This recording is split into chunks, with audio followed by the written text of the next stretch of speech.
Starfarers. Written by Poul Anderson. Read to you by Chatterbox TTS. Prologue. At Zeta?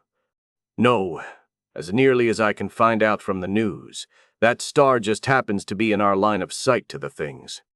They are actually far beyond it. Are they? Are they coming here?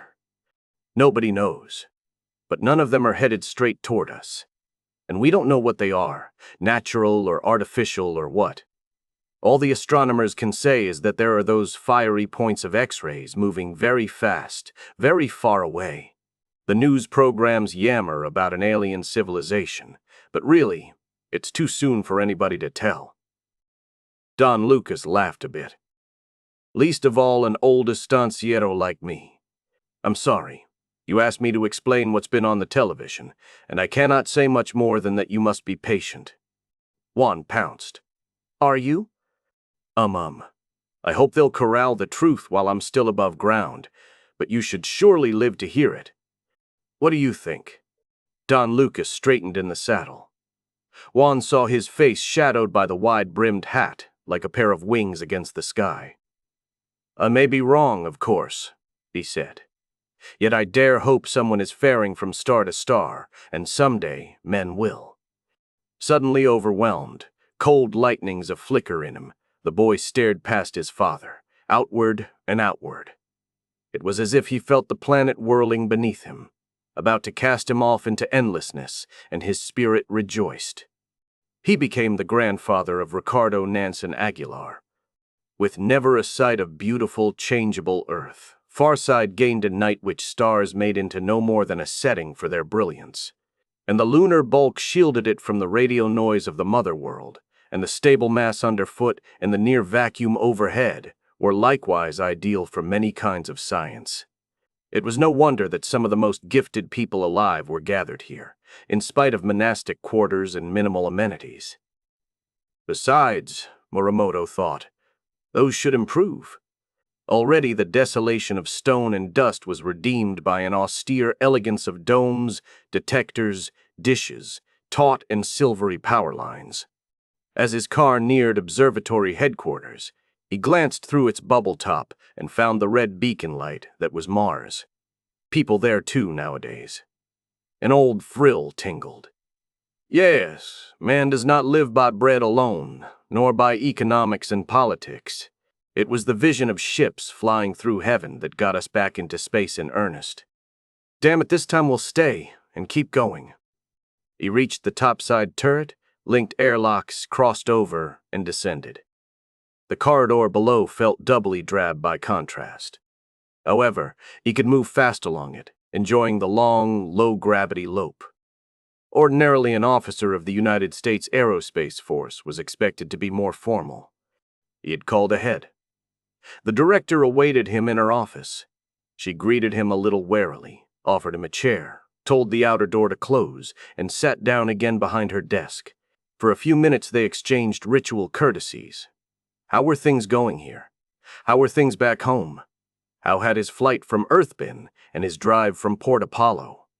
Then Helen Lewis leaned forward and said, Well, I'm sure your time is as valuable as mine, Colonel.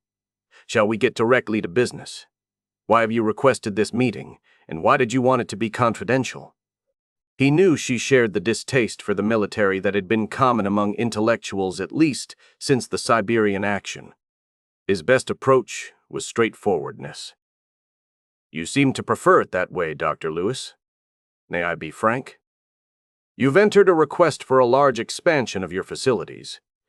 The wide-orbit interferometric system, especially, would count as high-priced even in free and easy times, and you know how tight budgets are at present. I'm afraid a wish list of research projects won't open any purses soon. After all, you're still discovering marvelous things with the equipment on hand. What do you really want to search for? Her gaze challenged his. Why does your service want to know? Because we've gotten hints that this may be something we'd go for, too. Morimoto lifted his palm. No, please, not with any idea of warlike application. If our guess is right, it is an area that concerns us strongly, But we are not just a few men and women in uniform. We include civilians, scientists, and certain members of the President's Advisory Council. She flushed beneath the gray hair. A fist clenched. My God, does that clique decide everything these days? Muramoto had his own wistfulness about the republic that Jefferson helped found, but it wasn't relevant today. Myself, I hope your request will be approved. Yes, and I'd like it to be an international undertaking, as you've proposed. So would my superiors, partly to save American money, partly on principle. We aren't blind chauvinists. Taken aback, she sat quiet for a while before she murmured, I presume not. But you haven't given us reasons to fight for what you want, he said. If you'll tell me what you have in mind and why it shouldn't be publicized, he smiled. You'll find we military are pretty good at keeping our mouths shut. Lewis reached a decision. She actually returned his smile. The truth is nothing desperate. It's bound to come out in due course and certainly should. But the potential for sensationalism. She drew breath. You see, our latest observations lie at the limits of sensitivity available to us at present. They could be an error. An announcement, followed by a retraction, would do worse than wreck several careers. It would harm this whole institution. I see. I thought so, he replied, intently. You think you have found more starship trails, don't you? She nodded. Although he was not surprised, his mind whirled back through time, 27 years, and again he was a boy, watching the news, listening to the discussions, feeling the dream explode into reality. Point-like sources of hard X-rays with radio tails, crisscrossing a region in the Centaur. Some have come suddenly into being as we watched, others have blanked out. Parallax measurements taken across interplanetary spans show they are 5,000 light-years distant. Therefore, maximum transverse motion joins with Doppler effect to show they are traveling at virtually the speed of light. What can they be but the trails of material objects blasting through the interstellar medium? Slowly, grudgingly, more and more physicists admit that the least fantastic hypothesis is that they indicate spacecraft. They aren't many, less than 100, and they seemed confined to a volume of perhaps 200 parsecs diameter. Why that is, why they don't range everywhere, why they haven't come to us. Those are among the mysteries. But all at once, humans around the whole Earth want us also to be in space. Through a quickening pulse beat, he heard Lewis's carefully dry voice. Lately here, using the Maxwell superconducting telescope, we found what appear to be similar phenomena elsewhere. The traces are faint, scattered, from sources far more distant than those behind Zeta Centauri. They are few, and none is as rich in objects as that region is. But there they are, or so we think. To confirm, we need better instruments that will also let us pinpoint them in the galaxy. More important, new theoretical work suggests that improved data will give clues to what the power source is. There's the great stumbling block, you know.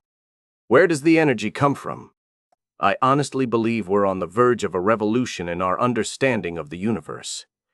I can show you around, introduce you to the people doing the research, let you judge for yourself before you report to your group. Would you like that? I would, he answered inadequately. And no promises, you realize, but I expect you'll get what you want. It happened that Avery Houghton launched his coup on the day that Edward Olivares recorded a television interview.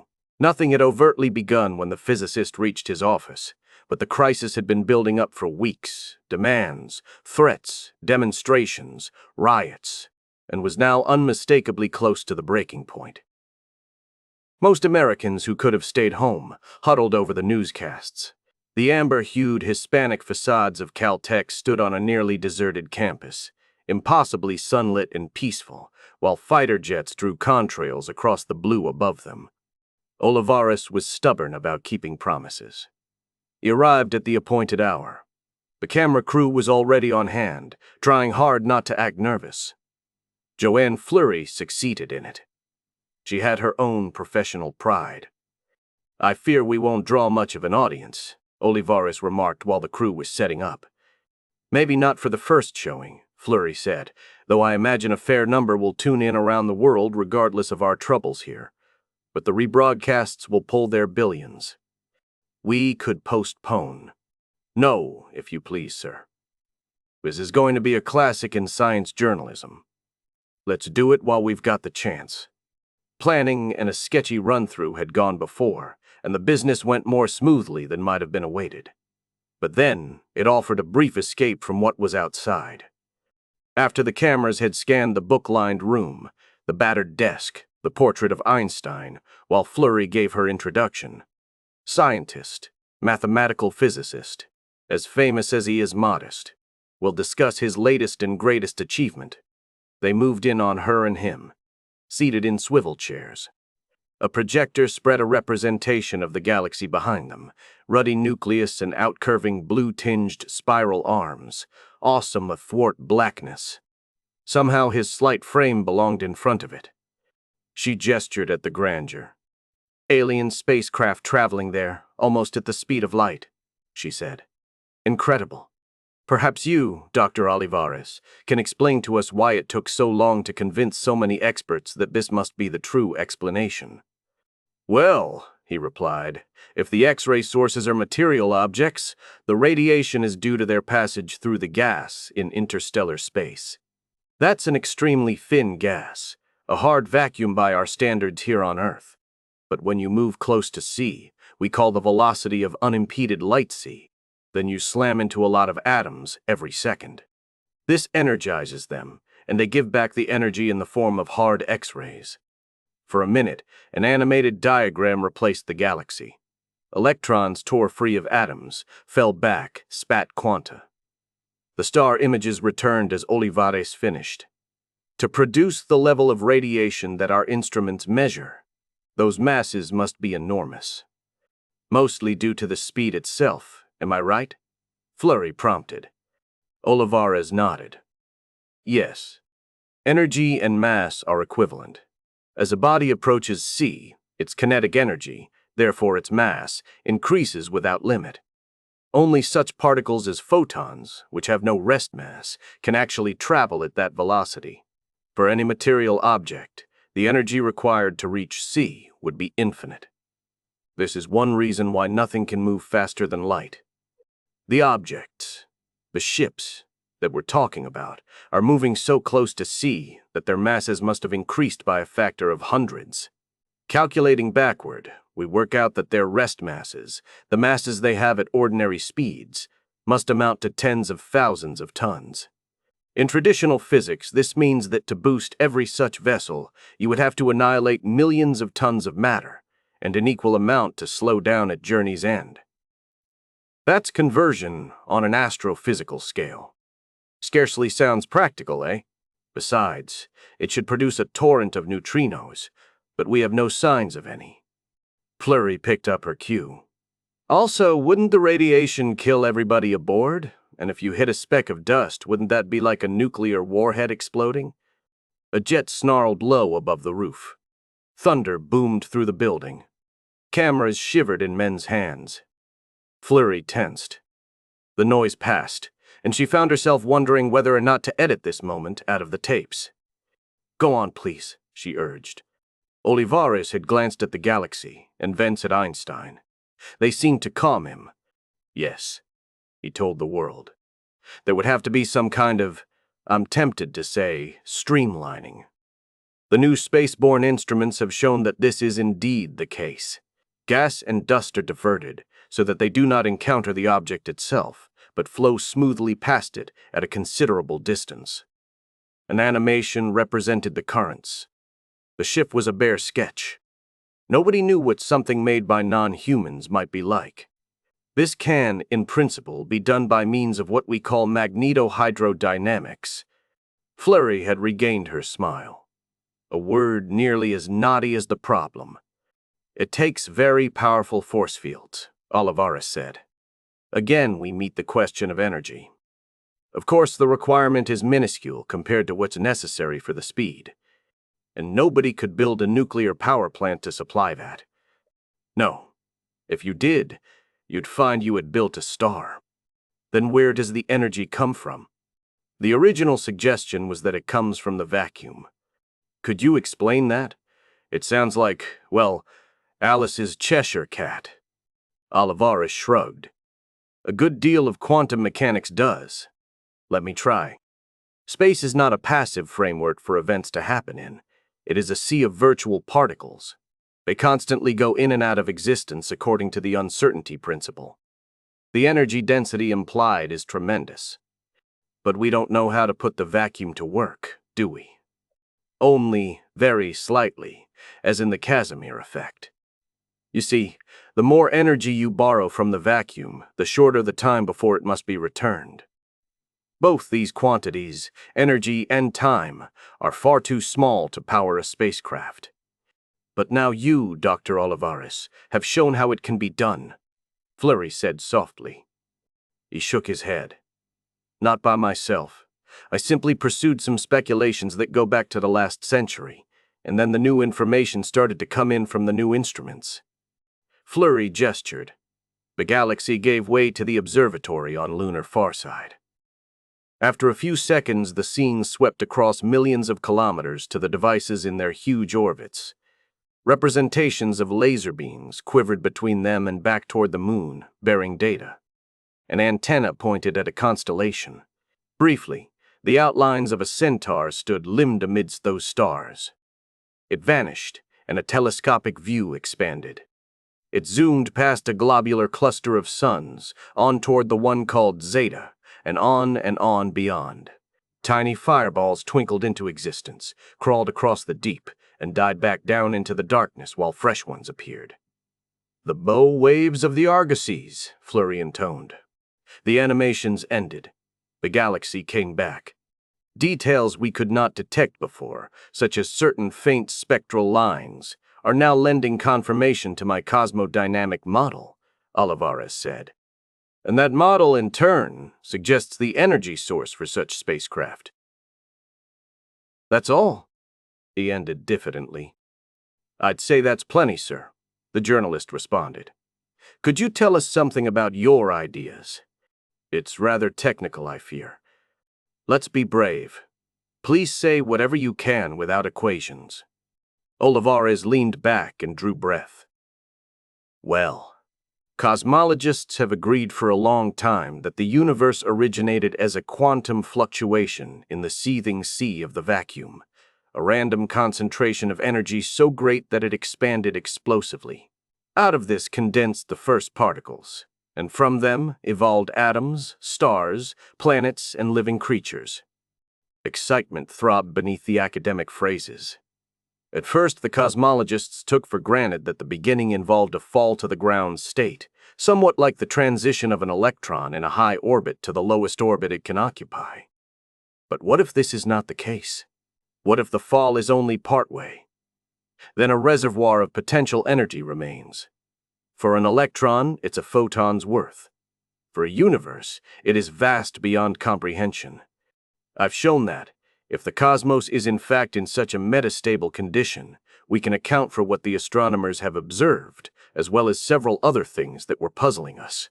It's possible to tap energy from the unexpended substrate, energy more than sufficient, for lengths of time counted not in Planck units, but in minutes, even hours.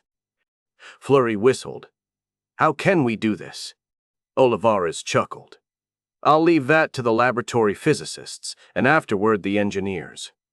In principle, though, it must be by means of what I'll call a quantum field gate. We can use a Bose-Einstein condensate to generate a certain laser-like effect, and bring all the atoms in two parallel superconducting plates into the same quantum state. The consequences are nonlinear, and result in the creation of a singularity. Through this, the energy of the substrate flows. Presumably, it will distribute itself evenly through any connected matter, so that the acceleration is not felt. You're right, this is kind of technical. A touch of practicality should liven it. How does the, pilot get the ship headed the way it wants to go? A good question, Olivares approved. I'm glad you know the difference between a scalar and a vector. I think the velocity vector must increase or decrease linearly. In other words, when the ship acquires the new energy, she continues in the same straight-line direction as she was moving in. I'm still working on the problem of angular momentum. More technicalities, Fleury said ruefully. You mentioned having this energy for a period of maybe hours. Must it then go back? Olivares nodded. Yes, just as with the familiar vacuum, a loan from the substrate must be repaid. The product of energy borrowed in time for the loan is a constant. However, with the substrate, the constant is immensely larger, a multiple of the Planck energy, which is itself enormous. The quantum field collapses, reclaiming the borrowed energy for the substrate. No caste. But the ship can take out another loan right away. Evidently, the instruments have, in fact, detected flickerings in the X-ray outputs that correspond quite nicely to this. From the inverse proportionality of energy and time, it follows that every jump is of the same length. My preliminary calculations suggest that this length is on the order of 100 astronomical units. The exact value depends on the local metric. Olivares laughed. Never mind. Maybe we can talk a little about what a voyage would feel like aboard a ship like that, Fleury proposed. Why not? It'll take us back to less exotic territory. Could you review the basic facts? For some of us, our physics has gotten kind of rusty. It's simple enough, Olivares said, quite sincerely. When you travel at relativistic speeds, you experience relativistic effects. I've mentioned the increase of mass, the shortening of length in the direction of motion is another. Of course, you yourself wouldn't notice this. To you, the outside universe has shrunken and grown more massive, and your observations are as valid as anybody else's. What about the effect on time? I should think that'd matter most to the crew. Ah, yes, time dilation. Loosely speaking, if you're traveling at close to sea, for you time passes more slowly than it does for the friends you left behind you. One of those spacecraft may take several hundred years to cross the several hundred light years between her home port and her destination. To those aboard, whoever or whatever they are, a few weeks will have passed. Before she could head him off, but it could be edited out later if need be, Olivares continued. The new theory modifies this a bit. If you travel by way of the quantum field gate, you never get the full-time dilation you would if you accelerated to the same velocity by ordinary, impossible rocket means. However, at high energies, the difference becomes too small to be worth thinking about. Contrastingly, the less energy you borrow from the substrate, the worse the ratio is. You could take an extremely long time by your clocks, theoretically forever, to transit the fixed distance of a jump at an ordinary speed. You'd do better to use a regular jet motor. So, the quantum field gate is not for travel between the planets, nor do I expect it will serve any other mundane purpose. But it will take us to the stars, Fleury breathed. She guided the conversation from that point, retracing much ground, expanding explanations, weaving in a few personal, human matters. It would be raw material for a program that should awaken eagerness in every thinking person who saw it, around Earth, on the Moon and Mars, faring to the ends of the solar system. At last the two stood up. She shook his frail hand and said, thank you, Dr. Olivares, for this hour, which had actually been almost 3, and thank you infinitely more for everything you have given the human race. That would remain in the tapes. Immediacy closed in. Blasphemous though it felt, she could not help herself. She went to the television set in his office and tuned in a newscast. Terror leaped from the screen. Houghton's junta had seized the Capitol and White House. He had declared a state of emergency and martial law. A number of military units here and there across the country had mobilized to resist, and battle had erupted at several locations. She saw combat in the air above Seattle, street fighting in Houston, a city block burning in Minneapolis. She turned and seized Olivares' hand again. Through her own tears, she saw his. "No, goddammit," she cried. "We've got work to do, you and I." Conflict sputtered out in the next few days as Houghton prevailed. After all, he and his cause were widely popular. He was now the permanent chief advisor to any and every president of the United States. The trial and execution of his predecessor assured the docility of Congress and the courts. His reign lasted until his death, 19 years later. Olivares lived much longer in history. Once an aspect of nature is known, quantum computers and nanotechnic construction make for rapid progress. Barely 10 years passed between the publication of his theory and the departure of the first spacecraft for Alpha Centauri. Surely billions of eyes watched on screens as it left Earth orbit. A few persons on Himalaya were luckier. That little moon of Jupiter chanced to be near when the vessel passed by. For many hours before and after the moment, work ceased. Almost everyone crammed into the habitation domes from which it would be directly visible. Dmitry Sumarokov and Karl Vogel did not leave their station. They and their robots were prospecting the Stefanos crater area. It might have been more exciting to watch with a group, but would certainly have been more uncomfortable. The partners simply donned spacesuits, took what optical gear they had, and went out of their round hut. Low above a topplingly near horizon, the giant planet loomed close to fullness. Larger in this sky than Luna in Earth's, lion-tawny, banded with clouds and swirled with storms in subtle hues, a glimmer of rings offside. It flooded most stars out of vision. The radiance fell soft over ice, rocky upthrusts, scars, and pockmarks. Breath and pulse beats sounded loud in the silence. Trouble with the air recycler had caused a delay. Repairs couldn't wait. Dead men can't watch anything. With scant time to set up, they wasted none in speech, except for an occasional muttered curse. But when they had their telescope aimed and an image appeared in the display, Sumarokov whooped. "There! See, Karl, see!" A point of light swelled rapidly within the frame. It turned into a jumble of glints and shadows. It became a bright spheroid, from which reached structures that seemed as fragile as spiderwebs. The telescope swung, tracking. Vogel peered along it. "Pointing," he said, his tone not quite steady. "Selbst das Schiff."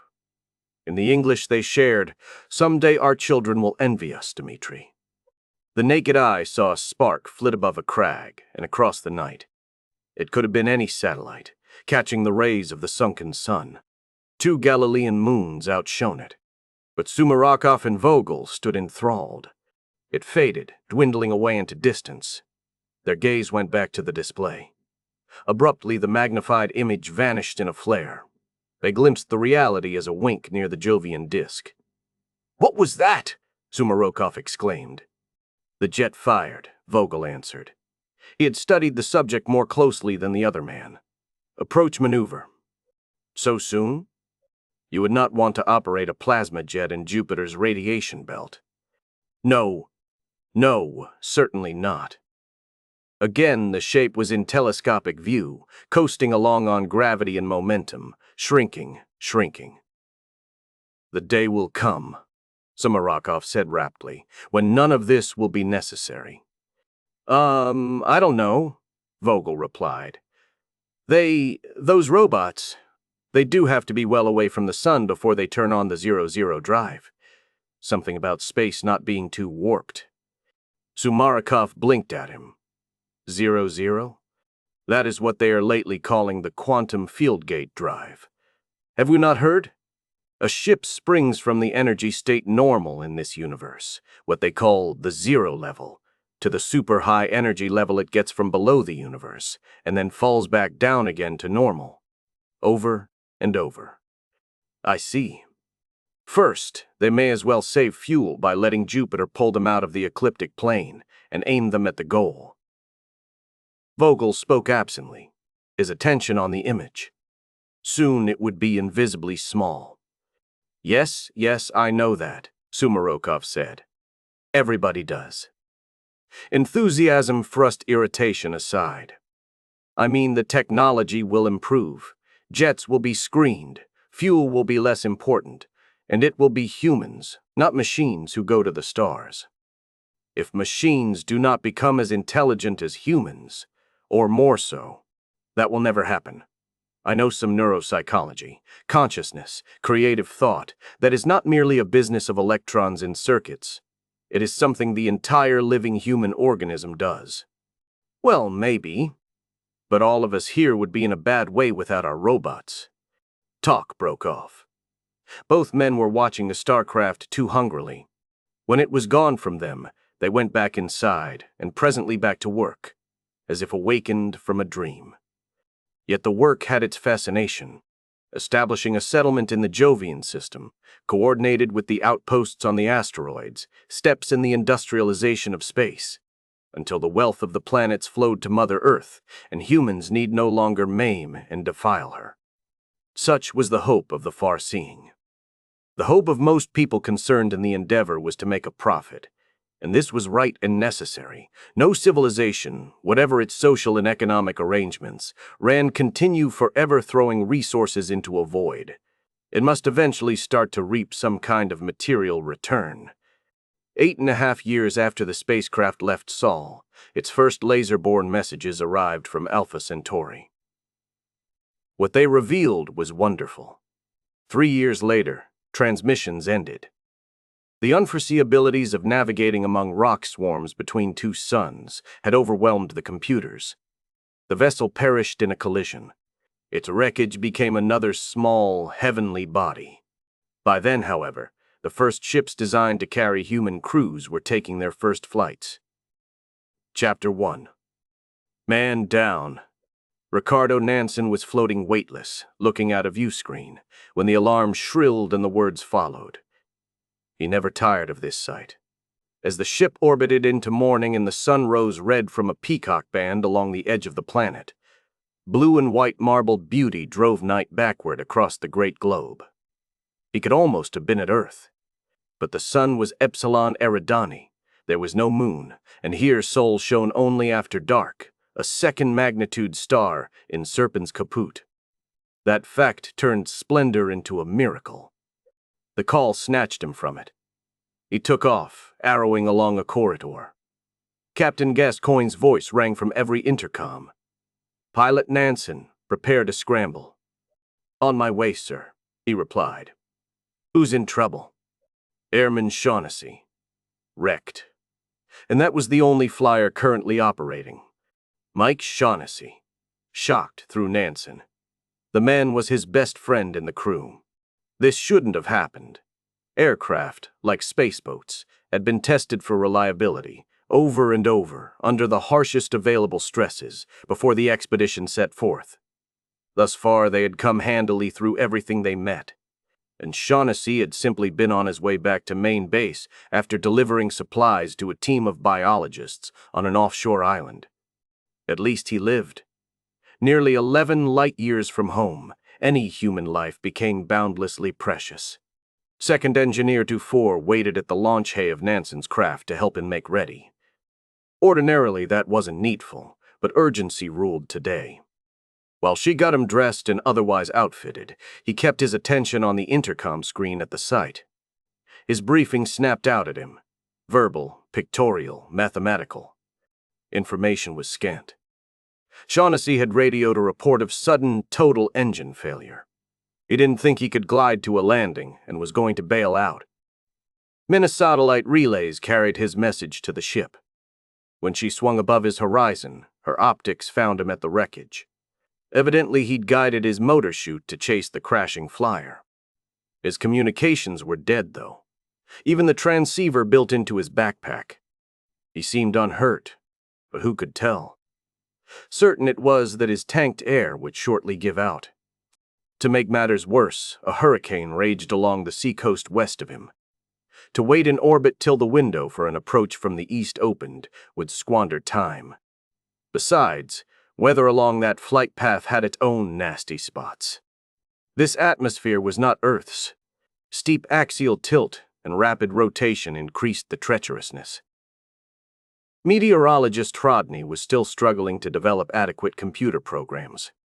Crewfolk argued about whether to recommend naming the planet Satan or Loki.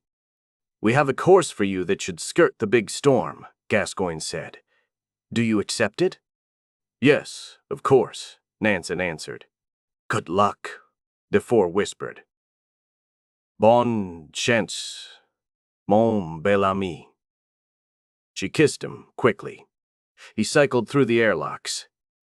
As he harnessed himself before the control panel, the boat told him, all systems checked and operative. Launch at will. Nansen grinned. Ay, la sensación del poderío absoluto. Beneath tautness and concern, exhilaration thrilled. The mission wasn't crazily reckless, but it challenged him. He touched the go-pad.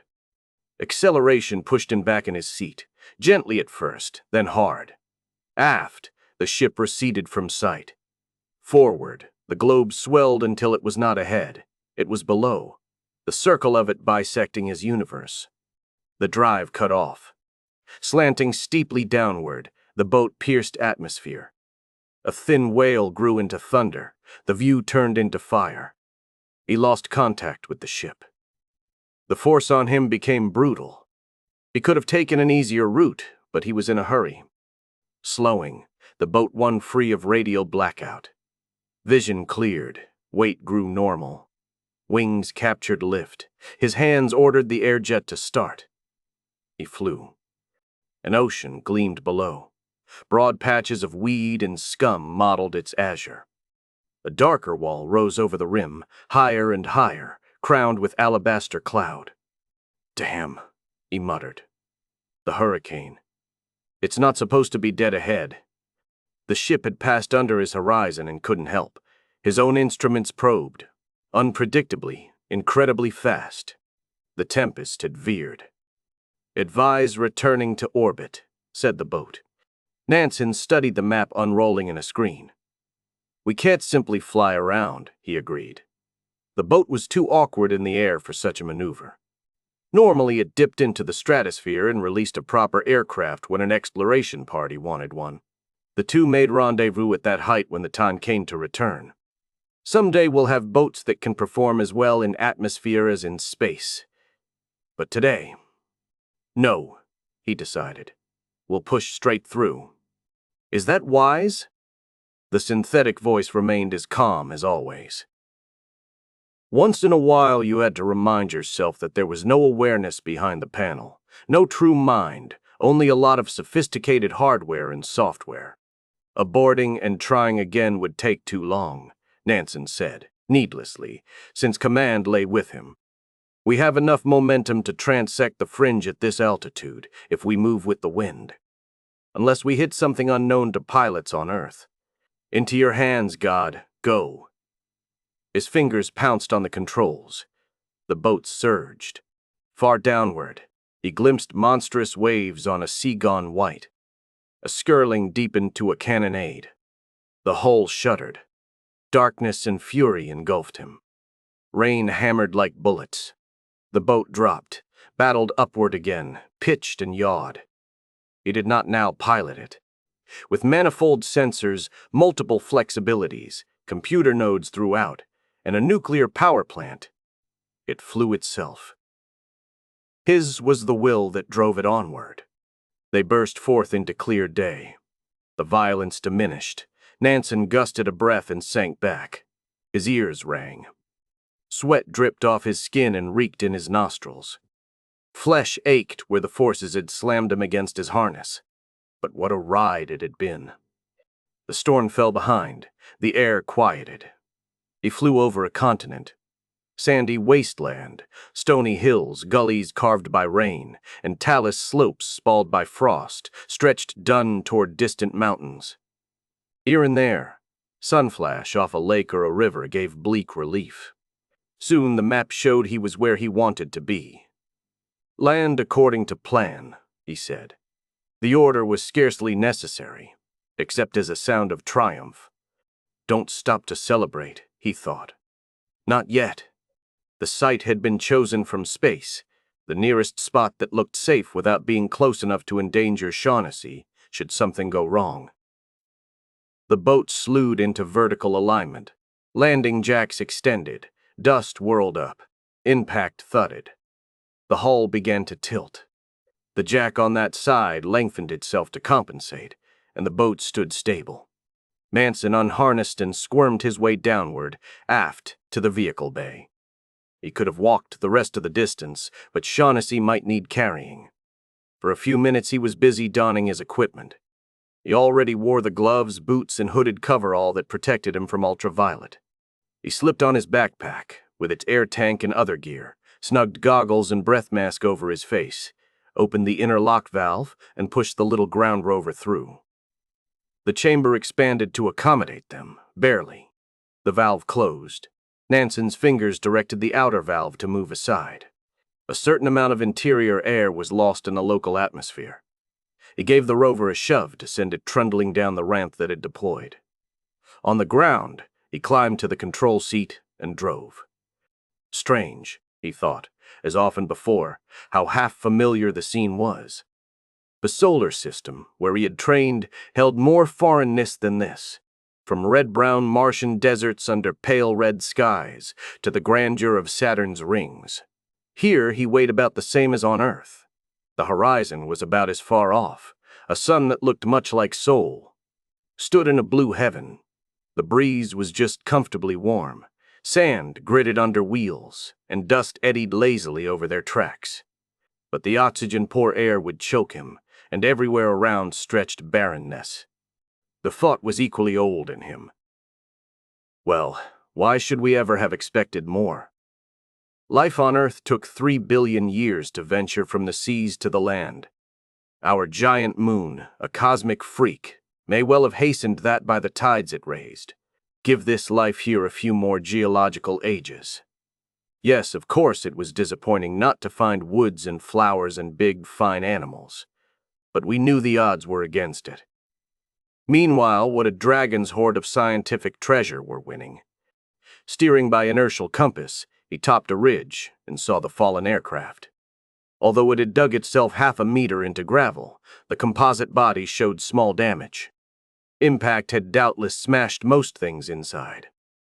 Nansen's gaze strained. Shaughnessy. Yes, there, tiny across a kilometer, but on his feet. Nansen's heart sprang. The rover rumbled downhill. Shaughnessy staggered to meet him. Nansen stopped and dismounted. They fell into one another's arms. "Are you all right?" Nansen gasped. "Barely.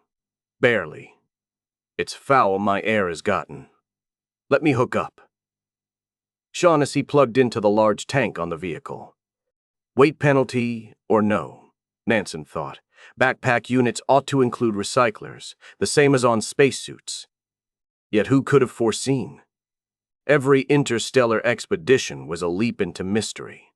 Oh yes, you could send robots ahead, as had been done at first. But then you'd wait too long for less news than humans would bring. Ah, Shaughnessy sighed, like the breeze off a clover meadow, or so it feels by our modest standards hereabouts. My father thanks you, my mother thanks you, my sister thanks you, my brother thanks you, and I thank you. The crew seldom spoke of kinfolk. When they returned home, the crossing would take a few days of their time, and a quarter century would have passed on Earth. You didn't want to dwell on what time might have done meanwhile. Nansen forgave the tactlessness. He was too glad that his friend lived. Anxiety. Are you well otherwise, Mike? I am. I did take a tumble on landing, which split my transceiver apart.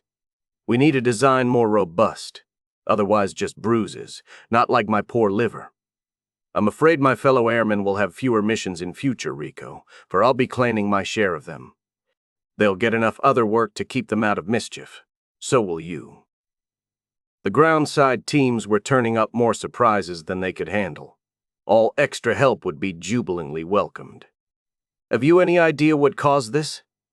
I have a guess. After prowling and poking, I recorded it in case I didn't survive, but indeed I'd rather speak it in person over a mug of beer. I can supply the person. The beer will have to wait. A tingle went along Nansen's spine. What was it? To my eye, the air scoop has corroded. You may recall earlier I deposited chemo samplers at the Devil's Playground hot springs. Sure, the material of the flyer is supposed to be inert, but that's a hellish environment. My guess is that microscopic life is invading the land, and some kind of germ somehow catalyzed a reaction, maybe with the fullerene component. Let the scientists find out. The biochemistry here is so crazily different from ours. K.A.'s, Nansen exclaimed. Alarm stabbed him. Do you mean our ship? Shaughnessy laughed, rather shakily, and clapped him on the back. Not to worry, I do believe. Otherwise the whole gang of us would be dead. Those bugs must be confined to that area. Anyhow, exposure to space would doubtless kill them. We've lost an aircraft, but we may be about to make a great discovery. Discovery is what we came here for. If you're fit to travel, let's get back to the ship, Nansen proposed. I am. If you go easy on the boost, Shaughnessy said. Especially with that beer waiting. Chapter 2. Oh, you'll take the high road and I'll take the low road, and I'll be in Scotland before you. But me and my true love will never meet again. On the bonny, bonny banks of Loch Lomond. Jean Kilburney sang only the chorus, almost under her breath. It faded away into the silence that had fallen since she and Tim Cleland reached the height. For a while, again, all they heard was the soughing in leaves overhead. They sat on a bluff above a river. The westering sun, Tau Ceti, cast rays down the length of the vale, and the water shone like molten gold. Trees shaded turf, which nonetheless gave off fragrances to the mild air. After 3 terrestrial years, the first humans ever to see this world were calling it, in their different languages, Puerto Limani, Kang, Harbor. Yet little here truly recalled Earth as Earth once was. The sward grew low, dense, a mat of minutely convoluted soft nuggets. Some of the trees curved their twin trunks upward, lyre-shaped, until they broke into shoots lined with feathery foliage. Others lifted columnar in a pelt of leaves. Others suggested huge, fringed spiderwebs. Nothing stood green. Everything was in tones of yellow or orange, save where a patch flared red. Nothing could properly nourish the visitors, and much would have sickened them. It didn't matter. That 2 evolutions, sundered by half a score of light years, had been this alike, that you could walk freely, breathe the air, drink the water, rejoice in the beauty, was enough. You surprise me, Cleland blurted. Kilburney turned her head toward him. How so? She asked. Oh, well, if you're feeling sentimental, I wouldn't expect you to show it. You'd be extra cocky. Maybe you'd sing one of your bawdy old ballads. Kilburney smiled. Her husky voice took on more than its usual slight burr. We Scots can wax unco-sentimental. Read your Burns, or has you no heard o' him? She dropped back to everyday English. This is our free day, our last day of peace. On the morrow, their group would break camp and ferry up to the spaceship. She had said she wanted to go off afoot, into the countryside. He promptly proposed coming along. She didn't refuse him, but had not spoken much as they walked. Our last look at this fair land. You could have taken more time groundside, he reminded her. I suggested it. Often. She paused. Don't mistake me, Tim. I'm not complaining. There were simply too many wonders in 3 short years. Her gaze went upward, beyond white clouds and blue sky. I had to choose. And, of course, I had my duty. She piloted one of the boats that not only bore aircraft to and fro, but had carried explorers throughout the system. I mean, well, you could have negotiated more harborside time for yourself. I wish you had. We could have. His words trailed to a halt. She gave him no chance to continue them. You were space too, on occasion. Very little. It was one of the 3 planetologists who studied this globe rather than its sisters. His excursions off it had been for the purpose of observing it from outside. I could wish I'd gone where you did. It was fascinating. She laughed. Sometimes too fascinating.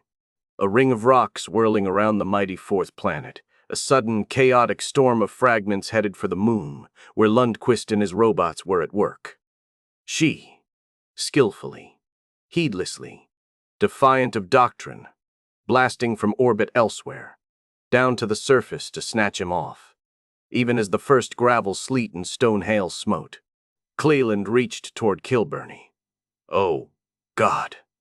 She didn't respond to the gesture, merely shrugged. He flushed and said defensively, "Harbor hasn't been 100% safe either, you know." He'd had a close call or two. She nodded. Untamed, part of its charm.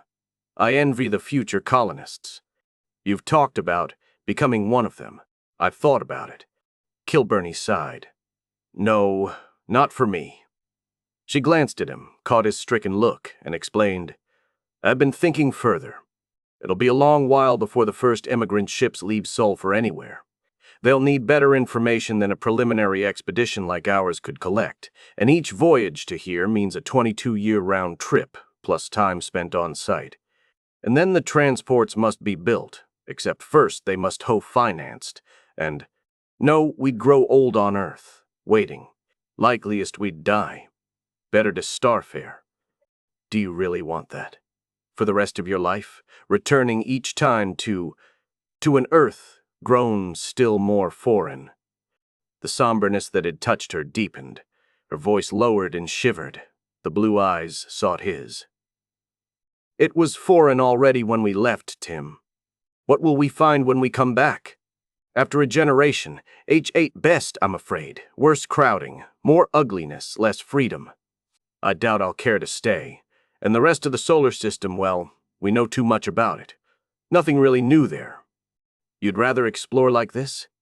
He groped for understanding. Back here? She smiled afresh. That'd be grand. The smile faded. But probably no such berth will be available in any reasonable time. Too few starships, too many stars. Resolutely, I'll take whatever I can get, as soon as I can get it. The wind whispered through the leaves. You've been brooding, he faltered. That's not like you. I hate seeing you bitter. She had been hugging her knees, staring outward. Now she straightened, flung her head back and cried, Why, I'm not. Quieter. I'm sorry for other folk, but myself, no. Her voice clanged. A whole universe to adventure in. Maybe never another world like this, he argued desperately. Nothing but DD desolation, poison air, like those other places we've heard of. Nothing but a ship for your home, till you die somewhere terrible.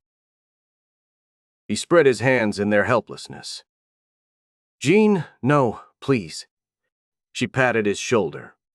Oak, I'll be fine. And so will you, Tim. You're bound to get a high position at some research institute or university or whatever they'll have when we come back. The data we'll bring, and all from the other expeditions, they can keep a scientist like you happily busy forever. He slumped. Busy, yes. Happy, no. She withdrew her hand and sat wary. He clenched his fists. Jean, I love you, rushed from him. I don't want to lose you. I can't.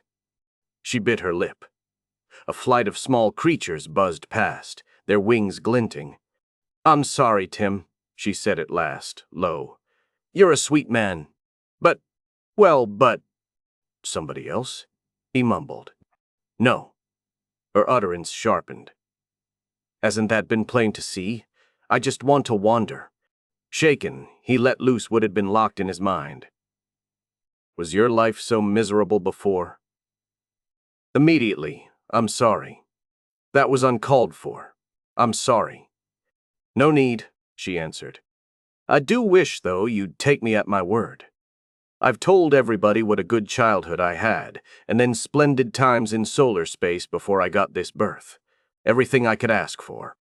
If I am a bit cross today, it's because I recall how the things I loved, moors, woods, old towns full of kindness, old lifeways, I've seen them crumbling, and by now, they may be gone. She shook her head. Gladness flowed back. But the stars. She got to her feet. He stood up likewise, awkward and abashed. She caught his hands in hers. Why this blethers about me? Oh, Tim, poor dear, I know how you feel. I've known for this past year or longer, and I am sorry." She kissed him. His response was shy. She laid her arms around his neck. His arms went around her waist. The kiss gathered strength. She disengaged lively. "Come," she said. "We'd better get back to camp before sunset." Chapter 3. While they waited, Yuwenji fell to remembering and hoping. She could not but say it aloud. "Oak, and this time I'll show you much more than my home village. We'll go around the valley, where the Huangho winds among springtime blossoms, the loveliest land on earth. You may be prejudiced, my dear." Wang Shi spoke absently, most of his attention on instruments and controls. Yu, seated beside him, smiled. "City boy. Well, I'm willing to be convinced." The screen they faced did not show the heavens as the naked eye would have seen them. At the center of the view, an image stood steady athwart darkness. Its blinding brilliance stopped down, serious. Shone a hard blue-white. Prominences like red tongues licked from the disk. The corona, its own light enhanced, was an opal main. That amplification also brought background stars into vision. Seoul happened to be in their direction, one spark amidst a throng. The screen was not for scenery. It monitored an optical system that Yu had lately had to overhaul. Perhaps a lingering uneasiness about it. He was such a worrier, she often thought, such an overconscientious darling, struck through when Wang added, "Of course, you assume those things we knew will be there still." Yu stiffened. "They will be. They must. We won't have been gone too long.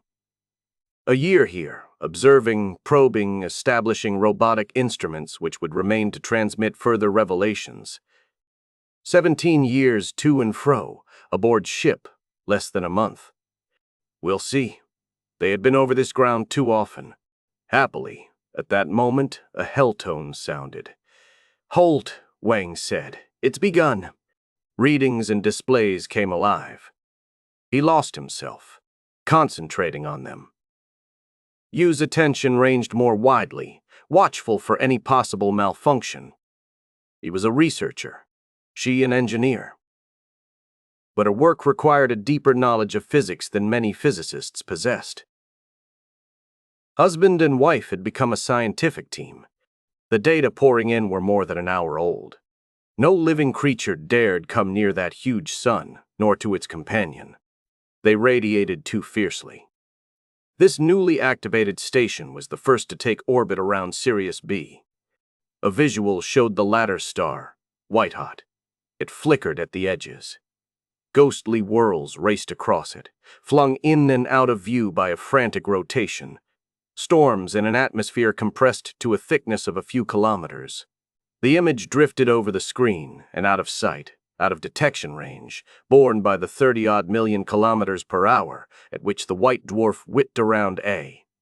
But a probe had sprung from the station and hurtled inward.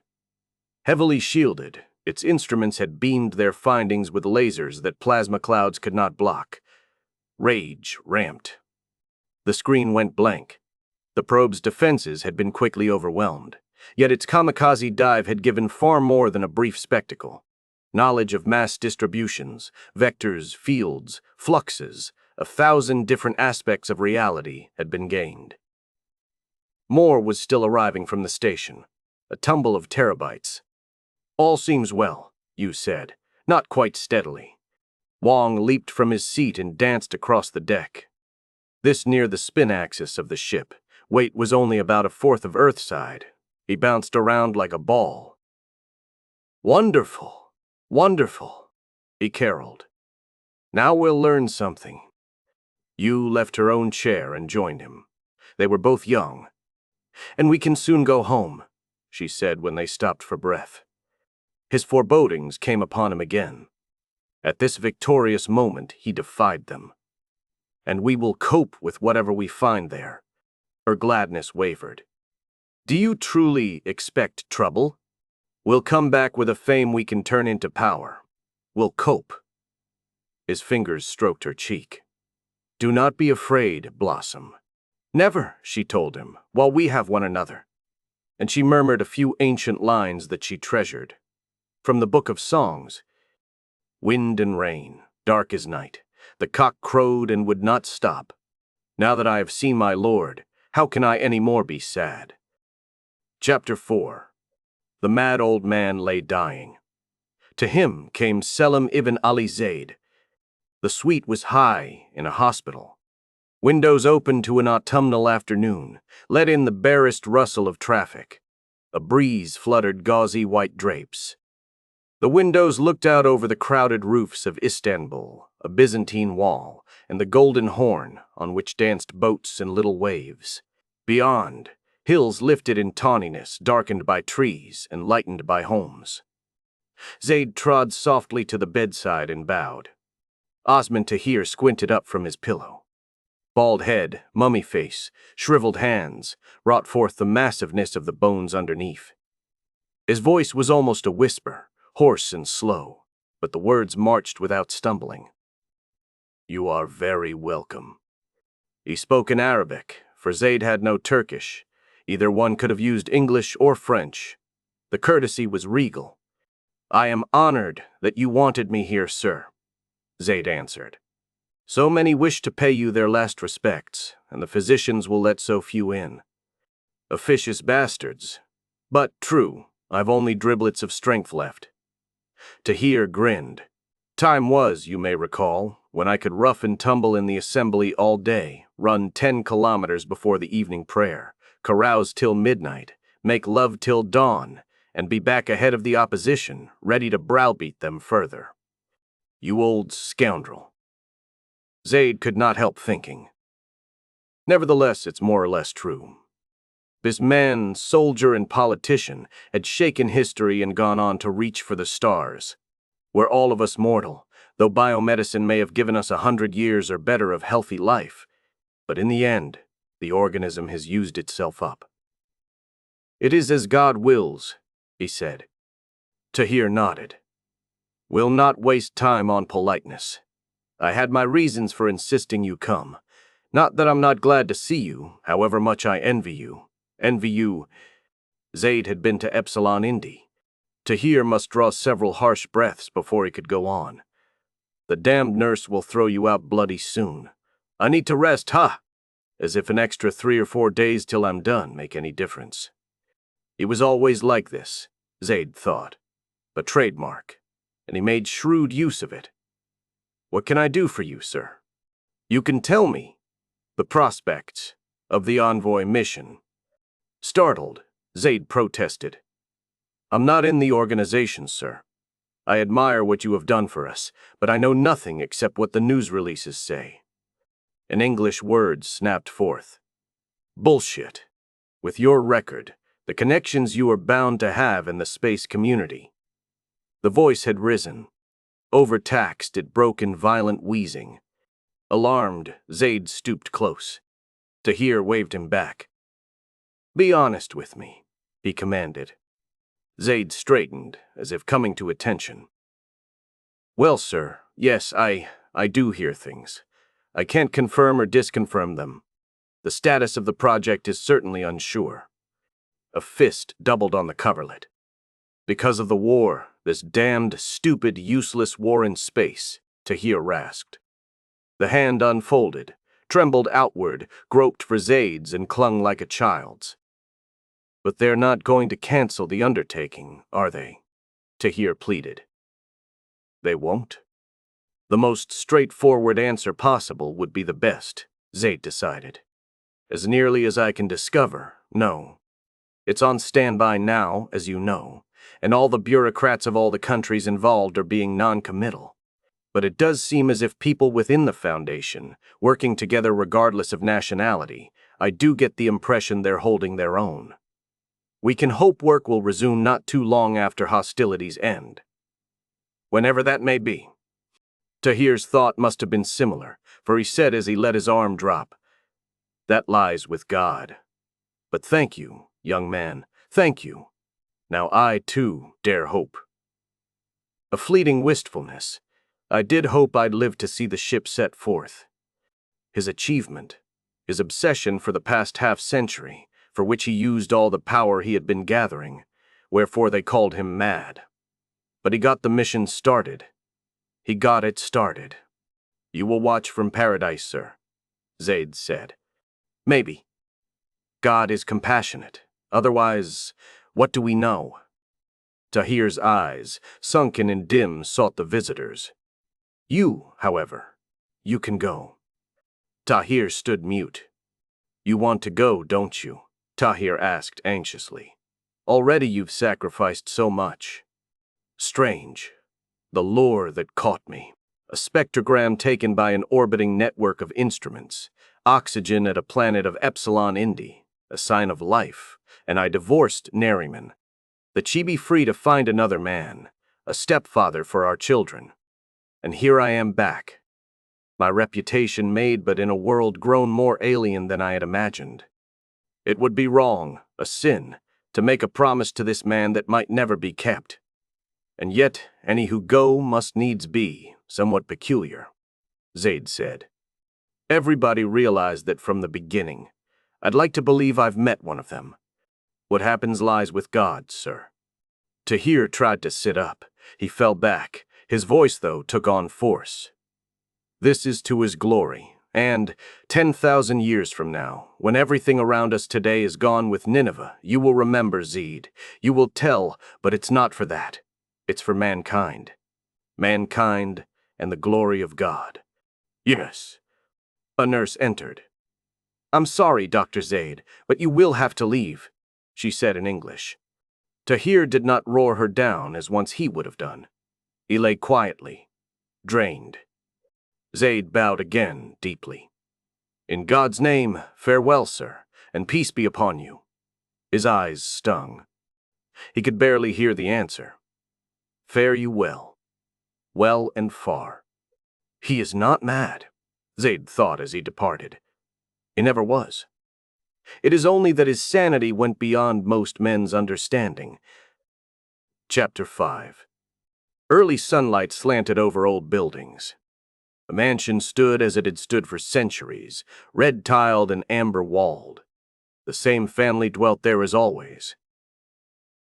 Modernizations throughout its history had not changed its appearance much, or stolen away its soul.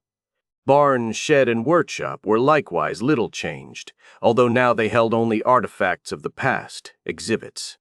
Trees, chestnut, cedar, quebracho, shaded a broad stretch of lawn.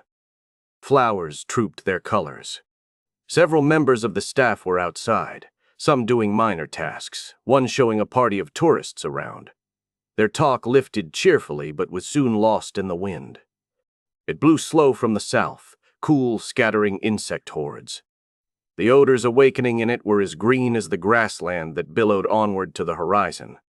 Anthills dotted the plain like dull red stumps. Groves stood scattered murky, except where tossing leaves caught the light. A few emus walked sedately, not far off, and the sky was full of wings, partridge, thrush, dove, parrot, vulture, and more. Wildlife that came back after the cattle were gone. Ricardo, Iriarte, Nance, and Aguilar and Hanny Diane rode off. He could have shown her more if they had taken a hover car, and later they would, but when he suggested an excursion on horseback for her first morning here, she accepted eagerly. To her it was an exciting novelty. To him, a return to memories. Hooves thudded gently. Leather creaked. Otherwise they went in silence until they were well out in the open. The whisper of wind through grass became an undertone to the whistles, trills, and calls from above. Diane looked right, left, ahead, over immensity. She had arrived yesterday evening, when the welcome she got took all her time before she withdrew to her guest room. "A beautiful country, Paraguay," she said in the English they shared. "I've trouble seeing how you can leave it. Forever." Nansen shrugged. "It isn't my country," he replied without tone. "No? It's your family's, and I can see they're close-knit, and your own roots are here, aren't they? Your grandnephew told me—" She hesitated. That man was gray and furrowed. The man at her side was still young, under 50. He sat tall in the saddle, lean, shoulders and hands big for such a build. Under straight black hair, his face bore blue-gray eyes, Roman nose, chin clean depilated and strong. His garb was nothing uncommon: iridescent white shirt, close-fitting black trousers, soft boots. But he wore it with an air that she thought might, long ago, have been a gaucho's. Well, he had been to the stars and back. Your grandnephew Don Fernando told me your ancestor who founded this place came from Europe in the 19th century, Dayan finished. A history like that must mean a great deal. Nansen nodded. Yes, though we weren't all estancieros, you know. One son would inherit. Most others went into trade, professions, the church, the army, sometimes politics in the democratic era, eventually, when the time came, into space. Then don't you belong here? Dayan persisted. The land, the portraits on the walls, books, goblets, jewels, mementos, traditions, the family.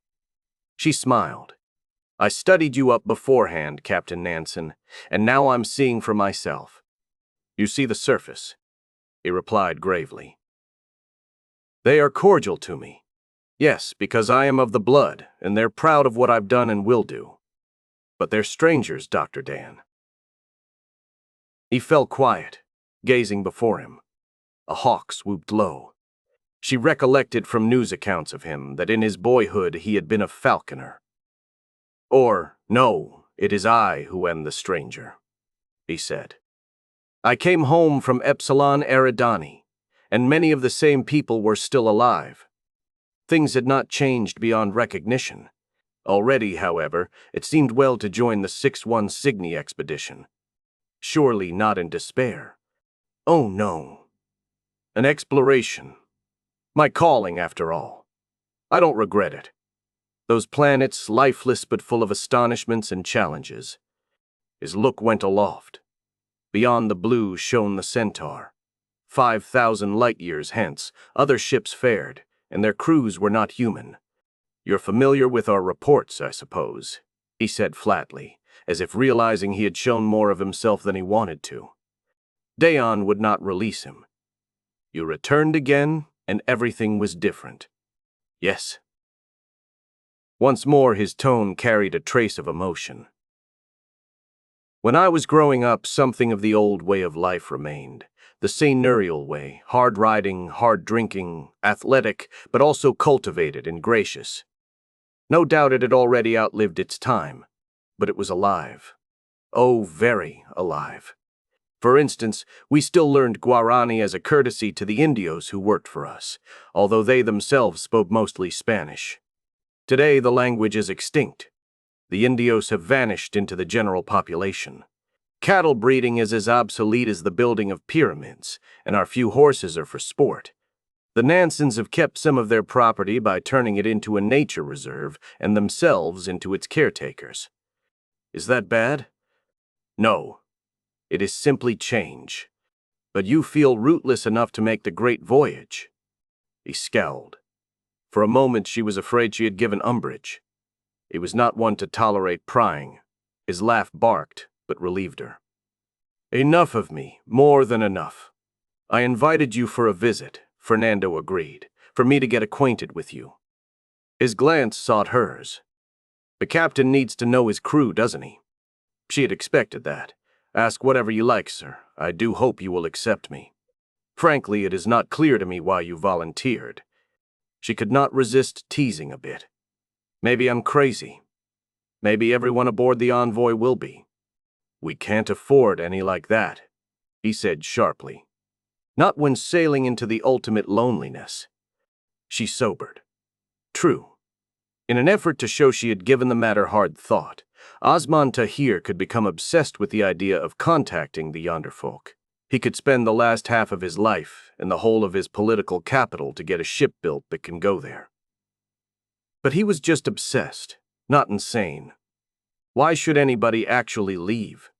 10,000 years round trip. Each of us must be an odd creature. I've wondered about you, Captain Nansen. That's why I tried to sound you out. He shaped a smile. Fair is fair. Now explain yourself to me. You have seen my resume. and surely a fat dossier as well. We have talked. In some offices. Over some dinner tables. It's time for me to get to know you. And decide if you want me aboard. Yes. No offense. You seem too good to be true. As you say, the volunteers have been few, and nearly everyone wrong in the head or unfit for anything at home or otherwise useless. You are young, healthy, apparently well-balanced. You have proven your competence. You are personally attractive. Despite the reserve he wore like a cloak, he knew how to say that and how to regard her while he did. He saw a woman small but firm and rounded of figure, with high forehead and cheekbones, eyes large and hazel between long lashes, curved nose, mouth full and accustomed to laughter. Red hair fell wavy to her shoulders. A pendant in ancient Egyptian style gave a touch of flamboyancy to her coverall. Then why, he demanded, do you want to go on a voyage that will be like traveling beyond death? She straightened in the saddle. You know why. I'm in danger of my life. He drew rein. She followed suit. They sat confronted. The horses lowered their heads to graze. Butterflies and a hummingbird flashed above, rippling given. Wings beat on high, cries drifted through the wind. Is that really true? He asked. She met his eyes. You want to be sure I am not a hysteric. I've read the biographical material you submitted. More than once. But would you care to tell me the parts you think are important, face to face? For you to judge my personal style. She had done some of her graduate studies in North America. Occasionally it showed in her speech. How far back shall I go? She threw him a grin. Your family claims a distant kinship with Fridtjof Nansen. I'm a direct descendant of Moshe Dayan. What else is so special about my life? Almost everything, he said. She was born in Latakia, where her father was stationed, an officer of the Israeli hegemony. Her mother was a reclamation engineer. Thus, as a child, she was exposed to considerable foreignness until they returned to Jerusalem. Having taken her doctorate in physics, rather precociously, she went to work for the Central Technical Supply Company, mostly among the asteroids, but also in the Jovian and Saturnian systems, helping develop instruments for operations in a variety of surroundings. You should have a brilliant future, he added. She grimaced. Yes, I should have had. Then I ran afoul of the cosmosophists. That was a foolish thing you did. Probably. An impulse. Blood rose under the clear skin. Her words throbbed. But I hated them so. I always will. His gaze measured her. I agree in principle. Philo Pryor was an outrageous charlatan, and his successors have done questionable things. However, I am not violent about it. They are. What you did was provocative. She tossed her head. It needed doing. Every northern summer solstice on Mars, the order of the received cosmosophy brought forth from Pryor's tomb the device he related finding in a cave on Ascraeus Mons, left by the Galactics, to await a genius who could endure to use it. Since his translation to a higher existence, it again lay inert. But a procession carried it to the Temple of Truth for solemn ceremonies before returning it to its resting place. Perhaps another genius would appear, in whose brain the quantum mechanical resonances would pulse anew, bringing further manifestations from the ones. Meanwhile, its appearances reminded the faithful of the doctrines their prophet had received, which the Synod of Interpreters rendered into day-by-day commandments. Such a communion will not take kindly to an outsider who loads with instruments, an apartment that the procession must pass, afterward publishing her data and explaining how they show that the circuits in the box do nothing and never could do anything. Why did you? Nansen pursued. I've told people over and over, she spat, to expose the fraud. You haven't, you know, he said.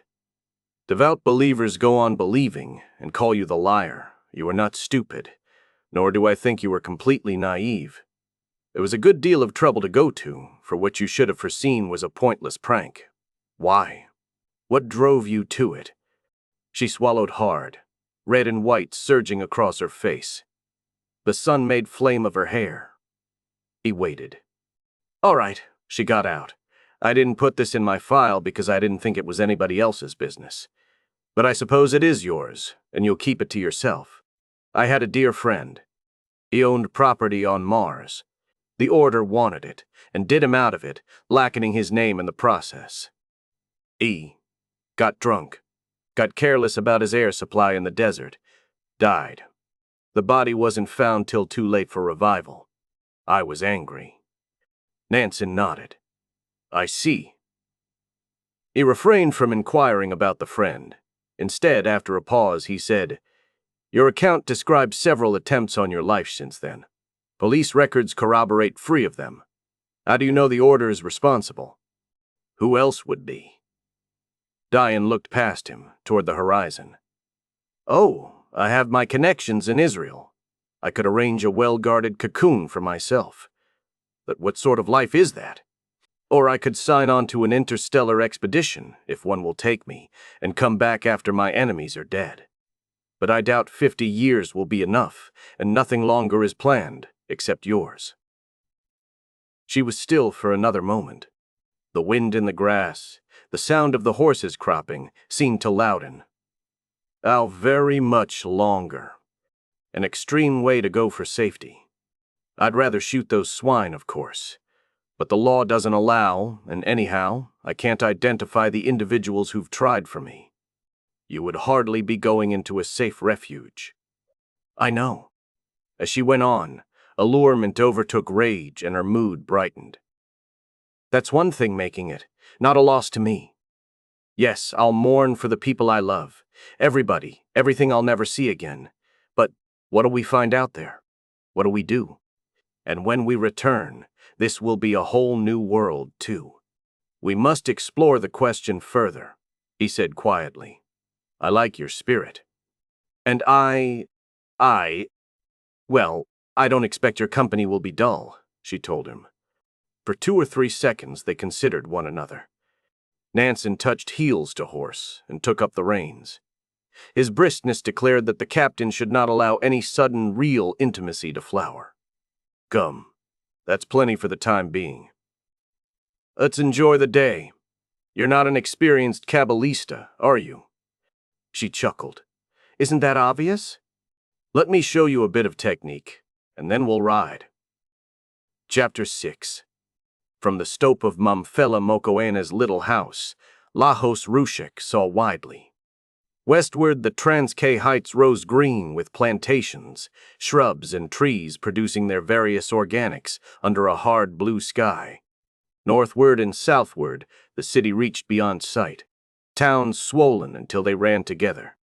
Brightly colored modules clustered along traffic-swarming streets, towers rearing among them, hover cars weaving above, and everywhere people on foot or on motor skates.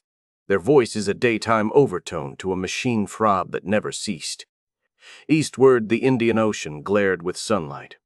The city sprawled out into it, platforms for residence, thermal energy, and mineral extraction, maricultural mats, boats, and attendant robots plying between. No matter how pure the industry, a faint reek lay in the air. Chemicals, particulates, humanity. Mokoena came from inside bearing a tray with a pitcher and 2 tumblers of iced tea. She set it down on a table and herself in a woven chair across from Rushek's. Her guest snatched his drink and gulped. Ah-ha!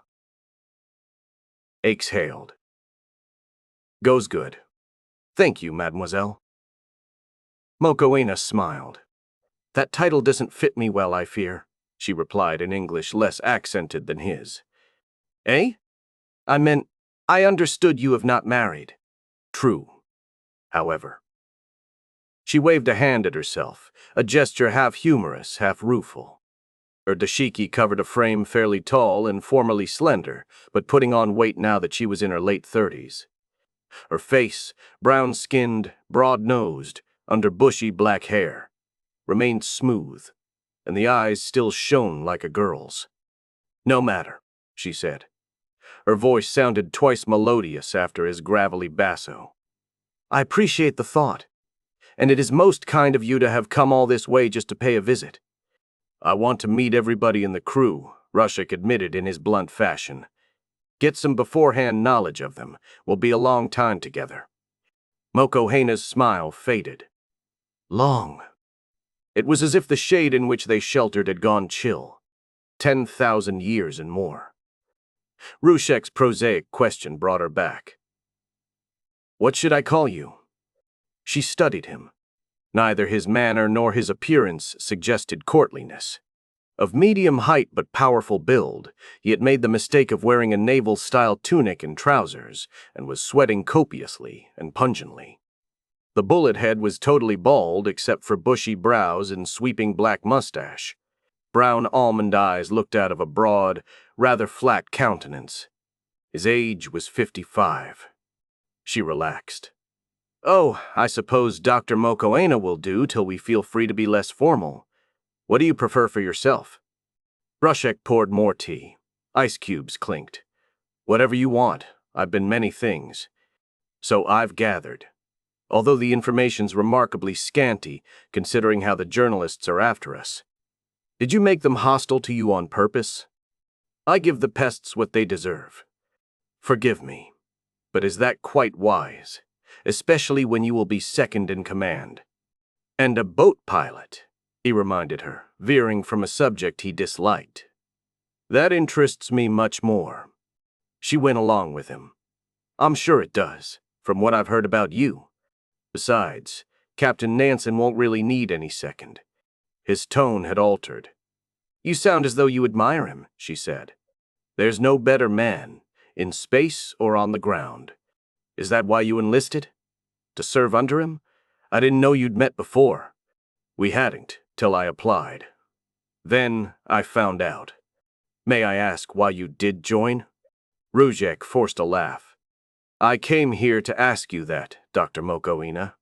It works both ways, Mr. Rushek. Well, adventure, challenge, if you must have big words. There are closer stars, shorter voyages, no dearth of discoveries and great deeds. Could I get a berth on any such expedition? Not fucking likely, pardon me. Too few starships so far. Too much competition. Yes, I suppose so. As you say, adventure and challenge, and the time away from home isn't usually too many years. He grinned. Don't forget the profits. Crew members get their lecture fees, endorsements, book contracts, fat earthside jobs.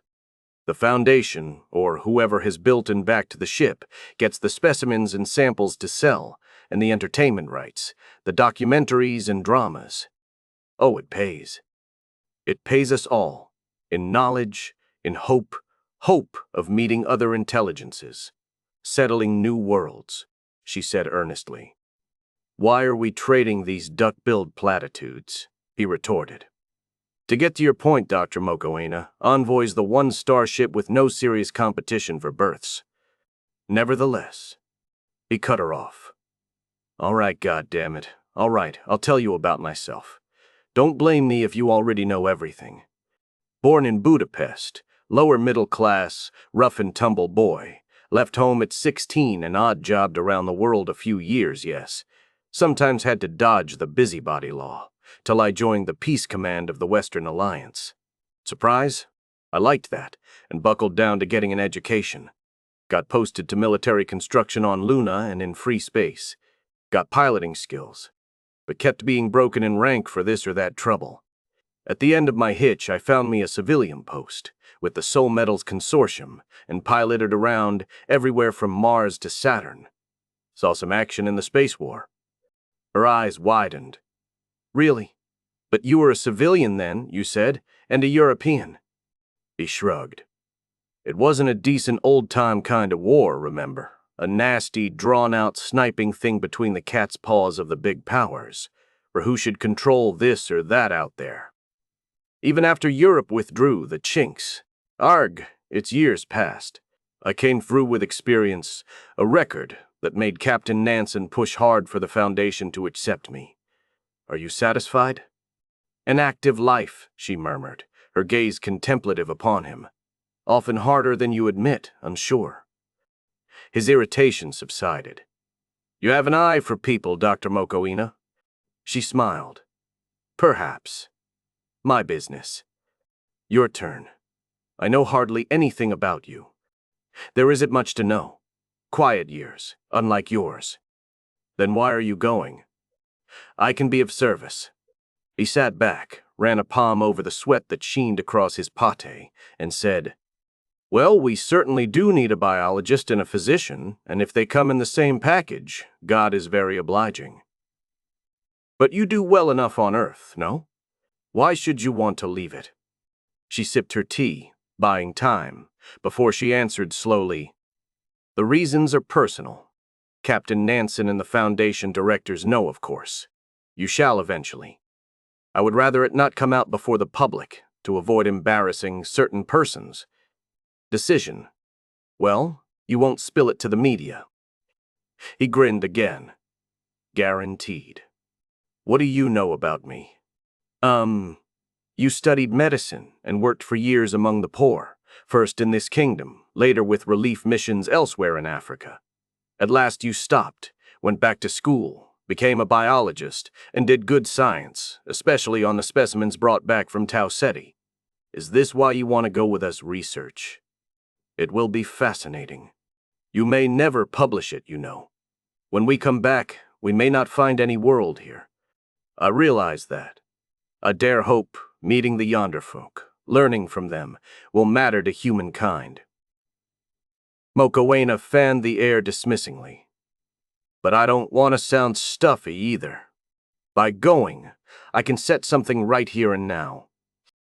What? She sighed. It hurt, forsaking medicine. The need is so great, I felt so selfish. But I did not think I could stand seeing much more utter misery unless I hardened my heart to it, and I didn't want to do that. My parents are ministers of the Samaritan Church. My work was through it, on its behalf.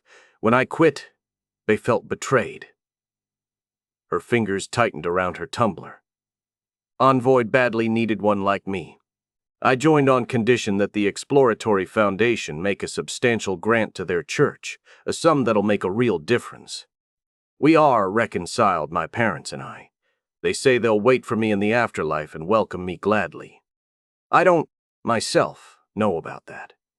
But they are happy. He regarded her somewhat wonderingly. You're a saint. She put down her drink, threw her head back, and let laughter ring. Ha! Absolutely not, Mr. Rushak, nor ambitious to be one. I expect I'll enjoy most of what happens. I usually have. After a moment, in fact, since we'd like to get acquainted, why don't you stay for dinner? When I cook for myself, I cook well, but it's more fun to do for company. That's the best offer I've had all week, he said, delighted. One thing. The mace Enterester. Oh, I have a room at the Hotel de Klerk. No, what I meant was, it had slipped my mind, but we have a chance to learn something about our second engineer. Alvin Brent, I've already met him. She grew grave. What was your impression? Why, not bad. He knows his business. Not too much the physics of the quantum gate, but the nuts and bolts. If anything happens to you, Wenji, Brent can get us home. But as a person, you see, I've never met him. I've only seen the reports and some news stories. His background is no worse than mine. American, born in Detroit, parents service providers struggling to keep afloat amidst depression, taxes, and controls. Alvin was their single child, apparently wanted more by the father than the mother. She was dutiful, as the new Christian church commanded women to be, and the advisor commanded citizens in general to be. A misfit in school, he showed a talent for computers and machinery, which his social isolation reinforced. On recommendation of his local gang boss, the Radiums were in favor with the regional commissioner. He won appointment to the Space Academy. There, he flourished. Though still not given to camaraderie, he got along, and his grades were excellent. Having trained on Luna and between planets, he became involved in the space war, aboard observer ships that saw occasional combat. During those 4 years, he did several courageous things. They availed him little. Having been stripped of most of its interplanetary possessions, the United States must needs scale down. Discharged into a hand-to-mouth existence, Brent finally got a minor position with Consolidated Energetics. He was well aware that a robotic system would replace him as soon as the capital to install it became available. Envoy offered more. Whether for weal or woe, nobody knew. "I am thinking of his ideas," Mokoena said. "What difference will they make, where we're going?" Rushik countered. "Bad for our unity, our morale, if they are offensive. He's been in the news quite a bit, because of those things he keeps saying. But what they mean isn't clear to me. Don't worry. If he should get obnoxious, I'll sit on him. But he struck me as fairly sensible. About as sensible as anybody can be who'd go on an expedition like this. I saw on the news that he'll give a live talk in Australia about that North Star Society he belongs to, at 2,000 dread hours, in a few minutes, our time. And we can watch it happen, huh? All right, if you want to. I'd rather. When so much of all our input is recorded or synthesized or virtual, call it a superstition of mine, but I think we belong in the real world. I do too, when we can get at it. Mokoena rose and led the way inside. Rushik glanced around. The living room was clean but cluttered. Cassettes, folio books, printouts, pictures, childhood toys, seashells, souvenirs ranging from garish to gorgeous, woven hangings, old handcrafted pieces, tools, bowls, musical instruments, fetishes, masks, 2 assegais crossed behind a shield. She sat down on a worn and sagging couch, beckoned him to join her, and spoke to the television. It came alight with a view of an auditorium. The building must date back at least a century, for it overwhelmed the 100-odd people who had come in person to hear. However, on request, the net reported that some 20 million sets were tuned in around the globe. Doubtless several times that number would carry replays, or at least excerpts. "Aren't we the sensation, we Envoy crew?" Rushik jibed. "Every sneeze and fart of ours is newsworthy. How long till they forget? Once we're gone? 6 months?" The scam moved in on Brent as he advanced to the forefront of the stage. He was a 40-year-old of average height and soldierly bearing, dressed in plain military-style gray tunic and trousers, a Polaris emblem on the collar. His black hair was cut short, his beard suppressed. His features were regular and sallow, distinguished mainly by intense dark eyes. "He is attractive," Mokoena remarked. Rushik raised his brows. I wouldn't know. He doesn't seem to chase women." Mokoena smiled. "Part of the attraction. Seriously, and his burningness. The invitation to speak had come from a group sympathetic to his views. Australia, too, had suffered losses in space.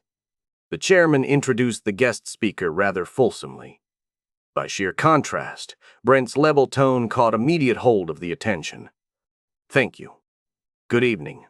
To all on Earth who share our concern, to all like us through the solar system, greeting. I am honored to be here. I who will soon leave you for a span longer than recorded history. Why have I come? To offer you a vision. To tell you that hope lives, and will always live while men and women are undaunted. My own hope is that you will follow this vision, that you will redress our wrongs and start the world on a new course, that what I find when I return will be glorious." The voice began to pulse, and presently to crash. "Yes, the North Star Society says we were betrayed. In the Federated Nations, they bleated about pieces and brought every pressure to bear on us. They could, but no more than a token on our enemies. The intellectuals, the news media, the politicians squealed about nuclear weapons let loose on Earth if the fighting got serious, as if it wasn't. The bankers, the church bosses, the corporation executives, they had their hidden agendas. Believe you me, they did. And so we withheld our full strength. We pretended we were not in the war at all. And brave Americans, brave Australians, died for lack of our aid. Do you want them to have died for nothing? No. the audience shouted. It's no wonder his government is discouraging that club of his, Mokoena muttered. This is explosive stuff. Oh, I don't know, Rusek answered. They're not stirring up any mobs. His mustache bent upward with his sneer. The mobs are at home, wrapped up in their virtual reality shows. Maybe that's why he signed on with us, frustration. He can't do any harm where we're bound. Mokoena shook her head. I don't think he is an evil man. I think he's terribly embittered and... Yes, let's see if we can help him heal. Let him do his job and I'll be satisfied. Not that I'll have much to do while you is in charge. A mere backup. It must be a hard knowledge. Brent continued. His tone grew shrill when he denounced the conspirators and called for a rebirth of Western will. Toward the end, though, he quieted again, and tears were on his cheeks as he finished. I leave the work in your hands. I must go, with my comrades, across the galaxy to meet the nearest of the great starfaring civilizations. You, your children, your children's children. They must found our own, and take possession of the stars for humankind. What we in our ship will find, nobody knows. But we, too, will carry destiny with us. Human destiny. And when we return, when we bring back what we have won, to join with what you and your blood have built, humankind will go onward to possess the universe. The audience cheered, a sound nearly lost in the hollowness around them. Mokoena told the set to turn off. For a minute, she and Rushik sat silent. Do you know, he said, I think he really believes this. Destiny? Yes, I dare say he does. And you don't? No, I believe in slogging. Is that your word? Slogging ahead the best way we can, and if we fail, then we fail.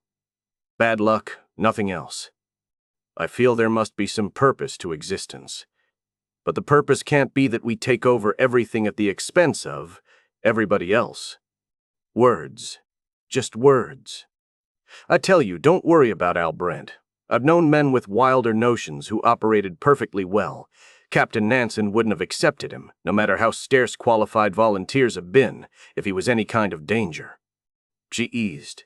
You two should be shrewd judges. Slyly. And I confessed he's attractive. That is something our crew members will decide about each other, he answered.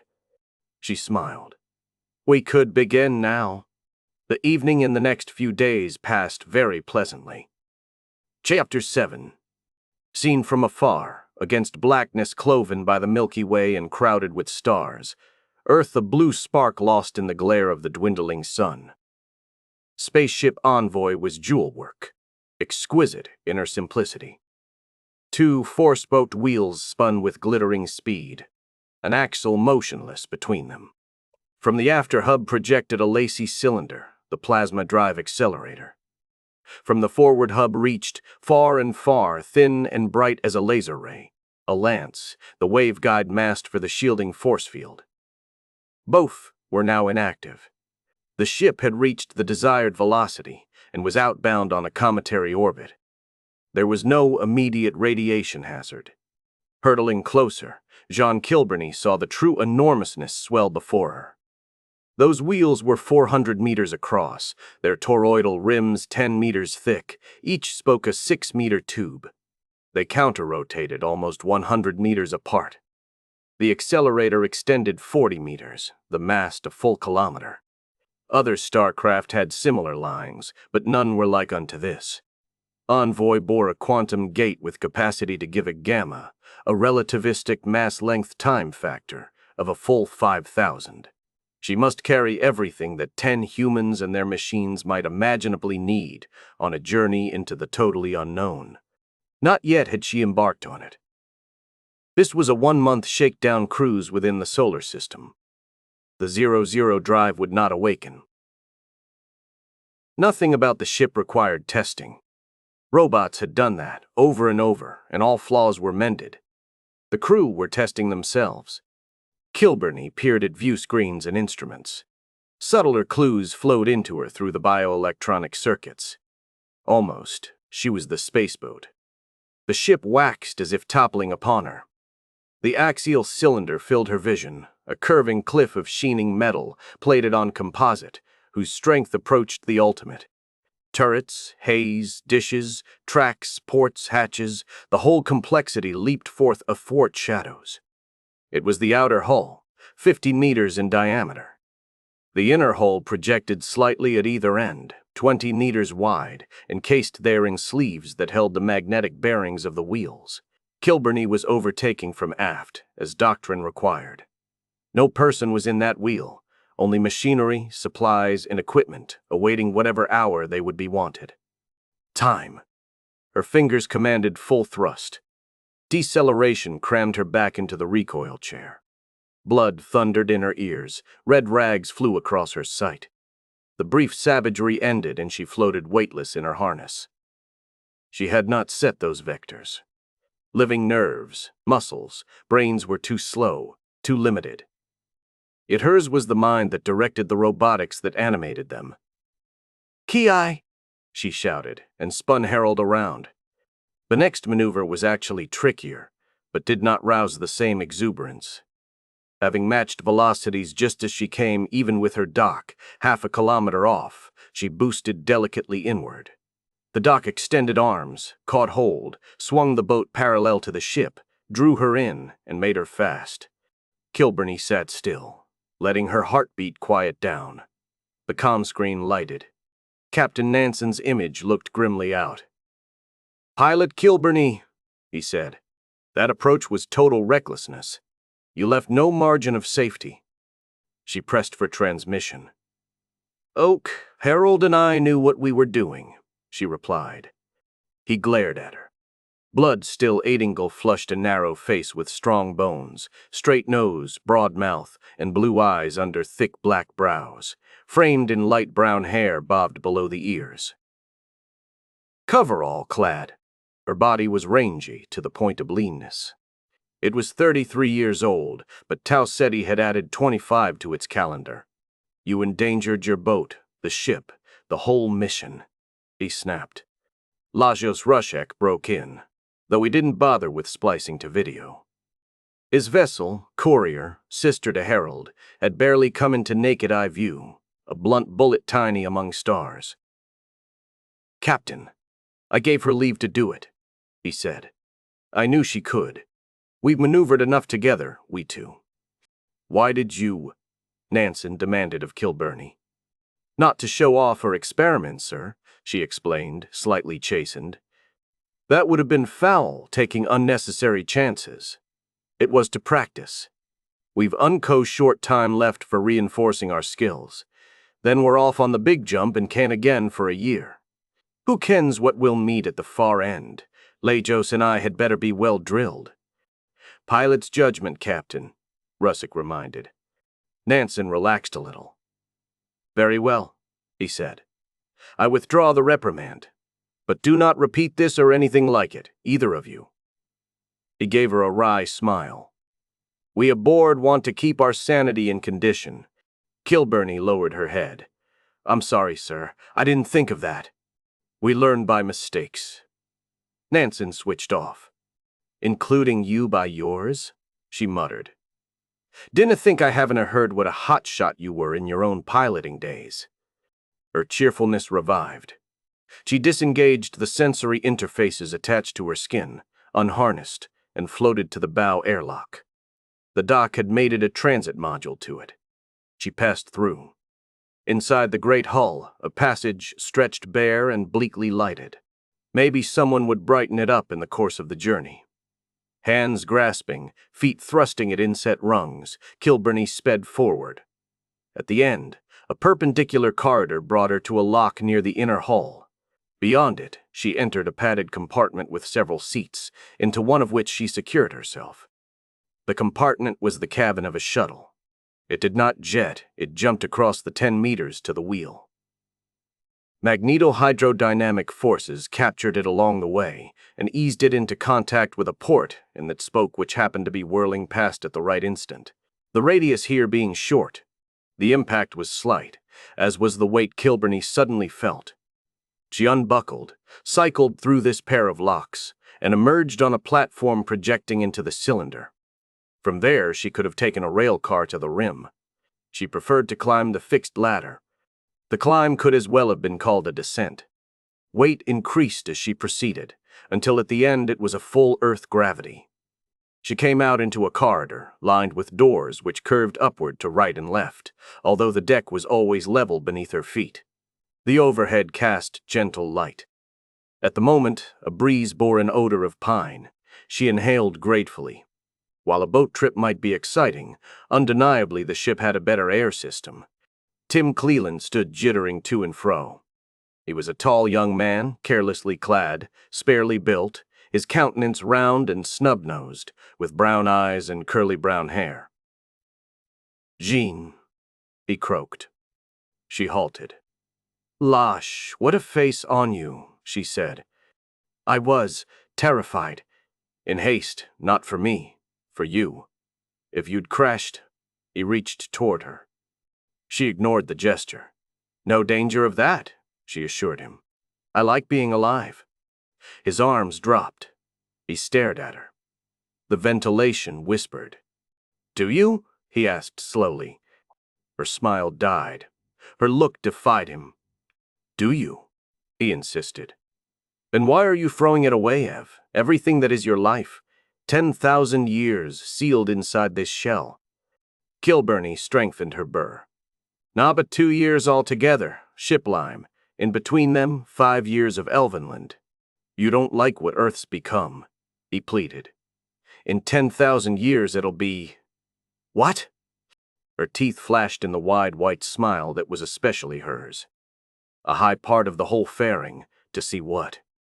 The husky voice went low.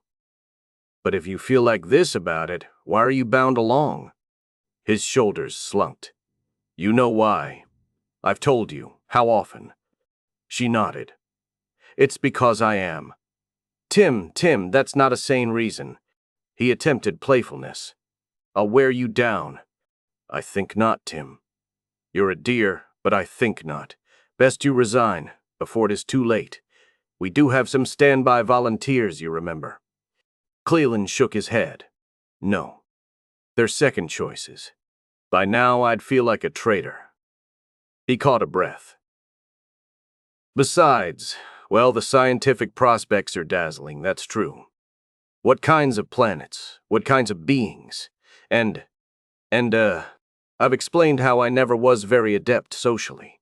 Not a leader. Not a follower. Not a joiner. I'm giving up less than most men would." He gulped. "But I'm not giving up on you." "Forgive me," she said softly. "I must go now. I have a date." He stared as if she had slapped him. She laughed. "With Mom Fela in the gym. We'll trade teachings of old dances, Highland and Zulu." He gaped. "Right after, getting back from space the way you did?" "When would a girl more want to kick up her heels?" she answered joyfully, and left him. The engines of the Plasma and 00 drives were aft in the inner hull.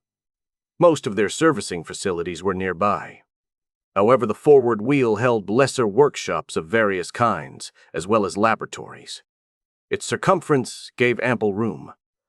Passing by one of these, Chief Engineer Yu Wenji heard sounds through the door, opened it, and went in to see. Alvin Brent, her second, sat hunched over a table, at work on a circuit board. Tools and materials lay scattered before him. A faint ozone pungency in the air spoke of an ion torch lately used. Computer screens displayed diagrams. "What are you doing?" Yu asked. Brent twisted around on his stool. For an instant he glowered. She stood her ground, a short, sturdy woman with blunt features between high cheekbones, bronzy complexion, black hair swept up and held by a comb. Her embroidered jacket and blue trousers seemed to rebuke his soiled work clothes. He smoothed the irritation off his face and said carefully, "I've worked out an idea for an improvement in our missile launch control. Minor, but it could make a difference someday. Now I'm putting together the hardware. There'll be time on this cruise to install and test it." She stiffened. You told me nothing about this. I saw no reason to, ma'am. It's not connected to your engines, not your responsibility. Every apparatus aboard and every program to run it is my responsibility. Bad enough that we carry weapons. How do you know we won't need them? He interrupted. She sighed. I don't, of course. But I cannot believe that civilizations thousands or millions of years old continue such obscene follies. Coldly, you will consult me in advance about any further ideas you may have, Mr. Brent. Meanwhile, you will stop this project until I have evaluated it. What harm? He protested. You'd have known before I tried anything. Everybody would have. I would not have had an opportunity to analyze it for any effects on the entire integrated system. Have you thought of every possibility? Furthermore, this is a matter of principle. You cannot decide unilaterally what use of your time is best for the ship. He slammed the board down on the table. Use? He exploded. What do you expect me to do? Stand idle like another of your machines till you feel like switching me on. She lifted a palm and replied with quick mildness. I have wondered if you would care to teach our shipmates something of what you know and can do, in case you suffer misfortune. I need not explain to you the value of redundancy. We do not have nearly enough. Who in this gang of freaks has that kind of talent? Why, surely Mate Rushick, Pilot Kilburney, and Dr. Dayan at least. Probably more. They will be wanting worthwhile occupation on our journey. We all will. You the most, broke from him. I beg your pardon? You probably have more need to forget than anyone else does. Or do you imagine your precious Chinese culture will still be here when we get back? That will do, Mr. Brent, she clipped. He swallowed, stood up as if at attention, and conceded stiffly, I apologize, ma'am. I shouldn't have said that. Again she softened. Well, but you are under stress. We must not make it worse. If you will prepare a report on this device of yours, I will be glad to review it and, if it has merit, discuss it with the captain. Good day, Watch. Before he could reply, she turned and left. Her strides down the corridor were quick, but not entirely even. Tears glimmered in her eyes. She blinked them away. Presently she reached the common room. As yet it was plain, monotone, like most of the interior. Decoration would help occupy the time of voyage. Already it reached spacious, comfortably furnished, equipped for games, recorded entertainment, or live performances. Interference projectors could block sound from those who might want to sit undisturbed. It offered a change from their private cabins. At this hour it was generally deserted. People were more actively engaged. As Yu entered, she saw Ajit Nathu Sundaram in an armchair. He rose and bowed. She returned the courtesy. He was a small man on the verge of middle age, fine-featured, chocolate-colored, the black hair beginning to frost. As usual, he wore merely pajamas and sandals. Good afternoon, Engineer Yu, he greeted. His voice was rather high, its English devoid of any regional flavor. Yes, it is afternoon by the clock, is it not? She responded more or less automatically. Likewise to you, sir. You look happy. I have no reason not to be. He regarded her. She had not hidden every sign of distress. A few of our friends are less fortunate. She grabbed after conversation. What were you doing, if I may ask? Thinking. Not very productively, I fear. She, in her turn, gazed long at him. Can anything shake you? She murmured. Too many things. They should not, true. He smiled. Since you are here, apparently at loose ends, would you care for a game of chess? I suspect you notice more than you pretend. Not really. I am a theorist. Whatever expertise I may have is abstract, in the underlying structure and logic of language, said humankind's most famous linguist and semantician. But perhaps I can put some blood and fire into my chessmen. Thank you, she said low. A game is exactly what I would like. At 19:30 hours, the crew came to the wardroom from wherever they had been in the wheel. Salim ibn Ali Zayd encountered Hani Dayan near the entrance. He halted to look her up and down. Quell's surprise delicious, he greeted, politely but with unmistakable appreciation. She stopped, too. Her lips quirked upward. A deep blue gown, full length and low cut, hugged her figure. The Egyptian pendant was colorful above her breasts, and a silver fillet held the red hair. "Thank you," she said. "When the captain requested that henceforward we dress for dinner, I did not expect anything so splendid. We knew he would. This was to be after acceleration ended, weight became purely centrifugal, and the travelers had moved from the cramped gimbaled decks. This gathering would celebrate the completion of settlement in their proper quarters. So I brought a few extra clothes along," Diane finished. "Greatly to the gain of the gentleman among us," Zaid told her. She gave him a glance as frank as his own. "You are quite elegant yourself."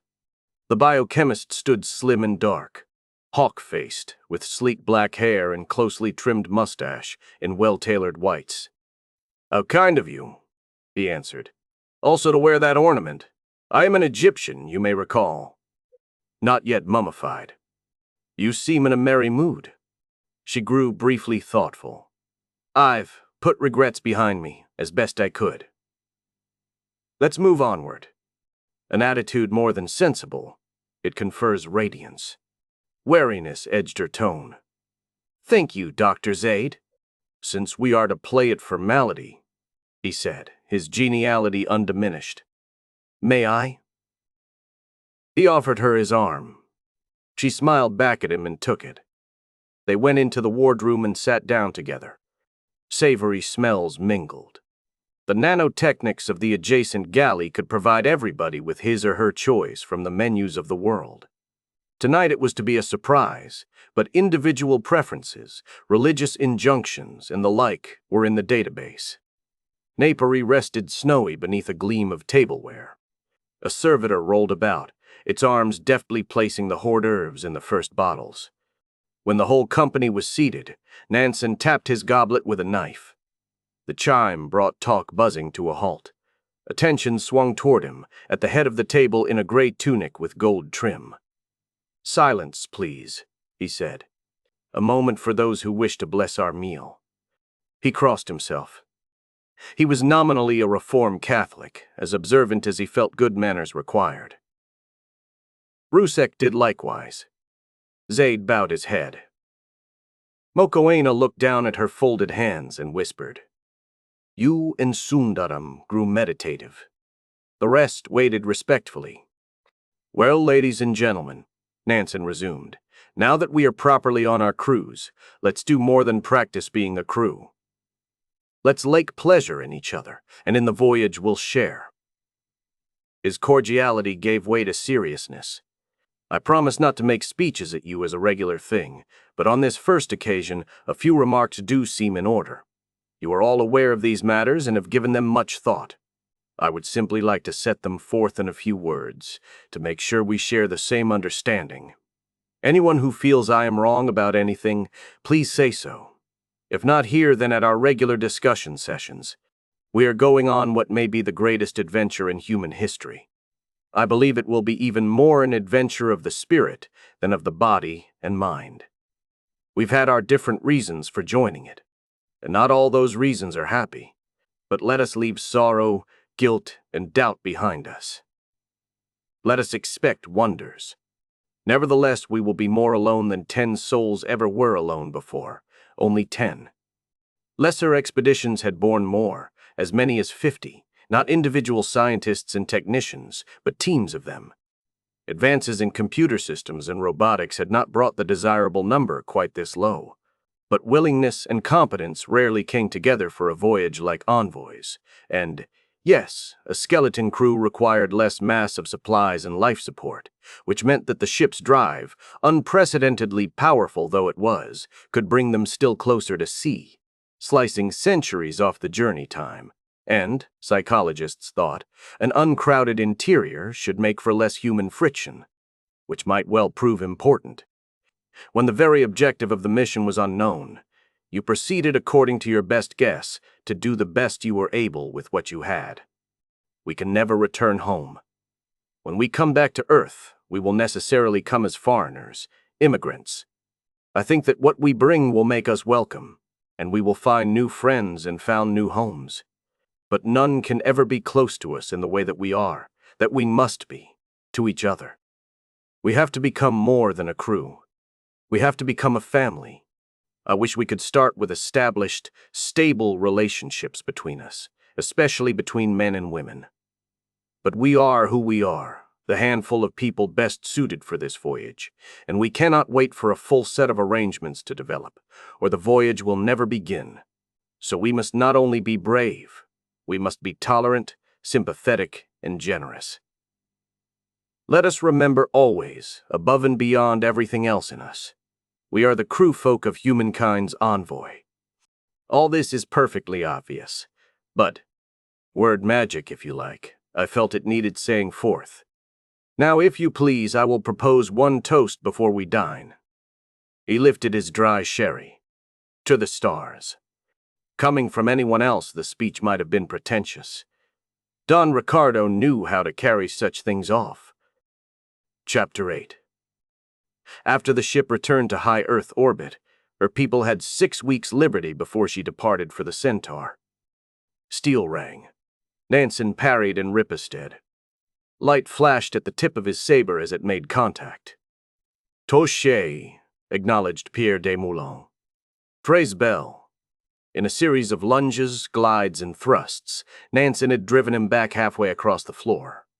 For a minute they stood breathing hard, faces agleam with sweat and smiles.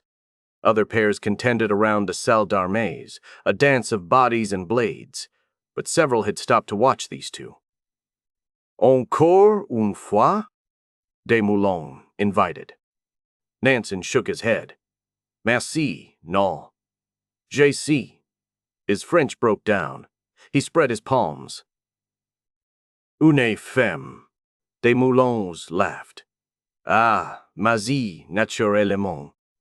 Bonjour. Bonne nuit. Jauntiness dropped from him, forced off by awe. Bon voyage, le capitaine. Nansen shook the preferred hand.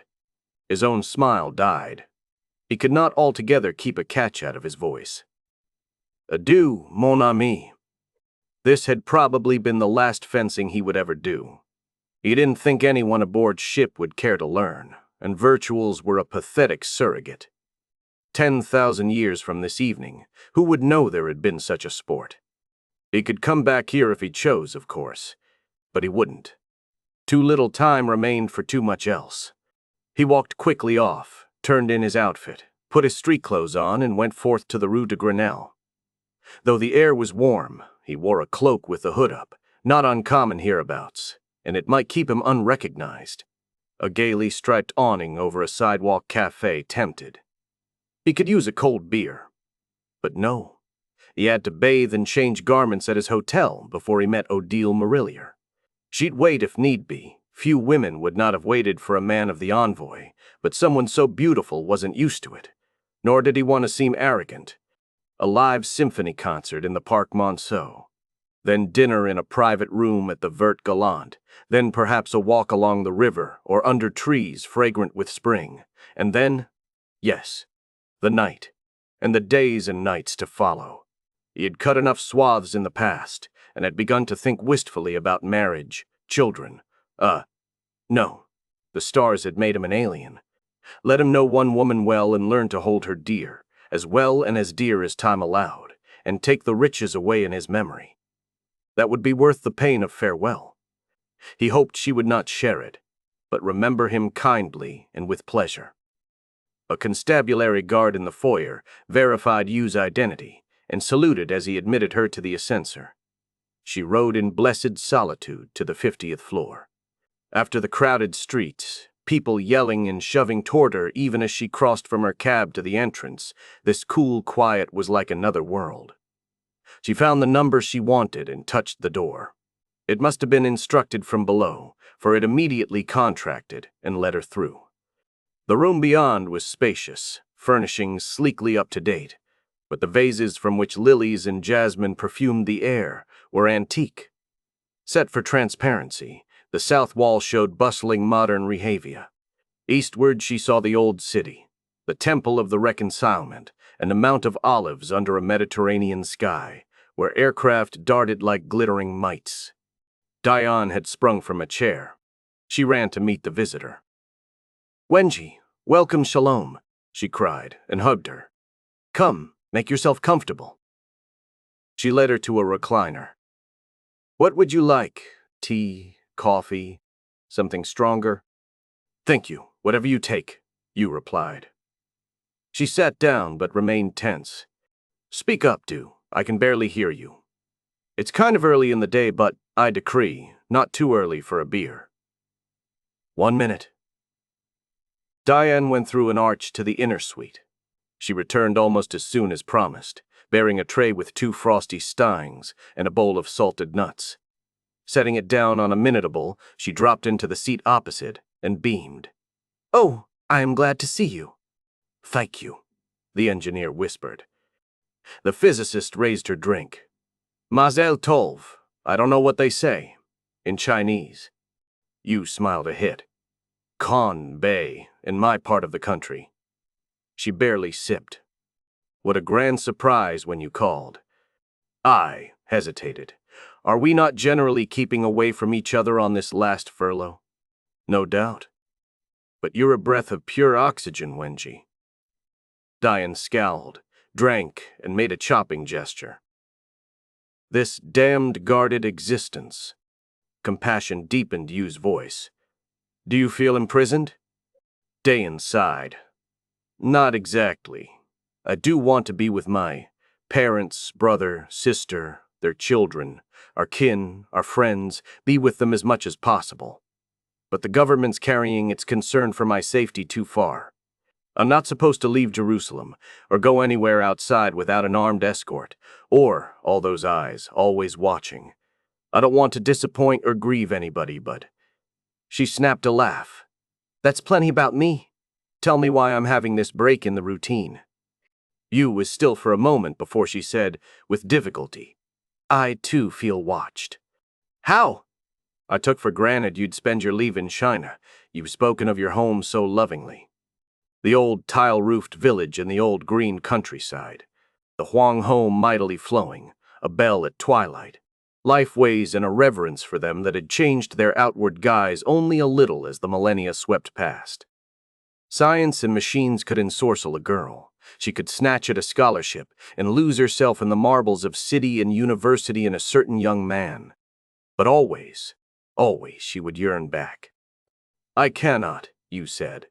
"No, I mean I will not." Diane stared. "What?" When the other did not respond at once, she murmured, "I've heard something about your having political difficulties, but you didn't seem to want to discuss it and I didn't want to pry. We've ample time ahead of us." Her tone sharpened. "Surely, though, your fame and standing, they can't deny you admission. I should think they would make you a national hero." Yu had gathered resolution. "They would," she said starkly. "I will not appear in public with them, accept their medals and praises, let them lick glory like dogs. This must be hard for you to talk about." "It is. I divorced my husband. You will all on the ship hear the real reason. Eventually. I can trust you now, Hanny, if you care to listen. But first promise me to say no word to anyone until we have left.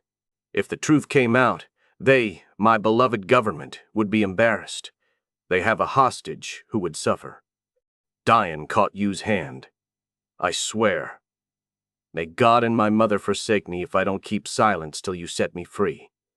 She let go and sat gripping her mug tight, while Yu's words trudged. "When she and I came back from Sirius, we were horrified. The space war had occurred, and in China the Protector was overthrown, but the Council of Nine was worse, and, nevertheless, he took the professorship promised him at Nanjing University. I did interplanetary work, developing some of the asteroids China had annexed. We were too much apart. We planned on emigrating to Australia. But without my knowing, he became involved with the Free Sword Society. Yes, he believed democracy could be raised from the dead in our country and around the earth. They caught him. They told me they would pardon him if I volunteered for envoy and was accepted. Pardon him and let him go wherever he wished after I was gone. But I must take this on faith, and the truth about the bargain must never come out. They want the credit. They want to say they sent a Chinese to meet the yonder folk, but they had nobody else quite suitable. I went through the pretenses and the motions. I did tell the Foundation directors I am still fond of Xi and asked them to press for his release. They promised to. I can hope it will happen and he will guess what is behind it, but I will never know. She fell silent, staring before her, her tears long since exhausted. Diane shed a few, rose, leaned over and embraced her. Oh, my dear, my dear. The steely calm in you entered her too, and she sat back down. Do not pity me, you said. We will experience wonders. And it does honor me far beyond my worth that I will keep alive something of what my country and my people were. You haven't yet told me why you came here. I thought I would spend these weeks seeing the best things on earth. But there is no peace for it. Everywhere the journalists, the cameras, the crowds, and always I must watch my tongue. Diane nodded. You need a refuge where you can take a meal without 20 hands sticking autograph pads under your nose and a reporter firing questions about your love life. Well, you've come to the right place. I do not wish to intrude, you said, diffident again. A day or two, if you will be so kind. Nonsense. Diane's tone grew animated. You'll stay with me till we go. I have tough men with firearms to keep me unmolested, and we'll share them. My family, my friends will be delighted to meet my ship. She rubbed her hands together. We'll show you some fun, too. And maybe we'll learn to eat gefilte fish with chopsticks. You're too generous. Not at all. Self-interested. I told you this existence was getting dismal. You'll liven it up in your quiet way. Diane paused. And, I would like to slip out by myself once in a while. Alone, nobody knowing. A gentleman or two, do you understand?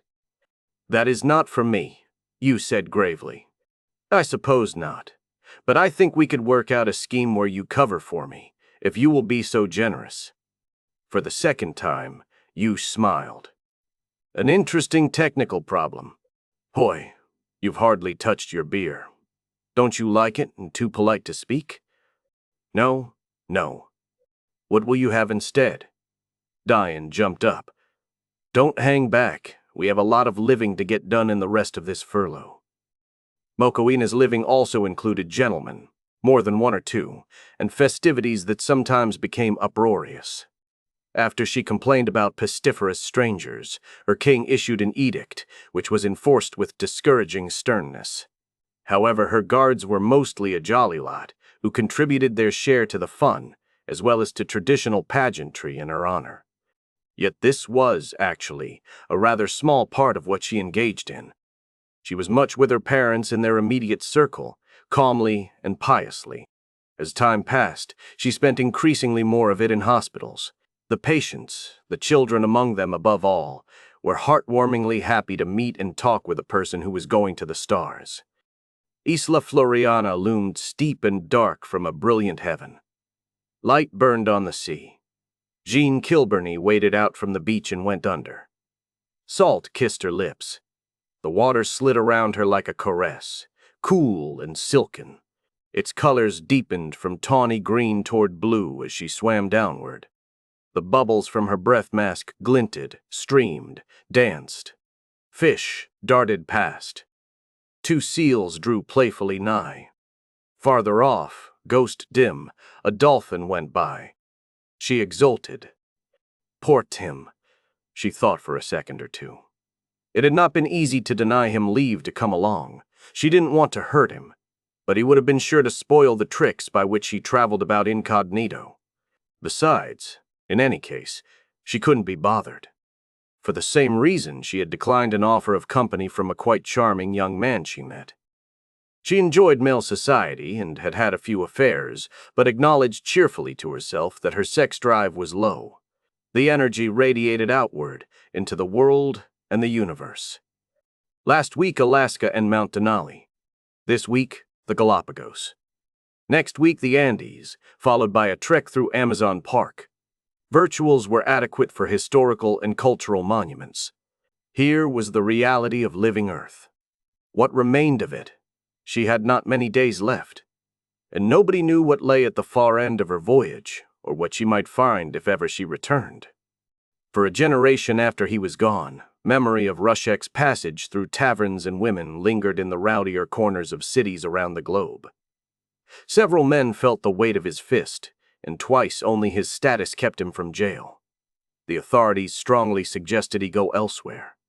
But when not provoked to anger, he was a leviathan of open-handed, noisy good humor. He had other interests that would have surprised his drinking companions and partners in bed, but he reckoned they could wait. His shipmates were unwittingly indebted to him. The colorful copy he provided took some of the publicity pressure off them. Evening lights slanted long above the roofs of Cairo. The call to prayer rang from minarets that it touched with gold. Zaid heard directly, not electronically, for he had opened the windows of his apartment now that the day's heat was waning. He prostrated himself on the carpet. Its biofabric responded with a sensuousness lost on him in this moment. After the words had been said and the thoughts had been thought, he stayed for a while, his mind still speaking to God. He knew that was not quite orthodox, but he had been influenced by a largely European education. Peace to the soul of Osman Tahir, greatest man of the Ahmadiyya movement since Abdus Salam. He inspired me to this, for your glory. Peace to you, darling Nariman, and to the children. You, God, who see my inmost heart. You know I was not being wholly selfish when I forsook them to go to Epsilon Indi. Was I? Yes, the science lured, but it would surely benefit mankind. It did. Primitive though the life on that planet is, we learned much there, and already the physicians have use of our findings. And always, as your prophet Ahmad taught, through the knowledge of your works we exalt and come nearer to you. A visiphone sang. Zaid rose to answer. The caller, an old acquaintance, gave him specific information about arrangements to bring him discreetly to a certain establishment. A cordon bleu meal was in preparation, yes, vintage wines, and the entertainment afterward would be rather special. Indeed, I will come, Zaid said. Many thanks. He had his ideals, but no pretensions to being a holy man. A nearly full moon rose over the mountains and threw a trembling glade across Lake Louise. A breeze lulled, cold and pure. Cleland wished he could linger. He had an appointment, though, and the chance might not come again. With a sigh, he made his way to the lodge. Banners still flapped around the paved lot, but the torches and their bearers were gone.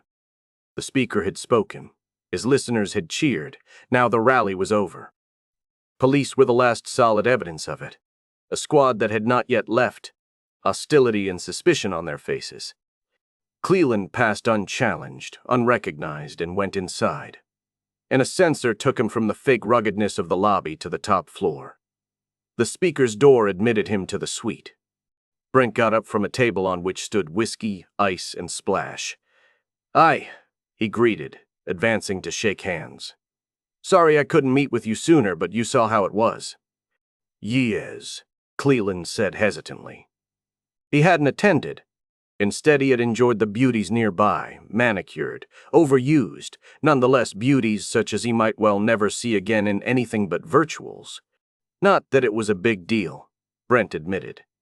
He took the other man's elbow and urged him to a chair.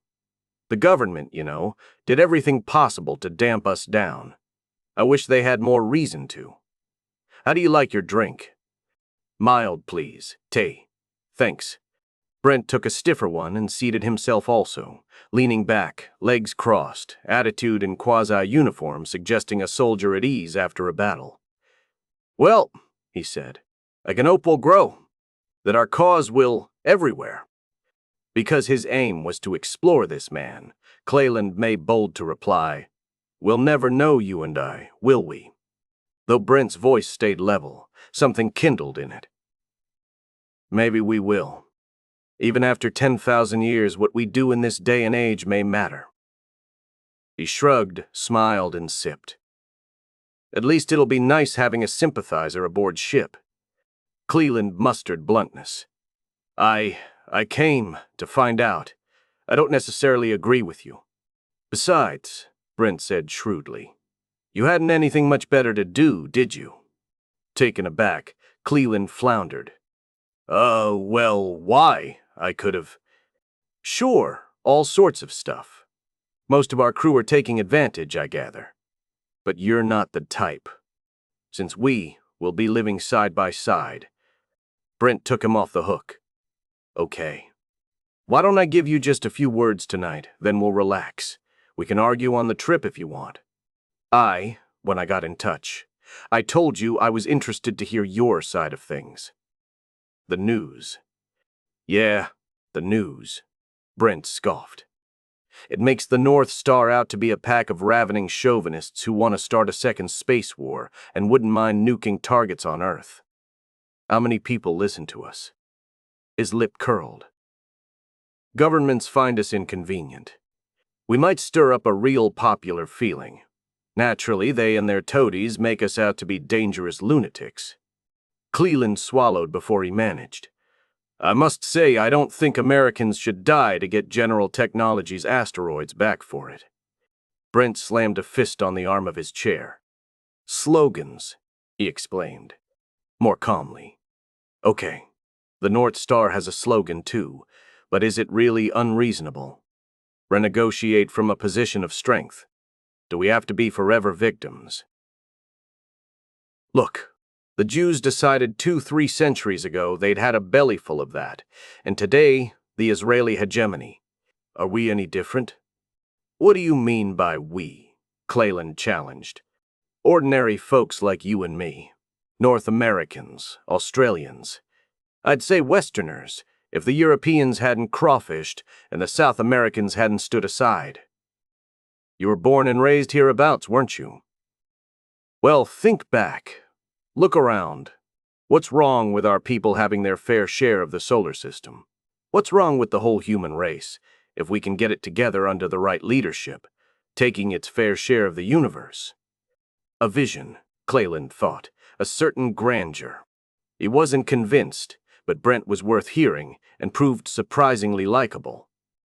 Sundaram sat on the ground, on a bank of sacred Ganges, and gazed across the water. It rippled and sheened beneath the moon, through the night, broad, powerful, with now and then a glimpse of darkling wings or a crocodile gliding past. One could forget that works of man controlled and purified it, and imagine it as eternal. Leaves rustled overhead, a stand of bamboo rattled ever so faintly, in a breeze warm and full of silty odors. He was alone in this mite of a park. The multitudes who revered him and clamored for a touch of his hands gave their Mahatma his solitude when he needed it, and fended outsiders off. They might have been bewildered to know that, sitting there, he did not contemplate the ultimate. His thoughts were of the yonder folk. What language was theirs? The principles of mathematics and physics hold true across the cosmos, from fiery beginning to cold extinction. Is there, then, a basic law for communication? How shall we talk with that which is utterly strange to us? He had won his fame by proving relevant theorems. More stirred within his mind. Chapter 9. Falling free, each second laying more than 100 new kilometers between her and a shrunken soul, Envoy was about to enter the deep. Her crew had not been aboard during the weeks of outward acceleration. There was no need of adding that to the unforeseeable stresses ahead of them. 2 high-boost spacecraft overtook, while the living cargo rested dreamless under brain pulse and weight-supportive tanks. Roused at rendezvous, they said their farewells and shuttled across to the starship. It was the last valediction. Word from Earth would have taken an hour to reach them. After all the pomp and speeches, they agreed this was a mercy. Nevertheless, it was lonely watching the other craft vanish into remoteness. Here, at their distance from the sun's mass, Space had flattened enough that the quantum gate could function. As nearly as instruments could tell, they were aimed close to Zeta Centauri, a marker on their way to the goal. It set the direction in which the energy from beyond space-lime would take them. Speed, a scalar, becoming velocity, a vector. They went quickly to their individual stations, a business rehearsed so often that now it was automatic and felt not quite real. In a sense, the feeling was right. Computers, circuits, machines would do everything. Humans only commanded, and at this hour the only commander was the captain. His voice rang over the intercom.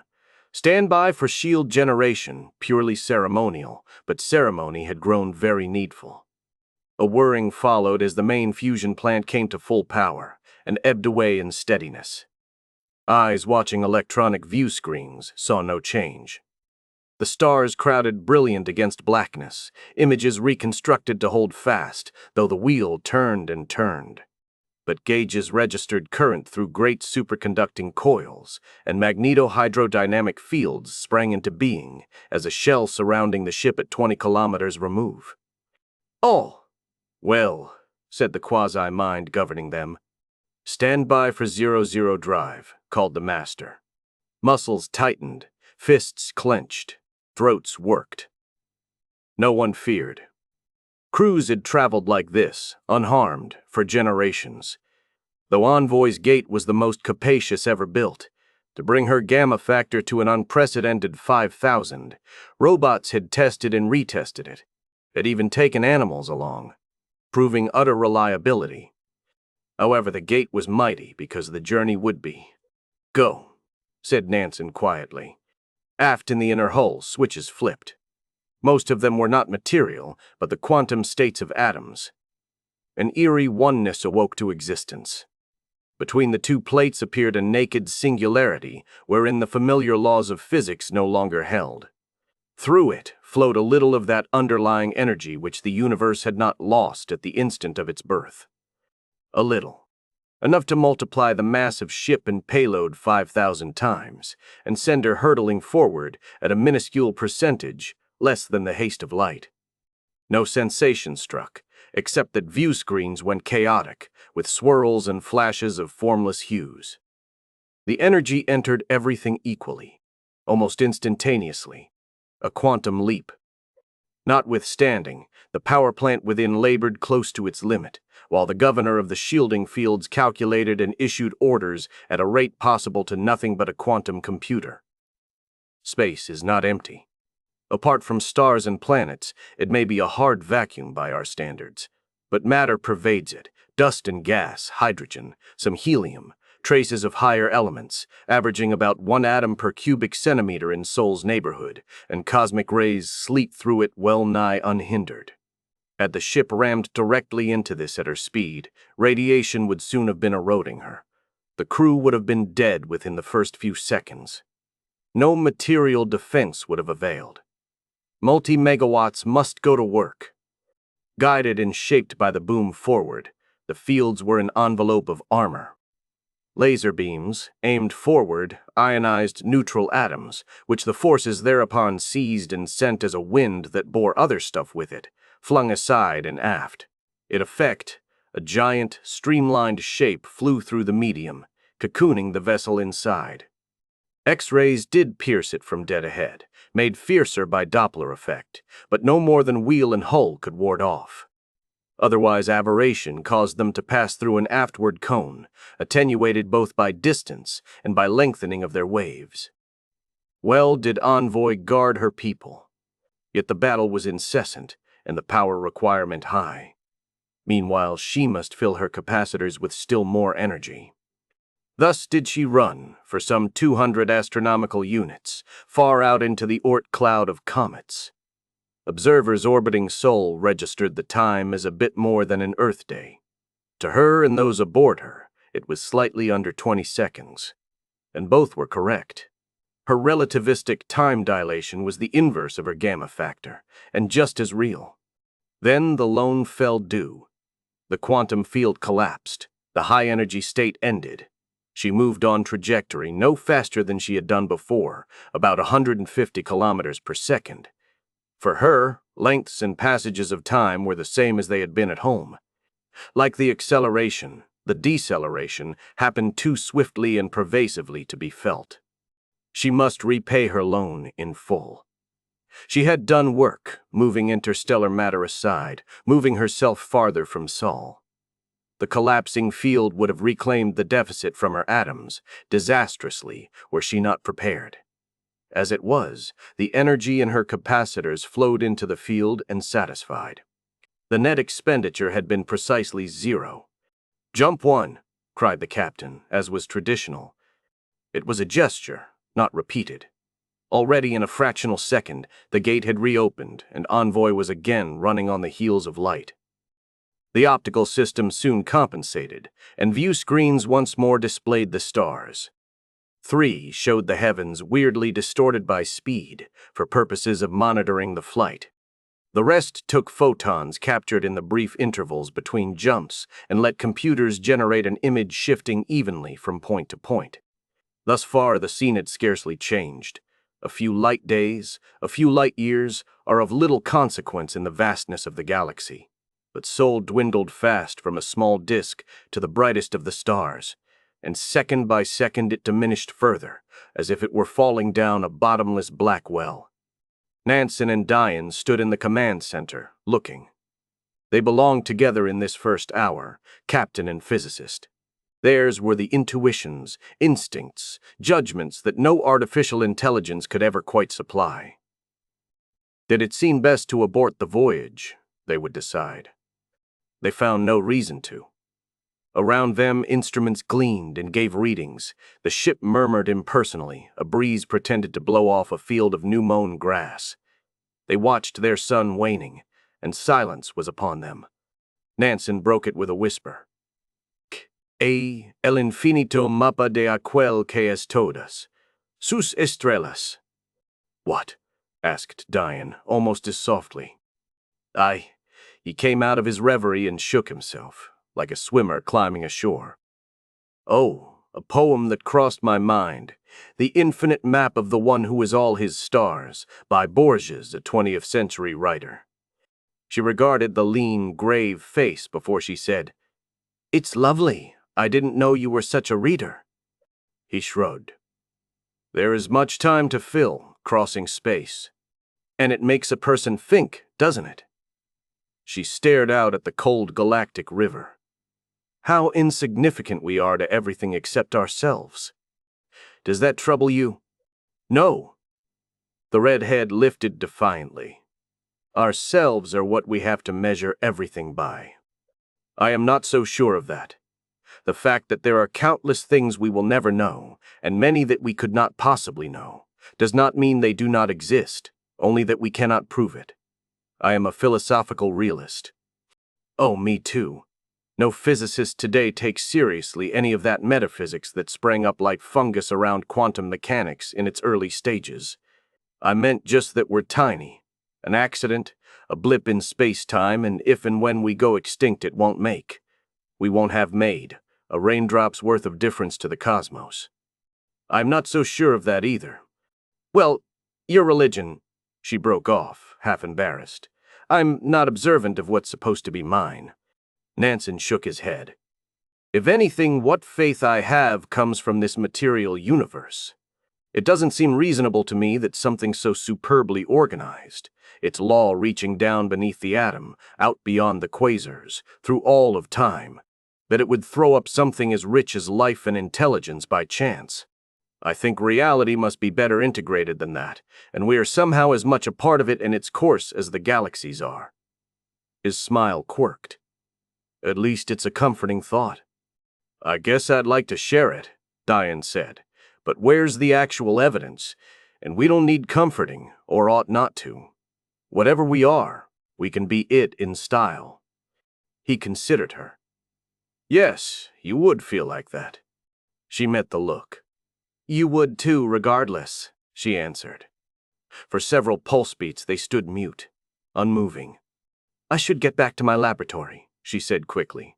Everything seems in order here, and you remember I have some experiments going. At our gamma factor, who knows what we might detect. Journey commenced. The rest of the expedition had, in an unspoken mutuality, sought the common room. Together they sat watching Sol recede. In a few more hours of their time, it would no longer be the dominant star. In a day and a night of their time, 13.5 years would pass on Earth. Sundaram rose from his chair. "I believe that suffices me," he said. "If you will pardon me, I shall retire." "For a nap?" Kilburney asked, as lightly as she was able. "Possibly," he replied in the same spirit. "Or possibly I can pursue an idea a trifle further." He went out. Brent squinted after him. "Good Christ," the second engineer muttered. "Is he anything but a thinking machine?" "Much more," Zaid told him sharply. "I have taken the trouble to become acquainted." Brent lifted a palm. "No offense meant. If he doesn't care for women, it makes things easier for me. If he doesn't make a pass at me." He saw frowns and tightened lips. "Hey, sorry, just a joke." You stood up. "I think we would be wise to inspect the recycler systems," she said. "Why, is there anything to fear?" Zaid wondered. "No. I am confident they have themselves well in hand. However, the final responsibility lies with my department, responsibility for the nanotechnics and processings that turned waste back into fresh air, pure water, food, and the luxuries that were almost as vital. One more go-through. Now that we are under 0-0, will secure us more firmly in our teamwork." "Oh, all right," Brent said. "Actually, a welcome diversion." Zaid made a gesture at the awesomeness in the screen. As the biochemist, he was involved. "Should I come too?" asked Mokoina, biologist and physician. "No need, unless you wish to," said Yu. She led Brent and Zaid out. Mokoina stayed. That was neatly done, she told those who also remained. She diffused what could have become an awkward situation. Cleland stirred, cleared his throat, and spoke tentatively. "Do you mean Al might have, lost his temper? I don't think so. He's not a bad man." "I didn't say he was," Mokohena answered. "Besides," Rushik put in, "I think what Wenji wants is to give her group something to do. The sooner everybody's busy, the better. Sitting and gaping at this is no good." Mokoena chuckled. "As for that, we can trust our captain to have some ritual planned for our first supper." Russik shrugged. "Probably. He didn't approach me about it." Kilburney jumped to her feet. "Meanwhile, we do jolly well need a break," she exclaimed. "Who'd like a hard game of handball?" Russik brightened. "Here's one," he said. Side by side, they left for the gymnasium. Cleland started to follow, but sank back down. "Wouldn't you care to join them?" Mokoena asked. His glance dropped. "I'd be too slow and clumsy." "Really? You've handled yourself well in some difficult places." He flushed. "That was competing against nature, not people. You mustn't let jealousy eat you, Tim," she said gently. His head jerked up to stare at her. "What do you mean? It sticks out of you like quills." She leaned forward and took his right hand in hers. "Remember what the captain told us on our shakedown. We cannot afford hostility or bitterness or anything that will divide us. I suppose we should have made our personal arrangements before we embarked. You know that wasn't practical, especially when relationships are sure to change as we go. You and Lajos. It is friendly between us," she said, "but it's not binding on either one." Her smile offered no more than kindliness, a kindliness without urgency or need to be anything other than itself. Chapter 10. The town began as a district in a small city. Humans tend to cluster together, the more so when their way of life makes them ever more foreign to everybody else. As time passed, the district became a community in its own right, and it abided, while change swept to and fro around it like seas around a rock. On this day, descending, Michael Shaughnessy saw it as roofs and sundomes nestled among trees. A power mast reared from their midst as if pointing at the clouds that drifted by, billowy white against blue. Otherwise, grass rippled boundless. Sunflowers lifted huge yellow eyes out of its silvery green. A herd of neo-bison grazed some distance to the south, unafraid. Only wild dogs and master-class men hunted them, not very much. Crows flocked about, black, noisy, and hopeful. Northward, a long, high mound and a few broken walls were the last remembrances of Santa Verdad. Grass hid scattered slabs and shards, as it had hidden the remnants of earlier farmsteads. This region of central North America was now a vicarial preserve. Shaughnessy set his rented vehicle down in a lot on the edge of settlement and got out. Air blew mild, full of odors the sun had baked from the soil. There was no guard, but neither was there any call for it. He walked on into town. The street he took was immobile, with antique sidewalks. Its indurate was beginning to show the wear of feet and wheels through centuries. The trees that shaded it were younger, replaced as they grew old and died. Behind their succulent leafage, homes stood in rows, each on its patch of lawn and garden. The houses were ancient, too, but not the same age. Most were half underground, topside curving in soft hues up to a dome, a style archaic enough. Some, though, harked further back, even to times when forms still more outmoded were enjoying revivals, a rambling ivy-grown bungalow, or a peaked roof on 2 stories of brick, with windows and a chimney. Most displayed a token of the family who held it, a nameplate, a mon, an ancestral portrait, a line of calligraphy, a stone from a far planet, and the crests of ships on which members had served. Nevertheless, perhaps because they were all of modest size, perhaps because they were all in one way or another marked by time, they engendered no disharmony. They belonged together. Not many people were about at mid-afternoon in this residential section. A few children sped past, a whirl of color, shouts, and laughter. A few adults walked or rode purring motorboards. Here among their own kind, they were generally in traditional groundside garb, which ran to flamboyancy. The headbands of men glittered. Their tunics were of shimmering metalloid mesh. Colorful trousers banded with gold went into soft half-boots. Women's coronets were gemmed or plumed. Filmy cloaks fluttered from shoulders. Lustrous biofabric shaped and reshaped itself to them as they moved. None of them knew Shaughnessy, but they greeted him with an upraised palm, a gesture he returned. A young woman who came striding toward him stood out amidst them. She was in uniform, an opalescent sheath suit with a comet emblem on the left breast. The ray slanted across the black curls. Doubtless she was bound for a rendezvous with other officers of her ship, a business meeting or a party. Although her outfit was new to him, he realized what the ship must be.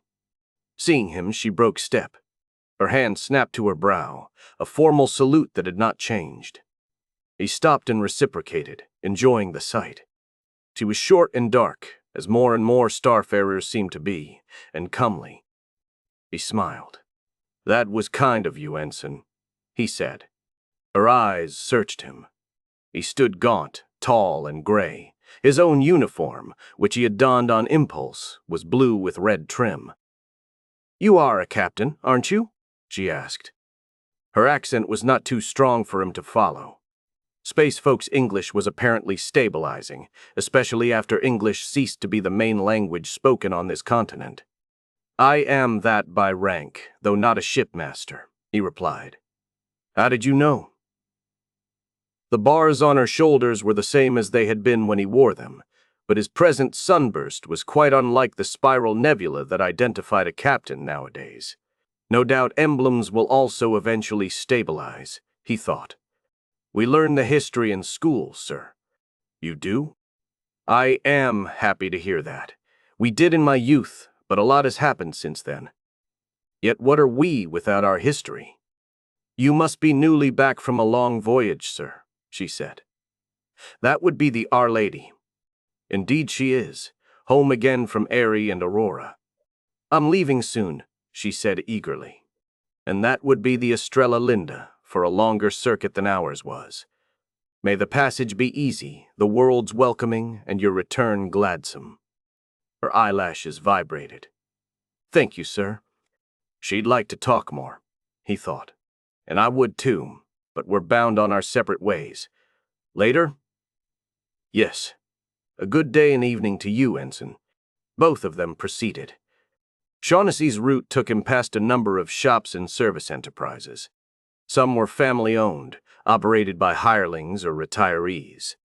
Others belonged to outsiders who might, though, have lived here for generations. All were antiquated. Well, when you were gone for 20, 30, 50, 100 years, you had better have something familiar waiting for you. He came to a house on another street of homes. A veranda fronted its stucco walls. He had called ahead from his air car, and the occupant stood in front. "Greeting, Captain," Ramil Shawnee hailed. He waved the visitor ahead onto the porch. "Please have a seat." "What may I offer you?" Stooped and white-haired in a plain brown robe, he somehow kept the bearing of an officer. His aspect was not a shock. Michael Shaughnessy recalled the young Ramil Shawnee. But you had to expect that decades would do their work. And anyhow, they had met again, not long before. What felt odd was that Ramil, 110 biological years of age and the mayor of the town, should defer to another who was just 70. But then, Ramil was Michael's great-grandson. They settled into form chairs, side by side. A neo-chimp servant, a type of creature new to Michael, and the idea a bit repugnant, took their orders for drinks. For a while they sat unspeaking in the shade and breeze, looking out at the street. One girl who walked by carried a bat cat on her wrist. Michael wondered what provision she'd make for it when she grew up and shipped out. If she did, of course. Maybe she would rather forsake the kith of the Starfarers. Theirs wasn't an easy life. Maybe she, being smart as kithfolk usually were, could get a well-paid position in a guild or in the vicarial bureaucracy. Or maybe she, being pretty, could become a mistress of a local magnate and ride forth in twilight to fly her bat cat at homing crows. Or maybe she would choose the stars. She passed on out of sight. "And how did your travels around Earth go?" Ramil asked. Michael grimaced. "Not well. I thought something of Ireland would be left. I was away less than a century. A swing around by 2 suns with a planet of peace where humans can live. I should be grateful for the few such we've found. Without them, would any starships besides Envoy be running yet? It is the colonies and their need less for material goods than for human contact, novelty, more word than a laser beam can bring, and, rarely, a passenger or two. It is they and what trade they carry on among each other that keeps us going. Oh, yes, we make our occasional exploratory ventures, and sometimes one of them reaps a great profit, but most do not. I think the only reason for them, or for any starfaring, is that some people still wonder about what there may be beyond their skies. May they keep on wondering. The voyages, the discoveries, the adventures. But meanwhile, at the heart of it all, is Earth growing old? I have no more wish to settle there, Michael said. Well, it's been a hard century, Ramil conceded. So I gather. The servant brought the drinks, whiskey and soda for Michael, wine of Mayan skyberries for Ramil, together with kelp crackers and garlic nuggets. Ramil gazed into the air. In many ways I envy you, he said. I wish I could have gone back to where you've been, but Juana would never have been happy aboard a ship. And now it's too late for me. She was worth giving up space for, though, wasn't she? Michael replied softly. Ramil nodded. Oh yes, you remember her. Michael did, her, and the wedding, for it chanced to be when he was last on Earth. From time to time, Starfarers were bound to marry outside their kith, and Ramil's earlier voyages had been rather short. He was not too alien for her. Yes, Juana was a darling, but my Eileen, your great-grandmother, Ramil, who died in my arms while the light of Delta Pavonis streamed through the ports, I had the better luck. Don't mistake me, Ramil added. I am not sorry for myself. There's still fight and fun to be had. Keeping our autonomy here? Michael asked, partly for the sake of tact, partly because he didn't know. He hadn't yet caught up with events. When he left, the great man of Manku had been Earth's ruler, not a figurehead for whatever cabal had most recently seized power. No, that isn't in any danger, Ramil said, obviously relieved to get away from matters too close to him. Not so far. Our ships, our cargoes give us leverage. Nothing critical, you know, but the pure chemical elements, the special feedstocks, the new data. Yes, above all, the new information. For science or industry or sparking fresh, saleable ideas, those pay off. As always. Does always mean forever? Ramil's tone harshened. The Vicar of Ison, though, the overlord hereabouts, he's a greedy sod. Unless we can keep playing him and his fellows off against each other, the taxes will eat us. Michael frowned. Why can't you be getting help, pressure on your behalf, from the Lunarites, the Martians, or the Outer Folk? None of them have any strong incentive to give it. They do help indirectly, just by being. I've lately been hinting that if we're pushed too hard and drained too dry, we can take our business elsewhere in the solar system. Why not? From what I've heard about the current situation, mightn't we be more comfortable? It would not be Earth, Ramil said. No, Michael thought. Luna, the asteroids, the moons of the giant planets, even Mars can never be, no matter what humans have done for them. Earth is our mother, no matter what humans do to her. Oh, the colony worlds at other suns may beckon, but they're changing their people still more than happens here. We Starfarers, our starfaring keeps us changeless. I understand, he said low. Without this much of a tie between us, a home port, we'd drift away from what we are. Earth is where we meet and marry. Those who love space will marry into us. Those who can't stand the hardships will leave us, and so as genetics and usage work onward, we evolve from a handful of crews to a people, a kith. Ramil smiled wistfully. Besides, he said, they'd be sad aboard Envoy if they came back and found nobody like ourselves to greet them. Michael sighed. I am not sure they will, whatever we do. 10,000 years is an unholy stretch of time, and they are only, what? 750 years into their journey. To them, less than 2 months, hasn't it been? Nonsense. Sheer malarkey. Under these conditions, simultaneity is an empty noise. Ramil glanced at him. You knew Ricardo Nansen, didn't you? Michael nodded. I did. We were on the first Epsilon Eridani expedition. He saved my life on that grim world. Ramil took a goodly swallow from his tumbler. Well, he said, this has wandered from the subject. Michael chuckled. Do you mean we had one? I'm sorry your visit has disappointed you. Michael's humor faded. You did not tell me the Ireland I knew is gone. But it isn't, Ramil protested. They've kept part of it, at least, green and beautiful. For the pleasure of its vicar, Michael spat. Oh, common folk may nest in their villages if they choose, like us given leave to stay in this burg of ours, but they are not my folk anymore. I'm sorry.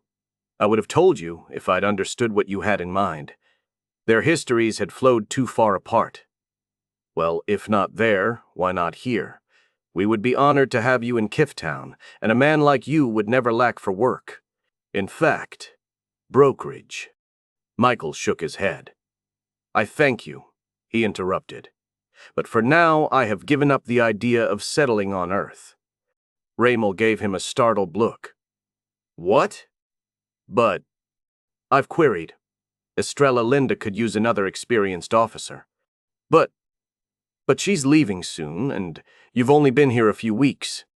Surely, if you must go, you can take your ease for a year or two first, till Our Lady heads out again. Ordinarily I would, Michael said. But Estrella Linda is off on a wide sweep. As far as I can find out, nothing else like that is planned for the next several decades, just 20 or 30 years shuttlings. I'll snatch the chance and... His gray head lifted. He laughed. Great men, vicars, I'll outlive the bastards. Chapter 11. As the days aboard Envoy mounted to weeks, her crew settled into their various ways of filling their abundant free time. You could share sports, games, recorded shows of every kind. You could pursue hobbies, studies, even research. You could teach 2 or 3 interested shipmates something you were knowledgeable about, such as a skill or a language. You could help arrange live entertainment, a play or a concert or whatever. You could think about questions that were not trivial, but for which there had always somehow been too many distractions. It did not work perfectly for anyone, and did not work as well as it should for certain ones. Then the temptation was to seek the pseudo-life of an interactive virtual reality program. Every cabin was equipped. But you rationed yourself pretty strictly. Prudence and unspoken social pressure remained powerful. A popular, productive activity was the improvement and decoration of the interior. Individuals or teams contributed according to talent and inclination, after general agreement had been reached on what to do in a given area. One day watch, about 3 ship months after departure, Mokowina and Brent met in the common room for this purpose. With the 2 of them alone there, it felt cavernous. Kilburney, Dian, and Zaid had painted the bulkheads and overhead in cheerful colors, with flourishes. A wall screen showed a mural composed by you, black and white scene of mountains and river, house and bamboo grove, a poem of Libo inscribed in the upper right. She was programming a second picture. Mokowina thought the place also needed something dynamic, but something that was solid, touchable, not an engineered mirage. Nobody objected. Brent hunkered at the base of an aluminum framework. It suggested a miniature fir tree stripped bare, with intricately curved boughs and sub-branchings. Motor-driven, they could undulate, twirl, and interweave, swiftly, randomly. He had built it in the machine shop according to her design, and today, with strength and skill she lacked, secured it to the deck and made sure it operated properly. As it whirled back to quietude, he rose. "There," he said. "Seems okay. Will it do?" She beamed, a flash of whiteness in the dark face. "Splendid! I can't wait to put on the ornaments. Mirrors, jewels, shining fractals, her creations. They should move and gleam and glitter endlessly. Variable, almost alive. Would you like to help with that too?" "No, I'm not the artistic type." "Well then, thank you twice as much. No trouble. I had nothing else to do. With my hands, anyway." Mokowina's smile dissolved. "Yes, I have thought that must be difficult for you, Al." Resentment broke abruptly loose. "You Wenji's just-in-case backup. Why, you stand your watches. You have your jobs. Busy work. Nothing a robot couldn't do as well or better. Keep the clod occupied, because if you don't, he might stir up trouble for lack of any other interests." She frowned, straight into his eyes. "Now, that's nonsense. In the first place, you knew full well what the situation would be en route." "Oh yes, in theory. Practice turns out to be harder. Don't worry, I'll last out the monotony, hoping we'll find what'll make it worth going through. In the second place, Al, we all know you are not an oaf or a monomaniac, and you know we know it. We've heard you mention pieces of history we never learned, and snatches of the music you play for yourself, and on Christmas Eve, celebrating a date that existed only in the ship's calendar, over the cognac, when you fell to talking about." She stopped. Abashed, she had to ask, what was his name? The composer. "The guy, Forage. Yes. I'd like to know more about him and his music." His countenance brightened, his voice lightened. "You would?" Bitterness returned. "You'd be damn near unique. How many give a politician's promise any longer about the heritage?" The last word he used quite without self-consciousness. "Times change," she answered. "Ideas, tastes, ways of doing and saying things, even thinking and feeling. Not necessarily for the better." He grew earnest. "That's one reason I came along, so that somebody would remember what Western civilization was and bring it back again to Earth." Surprised, she said, "You never made that dear to us, Al." "I didn't expect anybody would understand. Well, Tim Cleland, a little. And Nansen maybe, except he's given up on it. He hugs his traditions to himself and just tries to be the perfect captain, the perfect robot. You're being unfair. Speaking for myself, I admit I don't know much about this. We had other things to think about in Africa, including our own traditions. But I'd be happy to learn. Really. Brent stood motionless. When he spoke again, it was warmly. Why, that's wonderful, ma'am. I'm not sure how. We'll find our way forward. Look, let me put these tools away and then we'll go off by ourselves and begin. He edged closer. She retreated a step. That may not be wise, Al. He halted. Huh? I think I see what you have in mind. No, I'm not angry. It's very natural. She trilled a laugh. A compliment, actually. Thank you. He stiffened anew. But you won't. Not so suddenly. You and Lajos Rushek are open enough about what's between you. Our business. And Tim, lately? Hold on, she snapped. For your information. She paused. Do you mean you didn't know, I thought, as often as you two have been talking? Well, he is a private person. He's having a thorny time. I'm trying to help him through it. I do not want to make matters worse. He reddened. Instead, you're serious about that Rusek hooligan, because if you're just screwing for fun... I told you, mind your own business, she shouted, and keep a civil tongue in your head, fellow. He gulped and glowered. She relaxed, bit by bit. Oh, I understand, she said after a while. You're overstressed. Less stable than we believed, she did not add. Please come see me at my medical office. There are plenty of helpful pharmaceuticals. And I don't gossip about my patients, Al. I don't need that kind of help. Well, I can't compel you, she sighed. Only remember, it's always available and you're always welcome. Meanwhile, shall we forget this incident? All right. He sounded half strangled. Collecting the tools, he stalked off. In his cabin, he selected a program, made the bioelectronic connections, lay back, and went questing through the wilderness with Daniel Boone. The native women were very hospitable. Chapter 12. On a hilltop above the valley of the Kashatria, old Michael Shaughnessy sat alone. Delta Pavonis warmed him, akin to the sun of his childhood, but 2 daylight moons hung wan among clouds whose whiteness was streaked orange and amber by tiny life. The air he breathed blew pure and sweet, but through its odors of grass and wild thyme drifted a sulphury hint of surviving firebrush. The land swept down to the shining river and rolled back upward on the farther side in familiar curves sculptured by wind and rain. But from one slope jutted a many-towered bulk of clay and small stones that had been the nest of animals now extinct. Beside the river stood a town, but its rounded pyramids and spiraling spires were like nothing he had ever beheld elsewhere. The people who dwelt there were peaceful and kindly, but time and their world had made them altogether foreign to him. The old man sat on a log and plucked a harp. He had fashioned it himself, and he half spoke, half sang to its notes, in a tradition that died before he was born and would die anew, forever, when he who had resurrected it was gone. I have come to you, Feng Huang, who have never been another earth and never can be nor should. I have come to lay my bones in your soil. First, however, I will tell you of Earth. I will say to your winds what Earth was when last I walked upon her. She lay bleeding, Feng Huang, and the shadow of many deaths over her, and the fear of many more to come.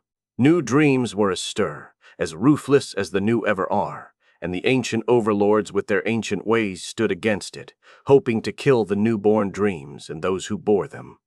A mighty war was in the making, and none could foresee what ruin it would wreak, or what the whims of chance might spare. I, who neared the end of my days, wept for the young. I, who was about to depart, went about bidding goodbye to those things that remained on earth, wonderful, beautiful, and defenseless, from all the ages she had known. I would not be content with images and illusions.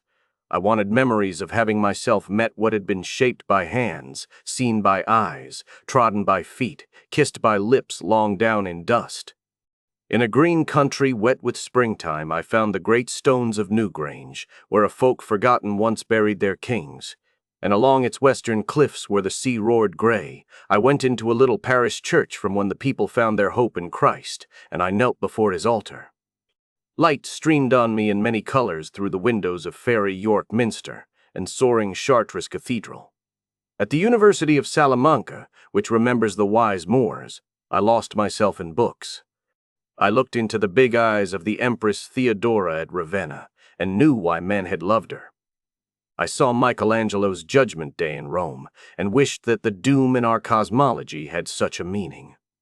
The columns of the Parthenon rose before me, broken, eroded, but softly golden from centuries of weather, and they made my spirit stand as true as they.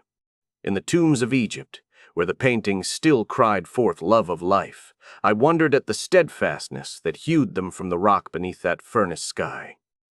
Shwe Dagon recalled another faith, which yearned beyond life for oneness, but which wrought splendor.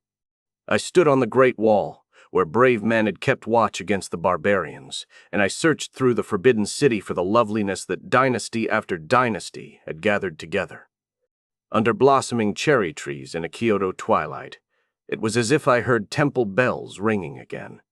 The halls where Washington and Jefferson spoke of freedom are no more, but I have walked over the Virginia hills that they knew. On an Andean mountain, I did homage to the stones of Machu Picchu, whose builders followed dreams of their own. I tell this to your winds, Feng Wang, that they may strew it wherever they will. There is no other remembrance known to me. Now soon I shall lay my bones in your soil, where my Eileen laid hers these many centuries ago. Chapter 13. 1,600 light-years from home, her clocks reading 4 months into the journey, Envoy paused. Shielding force fields down, she moved on intrinsic momentum, at mere tens of kilometers per second, through space that was not shrunken and time that went not as in Elf Hill. Among stars that the eye saw in their own colors and at their own stations around the heavens. Need was to take fresh, more accurate navigational sightings and realign the velocity vector accordingly. Here was an ideal place for that, where those aboard who were able to could meanwhile do science. Spacesuited, Dayan worked outside. Induction boots held her fast to the outer hull, similar footing secured her instruments. Cleland stood by, her assistant. The great cylinder reached 50 meters right and left. At either end spun the wheels, cliff sheer, but stars agleam beyond them and a flicker when spokes hurried across. Metal glimmered in the light of star throngs, icily tumbling Milky Way, querning nebulae, galaxies dimmed only by distance. But instruments and minds were aimed straight outward. It had been planned that Envoy would pass within a few light-years of the open cluster AICC 460. Some 40 suns were gathered close together, a fire swarm of ruby, gold, and diamond. The brightest burned with the radiancy of more than 100 souls. Like Venus at its most brilliant in the sky of Earth, they cast shadows, but they did not glow. They were frozen flame. Diane adjusted a spectrometer, switched off the control panel illumination, and waited in weightlessness for night vision to return to her. The noises of her body were the barest flutter beneath silence. When she again saw fully, she breathed like a prayer. Yahweh, the glory of it. And the questions, Cleland stammered louder. Yes. I'll be analyzing these data for I don't know how long. I think we'll discover things they never could, peering from the solar system. There may well be some remarkable planets, formed under those conditions, in the roiling gravitational fields of huge masses swinging near each other. And life? I doubt we'll find signs of that. In the spectra of planetary atmospheres, supernovae going off at such quarters, within 10 parsecs or thereabouts. Wouldn't they kill it off? Be that as it may, what could exist? Do we have to go on right away? Diane's rapture yielded to sympathy. We're committed, Tim. Her gloved hand patted his. Don't worry. You'll find plenty of interesting stuff where we're bound, I'm sure. His mood plunged. No doubt, I can keep busy. Diane looked at him, His face in the helmet was a chiaroscuro of darkness and faint highlights. "You miss Earth badly, don't you?" she asked. "No point in that, is there? The Earth we knew is in its grave, with all we cared about forgotten. And you are maybe feeling you have given it up for nothing?" He had avoided mention of the situation between him and Kilburney, obvious though it was to everyone. He straightened so fast that the motion was plain in his spacesuit. "No, of course not. I said I'll have my work. Everybody will. Work like no work ever done before." Again, Diane's hand sought his and now squeezed. "That's the spirit, Tim. Don't give up personal hope either." He stared through the enormous night. "What? Do you really think—" Diane and Kilburney were friends, often talking privately. "We'll have to see," the physicist replied. He could not tell whether she was unwilling to disclose confidences, or had none to share, or had been too sharply reminded of her own losses. She turned back to the instruments. "Let's get on with our observations." Like the voice of a providence, Nansen's sounded in their helmet receivers. "Hola, out there. I think you two should suspend your project and come inboard as soon as possible." The physicist tautened. Unknownness reached everywhere around, and lately the captain and chief engineer had seemed troubled about something they did not speak of. "What's the matter?" "Nothing wrong." Nansen's tone had regained a lilt. "But you has tuned the neutrino detectors as you requested. They seem to be registering a non-stellar source from the cluster." Diane and Cleland poised rigid. The blood thundered in their ears. "My God," the planetologist said. "That could mean nuclear power plants. A high-tech civilization." "Life after all," Diane whispered. "In spite of everything. Now we do have to go see. First we learn whether this is real. Come on, let's bundle up our gear and get inside. We have more urgent business." In a dozen 00 junks, the ship took as many vantage points and harvested data for the computers to interpret. Interferometry, spectroscopy analysis, done on every aspect of matter and energy available to her. Among those crew members not engaged, talk rattled and swirled, except for those who drew back from the excitement to think. They all met in the common room, as they did whenever Nansen called a session. He stood before his crew, who had taken chairs in a semicircle. For a short while, nobody spoke. Ventilation rustled, stronger and cooler than usual. Views of space filled two large screens, the cluster splendid in one of them, the Milky Way chill in the other. His glance went over the gathering from left to right. Sundaram sat calm, a trace of a smile on the full lips. Cleland's gaze kept wandering to Kilburney, then springing back to the captain. Now and then, you shivered just a bit. Brent held himself upright, hands flat on thighs. Rusek had folded powerful arms across broad chest. Mokoena's eyes glistened, tears catching the light. Kilburney well-nigh crouched. Zaid looked deceptively at ease. Diane's fists lay clenched on her lap.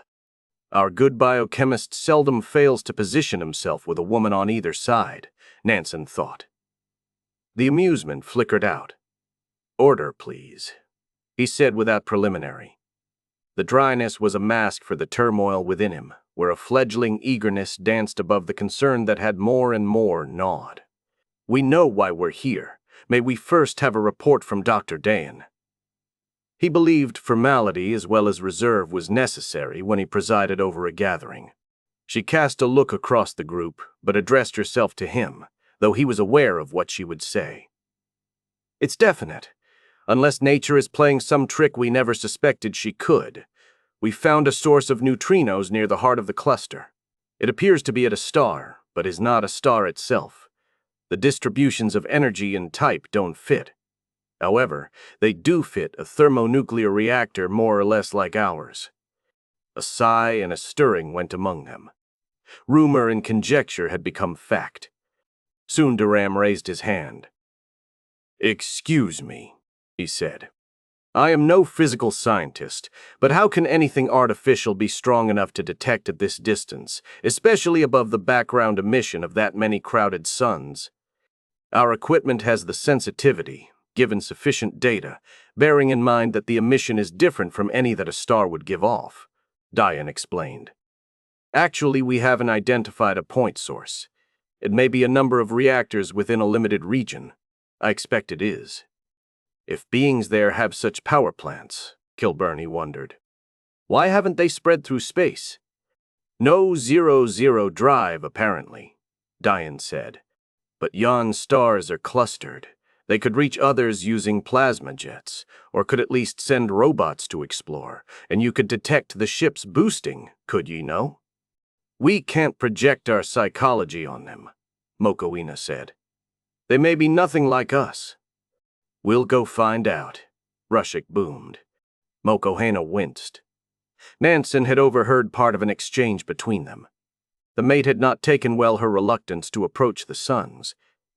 He hungered for a break, in a sameness that seemed to wear on him more heavily than he had awaited. Kilburney waved clasped hands above her head. Whoops, aye, and here, she cried. Wait a minute, Brent began.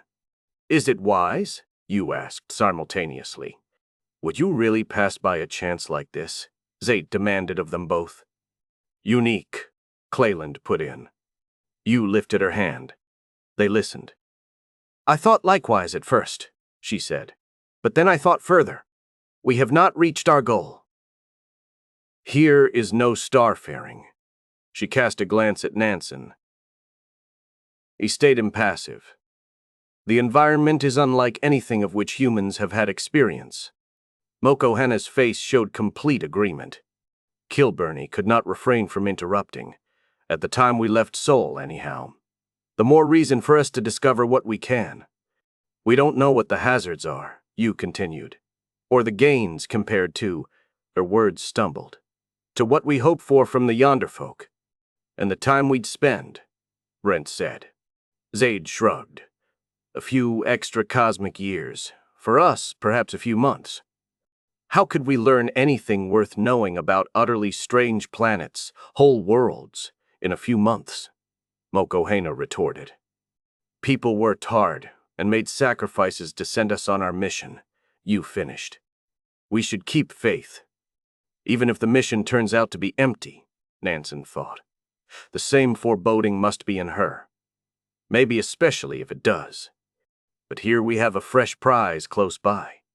It may even somehow bear on the mystery of the yonder folk, which is beginning to seem darker than we knew. Yu's reminder had given Zaid pause. He stared into the air. True, he mumbled. Osman Tahir. Damn it to hell, this is a scientific expedition, Cleland exclaimed. They had not seen him so vehement before. We've come on a scientific treasure hoard. I say our duty is to at least go take a look.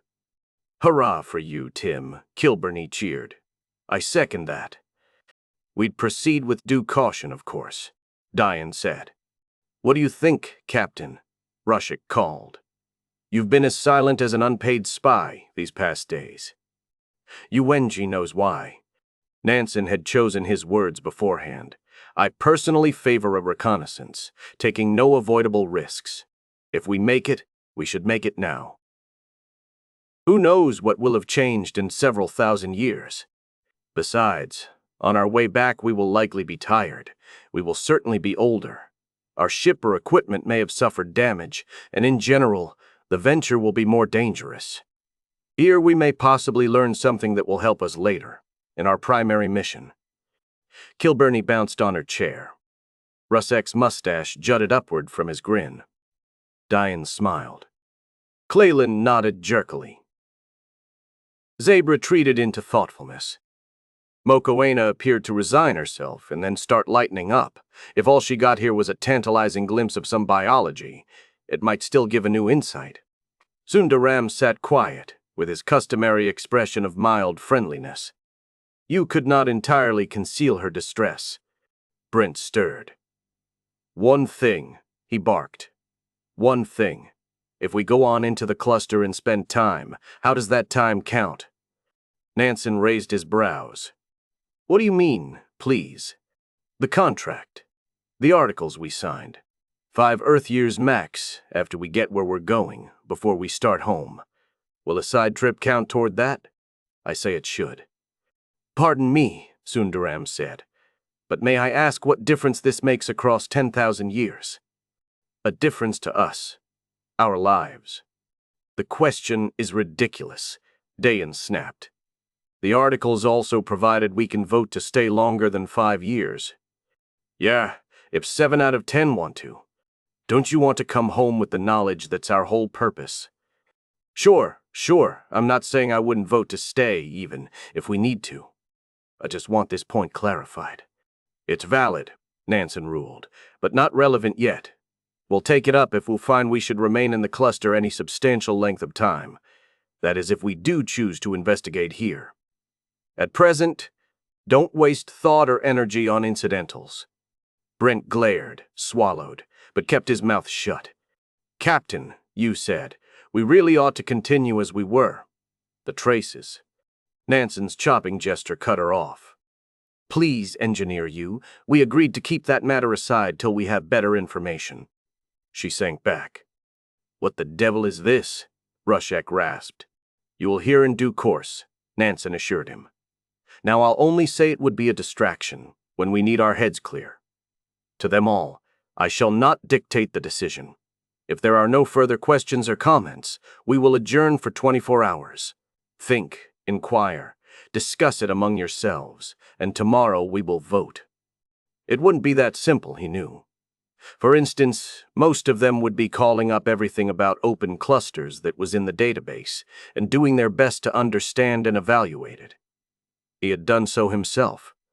Nevertheless, he knew what the decision would be. Chapter 14. In carefully planned leaps, Envoy neared and entered the cluster.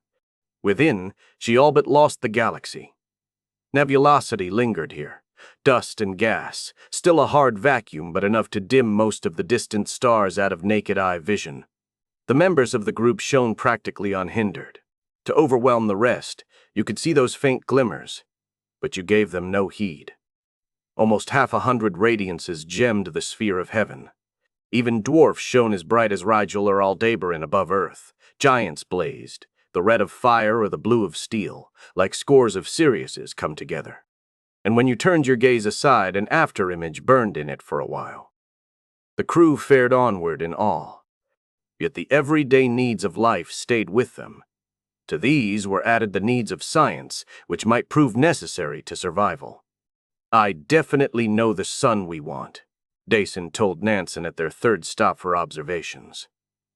The computers had integrated the new data with previous findings, and she had read the meaning in the numbers and graphics. It's a late G-type, about 4/5 solar mass, and yes, it has planets. The second one shows oxygen absorption lines in its spectrum.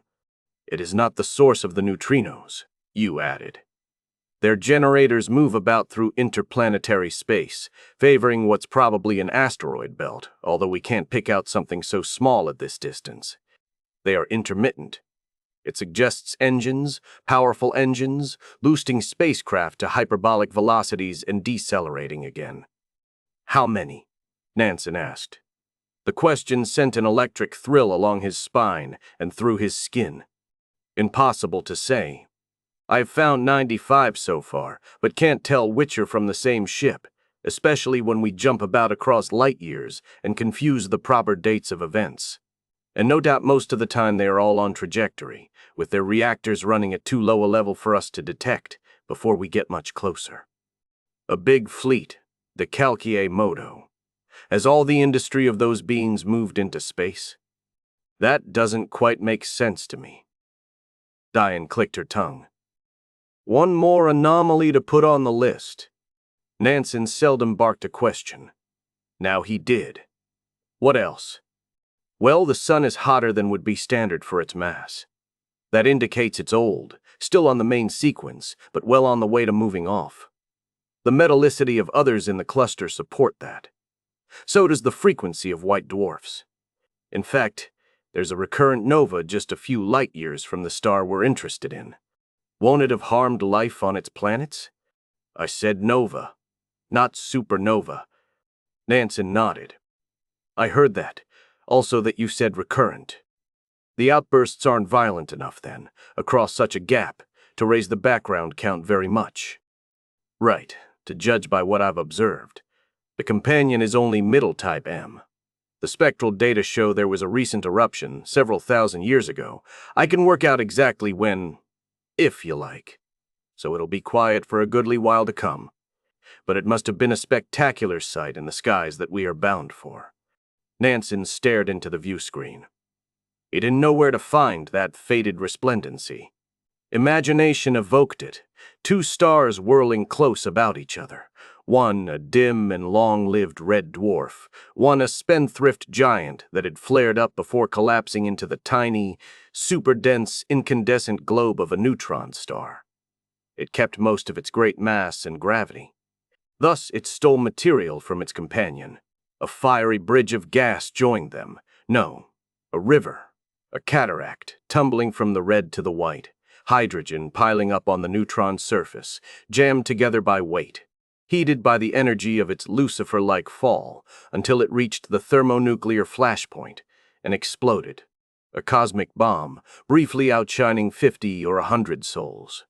The cycle went on and on, for millions of years, but slowly the one sun would dwindle to a fragment, while the other would grow and grow. Finally, perhaps, in a remote future, the last catastrophe, a supernova of Type 1, and afterward the mystery that humans called a black hole. Of course, the radiation in its vicinity is fierce, Diane was saying. Some places in the universe we will never visit ourselves. Only our machines, our robots, dare go, and even they may find they are in danger. But I suppose it's irrelevant to us, except as an extra indication that things hereabouts are old, Dayan continued. We may be bound toward a civilization that was ancient when the dinosaurs ruled Earth. Why are they not starfaring too? Nansen wondered, half under his breath. Why have they never come to us? That's what we want to learn, isn't it? Diane answered. Learn. Yes. Nansen straightened where he stood. The quantum gate could function as near to a sun like this as 7 astronomical units. By adroit 00 maneuvers, Envoy arrived in the ecliptic plane at approximately that distance, with less than it between her and the living planet. However, her relative velocity was of little help. She must go the rest of the way by means of her reaction drive. Nansen chose a continuous half-G with turnover at midpoint. That would take about 10 days. A higher acceleration was possible, but would have squandered more delta V than the time it saved was worth, while building up a velocity not easily changed. As it was, she would reach speeds at which she was less nimble than he preferred. Under such thrust, when linear and angular vectors combine to skew the direction of down, people must move from their private cabins, from all their comfortable and convenient facilities, to cramped quarters on the gimbaled decks, which swung to give horizontally underfoot. The crowding couldn't be avoided. The flexibly coupled sections of deck must be short to fit in the curvature of the wheel. Also, they must not interfere with whatever else was around them, everything from laboratories to the park. There, and on the upper level, objects that were not permanently fastened in place had been well secured. Between the gimbals, the captain occupied his own cubicle, but, crammed with instruments and controls, it doubled as the temporary command center. 2 dormitory rooms, for men and for women, shared a bath. Small wonder that the crew spent most of their waking hours in the saloon galley, where they found screens, games, and a limited selection of hobby materials. An exercise chamber adjoined, where couples or trios could take turns doing workouts that didn't require much space. On the whole, they took it well. They had rehearsed it in the past. It would not go on too long, and at the end they would find surprises, revelations, adventures. Even those who had spoken against the diversion were, mostly, excited. Besides, they could leave the area for limited times if they were careful. Some had to, in the course of their duties. Others chose to. Hilburny shipped along a corridor, leaning over, flexing to and fro with every leap, as if it were a steep hillside. The biomat gave some grip to her shoe soles, but it was slight, and she risked taking a tumble. Around the curve into sight came Nansen, bound the opposite way. Though he moved agilely, too, it was not so fast, and his left foot used the bulkhead that angled from the deck. They saw one another, paused for a startled instant, and continued more slowly. When they met, they stopped. Zaid had decorated this stretch in pharaonic style, the overhead royal blue studded with stylized golden stars, sides with a marshscape of papyrus, lotus, and wildlife, transcribed from the database. The air happened to be right for it at this hour, warm and moist, simulating a scent of growth. Kilburney and Nansen were a little sweaty. Flesh odors mingled. They both wore skin suits, bringing forth his wide shoulders and narrow hips, her spare curves and small, firm bosom. "Hola," he greeted. "What are you doing here?" She grinned. "I might ask you the same. I've been on inspection rounds. What else?" Kilburney shook her head. The light brown locks stirred across her brow and beside her cheekbones. "I have my doubts," she said merrily. "For what, then, are you doing here?" The burr thickened in her voice.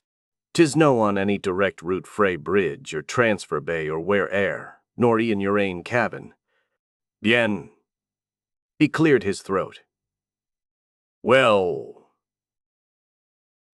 She laughed and lifted a hand. "At ease, skipper. You have my leave to be honest." He stared, got back his composure, and said, "I beg your pardon? I'll believe you were making your rounds, dutiful as always. But on the way back, you couldn't resist taking a while to scramble about on these crazily slanted decks. Could you? Like me. Except I need no excuse." Nansen smiled. "Well, yes, we do come to feel rather hemmed in, don't we? Now, I was making for the gym, the real gym, to swing on its rings and wrestle with its machines at 26.5 degrees from the vertical. Do you care to join me?" He frowned. "That would be hazardous." "Not really. I know we can't well afford broken bones, but we're in good condition and space-trained. Why don't you join me?" He stood silent, between an ibis and a crocodile. She touched his arm. "Oh, skipper, I know you think you must always be reserved and correct and impartial and everything else that goes with a proper aristocrat." Again she went Scots. "But dinna be pompous." "I did not think I was," he replied stiffly. She stepped back, stricken. I'm sorry. I didn't mean... No, it was altogether the wrong word. I am sorry." His pique had dissolved. He smiled more warmly than was his habit. "That's all right. If we couldn't let out a frank word now and then, we would soon have real trouble." Through the skin suit, he could see how she tensed herself. "But you won't let yourself speak free." He could only reply, "How do you know I have anything I need to speak? You're human, aren't you? Maybe you try not to be, but..." She veered off to a kindred matter that had been on her mind. "You and Wenji are certainly keeping a secret." His face turned expressionless. "No," he said. "It is a matter that we are not yet sure of. Temporary administrative confidentiality." She regarded him. He sensed the wicked flicker behind her eyes, threw up his hands, and laughed. "Ha! You're right, Pilot Kilburney. I do get pompous." Gladness flooded. "That's better." Softly, half reaching toward him, "Dinna fash yourselves aboot whate'er 'tis, not till the bogle comes at ye for sartain. Belike he ne'er will." He let out a breath. "I dare hope so. And meanwhile, here's this grand discovering ahead of us." "Yes," she says. His brightening waned. He stood pensive, a crease between his brows. She had recalled to him the unforeseeables and the decisions he must make, which could prove lethally mistaken. She took his arm. "And meanwhile," she said, "we have our canted gym. What say you to a bout of handball? It ought to be wild." He hung back. "Well, really. Come along now." she tugged. He stood for a second more, then yielded. That was 2 days before the onslaught. Chapter 15. The sun cast bleak light and knife-edged shadows across Envoy. Brightness reduced in a view screen, the disk showed tiny, but it was no longer another star. The ship had passed turnover and was decelerating, backing down toward her goal. Nansen retrieved an image and frowned at it. The optical system had obtained it an hour ago, across a distance of some 2 million kilometers. A large asteroid lay athwart the sky, slowly rotating. The shape was too perfect a sphere to be natural, and just half a dozen small meteor craters pocked the gray surface. Therefore, they must be recent, probably under 100,000 years old. It was other gouges and pits that disfigured the surface, black in their depths, jumbled with debris around outlines that were not round, but angular. A squared-off bluff came over the horizon as the body turned. Its top was flat, except where holes showed that something had been dug out and taken away. A foundation, he muttered. This was some kind of space center. A port, I would guess, perhaps supporting communication relay towers as well, and who knows what else. And everything was demolished and abandoned, said Yu as low at his side. Why? Did it become obsolete? A technology capable of building it would scarcely have needed to salvage parts. And why do we find no signs of what replaced it? Spacecraft moving about. Something seems to be going on at a few sites. Other asteroids, 2 moons of giant planets. But they were off Envoy's path. Nansen glanced at a view screen. The living world stood as a blue spark near the sun. Well, we are on our way to inquire. A voice broke in, melodious, calm, sexless, the central computer speaking. Attention, attention. The detector program reports a thermonuclear power plant brought to full output, driving a plasma jet. It may be a spacecraft moving to intercept. Yu caught her breath. Shouts, whistles, and a Magyar oath flew over the intercom. Nansen sprang from his seat. Quiet, he ordered. Stand by, ready for action. We need more information. Kilburney could not resist calling back. You might show a bit of enthusiasm, Skipper. Nansen's grin was brief and tight. I'm rather busy. We'll have time to cheer later. Tears shone in Yu's eyes. Oh, wonderful, wonderful, she whispered. No surprise, Nansen said needlessly. They were bound to notice us. After a moment, what is surprising is, no. First I have to study the parameters. Engineer Yu, please take your emergency station. Not an emergency, Captain. Surely we have nothing to fear. But yes, we should be alert for surprises. She left the cabin. Nansen sat back down and threw questions at the computer. Presently, he reported to the crew. Yes, it is an interception boost. She's going at nearly 11 gravities. We just picked up another acceleration farther off, which will bring a meeting, too. The first will be in about 3 hours. That's if we continue decelerating as we are. Instead, we will shut down. We'd want to anyway when we come together, and this will give us time to settle in. It won't affect the rendezvous time much, if those ships change vectors when they see what we have done, which they doubtless will. 11 gravities? Zaid cried. But that planet has only, what? 7% more than Earth's on the surface. Drugs or fluid immersion for the crews, suggested Mokoena. Or they are machines, or God knows what, Nansen answered. You may all take 1 hour after shutdown for personal preparations. Food, drink, change of clothes, whatever you need. His tone gentled. A prayer, perhaps. Then go to your stations and make ready for duty. He entered a command. The drive cut off. Still facing rearward, Envoy flew on at high speed, almost in a straight line. Weight inside returned to normal, decks level, bulkheads upright, walking easy. Time sped, time crept. The crew waited at their posts, Yu and Brent in central engine control, Dion in the nerve center of instruments, Rushek and Kilburney at their boats, Mokoena in the sickbay surgery. Zaid and Cleland at opposite ends of a wheel diameter, poised to go wherever summoned. Sundaram had joined Nansen in the main command center. There might be a sudden need for one who could guess what was meant in an alien language. An immediate physical presence was somehow better than intercom.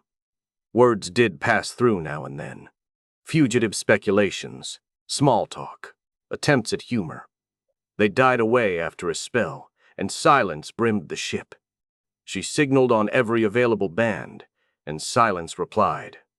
It is not to be expected that their equipment will be compatible with ours, is it? Sundaram wondered at last. Dayan's voice. They jolly well know the electromagnetic spectrum. If they can't pick up any of our transmissions, and can't at least send a burst of the same kind, they're more stupid than I think is possible.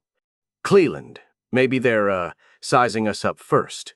We could be the of first visitors they've ever had. We'll see, Nansen said. Mokoena, will we necessarily? The stranger hove in optical range, maddeningly minute and blurred to begin with, then the magnified image strengthening second by second. Nansen and Sundaram strained forward, peering. They did not need to describe what they saw. Every station had a readout screen. A long cylinder terminated aft in an accelerator lattice, not unlike Envoy's, the same plasma fire blue-white to drive it onward. At the bow, another meshwork formed a great shallow bowl, pierced by a mast. The hull was dull metallic, well-nigh featureless, except for the second-fourth of its length, counting from the bow. That section was bare ribs and stringers, open to space. It enclosed an intricate web in which solid shapes bulked. No details came through the screening effect of the metal and the tricky light and shadow of vacuum. About 100 meters long, apart from the drive assembly, and 30 maximum diameter, apart from that dish in front, Nansen reported. I can't be sure, of course, but I suspect the dish is intended more for transmission than reception if it uses radio frequencies.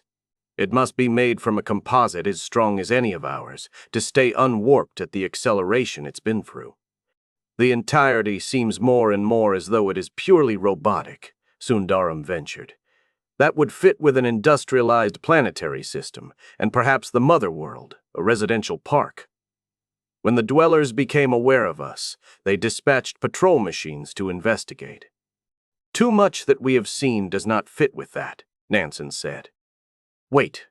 Soon we may know. The tension hurt. He willed his body to ease off, muscle by muscle. The stranger matched velocities and terminated boost. Half a kilometer away, it hung as if motionless against the huge stars. Still no response, Nansen told his crew. We hold. Magnification showed him and Sundaram, the forms that climbed out of the skeleton. Instruments gave dimensions and movements. To unaided vision, they would have been mere glints, but they swept swiftly nearer in a V formation. No screen at a station gave so clear a view. Robots, yes, Nansen said like a machine himself. 15 of them, each a cylinder, about 3 meters long. 4 assemblies with nozzles around the circumference at the waist. Jet motors, I think, probably chemical. 4 landing jacks aft, or so they appear to be. Saws at the ends, perhaps they double as grapnels. 4 arms forward, branching and rebranching, yes, at the ends. What must be manipulators and assorted tools. An array projecting at the nose. A lens in it. A laser. Gleams and housings elsewhere. Sensors, Esperad. They are turning about. Interior wheels, minijets. Flame flickered. Vapor roiled, thinned, disappeared. Yes, they are on approach. They are coming in. The shapes drew close. The optical program tracked them and displayed the images. KS, they approach aft. They touch down, induction grip like our boots.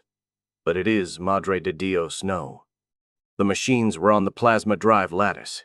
They clung as wasps cling to a prey. Radiance sprang from their lenses. Metal glowed suddenly white, sparks fountained, a cable writhed loose. A thin girder parted, and a second robot seized the pieces to bend them before they could fuse. They're attacking us. Mokoena said, stunned. Start the drive, Russick roared. Burn the bastards off. No, you told them. We have already lost too much feedback for the guide fields. We would melt the entire assembly. Stop, please stop, Sundaram begged. His little brown hands bounded over the keyboard before him, seeking to hit on a message that might be understood. Shoot their shit, Kilburney yelled. Sweat stung Nansen's eyes. Not yet. We know nothing, Nada. Brent's voice rang. Well, we can defend our own. Lajos, you and me go out and kill those things before they take our whole hull apart. By God, yes, the mate shouted. Tim, you're nearest the small arms locker. Bring us weapons. Salim, come help us suit up. I will go too, Zaid said. And I, Kilburney put in. No, Nansen decreed. Not you two. Ruzick and Brent have the military experience. We cannot risk more. A groan escaped him. He also must stay behind. Diane sent him a benediction. We know how you feel, you, our captain. This must be SS some tragic mistake, you gasped. They would not, rational beings. They are doing it, Zaid said. Soon Durham had won back his inner balance. I am working out a program to transmit, he said fast. Basic mathematics, flashes for numbers up to 100, digital symbols for operators, operations conducted to identify them. And we will vary in amplitude, sinusoidally, parabolically, exponentially, and present a succession of prime numbers, all to show we are not automatons but conscious minds. You can begin now, at every wavelength you have. I will continue adding more. Nansen set it up for him, without hope. What harm? Doing so took a fraction of his awareness from the destruction outside. Parts were floating free in space, bobbing off into the distance. Several robots left the work to move forward. They flitted around the afterwheel and parallel to the hull, slowly, on feathery gusts of jet. Ahead of them lay turrets, bays, locks, vulnerable sensors. Beyond the forward wheel stretched the mast that generated and controlled the radiation shield. If he could just bring those forces to bear. But they heterodyned to form a hollow shell, and the requirements of feedback made their very creation dependent on a high background count. The mothership waited, mute. Instruments registered its mate, speeding closer. A shuttle jumped from forward wheel to main hull. Sweeping about on his order, the optics gave Nansen an image of it. The shuttle reached a port and secured itself. The men aboard were cycling through, into the passage beyond. They were bound for the nearest exit to space. He knew which that would be, and focused on it. After endlessness, while the wrecking went on aft and the scout robots advanced forward, the valve drew aside. Two space-suited figures clambered out and took stance to peer around them. Their boots clung fast, their hands gripped firearms. More were slung at their shoulders. In the harsh sunlight, they shone like armored knights. The jetpacks on their backs were like the wings of the warrior angel Michael. They were not symbols, though. Individually fitted suits gave recognition, burly Russick, slender Brent. An antenna picked up their radio speech. "Onto the drive," the second engineer said. Ardor pulsed. "Shoot on sight. Bullets. A rocket would blow one into scrap. We want them in condition to study." "Give them a chance first," the mate growled. "Maybe when they see us they will. Hold! Cover me!" A robot rounded the hull, flying low alongside its great curve. Light sheened off smooth alloy, dendritic arms, watchful pseudo-eyes. Still clutching his rifle, Russick spread his arms high and wide, a token of welcome. The laser lens came aglare. His helmet darkened barely in time to save his sight. He leaped, tore free of the hull, floated. Metal glowed where he had been, and bubbled along the slash the energy beam left. Brent was already firing. The robot spun back from impact. The slugs tore through its plating. It gyred off, jets dead. The arms flopped. Two more appeared. Russick knew better than to shoot from freefall. He twisted around, activated his motor, struck the hull, went step by gripping step to join his partner. Brent's rifle hammered. From aft rose the other machines, a swarm across the monstrous stars. Rushik slung his rifle and freed his rocket launcher. Lasers flashed, seeking range. Metal seared. "The orders for that came from the ship," said Nansen.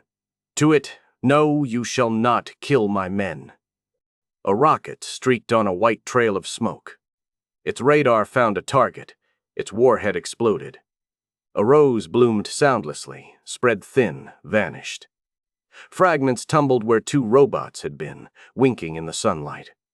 In vacuum, the concussion had merely tossed the others a little. However, their pack dispersed. For a minute or two they drifted in several directions, as if uncertain. Nansen had entered his command. The robots regrouped. They moved again toward the men. Rushik and Brent stood back to back. A torpedo slipped from a launch bay in Envoy. Nansen sent instructions. The lean shape slewed about and jetted. Low yield, the nuclear blast nonetheless filled heaven with incandescence. The fireball became a luminous cloud. When that had dissipated, shards whirled red-hot and molten drops hurtled like comets, gone insane. Nansen's attention was back on his men.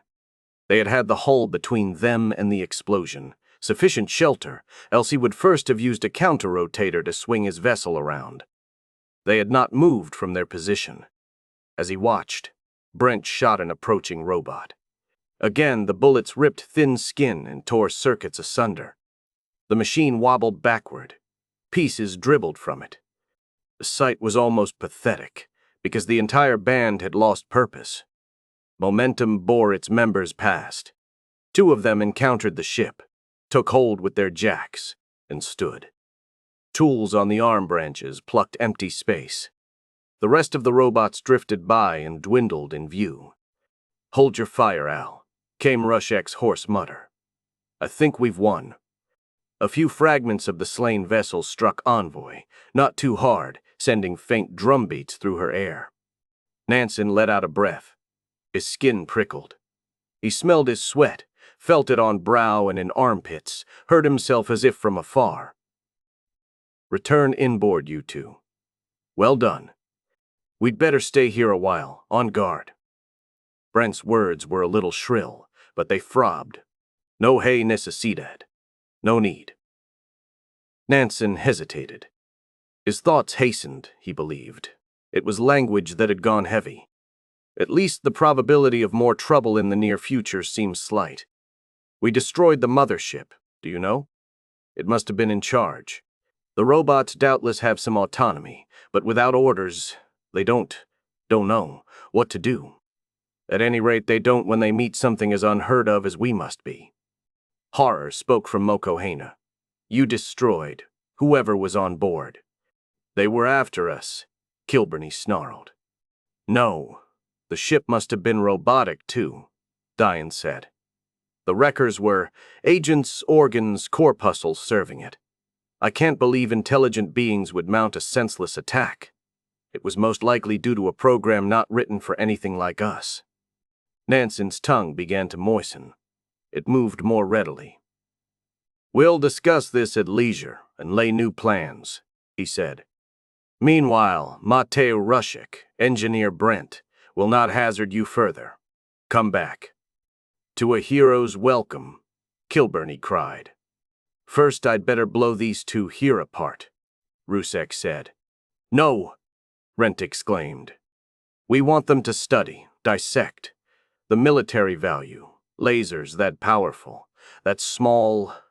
Well, I'm goddamn not going to leave them squatting on our hull unless I've put their lights out." "Right, Captain." "Can you do that with a rifle?" Nansen asked. "We did already."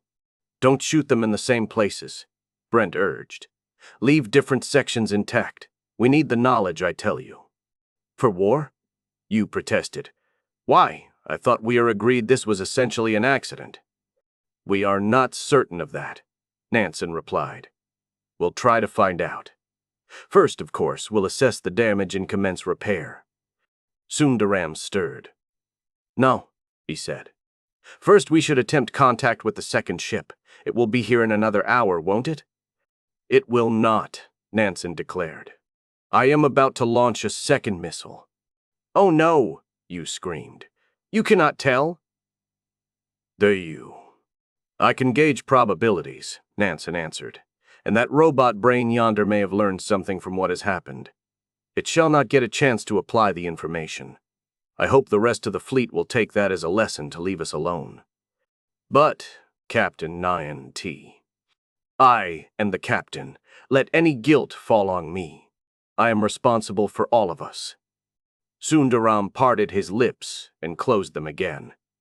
Nansen's fingers wrote a command. Another torpedo eased into space.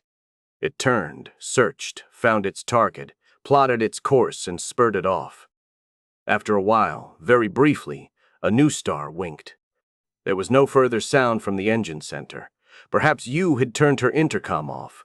Perhaps she wept. Chapter 16. Robots and humans working together restored Envoy's plasma thruster. It had not been too badly damaged, as short a time as the wreckers were granted. She came about onto a new path, and at length took orbit around the planet that bore life. No more raptors troubled her. They must have passed word back and forth, Kilburney said. They've learned we're bad medicine. Yes, they aren't conscious, but they can learn, within rather broad limits, I'd say, if my guess about them is right, Nansen replied. Oh, what is your guess? I'll wait until we have more data. A wheel, meanwhile. The rest of us can have the fun of making our own. After the brush with ruin, mirth ran high, if a trifle forced. Moonless, a fourth again as massive as Earth, turning once in 42 hours, on an axis barely tilted, atmosphere more dense, the planet still looked familiar enough to rouse an ache in a human breast. Although ice caps were lacking, oceans shone sapphire, and lands sprawled dun beneath white swirls of cloud. The air was nitrogen, oxygen, water vapor, carbon dioxide. It knew rain, snow, sunshine. Life flourished. The reflection spectrum off plants was not that of chlorophyll, but the chemistry was of protein, and animals were abundant. They included sentient beings. High resolution found large brown creatures with stumpy legs and six-digited hands in villages. That consisted mostly of dome-shaped dwellings. They cultivated fields, mined and milled and manufactured, shipped and traveled, with the help of domesticated beasts and modest machines. They crossed the seas under sail. Sometimes they flew in lighter than aircraft. Dams, windmills, and solar collectors supplemented fueled power plants to furnish a certain amount of electricity. Designs were exotic and often suggested sophisticated engineering, but the main energy source seemed to be the combustion of biomass, and apparently much land was given over to growing this. Local variations in everything were noticeable, but nothing like what Earth had known through most of its history. Here might well be a world united under one dominant culture. It was the ruins that leaped out at eye and mind. Remnants of cyclopean walls and sky-storming towers reared above forest crowns, brush-grown plains, deserted islands. Lesser relics lay everywhere. Some had been incorporated into later works. Other traces, old riverbeds, peculiarly shaped mountains, anomalous patterns of vegetation, likewise told of past grandeur. Did a war destroy what was here? Wondered Zaid one evening in the common room. Could the ship killers be left over from it? I doubt that, said Dayan. Nothing looks as if it was broken by anything but neglect and weather. Besides, Rushik added, those aren't really ship killers. They tried to dismantle us, is all. When we fought back, they went straight away kaput. Mokoena shuddered. Not straight away. She caught his hand. If the captain had been 1 minute slower, you would be dead now. But Leishos is right, you said. They had no real defenses. They were not military machines. Let us not project our psychology onto the souls here. Perhaps they have never made war. That would be lovely, Sundaram mused. If we could get to know them, an enlightenment. Nansen dismissed that idea at the formal meeting several days later. "We are pledged to go to the yonder folk," he said starkly. "But the science to do," Mokohena demurred. "A whole new biology." "The beings," Sundaram added in his quiet fashion. "Their thoughts, feelings, arts, their mysterious history." "I know," Nansen replied. "But you know, all of us know, we could spend our lives here and not begin to understand it. We're in search of a starfaring race. I only agreed to this diversion because it might somehow bear on," he faltered, "on certain questions about the stability of high technology." "Well, doesn't it?" Cleveland made bold to ask. "Yes and no," Nansen said to the half-circle he faced. "Clearly they never achieved the 00 drive. It does appear their time of glory was long ago. Perhaps the civilization we are bound for did not yet exist. Perhaps the haze in this cluster prevented their finding traces of any farther off. It was discoveries like that which led us to the principles of the quantum gate. Somebody had to do it first, independently," Kilburney argued. "I suspect we would have regardless." Nansen shrugged. "Who can say? In any event, I have had a few thoughts about the situation here and how it came to be. I've discussed them with Engineer Yu and physicist Dian, who carried them further. We have what we believe is a reasonable hypothesis." Brent glanced at Yu, Kilburney at Dayan, with a flash of jealousy. Kilburney lost hers in fascination as talk continued. A high technology, including nucleonics and doubtless genetic engineering, arose on this planet. And evidently there was world peace, too, Nansen said. "Perhaps there always was. They explored the planetary system. They began to use its resources, energy, minerals, industrial sites that did not harm the biosphere at home. In all this, they were like us. Then why should they not do what our ancestors thought of doing, and would have done if 00 had not made it irrelevant? Send probes to the nearer stars, and in a cluster, every star is near.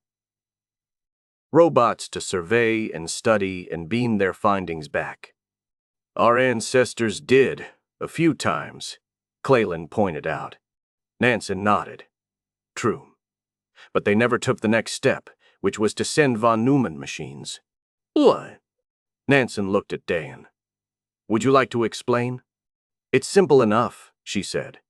"We use the same principle every day in our nanotech, and in fact it's the basis of life and evolution. Send machines that not only explore and report to you, but make more like themselves and dispatch those onward, programmed to do likewise." Brent whistled. "Phew! How long would they take to eat the galaxy?" "It wouldn't be that bad," Yu told him. "It would be enough to make a few score in any given planetary system. An asteroid or two would suffice for materials." "A probe wouldn't be a single unit," Dian added. "We've seen. A carrier, housing the central computer and its program, a number of robots to do the actual work, including to build the next generation of machines." "But none never reached us," Russick argued, puzzled. "Why not? If it began here, a million years ago, well, we've seen what kind of boost the carriers have. 1,600 light years. They should have spread through that before now." "High boost," Brent said, "but limited delta V." He had been pondering the recorded data, as well as starting to dissect the slain robots. Maybe a 50th or 100th C. Even so. Zaid narrowed his eyes. "The ship killers," he hissed. "Can they be the reason?" "Not that simple," Dian answered. "Our conjecture. But, Captain, you can probably explain it with the least technicalese." A smile tugged at Nansen's mouth. "Thank you, I'll try. Essentially, we think a von Neumann probe went to the double star soon after it had gone nova. We don't know if that was the most recent eruption or an earlier one, but our guess is that it was the latest. The mission was a very natural one, to a remarkable thing fairly nearby. And doubtless the system has kept a few planets, or at least solid debris in orbit, to use for construction material. Now, the von Neumann principle does not mean that immediately on arrival, a machine makes more machines to launch toward farther stars.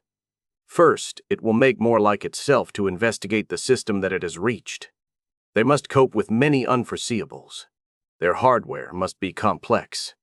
But even more, they need sophisticated software. Programs capable not just of learning, but of developing solutions to problems that arise. And programs that can take advantage of any opportunity they see to do things better, more efficiently.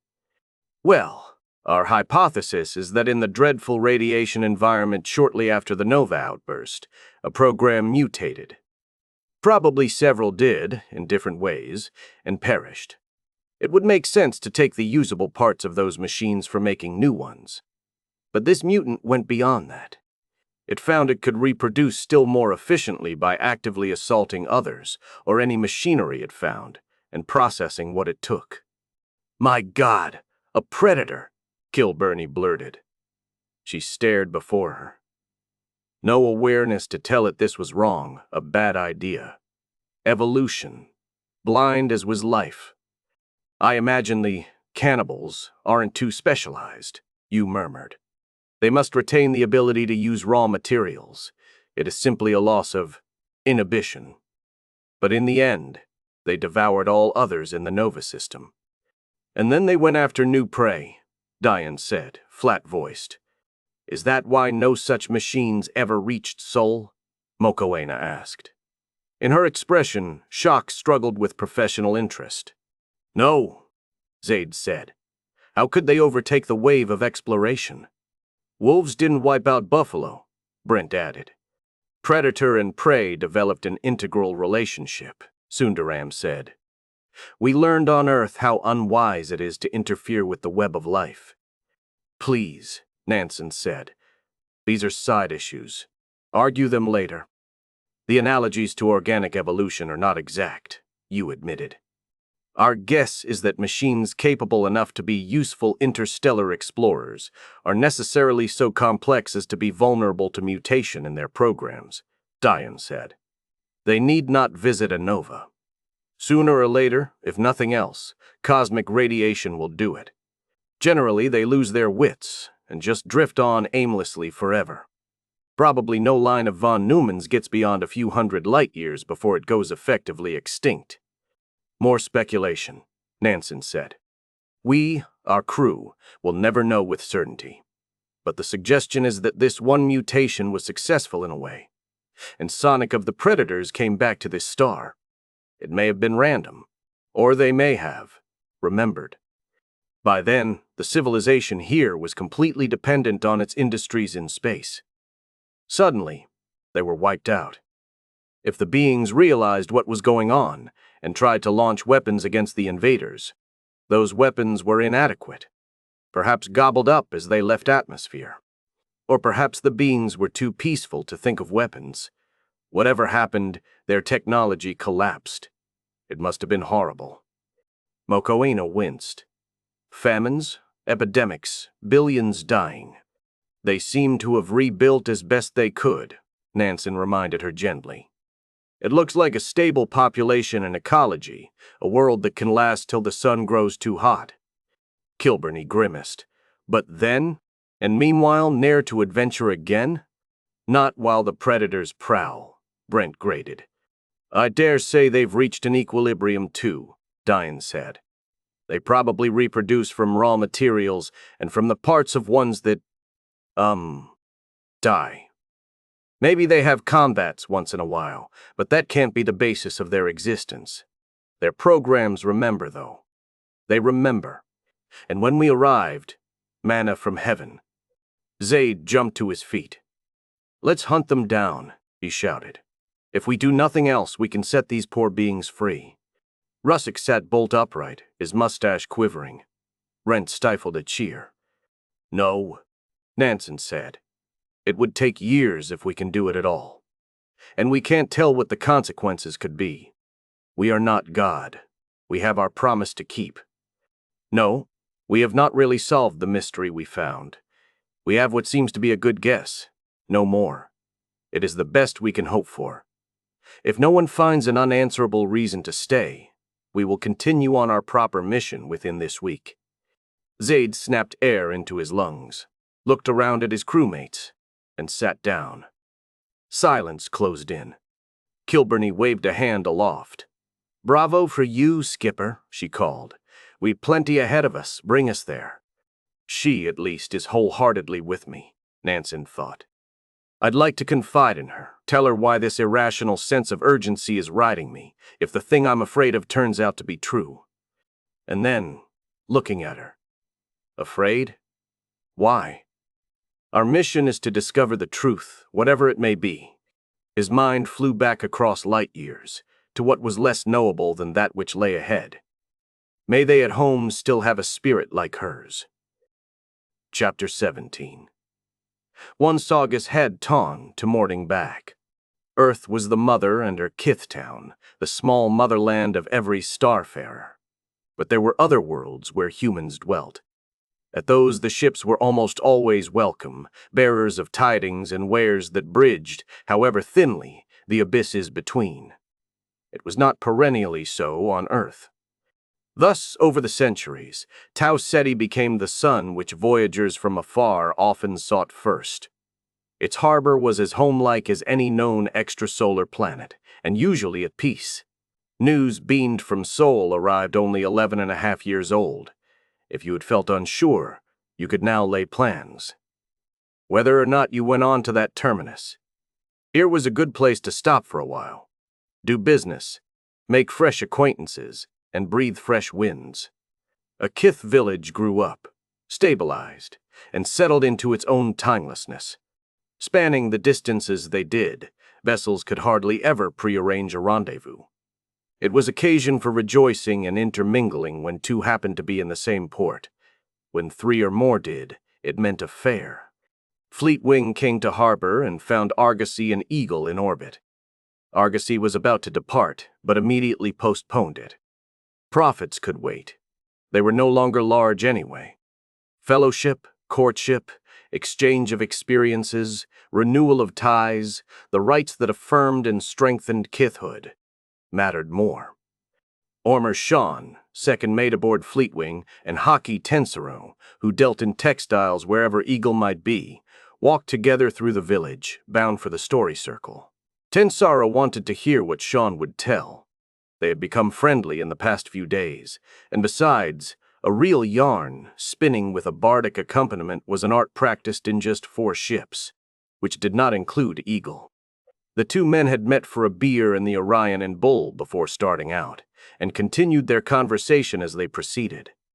It had gradually, unintendedly, gone from merry to earnest. "A disappointment, I admit," Sean said. Sounds of revelry beat beneath his words. Not so much for me or most of our crew.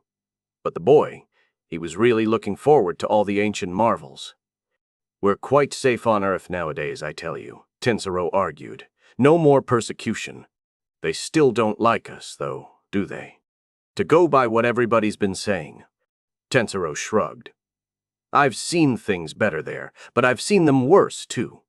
I think the next generation will be pretty tolerant. Up to a point. I doubt we'll ever again be exactly popular anywhere on Earth outside of Kith Town." "Why not?" Sean paused to marshal words. He contrasted with Tensaro, who was slim and intense, clad in form-fitting luster black with white sash and cloak, and a headband on which a miniature light fountain made a dancing cockade. Sean stood bigger than most kithfolk, stocky, his features rugged and his hair a dark mahogany. For his garb today, he had chosen a blouse that slowly shifted color across the visible spectrum, a vest of silver links, a broad leather belt studded with Aryan eye stones, a shaggy green kilt, and knee-length boots. A beret slanted across his brow. Both outfits were traditional festival garb, but the traditions belonged to 2 different ships. "Earth doesn't have enough to do with space anymore," Sean said. "People get in the habit of taking their ways to be the only right and decent ways. Governments feed on that. Meanwhile, we insist on being peculiar and bringing in unheard-of notions from elsewhere and asking troublesome questions." The street down which they passed seemed to belie him. Turf covered it, springy and pebble-grained underfoot, breathing a slight odor not unlike rosemary into cooling air. On one side, a lyre tree curved its double trunk and feathery foliage aloft. On the other side, an arachnia spread its web across a cloud-tinted gold by the westering sun. The houses that lined the street stood each on its piece of lawn, among its flower beds. They were of archaic styles, tending to pastel walls and red-tiled roofs. Time had softened their edges. All were currently vacant. Most of the families that owned them were afar among the stars, leaving machines to tend the property. Everyone staying here, whether as transients or permanently, had flocked off to the fair. Between the houses glimmered a glimpse of water. Beyond it, the cliffs of Belderland rose white. Opposite, native forests spread red splashed osiers and golds above the roofs. Long since deeded to the kith, the Isle of Wayan retained much wilderness. "Yes," Sean said. "I think Fleetwing'll elect to make another swing from here. Not as long as last time, of course, but we can give Earth 40 or 50 years more to mellow further before we show our noses there again. The boy'll be disappointed, like I said. But, what the gyre, learning how to wait things out is part of becoming a kithman. Well, if that's what your crew favors, so be it," Tensaro replied. "I expect you can sell what you're carrying on Aurora or Maya as well as here. It'll probably be exotic enough to fetch a price. But really, you're too pessimistic. I can understand how your last visit to Earth was embittering and made you decide on a long cruise. Nowadays, though..." A trumpet cut him off. The noise from ahead had been waxing as they walked, voices, foot thuds, song, boom, and bang, the racket of merriment. Sean and Tensaro came abruptly out onto open ground, where the fair was. It surrounded the village. They had crossed from the tavern on one edge to this side. Sean threw up his hands. His laugh rang. "Hockey, us old fools, we've gotten serious. What ails us? Did the beer wear off that fast? Come on, let's get back to our proper business today." He quickened his pace. His comrade grinned wryly and trotted along. People swarmed about. Folk costumes from the separate ships mingled with gaudy individual choices, often inspired on other worlds in other eras. A middle-aged couple strolled by, he in the blue and gold tunic and flowing white trousers. She in the red frock, saffron cloak, and massive jewelry of eagle. Sean smiled at a young woman he knew aboard Fleetwing. Her brief and gauzy gown twinkling with star points, she walked hand in hand with a young man whose fringed yellow shirt and black knee breeches said, "Argosy." Memories stirred. Courtships flowered like fire when crews met, and if the marriages that followed took place quickly, they endured, for the elders of both families had first considered what was wise. Sean's wife was a flying cloud girl, but his brother had joined his own bride on High Barbary, because that seemed best. Children dashed about, shouting, marveling bits of rainbow. Pavilions had been erected throughout the area, big and gaudy. Banners above them caught the sea breeze and the evening light. From one drifted savory smells and the sounds of clinking cups and cheery chatter. In another, a benched audience watched a classic drama, performed live. In another, they heard a concert, which included music brought back from artists who were not all human. In another, visual artworks were on display, created aboard ship as well as on remote planets, and in this quiet atmosphere, a few officers took the opportunity to discuss business or exchange information. In a clear space, a band played lustily for scores of dancers. Mirth whooped as some tried to learn, from others, measures new to them, the Sorali, the Henreville, the double prance. Nearby stood the monument stone. The bronze plate on it shone bright, having lately replaced a worn-out predecessor. The inscription was the same. Here camped Jean Kilburney and Timothy Cleland of the first expedition to harbor, afterward of Envoy and Our Future in the Cosmos, with a date in a calendar long superseded. Likewise, only scholars could read the language, ancestral to Kithic, but everybody knew what it said. A few meters off, wood was heaped to be burned after dark, fire, evoking prehistoric memories and instincts older still, which were doubly strong in a people who rarely saw it. The narrator's pavilion lay a little distance onward. About 100 persons sat inside waiting, mostly adults, mostly from Eagle and Argosy, though several youngsters and Fleetwing crew also felt they would enjoy the performance. They gave Sean the salute of greeting as he entered, came down an aisle, and mounted the stage. Rusa Eredy was already there. She made a striking sight, clad in a long dress of scales that glittered in the subdued light, herself a genetic throwback, tall and blonde. Her fingers drew vigorous chords from the polymusicon on her lap.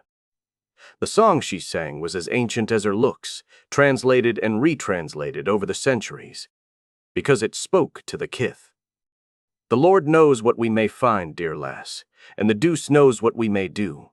But we're back once more on the old trail, our own trail, the out trail. We're down, hull down, on the long trail, the trail that is always new. Words and notes clanged away. Sean took the chair beside hers. The tumult outside washed like surf around sudden silence. He lifted a hand. "Good landing, friends," he drawled. A comfortable informality was his style at these events. "Thanks for coming, when you got so much else you could be having fun with." "Well, you men have had my partner to admire. Rusa Eredy, biosafety technician and bard. I'm Ormer Sean, second mate and occasional storyteller. Those of you who docked here earlier have heard others tell of things that Fleetwing did or encountered or got wind of, sometimes generations ago. Rusa and I will relate a happening on our latest voyage, just finished. But it was well nigh 100 years agone, for Eri is the farthest of all worlds where humans dwell, our last lonely home in the heavens," the woman half sang. Music wove low beneath her voice. Her role was to call forth a mood and bring a scene to life. If she deemed that meant repeating common knowledge, it worked as a refrain or a familiar line of melody does. Not even our explorers have quested much beyond, where time must sunder them from us more than the hollow spaces themselves. Sean frowned slightly. A storytelling was not rehearsed, but improvised. The hint that outwardness was faltering fitted ill with the lightness he intended. But Rusa generally knows what she's doing, he thought. A touch of sad or anxious, like a pinch of sharp spice, he decided to follow suit for a moment, in prosaic wise, before he went on to his tale. Well, being that distant, Eri gets visitors few and seldom. Previous one, as near as we could learn, was about a century before. We figured to do a brisk trade in the goods and information we offered. But also, after what we'd just been through on Earth, we didn't care to see it again soon. Insults, restrictions, place after place that didn't want us for customers. Throat grip taxes. Yes, once a mob threw rocks at some of us, and I saw a woman of ours bleed and heard little children of ours crying. But many of you know this, maybe better than we do. To the coal sack with them. We'd come back after they were dead, if they hadn't meanwhile spawned too many like themselves. A smile crinkled his face. His tone eased. Moreover, frankly, a lot of us were curious. What'd been going on, way out at Eri? What new and odd might we find? We'd been in the quadrangle trade from some while, and we're getting a tad bored with it. Time for a change of scene, a real change. The quadrangle trade, Eredy chimed in. Biochemicals from the seas of Maya's uninhabitable sister planet Morjana, worth harvesting and transporting because it costs more to synthesize them. Rare, useful isotopes from the system where Aurora orbits. Arts and crafts from Fenghuang. Biostock from Earth to nourish the Earth life on yonder worlds. This was not entirely another chorus for Sean. Neither Eagle nor Argosy had plied that circuit, and crewfolk of theirs might know of it only vaguely. She did not add that it, too, was declining, losing profitability as the demand for such cargoes diminished.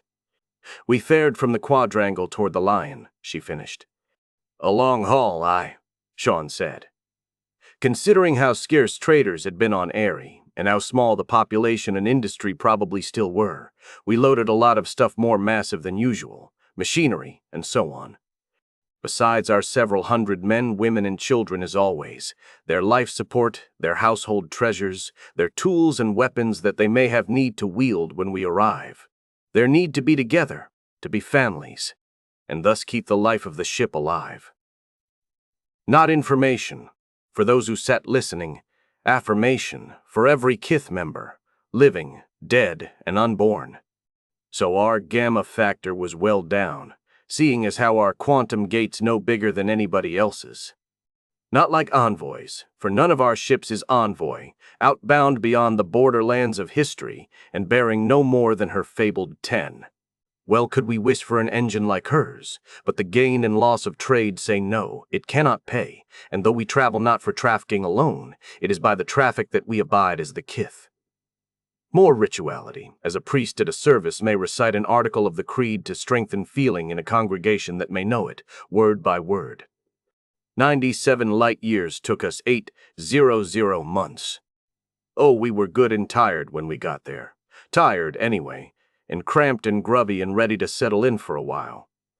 Where ground and grass were under our feet, a breeze and unfeigned odors of growth in our nostrils, heaven blue overhead, and strangers around us, new souls for us to know. Who hadn't heard every joke and anecdote we could tell, folks who'd think we were glamorous and our wares were marvelous. And they ought to be interesting to us, of course, and have things to trade that'd fetch decent prices back at the Heart Stars. Yet theirs is a harsh holding. You know Ares not just far off from anywhere else human. It's a lump that never would have been settled if planets where people can settle at all weren't scarce. Vanishingly scarce. The sun of Ares dim, its light across the lands of summer like the light of hazy autumn over Earth. The glaciers north and south, mountain high. The cold seas that clash around the one tropical continent that our race could make its own. But the rings, the remnants of a shattered moon, the rings on a clear night, are very beautiful. Well, the land's not that bad everywhere. The region where we set up our pitch, after Fleetwing took orbit, was shirt-sleeve in its fashion. Naturally, that was the spot we negotiated to stay at, and, naturally, it belonged to the Grand High Rambuck.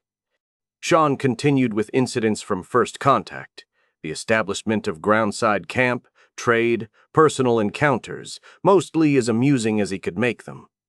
Arity filled in descriptions. Our cabins were on pasture land, for they keep herds and sow crops on Eri, she explained. They dare not trust entirely to robotics and synthesis, when quake or storm or the mites that gnaw metal may strike terribly in any year.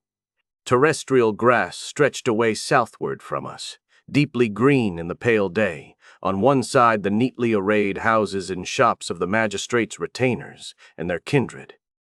Northward persisted native forest, a murky realm into which few ventured, and none deeply.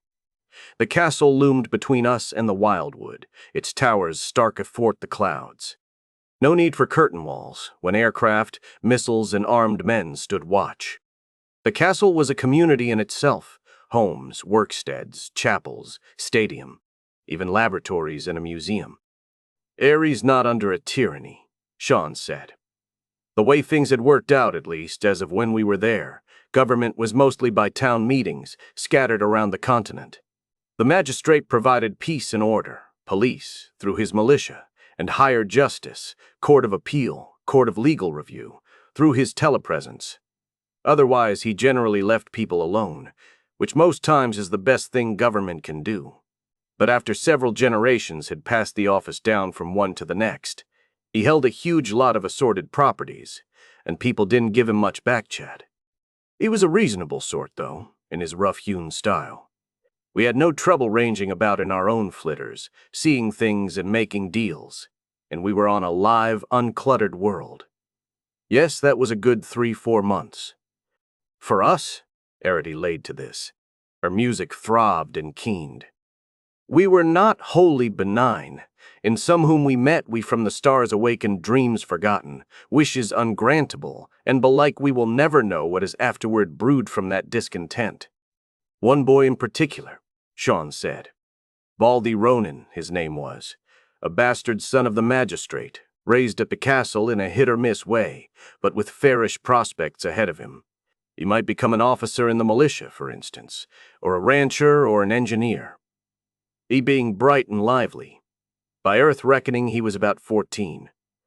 A thin lad, shooting upward, his hands and feet too big for him, though he was not overly awkward, Arity remembered. Pale-skinned, like most on Airy, hair of flaxen shock, large blue eyes, sharp features. He often went hunting in the wilderness, sometimes alone, despite his mother's command that he have ever a companion or two, and we gathered that at those times he ventured farther in than men thought wise. He didn't after we arrived, Sean said. No, he hung around us like a moon around a planet. Most of us had studied and practiced the local language en route, of course. It hadn't changed a lot from what was in the database. I got pretty fluent, myself. We could talk, we two. I was willing to put up with him when I wasn't too busy. His countless questions, his bursts of brashness, everything that goes with being that age. My son had been too, not terribly long ago, and had metamorphosed into a presentable human being. Besides, Baldy told me and showed me quite a bit, better than grown-ups probably could, about native wildlife and youngsters' games, and lower-class superstitions and whatnot. Some of that might well go into the documentary our production team was planning, might help it sell when we got back. In fact, Valdy couldn't do enough for us. If we asked anything of him, he'd try his best, no matter how tough or dirty a chore it was. We meet not wonder-smitten youth like this on worlds elsewhere as often as erstwhile, do we? Arity asked low. That may be as well. It was painful to see the grief in them when we bade goodbye. Yes, I saw what was coming and tried to head it off, Sean continued. Valdy, I told him, starfaring is our life and we wouldn't change if we could, but we were raised to it. We were born to it, I told him, the woman recalled. Our forebears for many generations were those who wanted it. They who could not endure it left, taking their genes with them. Kit folk today are as chosen for space as birds are chosen to wing aloft. His ancestors had brought some birds here, and several species had flourished. But people don't grow wings, he argued, Sean added. His voice broke in a squeak. He went red. Just the same, he pushed on. People build ships and learn to sail them. I hadn't the heart to answer that nobody but a groundhugger would speak of sailing a spaceship. Instead, I set out the grim side for him. I talked about weeks, months, maybe years crowded into a metal shell or into still more cramped seal domes. Never able to step outside for a breath of clean air, only in a suit, because, I reminded him, planets where humans can walk freely are bloody few, and to make the profit that keeps us going, we often have to call at other kinds. I talked about danger, death, and the worse than death that environments may bring down on us. Bodies crippled, minds gone to ruin, and little our meditechs can do to remedy things. And coming back from even a fairly short voyage, after 10, 20, 50, 100, or more years have gone by, the people you knew old or dead, and every voyage leaves you more and more an alien. And how they react to this on the planets. Earth. Oh, I laid it on kind of thick, maybe, but I was trying to convince him he'd better be content with what he had. No use. You have each other, he said. And you go to all those worlds. You go to the stars. Everything here is always the same. Sean sighed. When did a 14-year-old boy ever listen to reason? Arity nodded. Yes, he dreamed of joining us. Her hand struck a chord that was like a cry. Or else it was the vision that dreamed him, for he came to be consumed by it. Nothing else was quite real to him any longer. I don't know about that, Sean countered. He stayed smart and cocky. In fact, once in a while he'd revert to his age and be downright obnoxious. Like when he slipped what they call a squish bug into Nando Fanion's shoe, or, guiding me around in the woods, got me to fall into a Lurkfang's muck pit, and in either case stood there cackling with laughter. I'd have decked him if he hadn't been the magistrate's son. He shrugged. Or maybe not. A boy, after all, hopelessly in love with what he could never have. Our scoldings eventually stopped the pranks, Arity said. He came to me and asked my help in learning our language. I warned him that would be pointless, but he begged, oh so winningly clumsily, until I set up a program for him. He applied himself as if he were attacking a foe. I was amazed at how quickly he began to speak some Kithic and how fast he improved.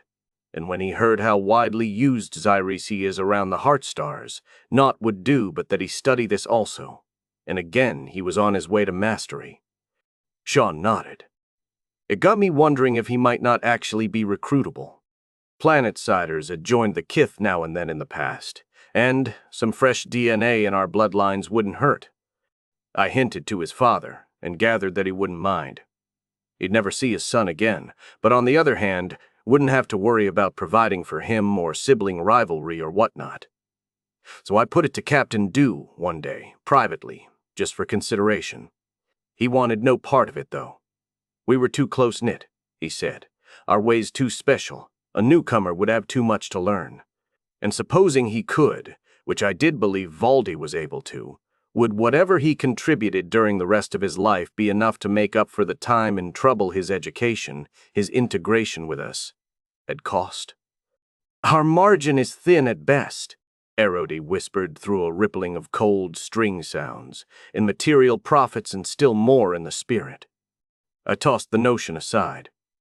Naturally, I didn't mention any of this to Valdi, but I felt kind of glad that we'd be leaving soon. We know not to this day how he discovered whatever he did discover. He may have had other, more secret friends among us. Ormer was not the sole Kith person for whom he did favors. Somebody may have heard something in our camp and given it onward to him, or he may simply have guessed. Bodies, stance, gait, glance, tone often say what tongues do not. We know only that of a sudden Valdi Ronan grew most kind to little Elisa Dew, she of the brown bangs, freckled nose, prim dresses, and great black cat. The captain's daughter, and the midpoint of his universe, Sean explained. Nothing untoward took place, nothing erotic at all. She was half his age. But she'd been fascinated by him ever since he made himself a fixture amongst us.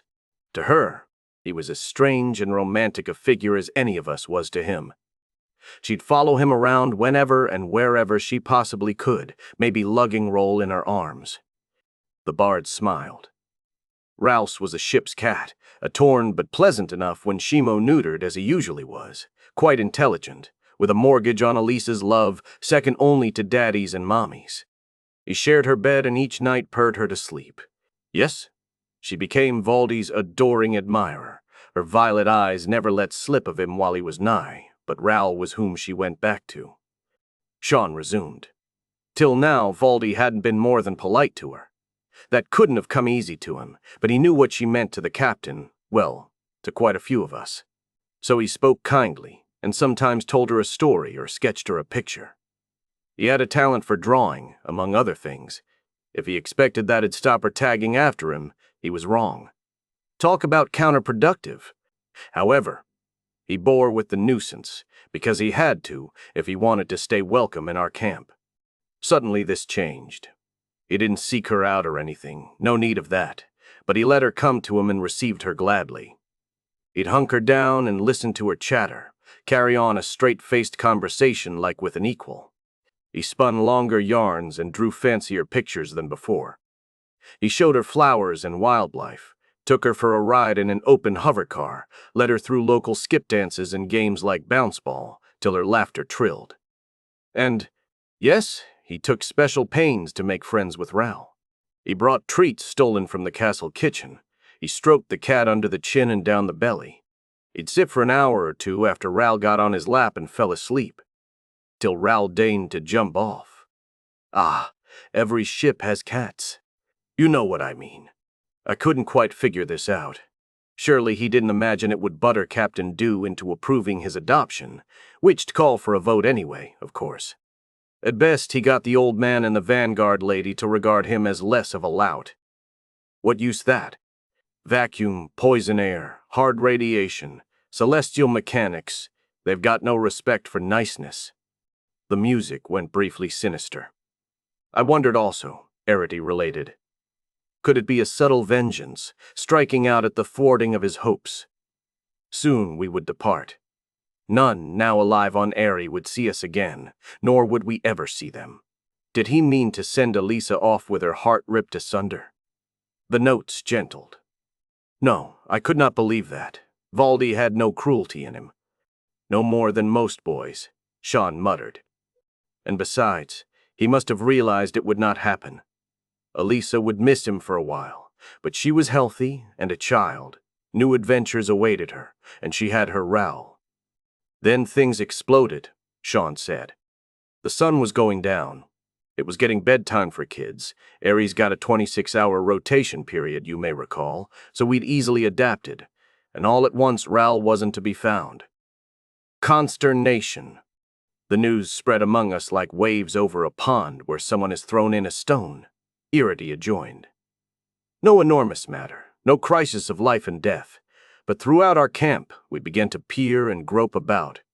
The bleak eventide light streamed over us, casting shadows that went on and on across the grass, while the castle hulked ever more darkling to north and beyond it. Night welled up in the forest. "Here, Kitty, Kitty!"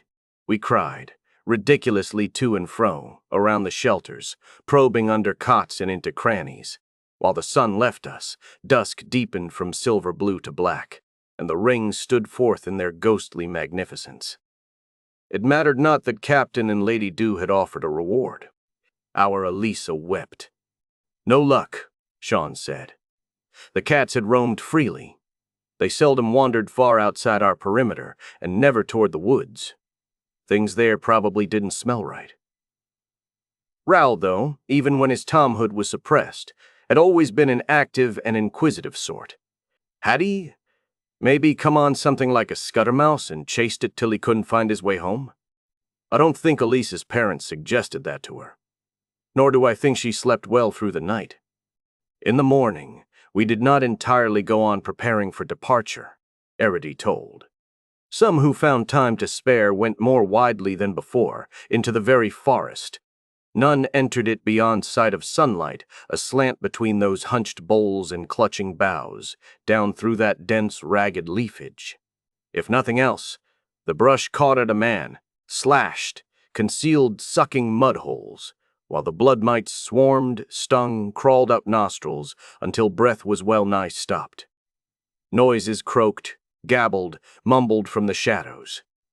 Hunters in these parts had means and tricks for coping, yet they themselves never ranged deeply. When Captain Dew asked whether any of them would help search, they answered nay. If Raoul had strayed into the wildwood, whatever got him could too easily take a human.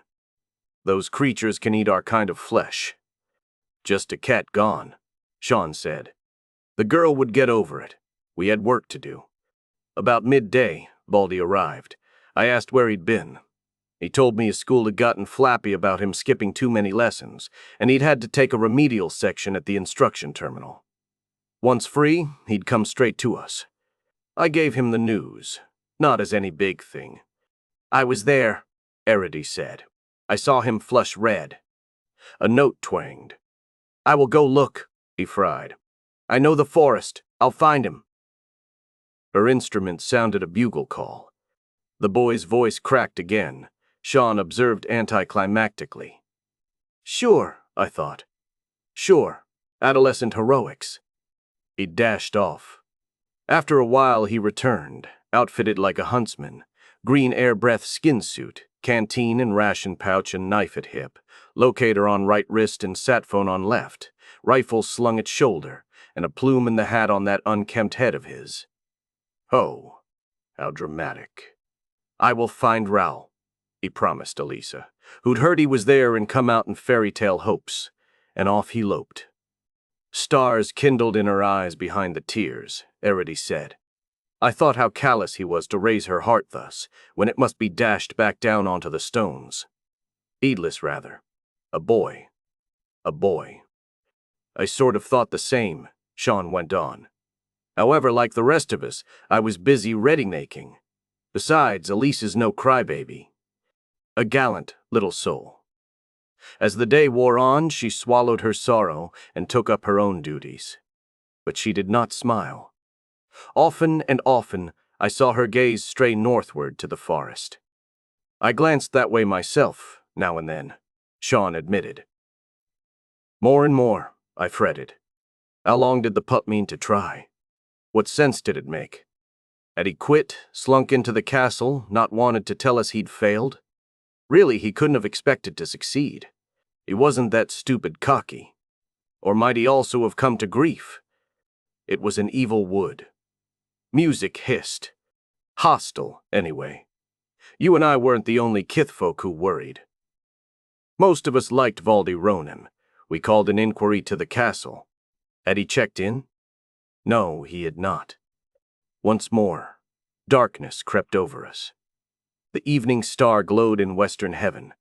The rings were a banded bridge of pallid hues, around them the true stars, and beyond those the galactic belt, as chill as the airs that sent mists a-swirl about our ankles. Afar, some animal howled. Did it crouch above its prey? Windows and windows glowed yellow on the black bulk of the castle. Lights flickered like glowflies in the hands of servants and soldiers, out searching for Valdi. Their shouts drifted to us faint and forlorn. We kithfolk huddled in. Our blundering efforts couldn't help. The boy hadn't phoned, no satellite had spotted anything. Well, Airy didn't have many in orbit. Besides, the leaf canopy hindered their spying. Come morning, when a wider spectrum was available, we'd see what they could see. I've heard that now. Elisa wept for her friend. Her mother rocked her in her arms for hours before she went to sleep. They do not trust psychodrubs on Airy. Me, I lay awake too, thinking some harsh thoughts. I recollected tales of what could find a human lost in those woods. And night whistlers, clingthorn, I didn't care to go through the list. Finally, I took a soporific. My wife was smarter. She'd already done that.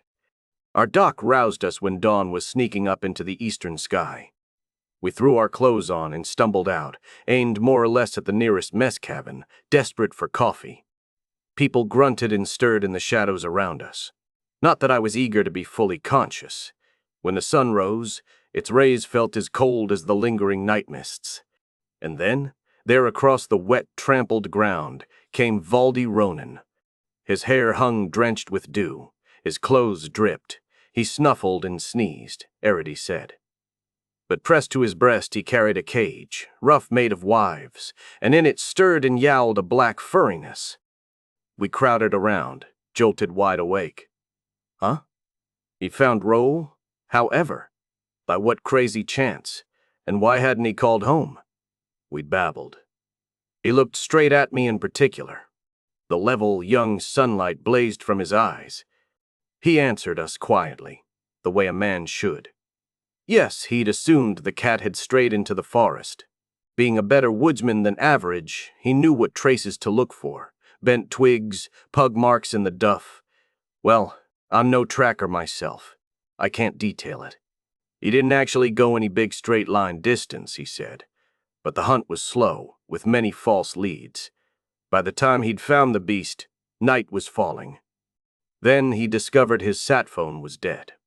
Sometimes on Airy, in spite of every safeguard, metal mites get into equipment. He should have checked before he started out, but didn't. A boy in a hurry. To stumble back through the dark would be too risky. He wove a cage for Raoul out of chutes, so the idiot animal wouldn't wander off, and settled down as best he could. Once, he said, something huge passed by. He didn't see. He heard the brush break, felt the footfalls through the ground, and he unslung his rifle, but nothing happened. At daybreak, he started home. Elisa jubilated. Will I ever again see such utter happiness, and afterwards such adoration? Wondered Iridi. Elisa's mother hugged Valdi to her breast and kissed him in sight of every soul. Her father wrung his hand, while swallowing hard. Oh yes, Sean said. Only a cat rescued, a pet. The dust, the ship, owed Valdi the reward, our thanks, and nothing else.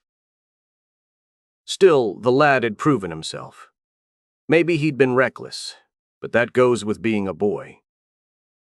Besides, he had in fact carried out a difficult operation. Taking a chance when you have to goes with being kith. And then we were in turmoil, also in our feelings, close to departure. We'd never more see the friends we'd made. This or that love affair was ending, you understand. The upshot was, we adopted Valdi Ronan. He's apprentice crew, and I may say, in spite of his handicaps, quite promising. Which pleases Elisa and Raoul. Arity laughed. For a short span there was silence beneath the rollicking of the fair. Sean grinned at his audience. No doubt you're puzzled what the point of this story is, he said. And no doubt we being a race of traitors, you suspect. If so, you're right. I'd had my own suspicions, not unique to me. But I was the officer who took Valdi aside and braced him after the ship was outbound.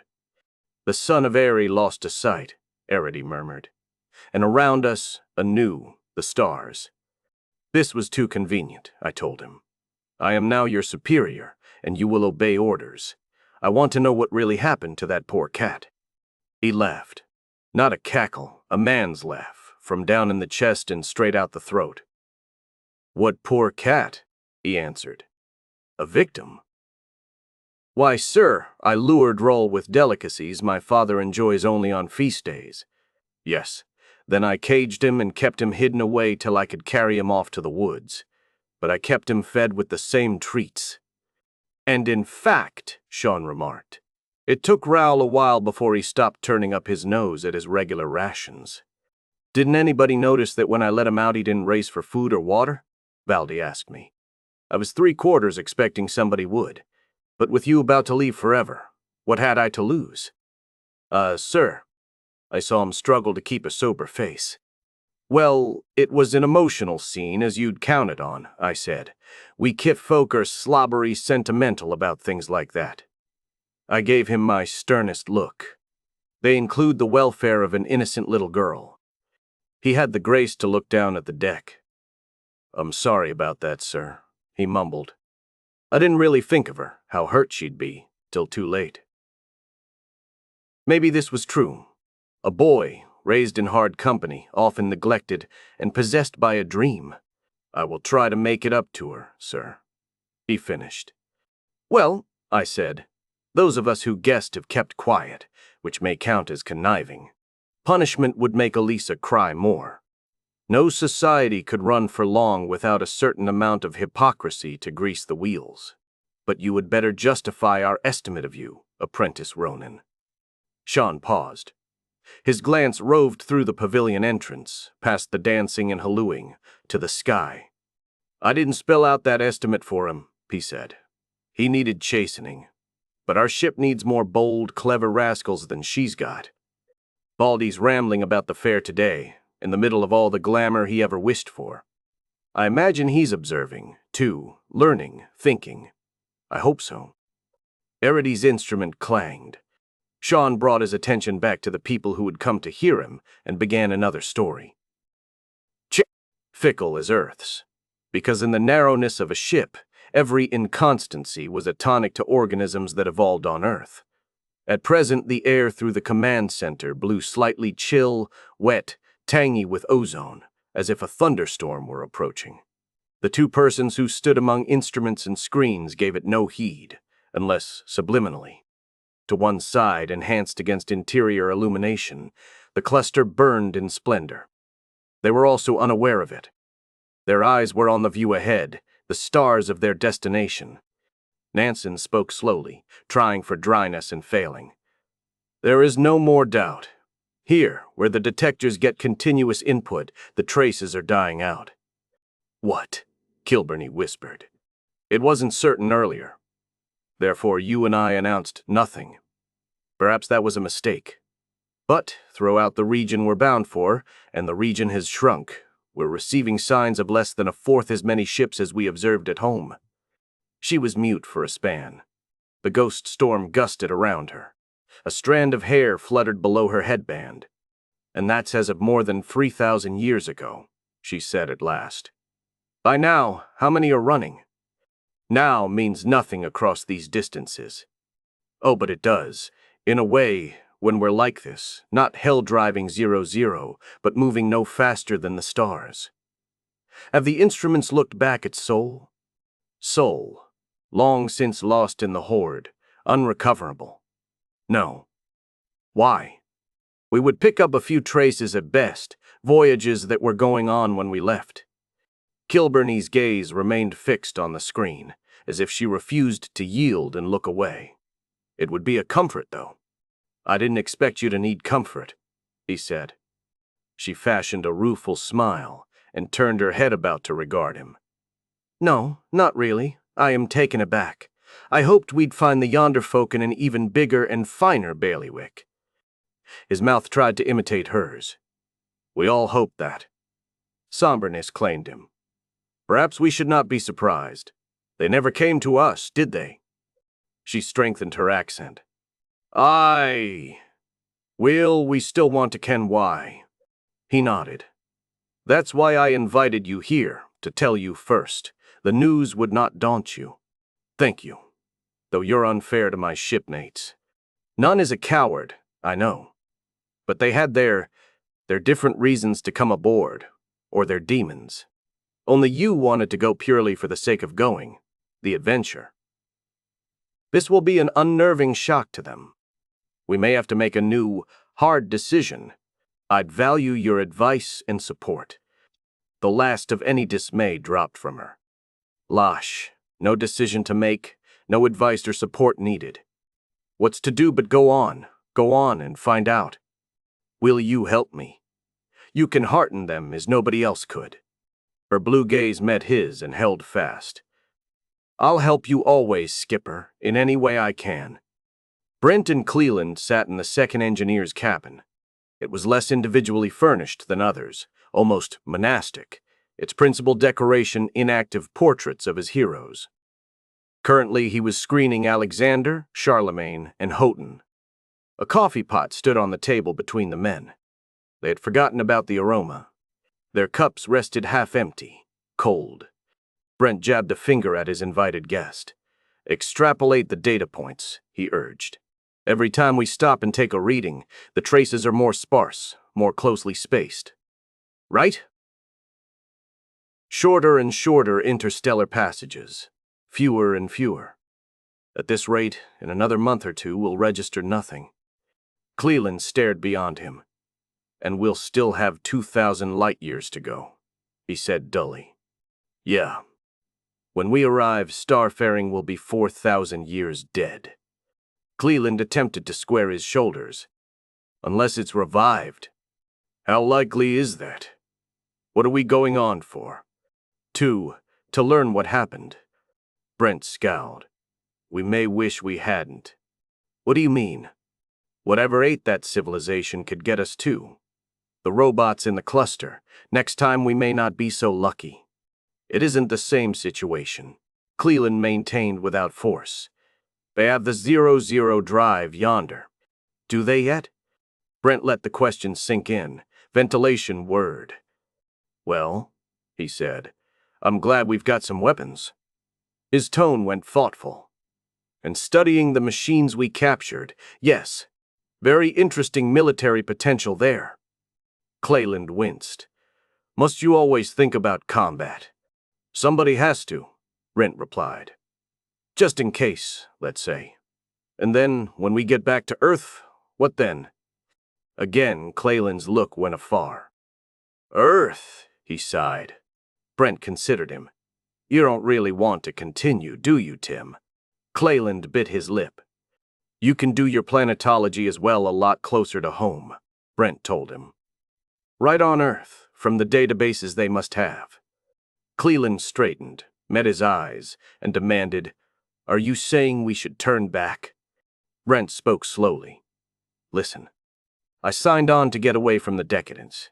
I thought we'd return with knowledge our race might never otherwise get. With prestige, power. The power to set right what we found that was wrong, and give humans a new start. A long shot, maybe, but I was willing to take it. Now, if all that's ahead of us is the ruins of a dead empire, what can we learn? What's the sense of keeping on? Why not turn back while we can? What difference would that make? We've already lost Earth, the Earth we knew. It won't grow any less foreign with time. 6,000 years gone isn't as bad as 10,000. Brent lowered his voice and leaned over the table. Though the difference to us might be that we save ourselves. Save more than our lives. Cleland blinked. What do you mean? He asked once more. You should know. 6 men, 4 women. And yours is drifting from you pretty fast, isn't she? Cleland bridled. Wait a minute. Brent raised a hand. The peace sign. No offense, Tim. Think about it, is all. 2 years in this Flying Dutchman. In between, 5 years, if we survive them. What'll that do to our relationships, our morale, our purpose? To us. What'll we be fit for at the end of them?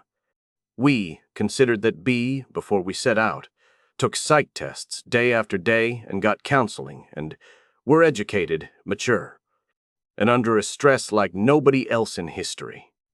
Sure, the doc can prescribe you something that'll make you feel better, but it won't change the causes of the stress. And is it really wise to feel better when we're running into trouble nobody foresaw and nobody can guess at? Tim, you know me. I'm not panicking.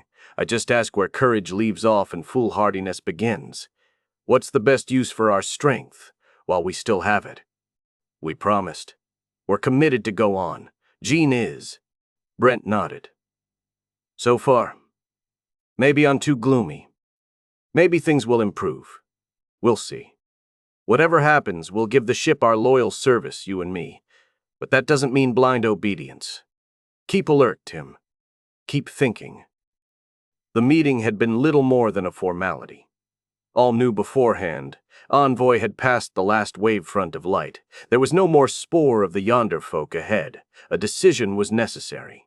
Nor was it a surprise when two brought up the idea of turning back. You as a suggestion that should be discussed. Rushek as a profane statement that it was plain common sense. Cleland opened his mouth, glanced at Kilburney, and said nothing. He sat hunched. Brent did not bother to speak. Arguments and speculations through the past weeks had eroded any real dispute away. Response was likewise mainly for the record. Zaid, we have a faith to keep. Diane, we need to learn what went wrong. It could be a warning to our kind. Kilburney, maybe nothing did. Maybe they've gone on to what's better than aught we know of. Nansen did not call for a vote. Some things are best left unsaid, however well understood. The gathering dispersed. Mokoena and Sundaram lingered. The common room felt empty, its color and ornament meaningless, the breeze cold. They stood for a while, side by side, looking into a view screen crowded with stars. Something better, she said at length. He heard the scorn. In God's name, what? Perhaps indeed, in God's name, he answered softly. She gave him a startled glance. I beg pardon? He smiled the least bit. Well, it isn't likely a scientific or technological advance, is it? Such as the legendary faster-than-light hyperspatial drive. She nodded. I know. I've heard Hanny on the physics of that. I should think, if it were possible, someone in this vast galaxy would have done it long ago, and we would know. They wouldn't necessarily have come to us.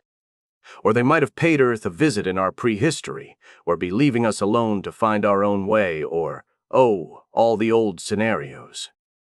Dreams that our race once had. We're awake now. Dreams are brain garbage, best dumped out of memory. I don't entirely agree. Never mind. I've proposed another logical point against the idea. You didn't happen to be in that conversation. If faster-than-light travel were developed where 00 craft operated, they would immediately be obsolete, and their traces would terminate within a few years. Instead, we have observed a slow dying out. Ahead of us. And elsewhere too, those other far, far scattered regions, as nearly as Wenji and Hanny can tell. Mokoena took her gaze from the terrible stars. What do you mean, God's name? Perhaps the yonder folk have put their faring behind them, having outgrown it. Perhaps they seek the things of the spirit. Mokoena shook her head. I can't believe that either. I'm sorry, Ajit, but I can't. I don't insist on it. Simply a thought. Spacefaring is a spiritual experience. Salim's right about that. Whatever God there is, if any, we come to know him best through his works. The grandeur, the wonder. She shivered. The hugeness, the inhumanness. He regarded her soberly. You are troubled, Momfela. No, disappointed, but I'll be fine. He saw her head lift athwart the sky. I came to do science, and I will do science. Of course. However, what you feel is not disappointment. We have all had time to accept that and carry on. You, I shall not pry. Now she studied him. The air rustled about them. Reflections off the jewels on the spin tree flickered in scraps of color across the bulkheads. Tiny, defiant banners. You notice more than you let on, don't you? She said. More than anyone else, maybe. Do you think I would like to talk? Is that why you stayed behind? I think you deserve the opportunity, he replied. The choice is yours. Impulse exploded. All right, I would. I know you'll respect a confidence, not that this isn't obvious, probably. It's Laios. You saw how he stalked out, stiff-legged, his face locked, his fists knotted. He's bound off to get drunk. Not for the first time. Oh no, not for the first time. Is that his way when he is angry or in pain? Yes. Stupid, isn't it? I wouldn't quite say that. He is intelligent, but a very physical man. Among us, he has taken the news the hardest, and he has no one, nothing to lash out at but himself. And me. You've only seen him brooding, sulking, foul-tempered. When we're alone in one of our cabins, no, never, any threat or violence. To me. He hits the metal. He breaks what's breakable, flings it down, or crushes it under his heel. He raves and curses till he falls into a snoring sleep. Or he goes slobbery and wants to make love. Mokoena caught her breath. I'm sorry. Her voice had gone harsh. I shouldn't be angry like this. I should try harder to help him. A plea. I don't know how. I'm supposed to be the physician, and I can't make him accept any calming medicine. Nor, somehow, can I make myself do it and turn the anger off. It would feel too much like a surrender. So I flare up, and we fight with bitter words and next day watch with still bitterer silence. I dare say his behavior accords ill with your standards. Yes? She was objective again. My upbringing, not that I've lived by it especially well. In my parents' eyes, I was a sinner. That they could forgive me, over and over, made me love them even more. But some of their teaching stayed. Drunkenness has always disgusted me. You are not compelled to put up with it. No. Her mood went over to sadness. He's a good man, basically. We used to be happy together most of the time. Not in love, but we enjoyed each other's company. I shouldn't abandon him. I keep hoping he'll recover. Meanwhile, though, I feel overborne, confined, in a rage. Work is often a blessing. How goes your research? Poorly. I can't concentrate. Not that it's anything important. Marking time, maintaining the skills, till we get to where the real work is. A hint of fear. Will I be fit to do it? I think so. We have months of travel yet. Time for coming to terms with reality. Time for healing. You are a good person yourself, Momfela, and a strong person, and you are able to see things clearly. That is not as common a gift as one would wish. It bears hope with it. As the slow words flowed, her muscles began to loosen. When Sundaram had finished, Mokoena stood for a minute or two, breathing. Then she said low, with a catch in her tone, Thank you, Ajit. Already that helps. Thank you. He smiled. No thanks are due me. I merely listened. You listened in the right way. And could we sit down and talk some more? I don't want to impose, but I shall be honored, he said. His touch on her hand guided her to a chair. Envoy fared onward, each hour of her night watch, 7 months among the stars. A park occupied 300 meters of outer deck circumference. Terraces rose at one end to a flower-surrounded well in the inner deck, on which people lived. Planning, planting, and tending had been the particular, though not exclusive, pleasure of you, Mokoena, and Zaidid. To all, the park became a sanctuary. Fragrance breathed from the well, out into the dim lighting and cool air of a deserted corridor. On the path to it, you brushed against hollyhocks and lilies gone slumberous. The way down the terraces was broader, moss-moist and resilient underfoot. A streamlet wound through rosemary, clover, and pampas grass. It sparkled and trilled where it fell over an edge.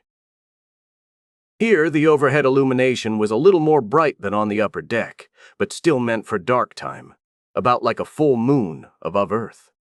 Glow bulbs set widely apart along the footways gave guidance, muted ruby, emerald, topaz. The gardens were various, intricately laid out, mostly screened by hedges or vines, so that it was as if a visitor passed from one miniature world to another. You chose a track that took her between tall ranks of bamboo to the place she sought, a circle of turf, fringed by the bamboo and by privet and camellias, open to the overhead. At its center lay a pool in which played a fountain. You stopped. A man slumped on a bench. In spite of the dimness, she recognized Rushik's bald head and arrogant mustache, not that she could ever fail to tell her 9 shipmates apart. He gripped a bottle. "Oh," you murmured, surprised. "You too?" Rushik called hoarsely. He pondered. "No. You wouldn't come here to get drunk." "Pardon me." She started to go. "No, wait," he said. "Please, don't let me drive you away. I'm harmless." She couldn't avoid smiling a trifle. "I think I can take your word for that, Lajos. I'd like some company. Yours would be very nice, if you can stand it. Though I suppose you came looking for peace and quiet." "And beauty and memories," she admitted. Compassion mingled with courtesy. "If you wish to talk, by all means, let us." "You are a sweet lady." He beckoned. She joined him on the bench, keeping well aside. For a span, the fountain alone had voice, rushing and splashing, white beneath the gray indigo false sky. Rushik held the bottle out to her. She made a fending motion and shook her head. He tilted it and swallowed. "Forgive me," she ventured, "but is this wise?" "Who cares?" He growled. "We do. You're comrades. After they've made us gone on to nowhere, and on and on. That isn't fair. The nature of our mission may have changed, but they feel it is still our mission. Yes, yes. Everybody honest, everybody honorable, except me. The captain doesn't approve of getting drunk. Mom doesn't. You don't. I've been smuggling flasks out of stores." "Bad. Wicked." He glugged. "Does the new knowledge really make such a difference? You've heard me on the subject. We thought we were bound for another race of starfarers. Now, it'll get skull-crack boring. Relics, ruins, tombs, bones. Archaeology. Why? We'll never learn anything. Not in 5 years, not in 100. And I didn't sign on for archaeology. It need not be like that at all." He ignored her rejoinder. "Meanwhile, Earth may not be completely alien yet. If we went straight home, we might still find taverns and winches and bands playing in the street, picnics in the countryside, life not too much changed if we don't come back too goddamn late. But we will. And for what? I'm afraid we are already too late." He squinted at her. "Eh? You've raised the same argument. I heard. I remember how we both tried to convince Hanny Dian." You shook her head. "You misremember, Leos. I simply felt that someone should point out the possibility. I know well how faint the hope, even if we started back at once, how faint the hope would be that anything is left of what we knew." "Your government," he jibed. She forgave the cruelty, dismissed it. "Certainly not. It must be extinct, forgotten like all the troubles that drove some of us to enlist. But so too, almost certainly, are the things we loved. Staring at the fountain, she folded her hands. The fingers strained against each other. The land, mountains, rivers, grass, trees, the sea, earth, maybe they survive. Then they can for another few thousand years. No, we do best to continue. He rasped forth a sigh. She caught a whiff of gin breath. The best of a bad bargain, maybe. At best. She turned her head to regard him through the deep twilight. I can imagine why Timothy Cleland and Alvin Brent are less than happy. But you?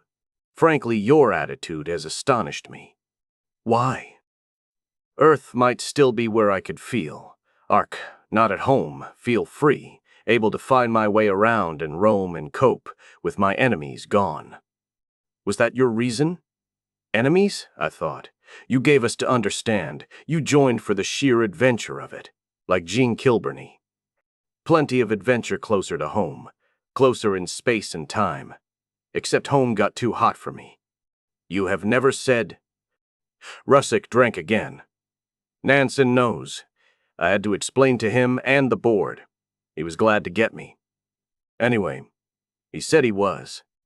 At least I had space experience, piloting, commanding men, Navy and civilian, the space war. That's why I am the mate, you know. If something happens to him, I won't be the same fine, correct, spit and polish kind of gentleman, but I can lead us home. So he used his influence with the directors and got them to put pressure where it counted, and the authorities didn't bring charges. They stayed quiet. After all, they'd soon be rid of me. Yes, I'm grateful to Ricardo Nansen. In spite of everything, I'll serve him the best way I can. Rushek brooded. Shouldn't feel sorry for myself. I'll probably enjoy part of what happens. Maybe most of it. But tonight I want to forget, and Mom will be furious with me, and I want to forget that too. You are giving her cause, said Yu sharply.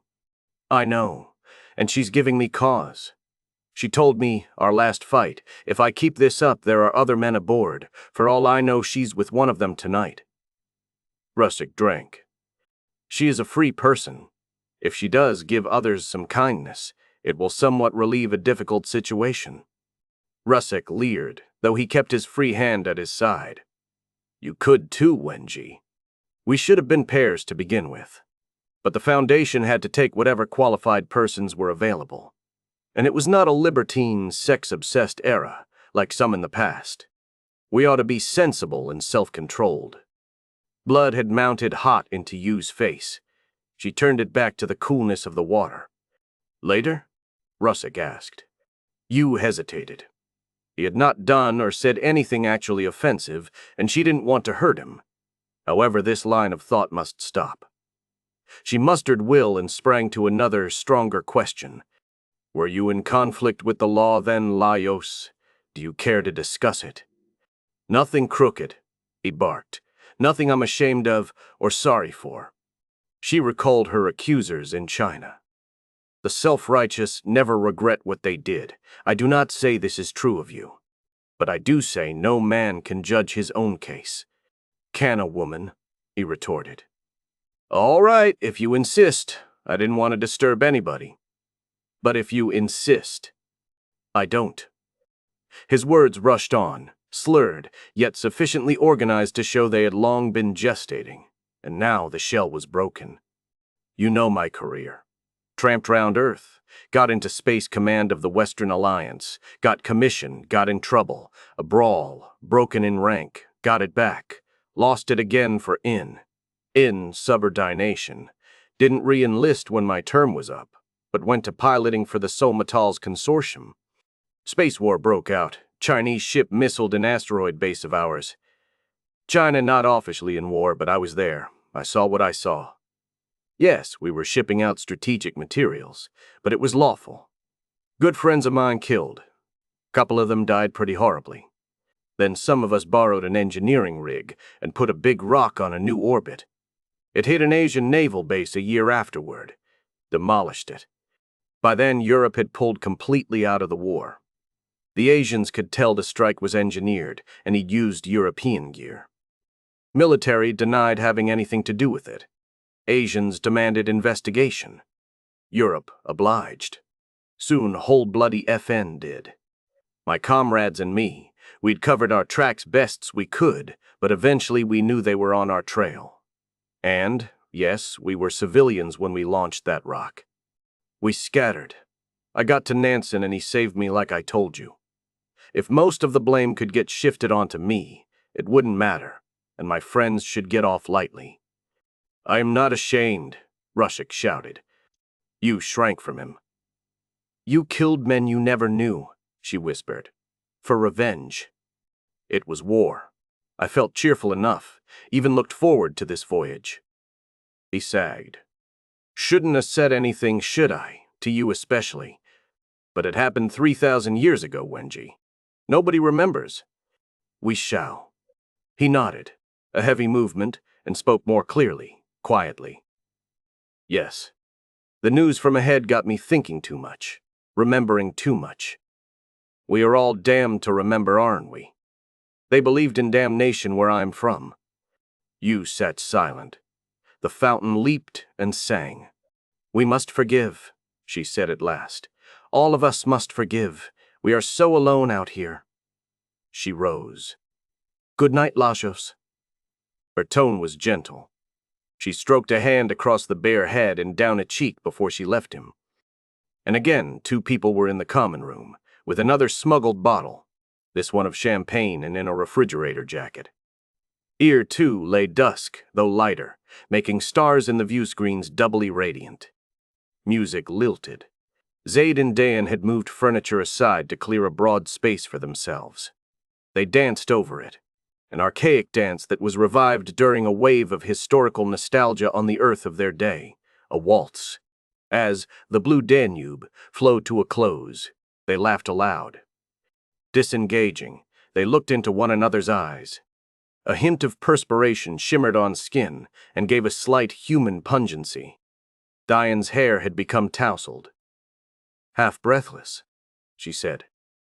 We should not be this happy. Why not? We celebrate a victory, foreordained, symbolic, nonetheless a victory. Her smile sank. Was it? Not for some of us, and we may be on our way to discovering a cosmic tragedy. Maybe we are not, he answered easily. Who knows? The point is, we will discover. Yes, that makes up for much. He bowed. Not to mention the pleasure en route, the delightful company. Unable to stay serious, she smiled anew, lowered her head, and gazed up at him through her lashes. Likewise, kind sir. Hand in hand, they went to the table and refilled their goblets from the bottle, which was already half empty. He raised his. To us, he proposed. Saha wa afia. Mazel tov. Rims clinked. Sipping, she teased, You really should not be doing this, should you? You have seen me at dinner. I am not a very good Muslim, I fear, but an excellent dancer. Thank you, Hanny dear. He leaned closer. Dear indeed. Color came and went, and came again across her face. This night watch, oh, it's a night to forget everything else, even those stars. His months-long siege of her ended as she moved into the circle of his arms. Chapter 19. The clocks in Envoy had counted 1 year and 37 days. By computation, she had been underway, including time spent in the normal state, 4 millennia, 9 centuries, 56 years, and 8 days. Somewhere near the middle of the region she had been seeking, Envoy once more halted her 00 engine, lowered her defenses, and peered about with every relevant instrument at her command. Naked vision would have availed little. Stars teemed through crystal and dark. They were no longer in their familiar constellations, though you might have recognized pieces of a few, partial and distorted, in the direction of vanished Sol. But it was hard to pick any array out of such a multitude. The Milky Way still girdled heaven, bathed with the same nebular blacknesses. You had to look closely and remember well if you would find the changes brought by this perspective. Neighbor galaxies glimmered as remote as ever. Devices capable of registering single photons were soon overflowing with news. When it seemed enough, the ship made a leap of some 200 astronomical units and repeated the observations. Automated and computer-evaluated, they went quickly. Again she jumped, again. Interferometry thus evoked further data. After less than a week, during which some aboard went short on sleep and excitement mounted in everyone, the picture was complete. Not surprisingly, the region resembled that around Sol. A 30-parsec radius, the approximate practical limit for the equipment available, defined a sphere containing perhaps 10,000 stars. 1,000 or so rated as Sol-like, single, main sequence, spectral class from middle F to late K, and therefore prime candidates for closer examination. 53 proved each to have a planet at a distance where it would be reasonable to expect liquid water. Some of those planets were probably giants or otherwise unsuitable. Diane's team did not spend time on that. Instead, spectroscopy searched out indications of atmospheres in chemical disequilibrium, which ought to betoken life. Identifications were uncertain at greater distances, but within 40 light-years it found 3. And this was well out in a spiral arm, where the stars thinned away toward emptiness. Most were crowded close to the galactic nucleus, with a radiation background that made organic evolution unlikely, almost to the point of unthinkability. Life must be rare in the universe, hardly ever burgeoning into sentience, and the chance of a high technology vanishingly small. Notwithstanding, when Envoy left Sol, humans had found spoor of 4 spacefaring civilizations, widely separated. More must exist, their traces hidden by the dust clouds around the nucleus, unless all had perished by now. So enormous is the number of the stars. When knowledge is slight, making every action a gamble, you play the odds as nearly as you can judge them. One sun with a presumably life-bearing planet was a middle-aged G8 dwarf, less bright than Sol but virtually a twin of Tau Ceti, 27 light-years from Envoy's last stop. With a short burst of plasma drive, she aimed her velocity at it. The interstellar crossing took 2 of her days. It ended at a distance of 9 astronomical units. She could have come somewhat closer before getting so far down in the sun's gravity well that 00 was forbidden. The maneuvers would have been trickier than they were worth. She simply trudged ahead on jets, correcting her vectors as she accelerated toward rendezvous, reversing herself at midpoint and braking. At 1/2 G, a compromise between impatience and reaction mass economy, the passage took a pair of weeks. Nobody commented on the irony. Well before Envoy left home, Starfarers had grumbled it threadbare. Diane returned from the reserve saloon galley bearing a tray with a teapot, 2 cups, and a few cookies. She set it down on a tiny table unfolded at the middle of the cabin, and herself on her bunk alongside. You already sat on the one opposite. Diane poured. "Here," she said. "To steal a phrase from an old book I once read, the cup that cheers but does not inebriate. Unfortunately. Thank you." The engineer sipped. "It's good. Anything would be, wouldn't it, at this stage of things?" Diane gestured about her. The low, cramped space held the table, a cabinet, and 2 curtained bunks tiered on either side. Doors at the foot ends gave on a corridor, barely wide enough for one person to squeeze past another, and on the bath cubicle shared with the men, whose dormitory lay beyond. Except for the captain, the men were worse off than the women, since an extra bunk had to be fitted in. Again, the crew perforce spent most of their waking hours in the saloon galley, which offered screens, games, and a few hobby materials, or in the exercise chamber, where workouts were possible if they didn't require much room. Such were conditions on the gimbaled decks. "I'm not complaining," Diane added quickly. "But I am glad we could get together for a while by ourselves, Wenji, and speak our minds without worrying what someone will think." They had done that off and on since Jerusalem. "I imagine Celine feels restricted, too," you remarked, slyly demure. Dayan laughed. "Yes, poor man. Jean says she's seen him paw the deck and puff steam when I pass by. Jean has a lively imagination. She calls it second sight, looking through that suave mask of his.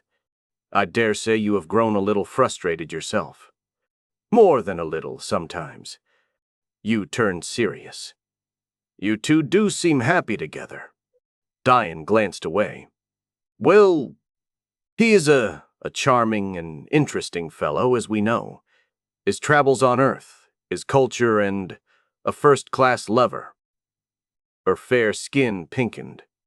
Do you think the relationship will become permanent? I don't know, Diane answered slowly. Neither does he. Who can tell, out here? For now, we feel lucky. May you always be, Henny. The hazel eyes swung back to meet the brown.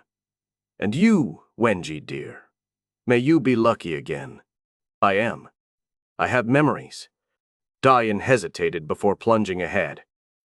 Will you be content with that for the rest of your life? You cradled her teacup as if to draw warmth from it and breathe from the rising fragrance. I may have to be. You're over your grief, that mourning you tried to keep hidden. Surely you are. You're a healthy young human being. You spoke mildly, almost matter-of-factly. But who else is there? With due respect, also for your Salim, Hanny, who among them could I compare to my she? Again Diane paused. Ricardo Nansen? She sounded half-reluctant. You nodded. Light from overhead rippled over her midnight hair. He is a remarkable person, yes. But he is distant. When he smiles, how often does it come from within? He's the captain. I believe he thinks he has to be our impersonal father figure. He may well be right. A rueful smile flitted over Diane's lips. Pity. I confess to occasional thoughts of my own. Jean has them too, I suspect. I know she does. Poor Tim. Not inevitably. He's too shy and socially inept, but he may learn better. Devotion like his should count for something. That's a handicap, I think. For Jean, it must be like having a large, clumsy puppy always bumbling after her and staring with wetly reverent eyes. He actually has a wide range of interests, you know. I wish they hadn't come to include Al Brent's theories. But that's probably faute de mieux, Diane observed parenthetically. Tim is quite attractive when he relaxes and is himself. The problem is, he can't in Jean's presence, at least when he's sober. But do you remember our Apollo Day party, when he'd had an extra drink or two, and the songs he got to singing? You giggled. How could I forget? I still blush. But they were comical. If someone seduced him, it might work wonders, Diane speculated. It might also make Jean take a new look at him. The blunt pragmatism embarrassed you. She retreated to her cup before she replied. Who should that be? I like him, but no. I, too, of course. Neither of us is the sort who can handle something like that well, especially so as not to leave wounds. Mom? I don't believe she would either, even as a kindness. Lajos, they don't sleep together any longer. No, I have not snooped. That would be practically criminal, here aboard ship, wouldn't it? But I am not blind either. Nor are you. He has stopped drinking heavily. Was he? I thought so, but couldn't be sure. That would explain the estrangement. Did Mom tell you? No. You did not elaborate. He is a warrior without a battle. What Al Brent imagines he himself is, Diane said tartly. Yu's tone was more sympathetic. It may be true. Lajos, however, a man of action, condemned to what he feared would be inaction, and with memories harder to bear than he admitted to himself until lately. Diane refrained from asking for details. Now, when he may soon have a challenge, a use for his strength, he stays fit to meet it. And she may take him back? Who knows? Does she? At any rate, I do not imagine she will choose to do anything soon that would make the situation more tangled. You drained her cup and set it down hard. The tray rattled. Isn't this ridiculous?" she exclaimed. "Here we are crossing the cosmos, bound into mystery, and we sit and gossip like village wives about petty sexual problems, things we already know and things we should not pry into. Are we really so shallow?" Dayan smiled. "I'm not geared to be forever. The pure scientist and bold explorer. Every once in a while I want some girl talk." Yu returned the smile wistfully. "Well, I also. Humans, apes. We do not groom each other with fingers, we use words. But it is the same instinct." Dayan nodded. The red locks stirred on her shoulders. "We are what we are. Maybe we do our great things not in spite of, but because of it. Save for lacking a moon, this planet, even more than the one in the cluster, recalled Earth, blue-laced with white clouds, lands ruddy brown on shining oceans, ice caps whitening the poles. Studies revealed unlikenesses in mass, axial inclination, rotation period, precise atmospheric composition, spectra, and therefore composition of vegetable life, on and on. A catalog that was never completed. They did not lessen the beauty. They did not lessen the revelation. Down on the ground stood buildings, and artifacts more enigmatic, about a score of groupings spread around the globe, untenanted, often overgrown, like the relics of the other spacefaring age at the other world. These, though, were not wreckage. Time had not much gnawed at their clear, strange lineaments. It was as if an angel had unsealed and opened a book in a language none could read, yet Envoy lay in low orbit. Instruments would search and probe, machines descend on sampling expeditions, more machines analyze, computers and brains sift the data for meaning before any human set foot on yonder soil. None would, were it deemed too hazardous. The crew accepted this. It was standard exploratory doctrine. For the time being, they had ample fascination of discovery, in the space and comfort of their regular decks. Dayan finished helping Yu prepare an observer assembly and returned to quarters. She found Zaid at prayer, prostrated toward a Mecca he could not face, and that by now perhaps existed only in his heart.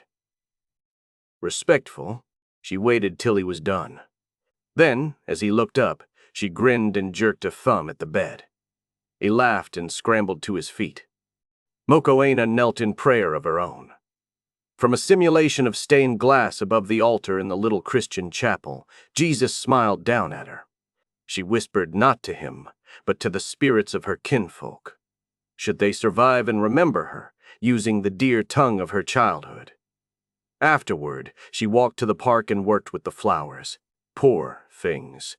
2 weeks aslant had not been easy on them, and though robotic service was adequate, they must have missed the touch of living hands. Brent looked his fill at the planet, sought his cabin, and bio-connected.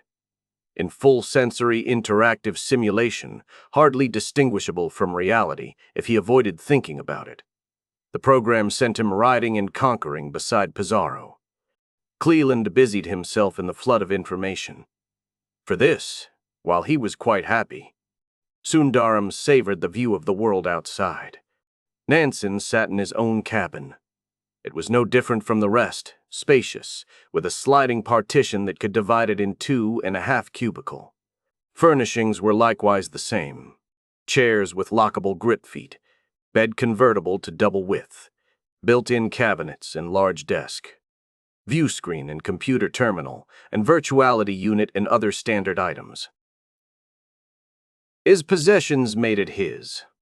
On the deck, he had laid down a multicolored carpet from the estancia of his family. Crossed sabers hung on a bulkhead. Framed opposite was a faded photograph of an ancestor, Don Lucas Nansen Ochoa. Picture screens displayed views from parts of the earth he had known, mostly still, although in one grass billowed and trees tossed on the plains of home. Another, currently reproducing Monet's La Mue de Foin, seemed no less alive. Shelves held a few mementos from planets where he had walked, together with a Codex Spanish Bible. Otherwise, the ship's database could provide him with anything he might want to read, or watch, or listen to. Most of humankind's entire culture, as of the year of departure, was in it. He sat at the desk, beneath a small ancient crucifix, fashioning a statuette of a horse. It reared, mane and tail flying. Once he might have gone on to cast it in bronze, but here he must be content with the clay. It gave beneath his fingers, stiffly voluptuous. The door chimed. "Open," he bade it, and turned around. Kilburney stood clad in shorts and skin shirt. "Hi," she greeted. "Are you busy?" "Not to notice." He rose and approached. "What can I do for you?" "Well, I thought I'd be appallingly brutal to a handball. We've been cramped such a long time, but I can't find anybody who wants to play. Are you interested, Skipper?" The wide, white smile suggested that she had not tried very hard. He considered for a moment, then said, "I would be delighted." "Let me change clothes." He ducked behind the partition. She wandered about. It was not her first visit. Everybody came now and then, for this or that reason, but 3 of the scenes were newly on display. A Parisian sidewalk cafe, a toucan perched on a tree she did not recognize, the view forward from the tiller of a sailboat, heeling to a hard wind. She gestured at them as he came back. "Are these from your personal life?" she asked. "Yes. Recordings that happen to come out well," he answered. "Souvenirs. I have some myself." He did not respond to the implied invitation. They went forth. Their game was brisk and merry. At the far end of the gymnasium, Rushik silently and doggedly lifted weights.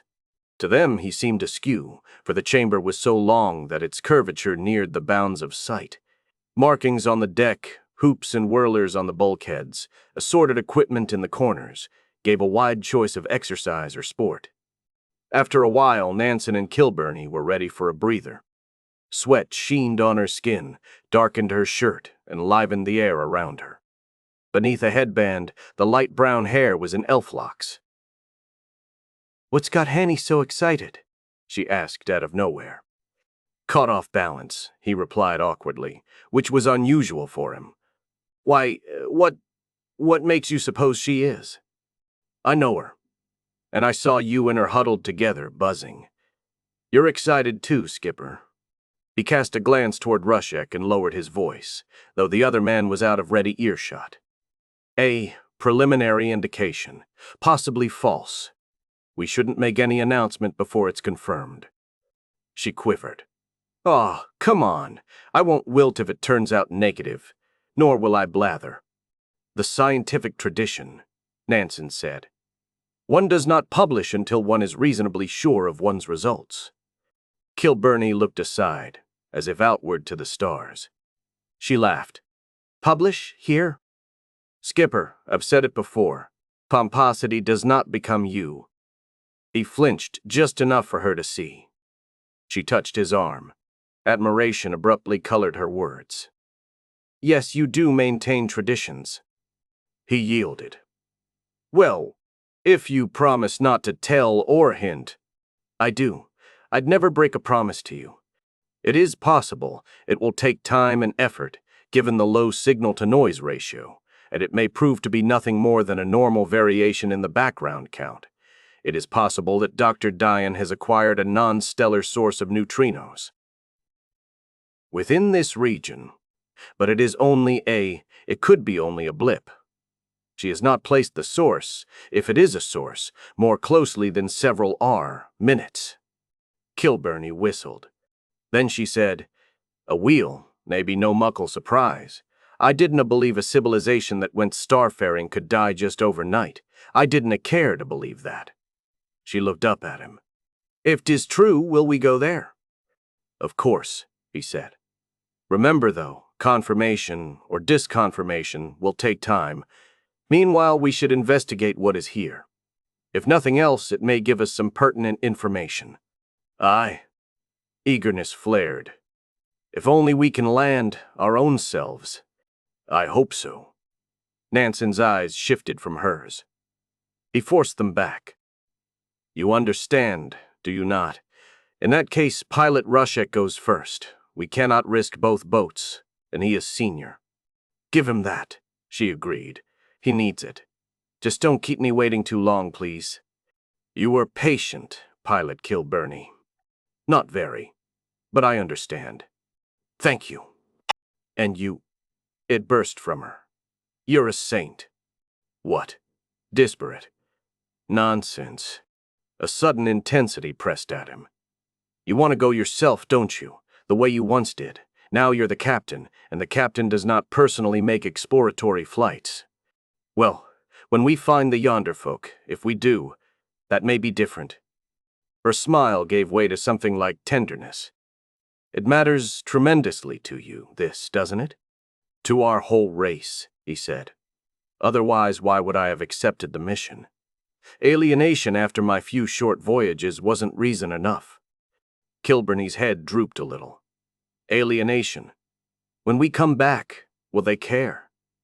I like to imagine they will, that whatever they have become will bring back what will make them care.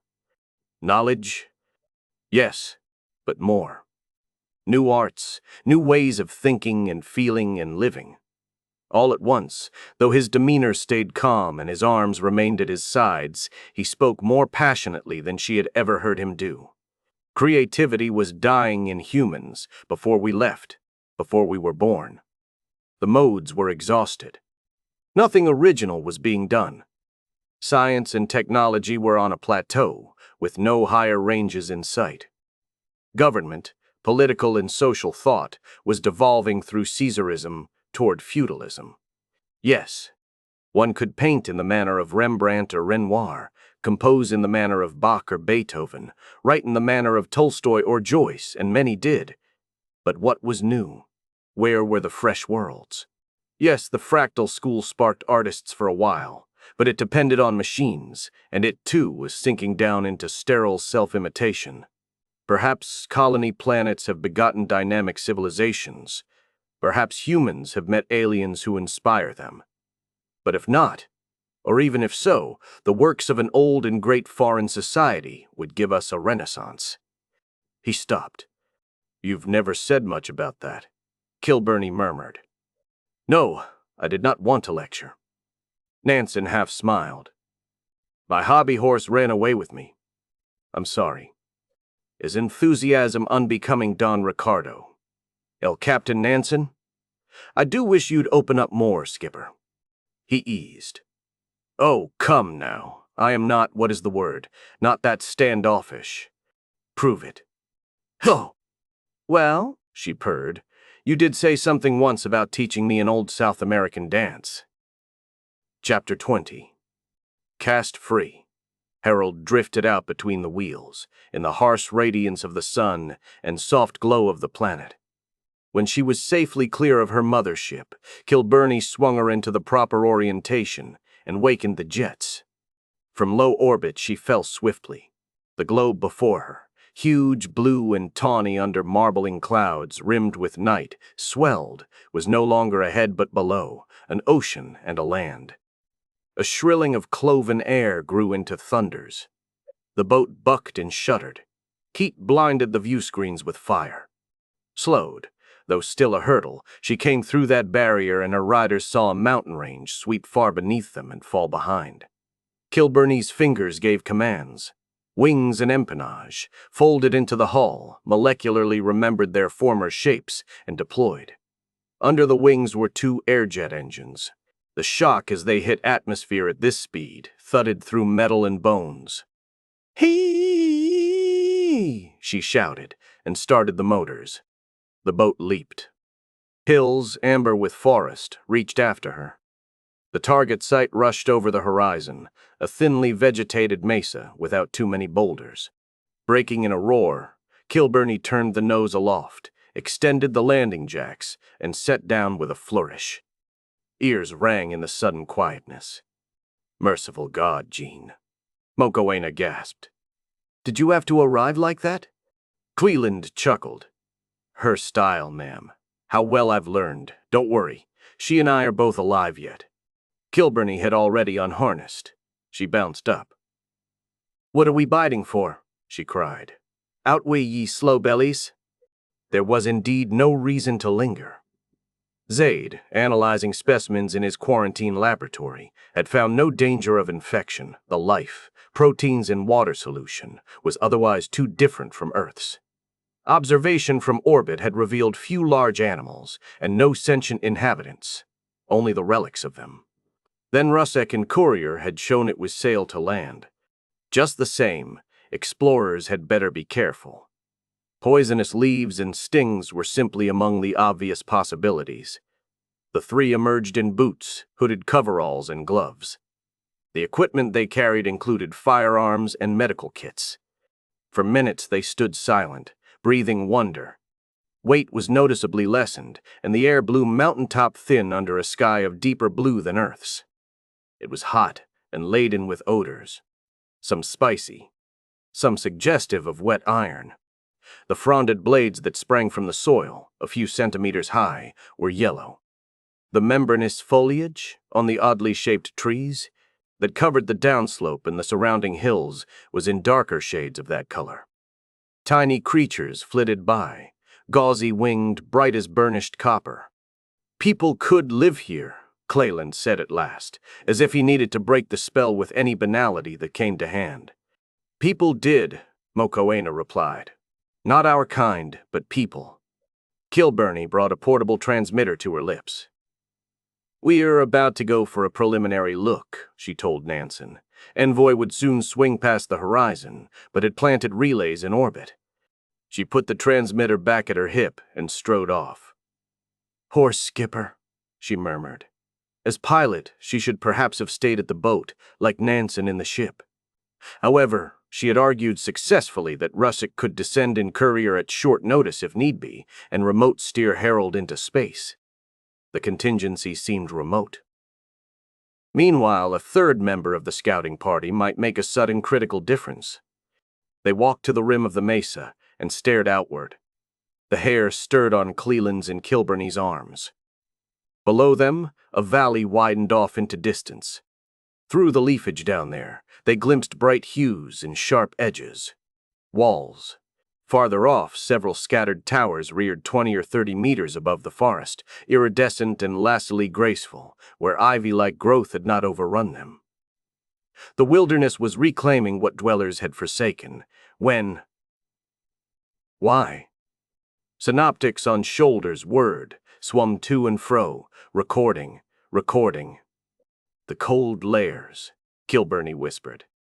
"What?" asked Cleland. "From an old book the skipper screened for me. Come." She took the lead. He bit his lip and followed.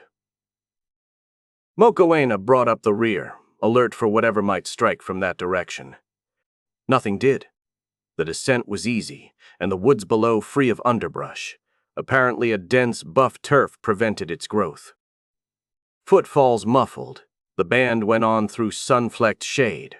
Welcome after the heat in the open, among convoluted trunks that divided into overarching wives. The flyers dazzled about. Sometimes something croaked or trilled, somewhere in the depths. Mokoena's voice rang startlingly loud.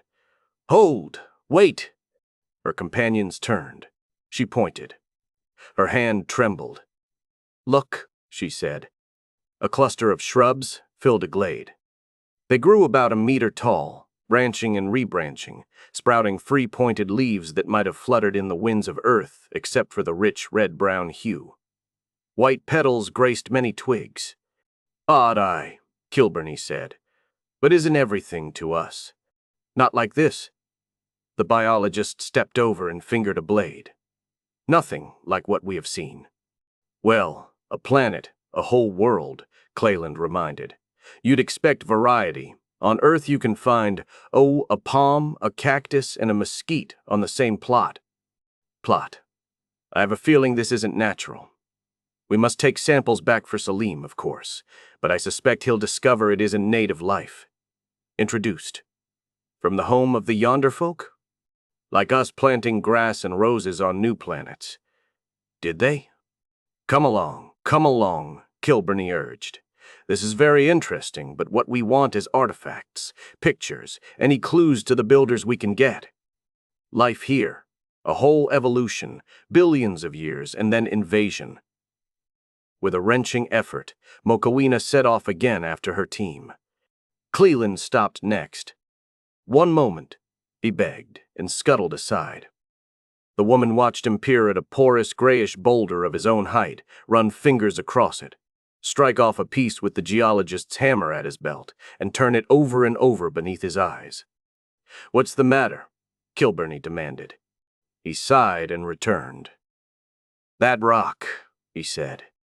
"Looks volcanic, though extraordinarily large for its type, but it's isolated, and I'd swear there's been no volcanism in this area for an era at least. I'd dearly love to know how it got here. Some peculiar geological process. This globe's dynamics must be similar to Earth's, but can hardly be identical. Maybe even it hasn't had what we could rightly call eras and periods and epochs. HAC. Or was this a biological product, like chalk formations at home?" "I doubt you will ever know," said Mokowina. He nodded. "Our time here is so pathetically short." Kilburney tossed her head. "Aye, but 'tis a way station for the treasure we do seek. Come along, Nu." Aboard ship they gathered in assembly. Diane stood and related. "It seems clear. We have the data, better astronomy than before for this vicinity, indisputable identification of the neutrino flux associated with fusion power plants, and preliminary triangulation. The Yonder folk, or at any rate a high-tech civilization, are in that direction." Her forefinger jabbed at a point on a bulkhead, about 100 light-years off. "As we get closer, we should be able to pinpoint the location." Breathless silence, until Sundaram inquired, "Isn't that well off from what was formerly the center of interstellar activity?" "Yes, rather," Diane agreed. "We assumed the civilization would expand outward more or less radially," you added. "That was merely an assumption. The astronomy we've been doing may well explain the facts," Diane said. "Late G and early K stars happen to be more concentrated there than elsewhere. That strongly supports the idea of the original sun being of that type, and should narrow our search down considerably. I venture to guess that we'll find it in another month or two, less if we're lucky." "Hurrah!" Zaid cheered. Down in the empty settlement, where a receiver was tuned in, Kilburney whooped, "Hallelujah," and danced on a terrace in front of strange images. Before Envoy left orbit, her crew festooned the gymnasium with ribbons and ornaments, set up the equipment they would want, and held a celebration. A table stood crowded with potables and canapes. The nanos could replace everything consumed. Folk mingled, drank, talked, laughed. Presently, some offered performances on an erected stage. Yu shyly recited a few translations of poetry she had done. Diane rendered a couple of rousing soldier songs. Cleland and Rushek joined to give rowdier ones. Music pulsed and wailed. Clad in archaic costumes, which a couturier program had made according to his orders, Nansen and Kilburney did a tango. As he watched the sensuous steps and gestures, Cleland's merriment left him. The rest applauded. Nansen smiled and bowed. Kilburney blew a kiss. They rejoined the audience. The room darkened. The stage alone was lighted, a flickering red and yellow light like flames. Projected on the rear bulkhead, shadowy figures swayed and stamped. Ghost spears shook above phantom shields.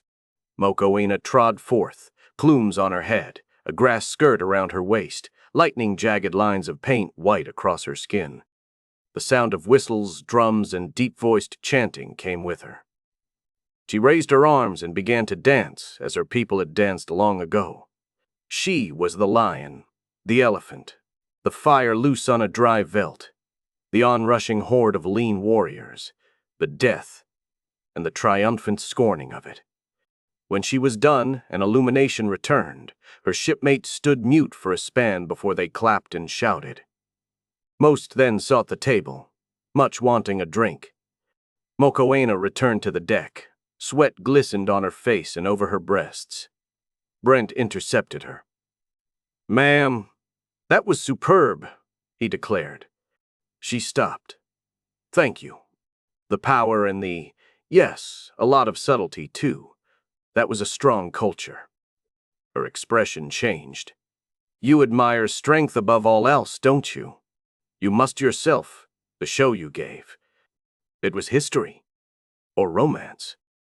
Her mood brightened. I gather you think well of your own ancestors, but would you really like to run through the swamps, dyed blue? No, of course not. But they and yours had something our countries have lost, and sorely needed. Strength? Is it, by itself, that important? When you get down to the basics, what else do we survive by? Honor, kindness. They aren't easy. They take strength. You have always felt you had to be strong, haven't you? She murmured. Strong to stand against disappointment, hostility, loneliness. To go on this ship in a forlorn hope of bringing a destiny back to Earth. I'm not convinced the hope is forlorn. Besides, that phrase properly meant a military detachment. South African, in fact. You and your military. Mokoena laughed. We're in serious danger of getting serious. He smiled stiffly. Sorry, bad habit of mine. Let's suppress it. She gave him her arm. They went to the table, poured champagne, and touched goblets. Later, having changed back to conventional party garb, she led him through several ballroom dances and foolish, funny games. Russick joined in. Once with her, they exchanged a few friendly words. He seemed cheerful enough and drank, if not quite in moderation, not to excess. The other women found themselves once more enjoying his slightly raffish company. He twirled his mustache at them, paid compliments, told anecdotes that might or might not be true, cracked jokes, all without either person pretending it could lead to anything. The celebration began to ebb. Sundaram was first to leave, then Zaid and Diane went out together. Brent and Mokoena lingered near the door, talking. They had shared more of their lives in the past several hours. Nothing very intimate, but more than ever before. This has been a great evening, Mom, he said at the end. For me, anyway. Yes, she agreed. Good for everybody. Her lips formed the words. Not in English, almost everybody. Would you like to continue? She looked to the corner where Russick was in conversation with Nansen and Kilburney. Cleland stood aside, unspeaking. Russick's glance strayed her way for a second. She brought hers back to Brent. No thank you, Al, she said gently. His fists doubled. His features tightened. On his account, you and Heavesy broken up. To mention something so personal, uninvited, was a bad breach of the tacit code aboard. Mokoena overlooked it. That is too hard a word. We agreed we'd do best to separate until circumstances change, if ever. For one thing, the relationship was complicating my role as physician. Work goes easier when I am free. Life does. Perhaps she would have been less frank if she had emptied fewer glasses, or perhaps she carefully decided to tell him what she did. He didn't stop to think which. Free, he exclaimed. Then why not tonight anyway? No, Al, I could not do that. The hope died behind his eyes. To him? To you, she answered. Good night. She went away, out into the corridor. Envoy departed. The weeks of confinement under Boost did not seem overly long to most of her crew. Still, occasionally the mood sobered. Sundaram and Russick played a game of chess in the saloon. They were often together these days. The linguist's quiet, unofficious counsel, a few techniques of meditation he explained, or simply his presence had helped the mate back to emotional balance. Russick won the game. I didn't expect that, he confessed. You underestimate yourself, my friend, Sundaram said. No, I don't. If this had been poker, I'd have cleaned you down to your naked bones. But here I just meant to pass the time and maybe sharpen my skill a little. You weren't paying attention. Forgive me. My mind does wander. The yonder folk, how we shall communicate with them, what happened to their starfaring. I wonder more what has been happening at home, Russick said. Chapter 21. The monorail set Kenry Shawn and his fellows off at the edge of Kithtown. There, the buildings were low and peak-roofed, mostly houses. Clustered together, they seemed to dart beneath the towers and lights that surrounded them. It was as if they sheltered night and quietness from the city. For a minute, the group stood silent. They all knew Kenry's intention, but they didn't know what to say. He took an initiative of sorts. "Well, I'll be seeing you." "Oh, sure," replied Graf Kishna.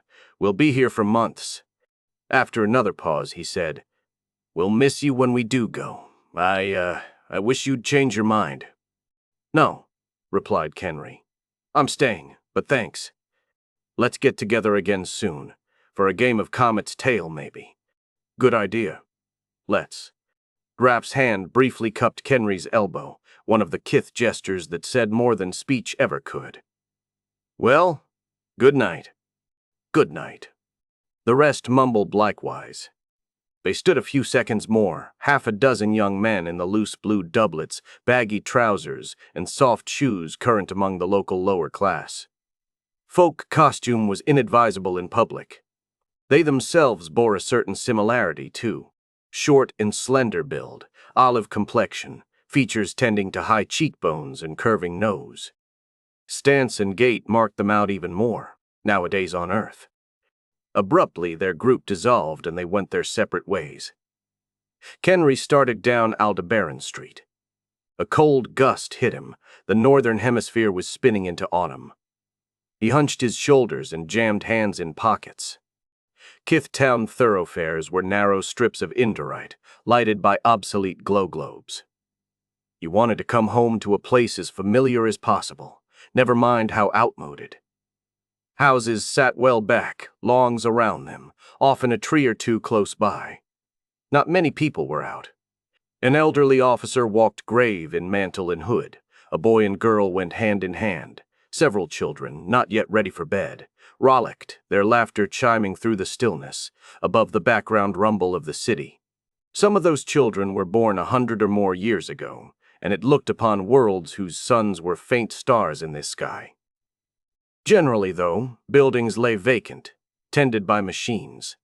Except for a few permanent residents, the owner families were gone decades on end, only present here between voyages.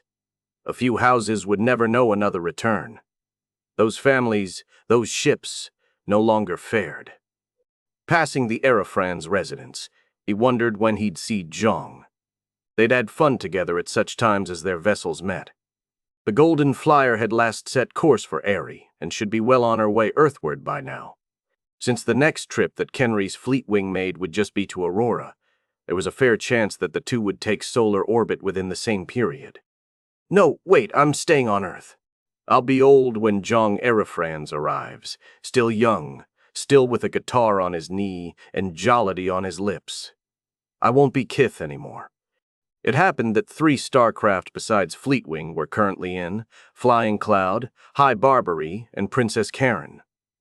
That was uncommon. Kith Town would see one supernova of a fair. Kenry wished he could take part. Oh, he could, when he wasn't engaged elsewhere, but he wouldn't feel right about it. Nor would it be wise. The polite among the freeborn would raise their brows. The uninhibited would say, maybe to his face, that this showed he was and would always be a tummy. Was that the latest word for a Kith person? "Good evening, Kenry Sean?" He stopped, jerked from his reverie. Street light fell wan over the black hair and slim, decorously gowned form of the woman who had hailed him. "Good evening to you, Thebarin," he said. "What a pleasure. I haven't seen you for 2 personal years, I think. Slightly less time for me." It had been on Fenghuang, whence Fleetwing and High Barbary went to different destinations before making for Sol. She smiled. "Too long ago. Where have you been hiding? A party of us had to boat to Mars directly after our ship got in. Our mainframe navigator needed a new data processor. The Earth dealer told us he'd stopped carrying that type. We suspect he lied. He didn't want to do business with Toomies. We found one on Mars, brought it back and installed it. Didn't finish till today, and then, groundside, we had to go through 2 hours' worth of admission procedures. Never did before." "I knew that. I asked your parents why you weren't with them, but they supposed you'd be finished sooner. Didn't you get—" She paused, impatient. Yes, feverishly, for Nivala awaiting him. The ship came first, however. Of course, you were best qualified for the job. My father's handling my share of sales for me. I don't like that much anyway, and I'm not very good at it. No, you're born an explorer, Kenry. Chatter, monkey noises, keeping me from Nivala. He couldn't simply break off. There was a friend. Once he'd thought she might become more. She continued quickly. On the surface, things haven't changed a lot since last I was here. The same dominancy, the same buildings and technology and languages. More hectic, maybe. Not that I've ventured to see for myself. I take my impressions from the news and entertainment shows. You're probably well advised. I hear they're clamping down on us. She flinched. The gladness fled her. Yes. So far we're being denied permission to hold the fair anywhere outdoors, and we have to wear a badge everywhere except the town. Is that what that special pass business was about? He wondered. We didn't want to make the spaceport official surlier by asking, nor did he now care to inquire, partly because of the tears he saw glint in her eyes. Her mouth quivered. She reached a hand toward him. Kenry, is it true? I've heard rumors, but I didn't feel I ought to ask your parents. About what? He wished immediately that he hadn't snapped. You'll resign? Quit the kith? Become an earthling? We can discuss that later. He couldn't hold down the harshness. I'm sorry, but I haven't time this evening. She pulled her hand back. Good night, Day, he said more amicably. Good night, she whispered. He saluted again and strode off fast, not looking back. Light and shadow slid over him. His footfalls rustled. Nivala waited. He would see her tonight. Somehow, just then, he couldn't feel quite happy about it. She had stood alone in a common room, looking at the stars in the view screen, and the illumination from overhead had been cool in her hair. Glimpsing her as he passed by, he entered quietly. What a wonder she was. A millennium ago, such tall, slender blondes had been rare on Earth. If the genetic adapters of the dominancy had done nothing else, they should be remembered with thanks for having recreated her kind. Keen sensed, she heard and turned about. The silver-blue eyes widened and her lips parted, half covered by a hand. He thought what a beautiful thing a woman's hand was, set beside the knobbly, hairy paw of a man. Oh, she said. Her voice was like song. You startled me, Kenry Shawn. Apologies, free lady. Since he had had no reason to come in, none that he could tell her, he felt breathtakingly relieved when she simply smiled.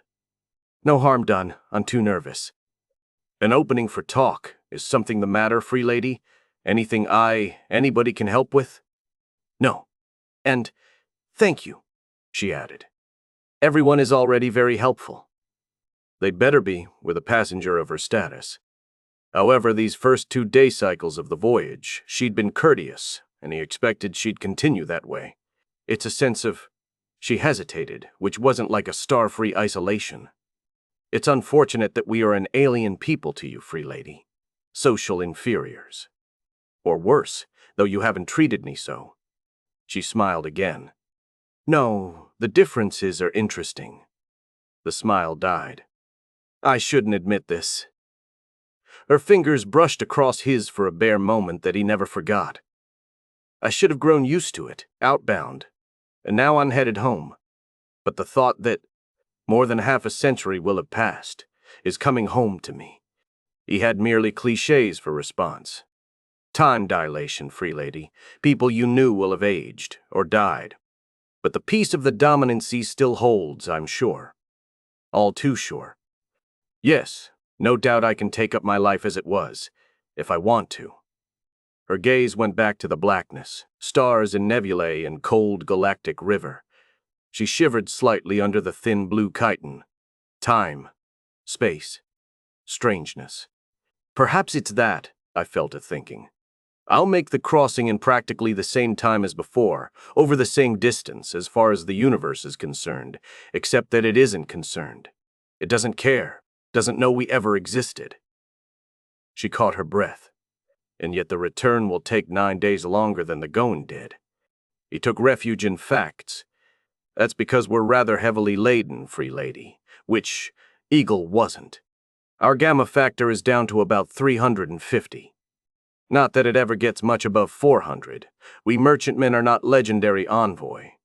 It isn't necessary for us. It wouldn't pay, and maybe even we kithfolk have lost the vision. Kenry put the thought from him.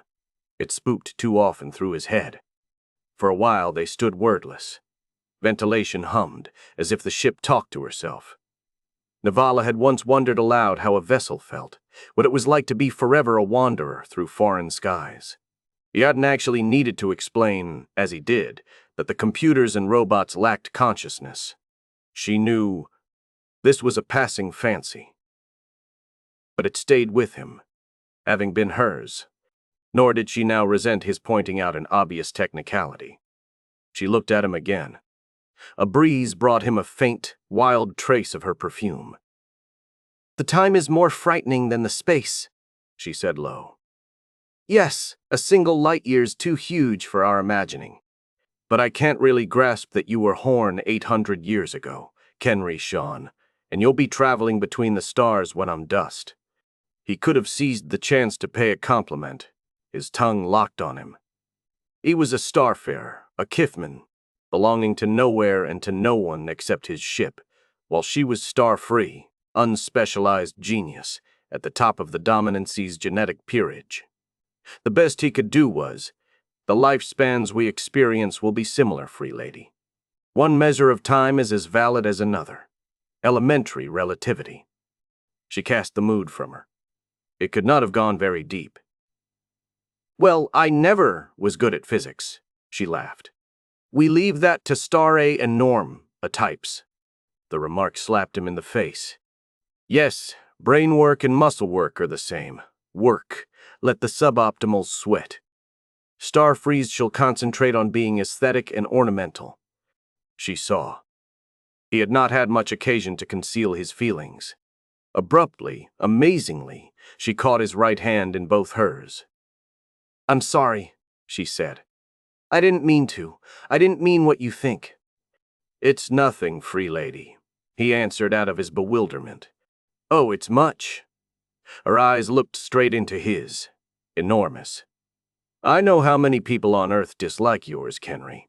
You don't fit in. You speak among each other of things unknown to us. You bring wares and data we want and drive hard bargains for them. You question what we take for granted, your living question marks, and make us uncomfortable."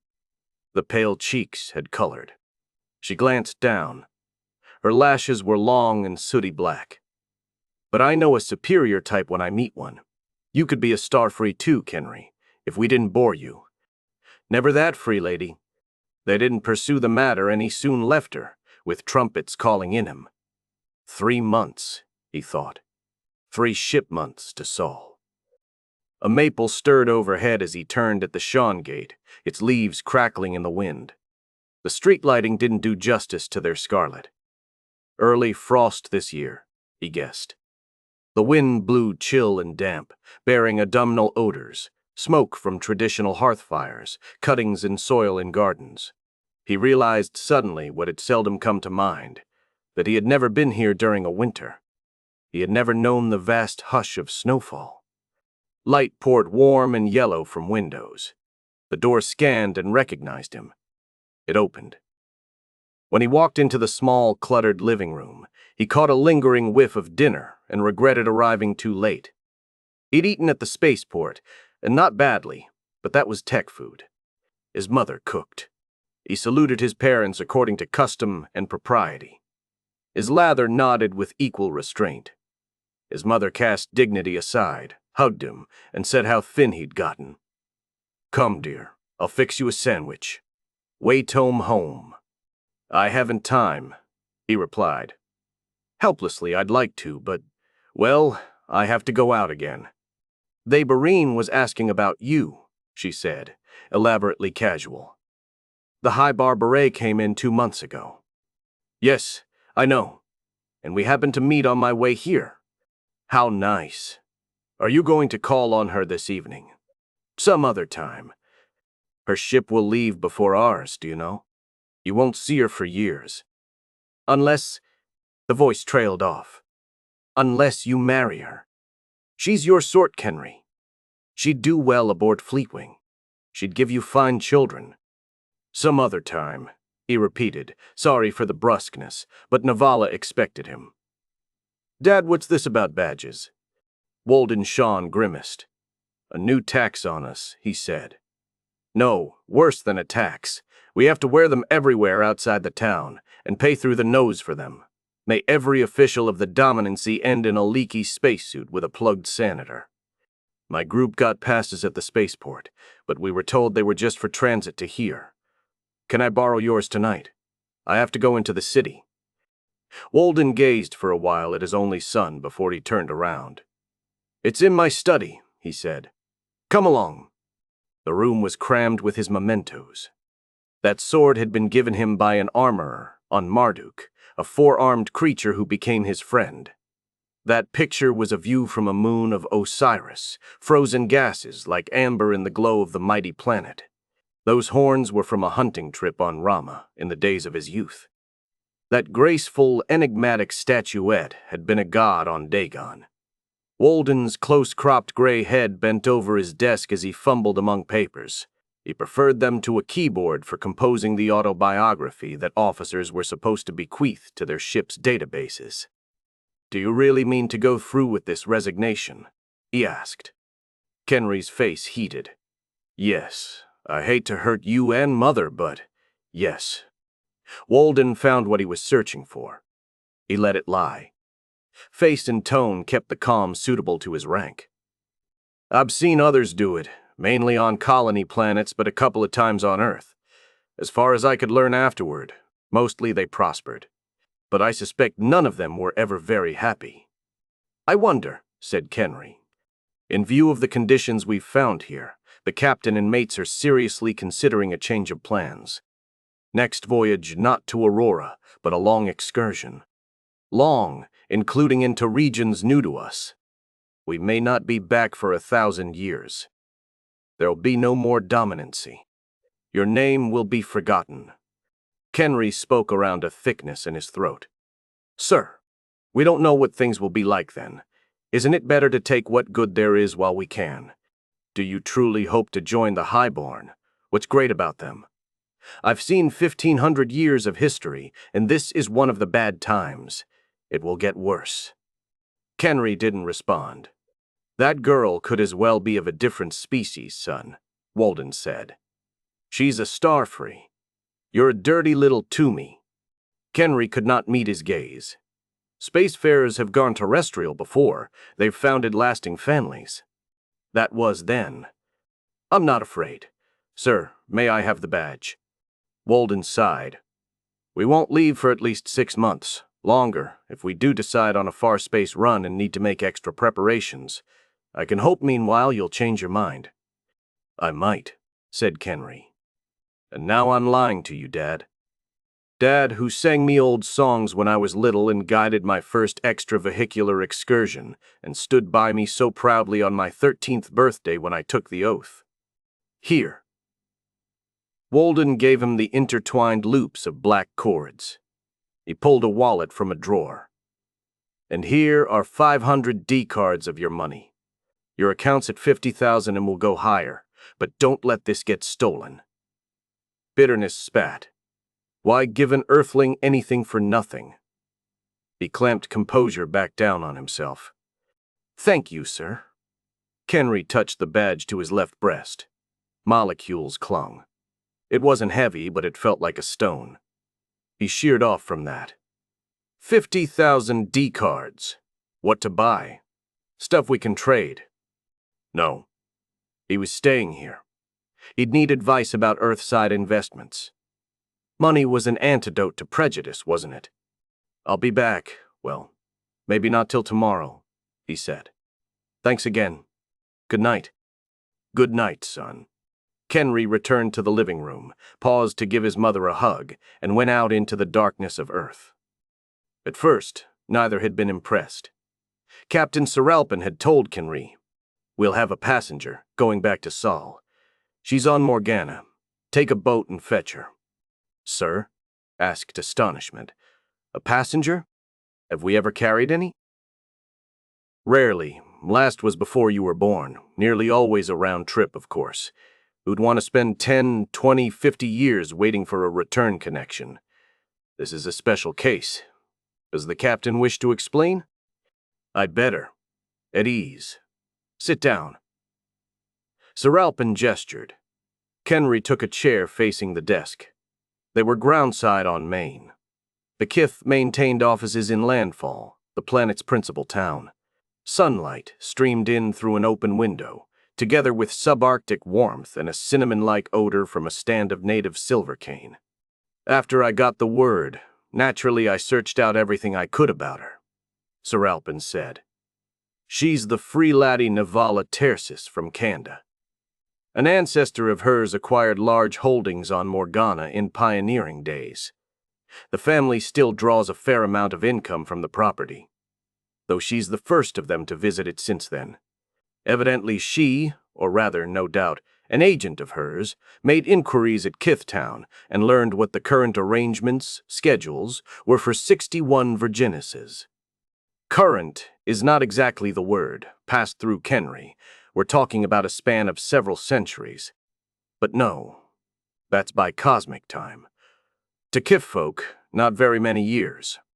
And schedule is pretty vague, too. The more so when fewer ships ply the lanes now than once did. You can see how it worked out," Seralpin went on. "Given the existing agreement on trade circuits, she could take Eagle here, knowing Polaris and Fleetwing would call within about a year of her arrival before proceeding to Sol.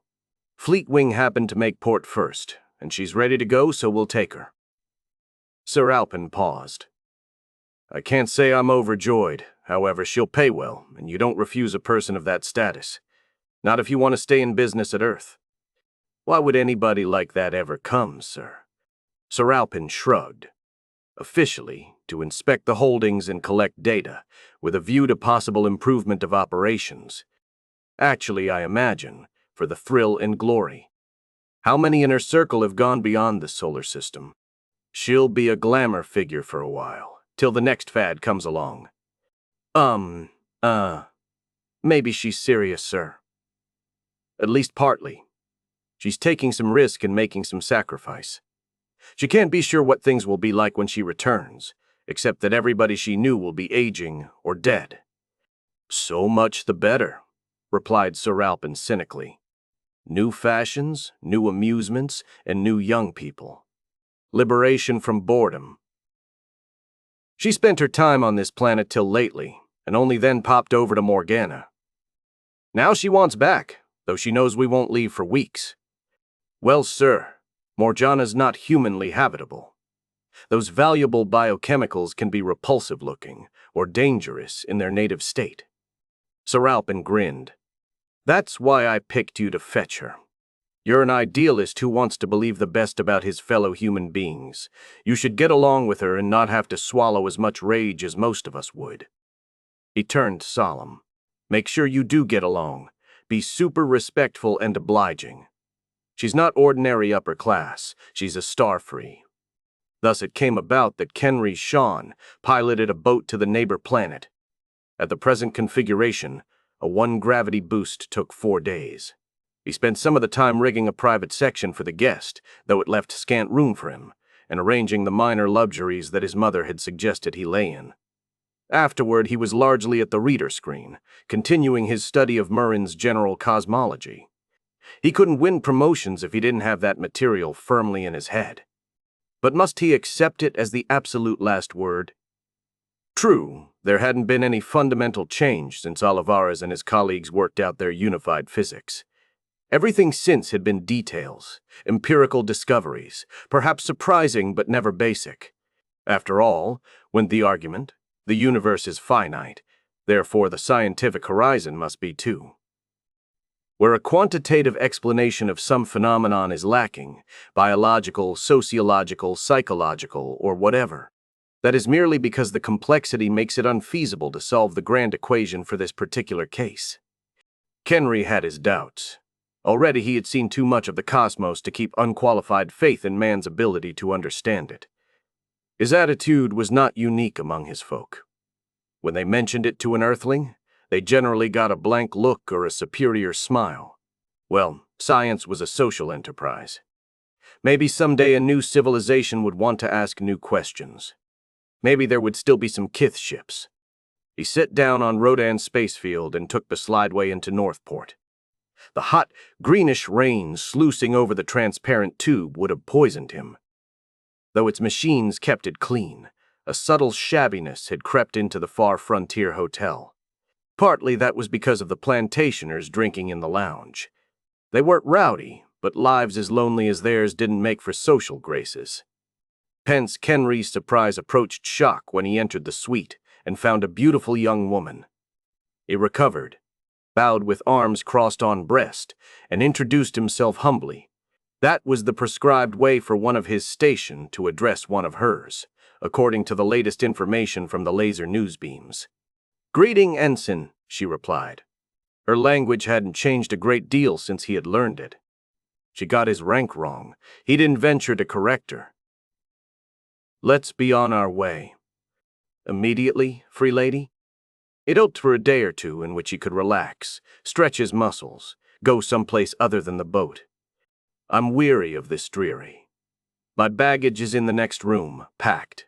You should be able to carry it." He managed a smile. At the craft, he managed an apology for her cramped, austere quarters. "That's all right," she said. "The ferry out was no better. I called for a ship's boat for the sake of trying something different." After they had lifted, settled into steady boost, and unharnessed, she glanced at her timepiece. "Huh, how late?" she said. "Don't worry about dinner. I've eaten and now want to go to bed. I'll have breakfast at 9:09ers. But then she surprised him anew. Having stood pensive a moment, she looked in his direction, and the blue gaze was by no means unfriendly. "I forgot. You must be on quite another cycle. What time is it by your clocks? I should start adapting." "We have 4 days for that," he replied. "The first breakfast shall be when the free lady wishes." It was not convenient for him, but somehow he did not now resent it. Emerging from his berth after a few hours' sleep, he was again surprised by finding her already up. Her tunic would have been provocative were they of equal status. As it was, he merely admired the view. She had started his read screen, evidently curious to know what interested him, and sat pondering Murren's text. She nodded at his salutation and said, "I don't understand a word of this. Does he ever use one syllable where 6 will do?" "He cared for precision, free lady," answered Kenry. "On impulse, I would have liked to know him. You people do a lot of reading, don't you?" "Plenty of time for that in space, free lady. Of course, we have other recreations as well, and communal activities, such as educating the children." He wouldn't discuss the rituals with an earthling. "Children. Do you truly need hundreds in a crew?" No. Free lady. When we're on a planet, though, we often need many hands, and all want to travel, to walk on those worlds. It's in our blood." She nodded. Also, the only way to keep a family, no? To keep your whole culture alive." He stiffened. "Yes, free lady. What business was it of hers?" "I like your town," she said. "I used to go there. It's quaint, like a bit of the past, not virtual but real." "Sure. Your sort come to stare. You walk around drunk and peek into our homes, and when an old man goes by, you remark what a funny little geezer he is, without bothering to lower your voices. And when you haggle with a shopkeeper and he tries to get a fair price, you tell each other how this proves. We think of nothing but money. Sure, we're happy to have you visit us." "Yes, free lady." She looked hurt. A while after breakfast, she withdrew behind her screen. He heard her playing a portable polymusicon. He didn't recognize the melody. It must be very old, and yet it was young and tender and trustful, everything that was dear in humankind. When she stopped, he felt an irrational desire to impress her. The kith had their own tunes, and many were also ancient. Equally archaic was the instrument he took forth, the guitar. He tuned it, strummed a few chords, and left his mind drift. Presently he began to sing. When Jerry Clausen was a baby, on his mother's knee in old Kentucky, he said, "I'm gonna ride those deep space rockets, till the bones in my body turn to dust." He sensed her come out and stand behind him, but pretended not to. Instead, he regarded the stars. "Yeah." Jerry's voice came o'er the speaker. "Cut your cable and go free. On full thrust, she's blown more shielding. Radiation's got to me. Take the boats in safety earthward. Tell the Blue Star Line for me. I was born with deep space catting. Now in space forevermore I'll be." He ended with a crash of strings, turned his head, and rose. "No, sit down," she said, before he could bow. "We're not on Earth." "What was that song?" "Jerry Clausen, Free Lady," he replied. "A translation from the original English. It goes back to the days of purely interplanetary flight. Starfarers were supposed to be intellectuals as well as aesthetes." He waited for her to say that somebody ought to collect kith folk ballads in a database. "I like it," she said. "Very much." He glanced away. "Thank you, Free Lady. May I make bold to ask what you were playing?" "Oh, that's even older. Sheep May Safely Graze, by a man named Bach." A slow smile crossed her lips. "I would have liked to know him." He raised his eyes to hers. They did not speak for what seemed a long while. Kith Town lay in a bad district. It didn't always. Kenry remembered a peaceful lower-class neighborhood.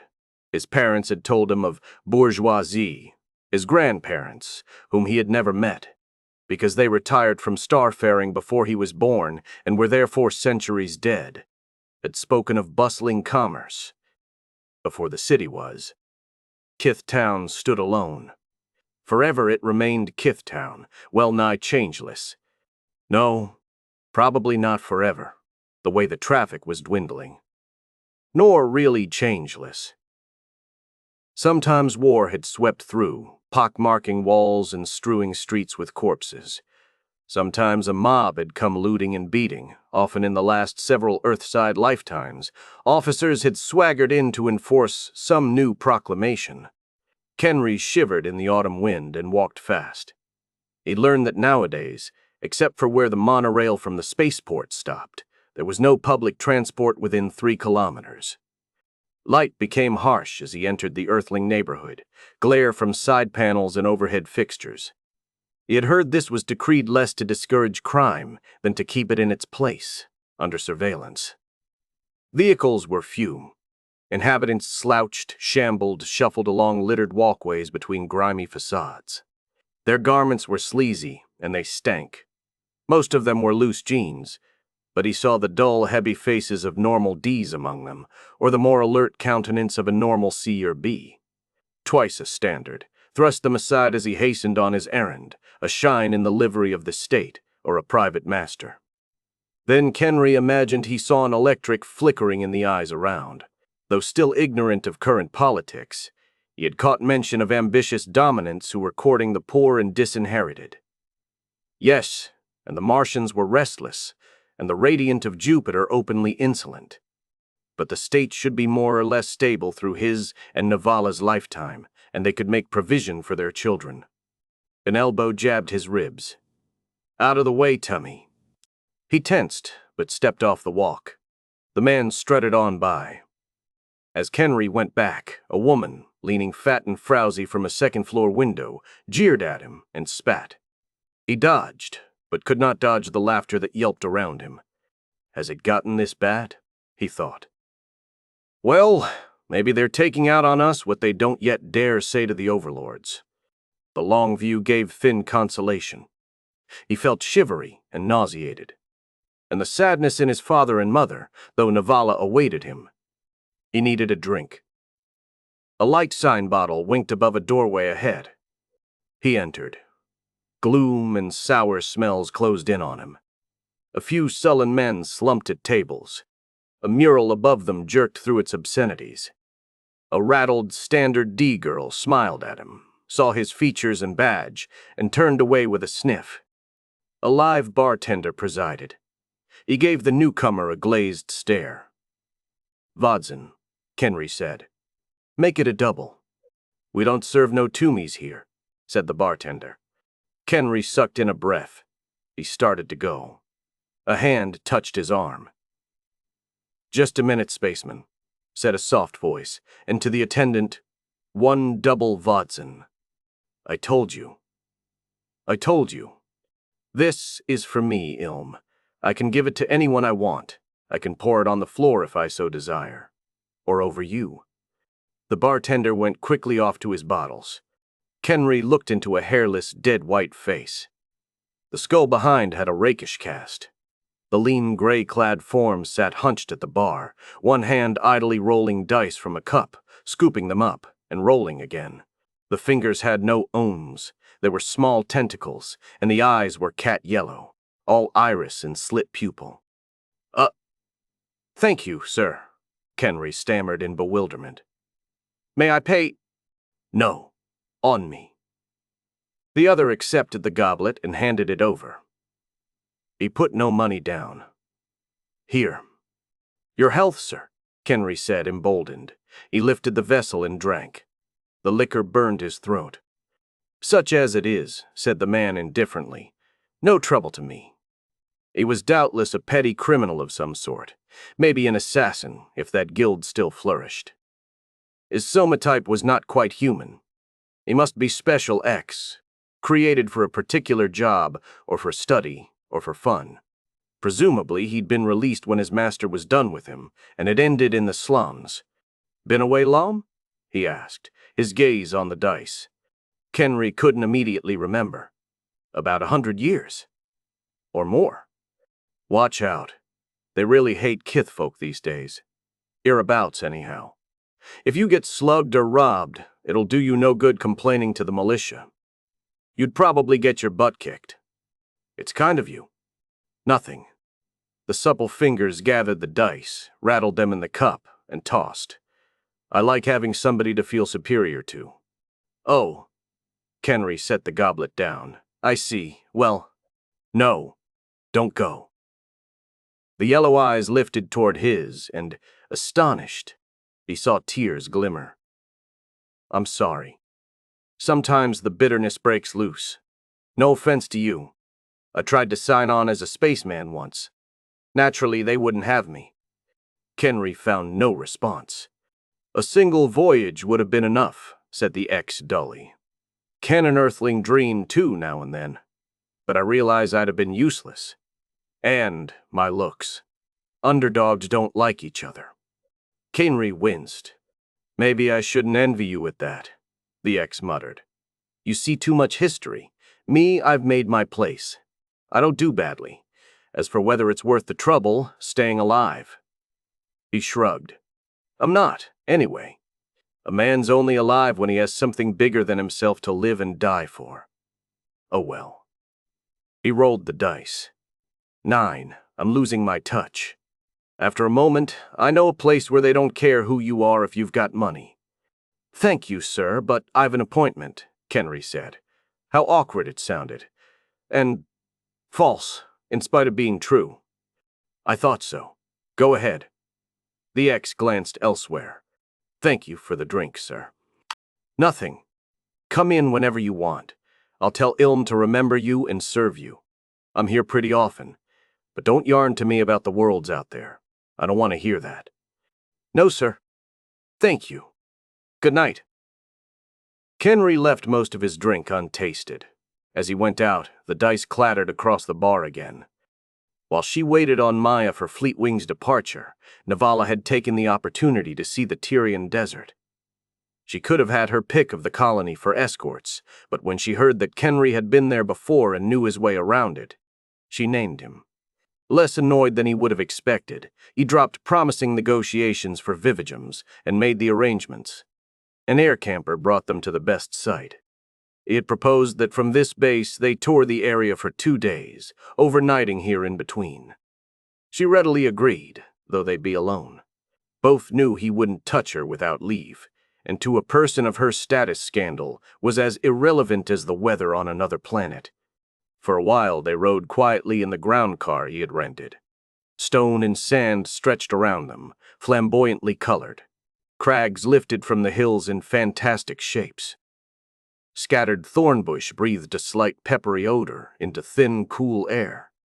Overhead the sky arched cloudless royal blue.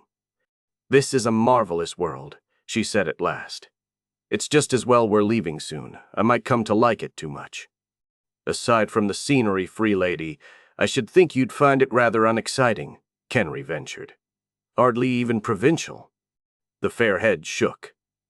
"Things here are real. People have hopes." He didn't know what to say to that. After a few more minutes, she murmured thoughtfully, "I envy you, Kenry Sean, all that you've seen and done, that you will see and do. Thank you for the data your ships bring. Infinitely better than any fiction or entertainment. On Earth, I spent much of my virtuality time playing Kith documentaries, riding along with you like a ghost. You live it." The wistfulness made him feel he could ask, "Was that why you came here, free lady?" She nodded. "Yes. Inspecting the property was an excuse. Worth doing, but an agent, or perhaps even a robot, could have done it better. I wanted the experience, a taste of the reality." He thought of weeks and months on end in a flying metal cave, of huddling in a groundside shelter while deadliness raged outside, of toil and danger, hurt and death, fleeting days of friendship, and then your friends were gone on their next voyage, and you wondered if you'd ever meet them again. Sometimes you didn't, and then maybe you wondered how they had come to die.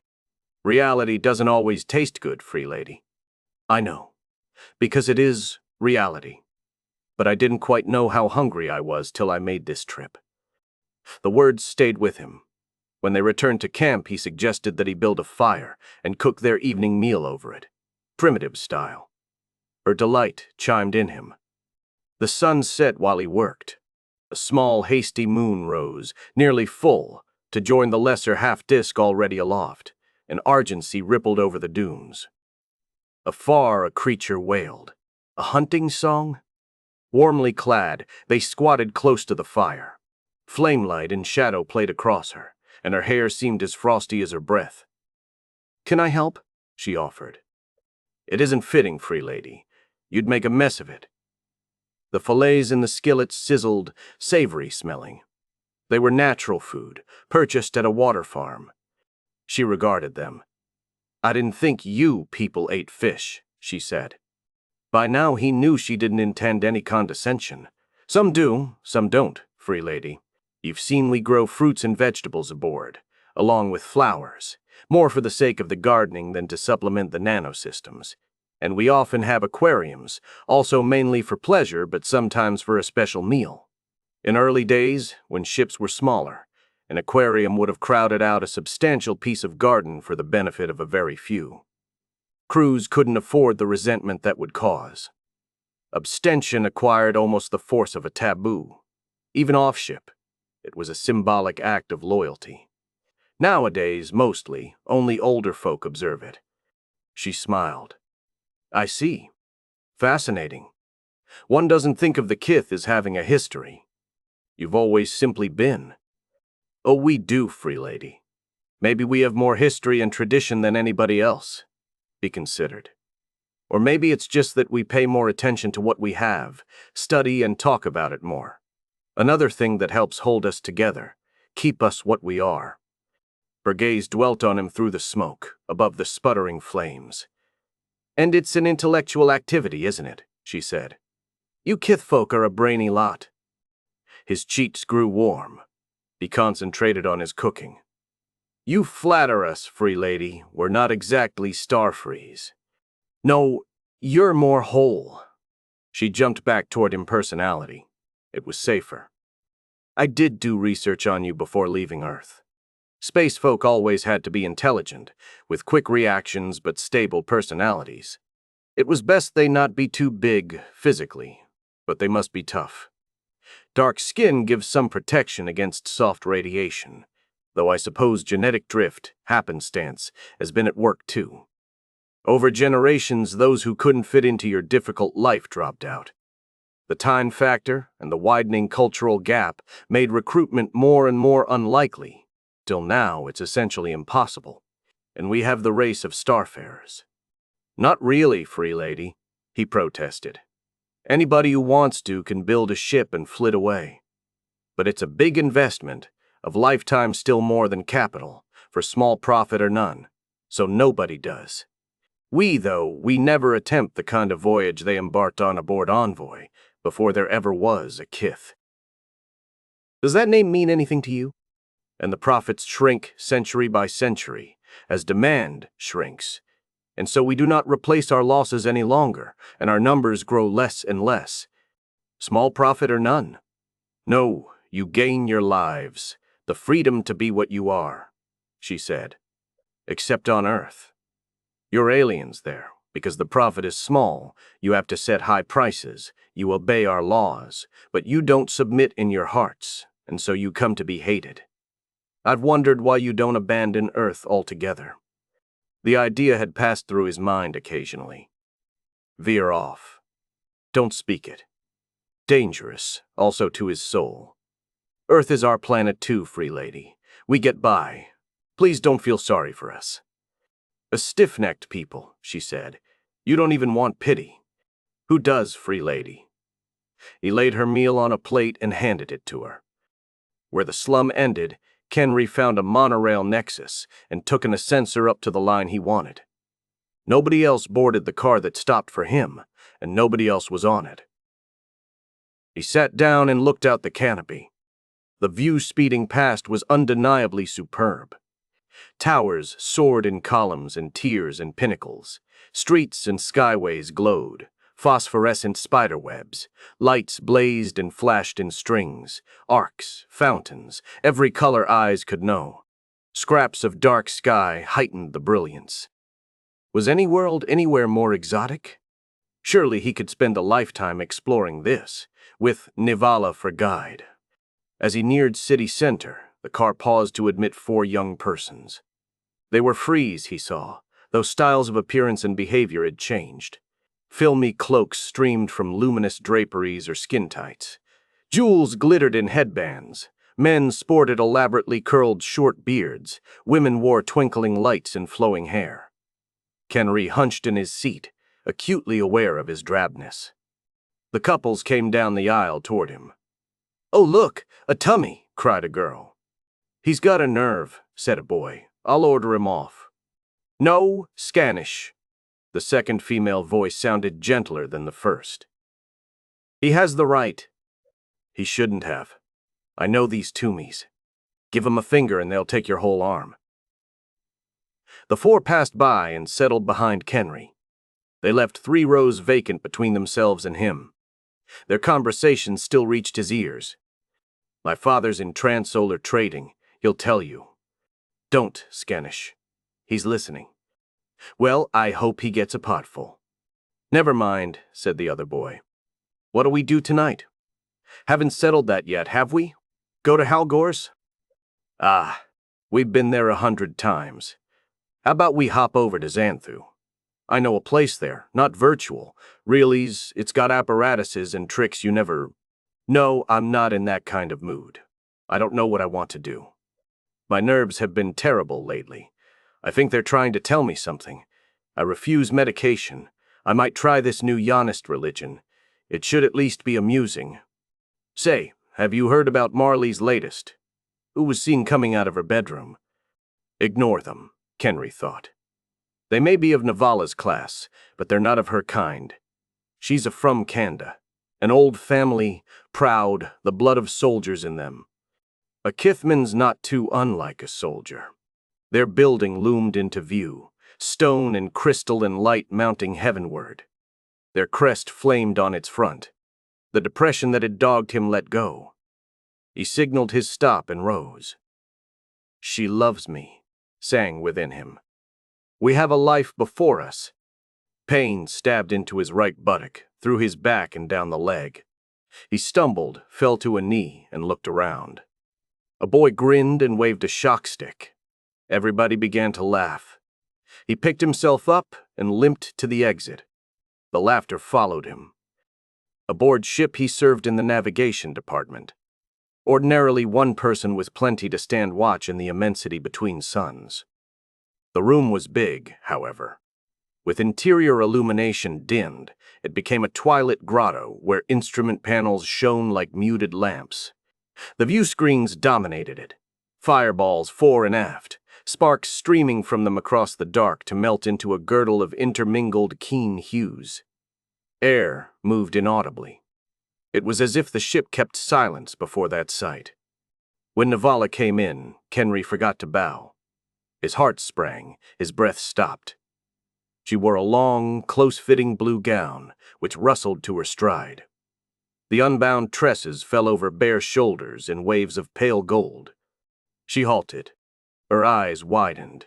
A hand went to her mouth. Oh, she whispered. Weird, isn't it?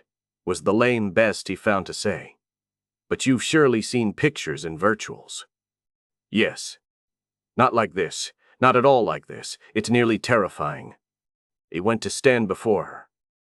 An optical effect, you know, free lady. The system here doesn't process photons captured in the instants between 0-0 jumps. It displays the scene during the jumps, when we're moving close to the speed of light. Aberration displaces the stars in the field. Doppler shift changes their colors. Among other things, these readings help us monitor our vectors. He was suddenly afraid he had sounded patronizing, afraid not that she would be angry, but that she would think him a pedantic fool.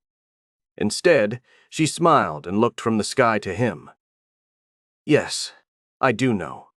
Thank you for trying to reassure me with a lecture, but it wasn't necessary. Seriousness returned.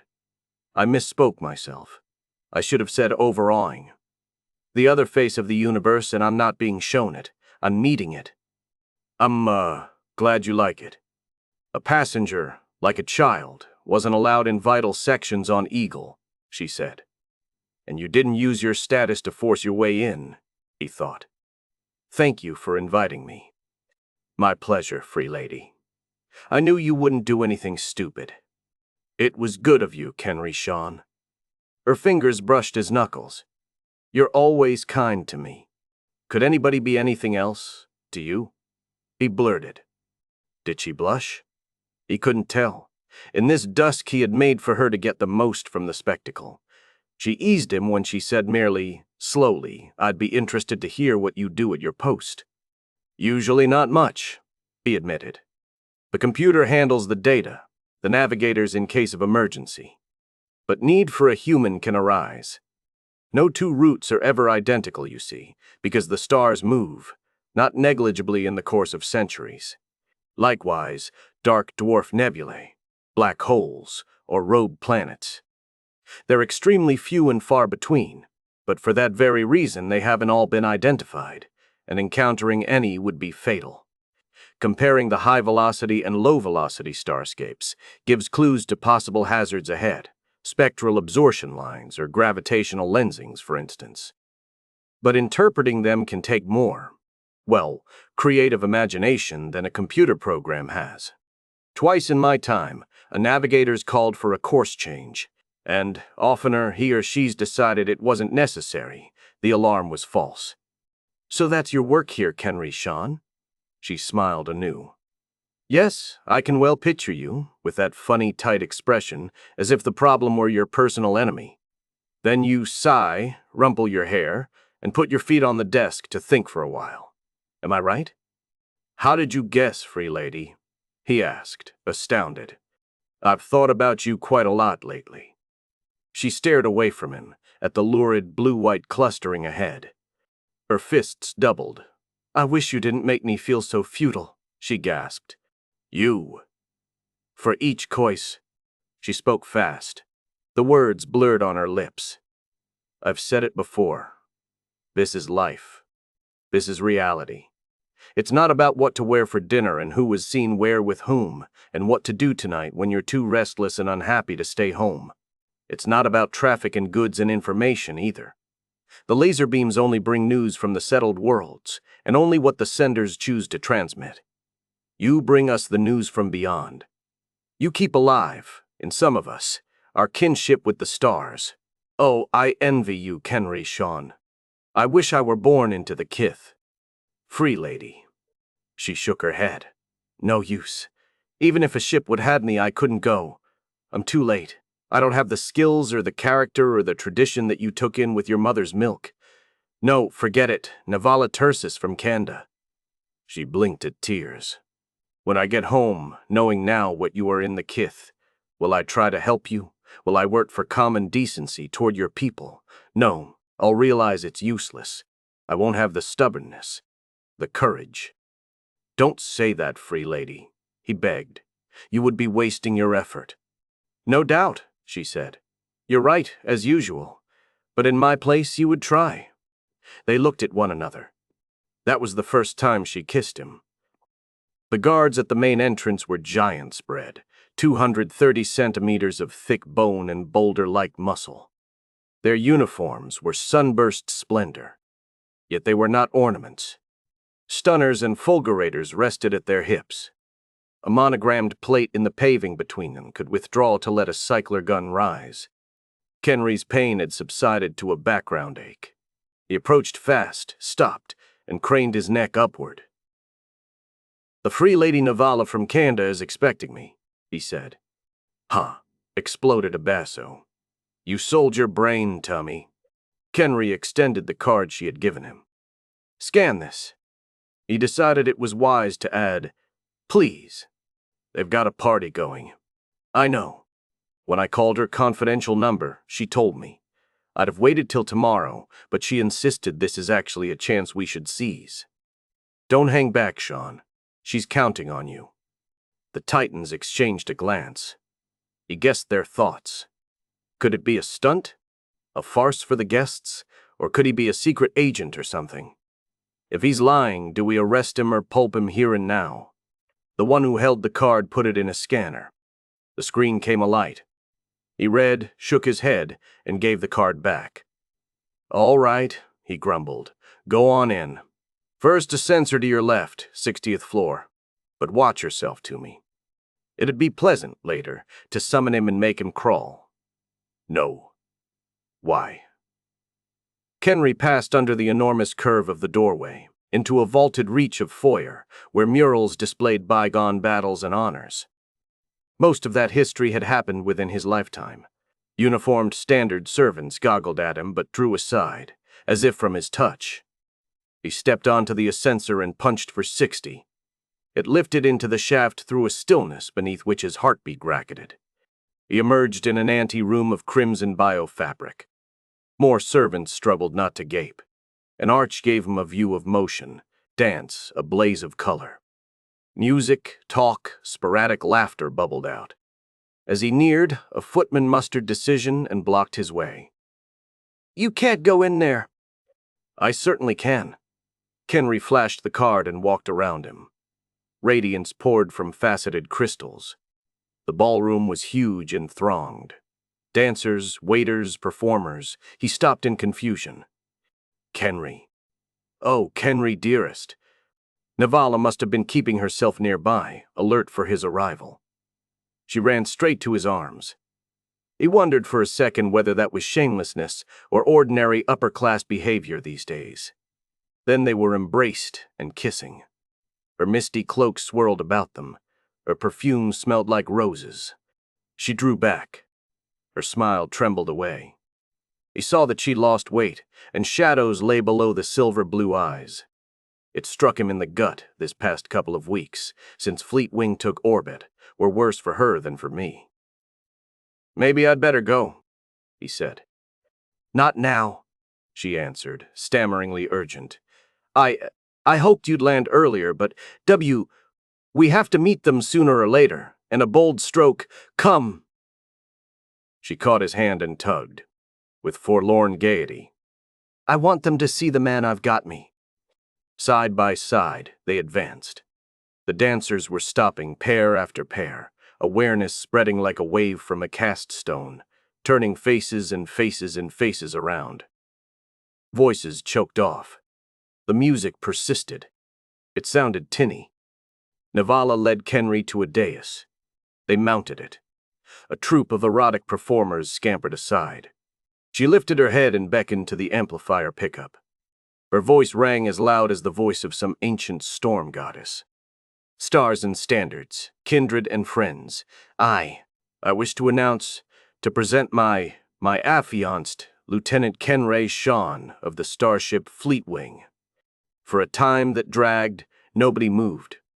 At last, someone made the ritual bow. Then someone else did. Then all the rest, like jointed dolls. No, not all. A few turned their backs. Nivala's thunder went shrill. Carry on. Enjoy yourselves. Later. The music master took his cue and activated a bouncy tune. Couple by couple, the guests slipped into a figure dance. They didn't know what else to do. Nivala looked back at Kenry. Welcome home. She had forgotten the amplifier. Her words boomed. She guided him off the dais and around the wall. It's been too long, he said, for lack of anything else. A doorway gave on a corridor. It ended in a room screened off by trellises where honeysuckle climbed, a twilit room with a screen playing a view of moonlight on a lake. The music reached it, but faintly, not quite real.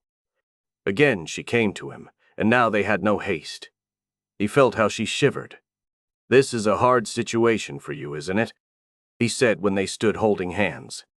I love you, she told him. Nothing else matters. He had no response. Does it? She cried. We aren't alone on our private planet, he had to say. How's your immediate family taken this? The call in advance had amounted to endearments and the invitation. Some howled, but the colonel curbed them. My uncle, the head of us now father's gone. He ordered them to behave themselves till they see what happens. Nivala gulped. What happens will be you'll show everybody what you're worth, till they boast about your being one of us. One of you. Well, I'll try, with your help. They sat down on a bio-padded bench. She nestled close. His right arm was about her, his left hand closed over hers, and he breathed the sunniness of her hair. From time to time, they kissed. Why did his damn thoughts keep straying? I'll try, what? Not to plan parties or purvey gossip or listen politely to idiots and perverts. No, that's not for her either. What can we do? A man can't spend all his waking hours making love. They'd talked about it aboard ship, though we realized now how desultory the talk had been. He could join a trading firm. 10,000 pelts from Cali wrecked he'd pract, per, act. Arrange with magic sociodynamics to generate a vogue for them, and lightning flared above those wild hills. Microbes, discovered on Hathor, their metabolism suggesting certain useful variations in nanotechnics, and the jungle was a geometries of mystery. Intriguing customs and concepts recorded on a recently discovered world, and the ship had raced among foreign stars to a fresh frontier. Or perhaps the military. Up on your feet, soldier. Up, up, up, up, up. Sir, this intelligence report from Mars. Sir, I know the guns aren't to spec, but we can't touch the contractor. His patron is a Starfree. Egg General commands your presence at a banquet for the Lord Inspector. Now tell me, Captain Sean, how really do you think they'll handle those rebels you officers are so frightfully close-mouthed? Ready, aim, fire. So perish all traitors. Long live the dominant, or the science centers. Well, sir, according to the text, the formula is... Otherwise, how do you like being back? He asked. Oh, it's, aside from the family trouble, it's, cordial. She smiled uncertainly. I am a romantic figure, after all, and finding my way around in the new generations, that's a challenge. You'll enjoy it, too, and you'll be still more glamorous. No, he grunted. It was as if his tongue spoke on its own. I'm a tummy, remember? Kenry. She stiffened beneath his arm. What a way to talk. You aren't, and you know it, and you won't be if you'll just stop thinking like one. She drew up short. I'm sorry, darling. That was a terrible thing to say. He stared at the lake view. I've been reinfected, she said. You'll cure me. Tenderness welled in him. He kissed her again. Ahem, I beg your pardon. They pulled apart, dismayed. Two men had entered. The first was gray, gaunt, erect, his night blue tunic agleam with decorations. After him trailed a young person, pudgy, gaudily clad, not overly steady of gait. Kenry and Navala rose. The Kithman bowed, arms crossed on breast. Oh, how nice. Navala's voice had gone Freddy. This is Kenry Sean. Kenry, my uncle, Kearney Torwen Jonik from Kanda, of the Supreme Staff, and his grandson, the Honorable Alms. Her laugh jittered. Fancy coming home to find you have a cousin twice removed, your own age. Your Honor, Lieutenant. The Colonel's tone was as stiff as his back. Alms giggled. You will pardon the interruption, from Kanda proceeded. I wish to speak to Lieutenant Sean as soon as possible, and must leave tomorrow for an operation that may take many days. You will understand that this is for the good of my niece and the entire family. Kenry's armpits were wet. He prayed they wouldn't stink. Of course, sir. Please be seated. From Kanda nodded and lowered his angular frame to the bench, beside the Kithman. Alms and Navala took opposite ends. How about we send for wine? Alms proposed. No, from Kanda told him. The old man's eyes, winter bleak, sought Kenry's. First, he said, I want to make clear that I do not share the prejudice against your people. It is absurd. The Kith is demonstrably the genetic equal of the star families, and doubtless superior to a number of their members. The glance went briefly to Alms. Contemptuously, Kenry guessed that the grandson had tagged along, half drunk, out of curiosity or whatever it was, and the grandfather had allowed it lest he make a scene.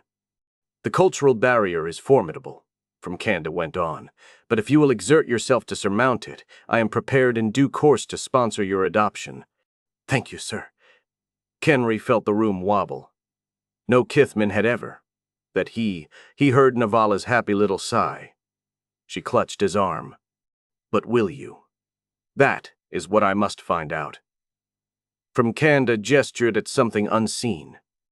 The near future will not be tranquil. The few men of action we have left shall have to stand together and strike hard. We can ill afford weaklings among us. We can absolutely not afford strong men who are not wholeheartedly loyal. I will be, sir. What more can I say? Better that you ask what you can do. Be warned, much of it will be hard. We can use your special knowledge and your connections. For example, the badge tax on the Kith is not mainly to humiliate them. The Dominancy's treasury is low. This money helps a little. More importantly, it sets a precedent for new levies elsewhere. There will be further demands on Kithfolk as well as subjects. You can advise our policymakers. We don't want to goad the Kith into forsaking Earth. Kenry swallowed a lump. It was acid. You can expect. If you won't, I cannot compel you, said from Kanda. But if you cooperate, you can make things easier for your former people. It surged in Kenry. Can I get them treated like human beings? History can't be annulled by decree. You should know that. Kenry nodded. The motion hurt his neck. I admire your spirit, the colonel said. Can you make it last? Kenry looked down. Of course he can, said Navala. The Honorable Alms tittered. New tax, he said. Slap a new tax on quick. I've got a tummy merchant reeling. New tax'll bring him to his knees. Hold your jaw, from Kanda snapped. Navala sat straight. Yes, be still, she shouted. Why are you here? To her uncle, desperately, you will be our friend, won't you? I hope so, said from Kanda. Through rising winds, Kenry heard ahms. I got to tell you about this. Real funny. This resident merchant in Kifftown, not a spacer but a tummy just the same, he lost big on a voyage. My agent bought the debt for me. If he doesn't pay, I can take his daughter under contract. Cute little piece. Only the other Toonleys are taking up a collection for him. Got to stop that somehow. Never mind the money. They say those Toomey girls are really hot. About that, Kenry? Tell me, is it true? Kenry stood up. The room around him lay as sharp as if he saw it in open space.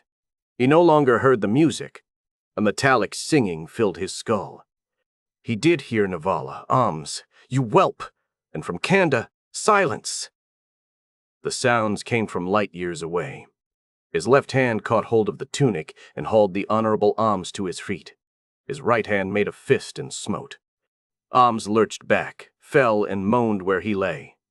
Navala quelled a scream. From Kanda leaped to his own feet. Arrest me, Kenry said. A detached fraction of him wished he could speak less thickly.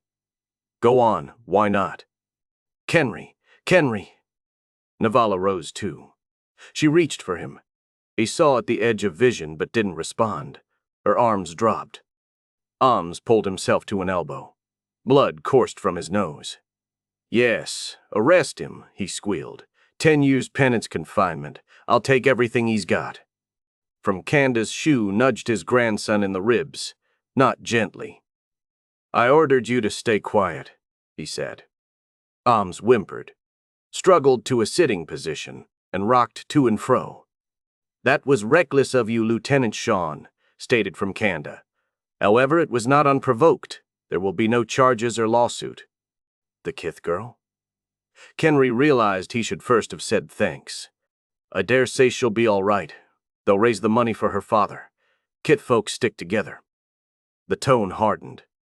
Bear in mind, you have renounced that allegiance. Kenry straightened. A hollow sort of peace had come upon him. He remembered a half-human face and eyes without hope, and a man's only alive when he has something bigger than himself to live and die for. Thank you, sir, he said belatedly. But I am a Kithman. Kenry, he heard. He turned and stroked a hand down Navala's hair. I'm sorry, he said. He never had been good at finding words. Kenry, you can't go, you mustn't. You can't. I must, he said. I was ready to give up everything for you, but not to betray my ship, my people. If I did that, in the end it would make me hate you, and I want to love you. Always. She wrenched away, slumped onto the bench, and stared at the hands clenched in her lap. The blonde tresses hid her face from him. He hoped she wouldn't try to call him tomorrow or the next day. He didn't know whether he hoped she would take treatment to adjust her mindset, or wait and recover naturally from him. We're enemies now, I suppose, the colonel said. I respect you for that more than if you'd worked to be friends. And since I presume you'll be shipping out and will never meet again, luck to you, Lieutenant Sean. And to you, sir? Goodbye, Navala. The Kiffman passed through the ballroom, ignoring eyes, and through the anteroom to the ascensor. Well, he thought vaguely on his way down, yes, I will be shipping out. I do like Thay Barin. I should go around soon and see her. The time felt long before he was back in Kifftown. There he walked in empty streets, breathing the cold night wind of Earth. Chapter 22. After her last 0-0 leap, Envoy paused a while, some 7 astronomical units from her goal. Again, Dayan and Cleland took instruments out onto the hull. The destination's sun glared his brightest soul at the orbit of Saturn. It was a KO, with about 2/3 the luminosity. Already the searchers knew that 8 worlds attended it, that the second was in the zone of habitability, and indeed had an oxynitrogen atmosphere, and that thermonuclear power plants operated not only on it, but at several other sites around the system. Now they gathered more data, more precise, for forecasts and warnings. For a long span, however, their attention was on a point where eyes found nothing but the dark. Meter readings computed numbers, graphic displays bore them the tidings.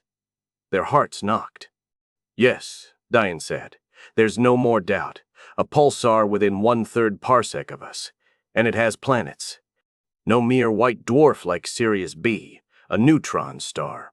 Self-compressed remnant of a giant that burst itself asunder, clinkers still shooting its furious radio beams into space with no message but its own ferocity.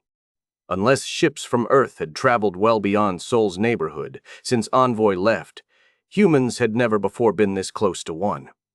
Wouldn't the supernova have sterilized the planet here? Cleland saw immediately that his question was stupid, blurted in excitement. Dayan's head shook, shadowy behind the helmet. No, it wasn't near at the time. High proper motion, it's only passing by. I've detected an expanding nebulosity yonder.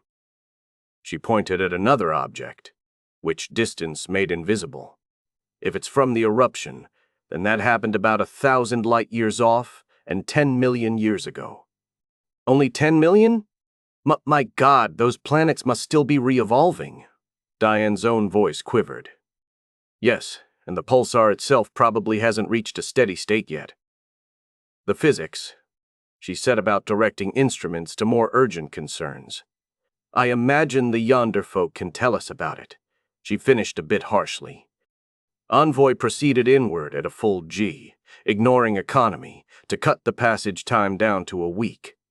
Her people were impatient. Look at that, Kilburney breathed. Just look at that.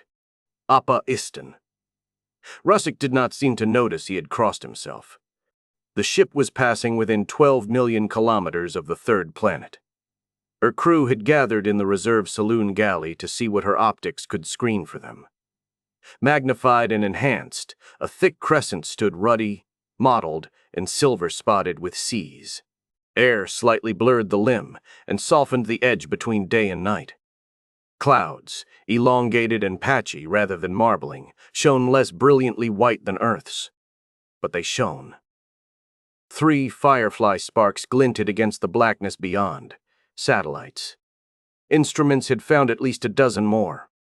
Only a third again as big as Mars, receiving at its distance no more light from the weaker sun. The globe should have been a similar desolation, its atmosphere almost as thin. But barely discernible as a shimmer where sunlight struck at particular angles, a transparent shell enclosed it, 20-odd kilometers greater in radius. A few of the travelers thought they could make out 1 or 2 of the pillars upholding the structure. Spectroscopy showed the air within to be thicker than Earth's, and as warm. It was carbon dioxide, nitrogen, water vapor, traces of methane and other gases, nothing to sustain creatures with lungs. Nevertheless, waters and land gave reflection spectra of complex organic materials. Life stuff? Those satellites are neutrino radiators, Diane said. Not everyone aboard had yet heard of her newest discoveries. Thermonuclear reactors. I think they're beaming energy down to the planet, heating it. And there are areas of violent activity on the surface. The waste heat from them contributes. Awe underlay her dry words. The yonder folk are terraforming, Mokawina marveled. Sundaram smiled, less calmly than he was wont. Not precisely terra, Mom. Cleland spoke confidently, in his element. It can't be that simple. I dare say they brought in ices from comets and roofed everything in to keep volatiles from escaping. Probably the shell also filters out excessive ultraviolet and screens off hard radiation. The planet's not massive enough to have much of a magnetic field for protection, if any. But neither can it have plate tectonics. How do they propose to maintain the carbonate-silicate cycle and the other equilibria necessary for life to last? For that matter, transforming raw gases into breathable air and rock into soil takes huge amounts of energy. Which means time. Geological time. Perhaps the yonder folk think that far ahead, Yu said low. Nansen's gaze brooded on the image. All that time, all that effort, he murmured, when they have 0-0 or did and could go find new worlds. Why this? We'll learn, Skipper, Kilburney said, and learn how they're doing it. Zaid's enthusiasm drove off the momentary chill. Brent's eyes smoldered at the burning moonlets. "The power," he said, deep in his throat. "The power." Envoy took orbit around the world of her quest. It glowed as beautiful as expected, royal blue with a tinge of purple, wreathed and swirled with white. To adaptable human vision, the sun disk seemed well-nigh homelike. Differences abounded. The planet was darker than Earth, of lower albedo, for only half was underwater. There were no polar caps, and the vegetation covering most of the land ranged from red-brown to almost black. A single moon, small but close, showed a disk 1/7 the familiar width of Luna. Like a tiny gold coin, scars had been smoothed over, and magnification revealed curious shapes scattered across the surface. The humans' attention was wholly on the planet. Wrapped at their instruments and screens, they beheld forests, fields that clearly were tended, buildings that curved and soared, vehicles that skimmed and floated and flew. Creatures walking about who must be the dwellers. Settlement was dispersed, with few concentrations, none comparable to a terrestrial metropolis. Much seemed to be underground, including fusion power plants, though most energy was evidently generated on the moon and beamed down via half a dozen artificial satellites. "A clean nuclear cycle," Diane said when the neutrino spectrum had identified it for her. "Extremely high transmission efficiency, but nothing like the gigawattage at home. The population must be much less." "And less greedy?" wondered Sundaram. The ship's exocommunicators rolled through band after band, visible, infrared, radio, calling. No more than 3 breathless hours had passed when Nansen's command rang through the wheel. "All hands to emergency stations. A spacecraft is approaching." His hands poised over the control console of the weapons. He expected no hostility. He prayed for none. But who could tell? After the robots in the star cluster, who could tell? The vessel converged at a fractional G. It must have risen from the ground, for nothing like it had been in ambient space when Envoy arrived. Torpedo-shaped, coppery-hued, some 50 meters in length, it maneuvered as smoothly as an aircraft into the same orbit. There it took station, 3 kilometers ahead. And no jets. His crew had never before heard Nansen stammer. "Dios todo podroso, how does it boost?" "We'll learn," Kilburney called once more. Silence stretched. "They're probably scanning us," Nansen said. "Wouldn't we do the same with surprise visitors?" Zaid replied. "I think we can safely go back to our proper work and be more useful." Nansen hesitated a bare second. "Yes, engineers and boat pilots stand by. The rest may leave their stations." "No. Let me go outside," Rushik proposed. "Give them a look at one of us." Nansen considered. "That may be a good idea. Proceed." "Damn you, Laos. You spoke first," Kilburney lamented. Before the mate had his spacesuit on, receivers awoke, visual flickers, audio clicks and glissandos. Response from the yonder folk. The quickness was not overly astonishing. Although it could not be expected that equipment would be compatible, scientists should soon analyze what was coming in and devise means to send back the same kind of signals. Thereafter, the humans could explain how to make audio-visual sets that would work together with their own. Best do it thus. The yonder folk undoubtedly had more resources. On a whole planet, vis-a-vis, a single spaceship from 5,000 years ago. Envoy's database contained the work of many bright minds who had dreamed about exchanges with aliens. Programs were ready to go.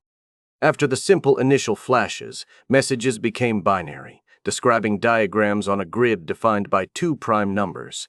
By showing such easily recognizable things as the black-body curve of the sun and the orbiting of its planets, they established units of basic physical quantities: mass, length, time, temperature. The yonder folk replied similarly, with refinements, for instance. The quantum states of the hydrogen atom. Not everything was immediately comprehensible on either side, but computers sifted, tested, eliminated, deciphered, electronically fast. Nature herself was providing a common language. The time seemed long aboard ship, where nobody slept well or ate with any appreciation of the food. But it was not really, until circuit diagrams crossed the gap, and circuits were built, and pictures and sounds began to pass to and fro. Nansen chimed Sundaram's door. It opened. He entered the cabin. Austere furnishings revealed little that was personal other than some views and mementos from the India that had been. An incense stick sweetened the air. Sundaram sat studying a recorded image. He would activate it for a few seconds, then stop it and think. "Good even watch, Captain," he greeted absently. "Please be seated." Nansen took a chair. "I'm sorry to disturb your concentration," he said, "but I do need to know how your work is progressing, and you didn't want to discuss it openly." Sundaram had practically sequestered himself. "Not yet. Too early in the game." "I understand. I wouldn't have asked for this meeting except that, well, Zaid has now examined those biospecimens the others shot over to us from their spacecraft in that capsule full of containers. The quarantine conditions were unnecessary, he's found. Not that the aliens would mean to harm us. If they did, they could blow us apart with a nuclear warhead." Nansen seldom spoke superfluously. He was under stress. "No hazard of disease. The biochemistries are too unlike." Mokoena confirms. "I dare say the others have reached the same conclusion about the material we sent them. So, how soon can we communicate well enough to take the next step, whatever it may be? Can you give me some hint?" Lying idled like this is beginning to fray people's nerves. Sundaram gestured at the screen. Although by now Nansen had often seen what it showed and pored over similar images for hours, a tingle went along his spine. A being stood unclad against a background of enigmatic apparatus. The first word aboard for it had been centaur, but that was like calling a man an ostrich, because both were bipeds. It stood on 4 stout legs with 4-toed, padded, spurred feet. The body was likewise robust, lacking a tail and any obvious genitalia. Its back rose in a shallow ridge. The torso in front did not rear very high above. 2 long, sturdy-looking arms ended in hands around each of which 4 nail-less fingers were symmetrically arranged. They seemed flexible, boneless, like an elephant's trunk. The head was big, round, high-browed, a lipless mouth in the blunt muzzle, but no nose. Apparently the being breathed through 2 slits, somewhat resembling gills with their quivering protective covers, in the neck under the jaw. Above the muzzle, 2 elliptical eyes, presumably eyes, were set close together, while 2 large circular ones flanked them on the sides of the head. The inner orbs were black, the outer green, and none had whites, nor pupils resembling the human. From the brow rose 2 short antennae, crowned with clusters of cilia. Pointed ear flaps stood a trifle higher than the head, hairless, thin, and yellowish. Mokoena had guessed that that was the color of blood, or blood's equivalent. Neck and shoulders were blanketed by a mane of small, leaf-like growths, of the same hue, like a kind of ivy. They were constantly astir, as if winds blew changeably through them. Otherwise, a velvety pelt decked the skin, dark brown on this individual. On others it had been seen to vary from black to pale green. From direct observation, the humans knew that they, adults at any rate, ranged from about under 30 to 140 centimeters long and stood about as tall, the height of a child, some 10 years old, though with more mass. They moved gracefully, sometimes quite fast. "They shall have to take the initiative," Sundaram said. "Can we do nothing?" asked Nansen. "We did send the first keys to language. That was the easy part." Sundaram leaned back, ridged his fingers, and looked straight at his visitor. On ancient Earth and in the age of discovery, explorers found people new to them, speaking languages unrelated to theirs. They could soon talk to each other. But you see, they shared the same world, the same body pattern and needs and instincts. They could point, they could pantomime, and be understood. Here we begin with separate origins and evolution of life itself, from billions of years ago. Yes, I've heard that discussed, of course, but still, Bayan. They have voices, Sundaram said. Nansen nodded, recalling whistles and rumbles. However, the linguist went on, I am beginning to think their language is only partly vocal, perhaps only in minor part. It gives me the impression of being principally a body language, employing especially the countless possible configurations of those leafy, erectile manes. And what other elements does it have? How do they write it? The eyes suggest that they see the universe differently from us. What are their pictorial conventions? No, we will not quickly be able to speak in their manner. I doubt we ever will be. Nansen sighed. I suppose we are just as weird to them. Well now, there the situation may not be quite so difficult. That is why I believe they will take the lead. Their ancestors went to hundreds or thousands of stars. They doubtless have a far larger database to work from than we do. Do you mean they can retrieve parallels to us? I wonder. How many intelligent races, primitive or civilized or whatever else, did they ever find? That is one thing we have come here to learn.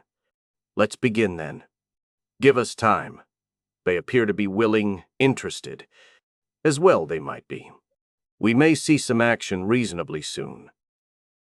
Sundaram spoke into Nansen's sudden hopefulness.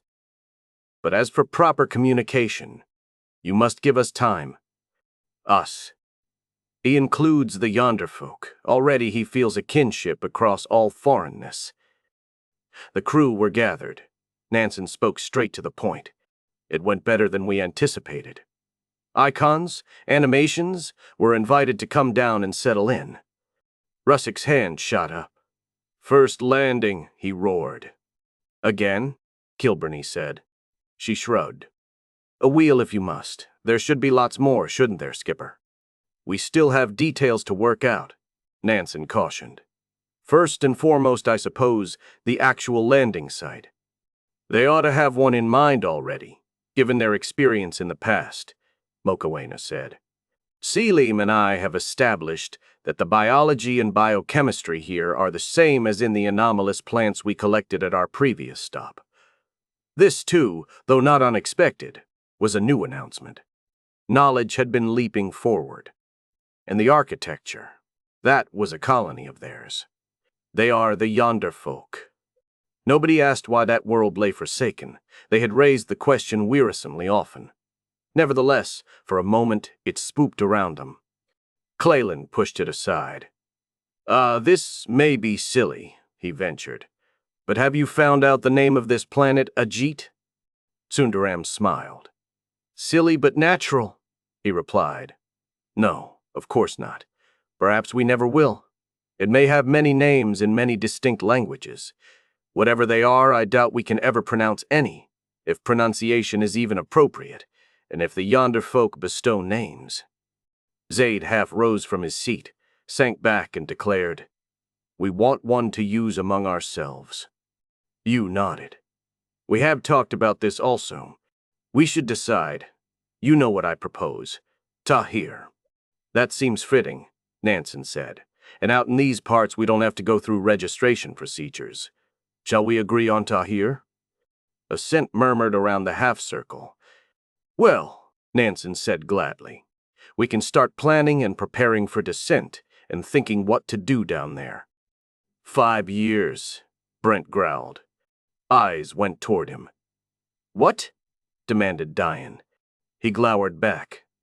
You know, the contract, the ship's articles. We are not obliged to stay more than 5 Earth years after we've reached our goal. Which we have. We may be at the start of the greater search, Sundaram said. 5 years, Brent insisted. He looked around from face to face. Then we can go home if we choose. Wouldn't you like to be back where you can dare have children before you're too old?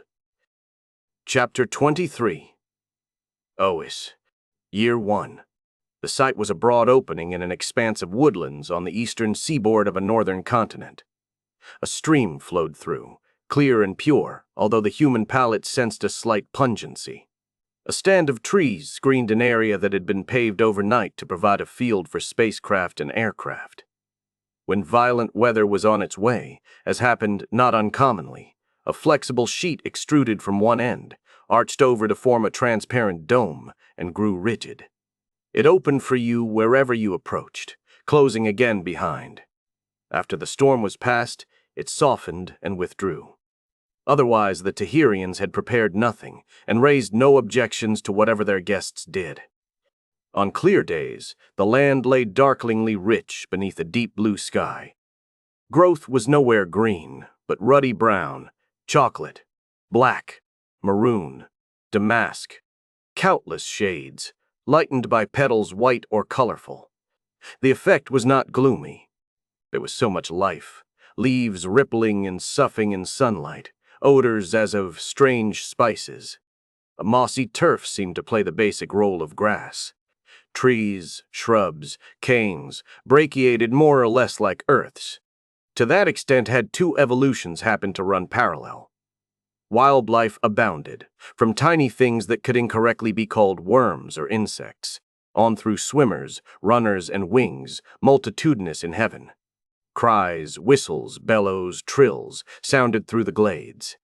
Tahir rotated once in 19¼ hours, with an axial inclination of 31 degrees.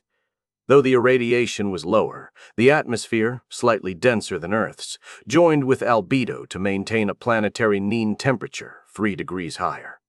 However, climates varied tremendously from region to region, weather still more, through a year 7/10 terrestrial length. This was in considerable part due to an orbit as eccentric as Mars's.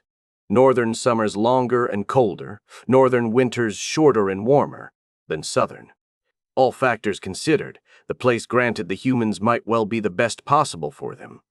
A gravity 9% above terrestrial added about 5 to 8 kilos to a person's weight, depending on mass. It was evenly distributed, and the crew soon hardened to it, as well as resetting their circadian rhythms, with pharmaceutical help. The work of settlement kept them busily and, most times, cheerily occupied. Rushek and Kilburney ferried down load after load of equipment, supplies, and prefabricated parts. Robots helped, but hands found plenty to do. A storage shed rose, a building for a power plant and other facilities, a third for meeting, cooking, dining, recreation, celebration. At last, individual cabins replaced the 2 temporary shelters that had separately housed men and women. Although the Tahirians did not seem to have closed the region off, none of the nuisances appeared who would have come swarming on Earth. Journalists, curiosity seekers, salespeople, cranks, politicians. 3 or 4 visitors were frequently present, arriving and departing in small, silent aerial vehicles of teardrop shape and iridescent hues. They observed and recorded, with exotic apparatus, except for those who worked with Sundaram. They let the humans stare and record in turn. Otherwise, they kept to themselves. It suggests a very controlled society, Diane remarked. Or a very alien one, Cleland said. Abruptly, that changed. While speech was not yet possible, sign language had steadily improved. It took the form of animated cartoons displayed on a portable screen. The figures were simplified and conventionalized to the point of grotesquerie, but usually comprehensible. One day, a Tahirian ran off a sequence that made Kilburney shout, "Haru!" and dance across the sward. The newcomers were invited to go on tours. They've decided we know enough by now and are harmless, Nansen guessed. Not necessarily harmless, Brent said. Who made the decision, and how? Wondered you. Evidently, the Tahirians gave priority to scientific and technological rapport. Was that because those were the least difficult subjects? They tried to explain what kinds of establishment they offered to show on trips of a few days' duration. Nansen divided his people accordingly. It made more sense than going in one herd, nor did he want the camp left empty. For the initial jaunts, he assigned just 2 parties. The rest would stay behind until another time. He took the worst jealousy off that by including himself. When the aircraft took off, swiftly vanishing, Kilburney saw him bite his lip. She swallowed her own disappointment and slipped over to stand beside him. Mokoena and Zaid entered into magic. They landed at a cluster of structures, low shapes of complex, pleasing geometry around a filigree tower. Their guide showed them to a chamber with soft pads on the floor and an adjoining bath and sanitar copied from the humans. Obviously, this would be their lodging. They stowed the food, bedrolls, changes of clothing, and personal kits they had brought along, and turned eagerly back to the guide. The little being led them straightway to a descent and down a spiral ramp. Down and down. "Does he feel how our curiosity burns?" Zaid asked. "I think curiosity must be universal to intelligence," Mokoena replied, "though it may not always express itself in the same ways." The laboratory, in which they ended, was long and wide, a hemiellipsoid out of which poured illumination. Several benches were vaguely familiar, though no drawers were visible. Did they extrude on command? The paraphernalia on top and standing elsewhere was unrecognizable. 3 more Tahirians waited. All had been in the camp from time to time. They gave their guests a few minutes to look around. Thereupon, one stepped forward. "Ici." Leaf Mane waved. He uttered a few piping notes. Arms and tentacular fingers wove through a series of gestures. A sweet smell drifted into air that otherwise hung warm and quiet. "A polite greeting," Mokoena hazarded. Zaid bowed. "Salam," he responded. His companion raised a palm. The being trotted off. They followed. He stopped between tall cabinet-shaped devices on 3 sides of a square. An associate operated controls. A screen of some kind slid out to make the 4th side. A 3-dimensional image of the scientist appeared in it. "Holographic projection," Zaid muttered. "Limatsa, why?" Skin vanished from the image. The watchers beheld muscles, unlike theirs but serving the same purposes. After a minute this was gone, and they saw deeper layers, vessels through which ran fluid, pale streaks of a solid material. "Tomographic fluoroscopy," Zaid said unevenly. "Why don't they just show us anatomical models?" "I expect they wish to use it on us, and are demonstrating it's safe," Mokoena opined. "Allah Akbar. That skeleton, modular trusses." Mokoena gasped. She had dissected small animals that Russick and Brent shot. This, though, was a different line of evolution, even a different phylum, if phylum meant anything here. "See," she breathed. The view moved inward. "That big organ, does it do the work of our heart and lungs? It could be how they inhale and exhale, in spite of the rigid body. Ionic and osmotic pumps. Oh, Selim, revelation." She caught his hand and clung. "Well, they have bowels," he said, as if prosaic words could fend off bewilderment. "What those other things are?" The view went back outward, step by step. The humans focused their attention on the head. A brain was identifiable, however peculiar its form. Instead of teeth, convoluted bone ridges extended from the flesh of the jaws, presumably regenerating continuously. The fern-like shapes of 4 tonguelets, 2 above and 2 below, suggested they were chemosensors, perhaps among other functions. Indeed, Tahirians generally kept their mouths partly open. "What do the antennae do?" puzzled Zaid. "I'd like to know more about the eyes, too," Mokoena said. "So far, we've only guessed the inner pair is chiefly for day vision, the outer for night. And for peripheral." She glanced at him before her gaze jumped back to the screen.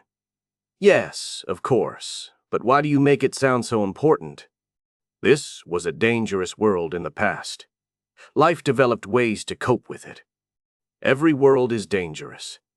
Zaid spoke in a rapid monotone. They both kept watching the screen. "Here, more than most. Tim and I were talking about it a few days ago. He pointed out that a planet this size must go through bouts of enormous volcanic and seismic activity, with radical effects on climates. The core and spin give it a strong magnetic field, but the field will vary more than Earth's, and in some geological periods, the background count goes high. The moon is too small to stabilize the axial tilt like ours. Chaotic variations must cause still more ecological disasters. I said to Tim that all this must have bred many different biomes. Probably ancestral Tahirians often wandered into territories where animals and plants were unknown to them. They needed a wide sensory field. And range? I hope you can explain the biochemistry of those eyes to me. What? I've been noticing things. Don't you remember that wall panel in the air car? An inscription on it, slashes and squiggles and red on red. Very hard to read. It has to be easy for them. That implies better color vision than ours. More than 3 receptors, I would guess. Not incredible. Shrimp on Earth have 7, if receptors is the word I want. Zaid chuckled. Please. This is too much for a single hour. I know. It's like being a child in a toy shop. What shall we play with first? The image became that of a complete Tahirian. It blinked out. Exhilaration brought levity. Isn't sex more interesting than eyes? Zaid japed. Did you get any idea of how they reproduce? No. It's still as baffling as those dissections of mine. Mokoina grinned. Perhaps they'll show us some explicit scenes. Or enact them? She sobered. Let's hope for no serious misunderstandings. The screen retracted. The scientist emerged, approached, beckoned. He was gray-pelted, though presumably not aged, and wore a pouched belt around the torso. What comes next, Peter? Zaid asked. As they began to tell individuals apart, humans had given them names, because humans need names. Zaid could as well have put his useless question in Arabic, but Mokawina was listening. Snaky fingers reached up to pluck at clothes. Are we supposed to undress? Zaid exclaimed. Again, Mokawina's teeth flashed white in the dark face. They may be thinking about the same subject we were. A demonstration? I trust not. They looked at one another. Laughter pealed. They removed their garments. For an instant they could not hide enjoyment of what they saw. Then the 4 Tahirians crowded around to examine them, peering and sniffing, touching and feeling, gently but with unmistakable fascination, prior to putting them in the tomograph. Do they wonder if we're separate species? Zaid speculated. As our good captain would say, Mokoena answered. Viva la differencia. In a vast, twilit chamber, shapes bulked, soared, curved, coiled, phantasmagoria reaching beyond sight. Some moved. Some whirred. Lights danced and flashed in changeable intricacy, like fireflies or a galaxy of evanescent stars. Beautiful, Diane said. But what is it? I don't know. You replied softly. I suspect the beauty isn't by chance. It's there for its own sake. We may find we have much beauty in common, we and they. The two were at the end of a tour.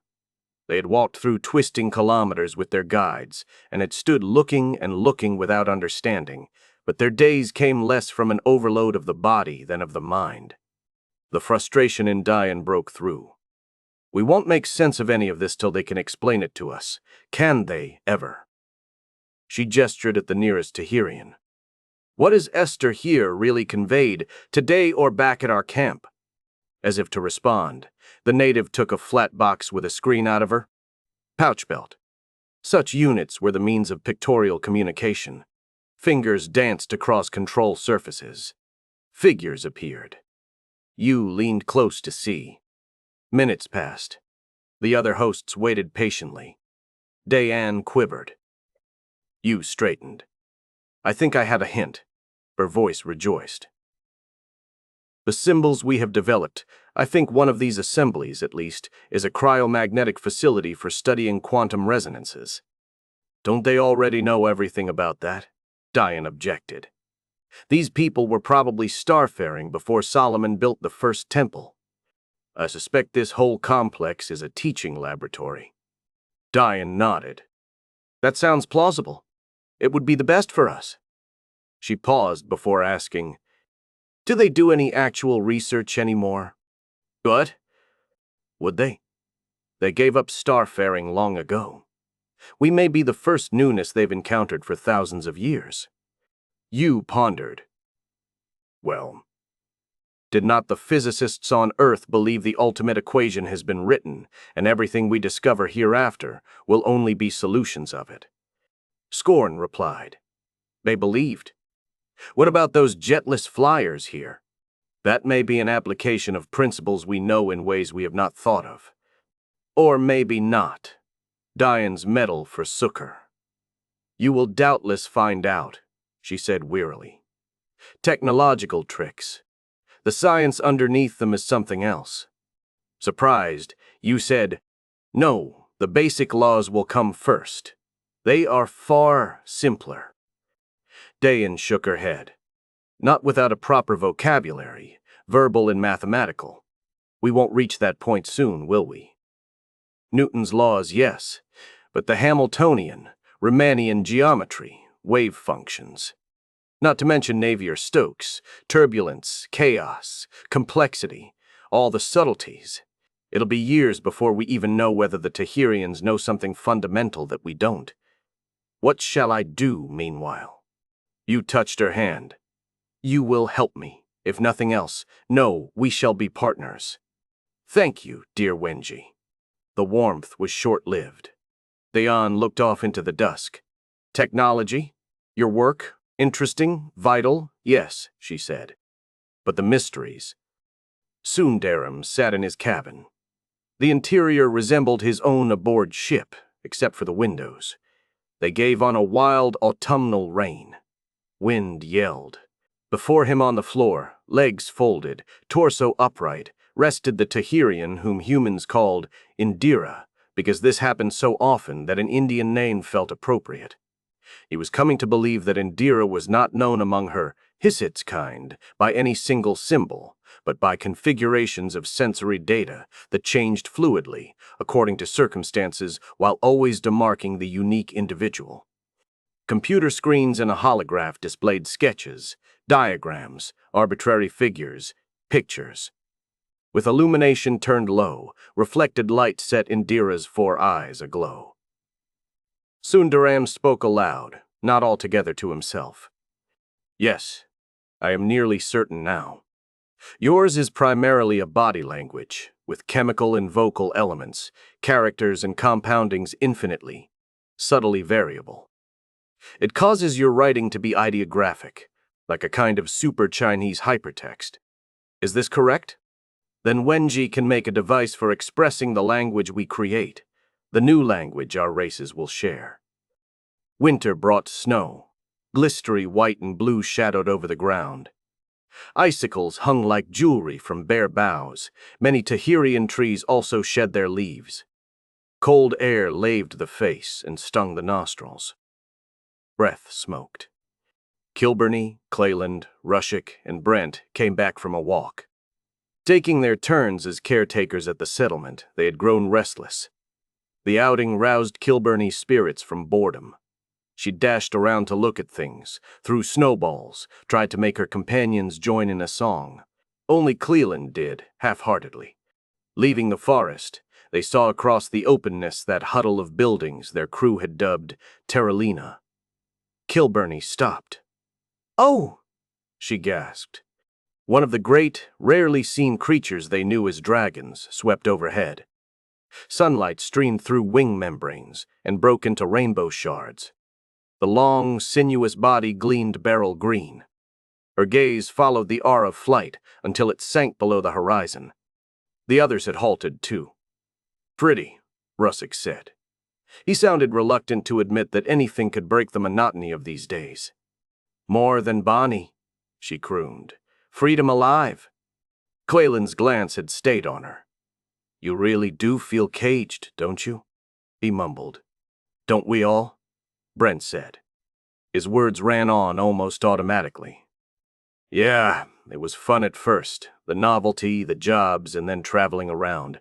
But what are we now except tourists? Once in a while, when his high and mightiness Nansen lets us go.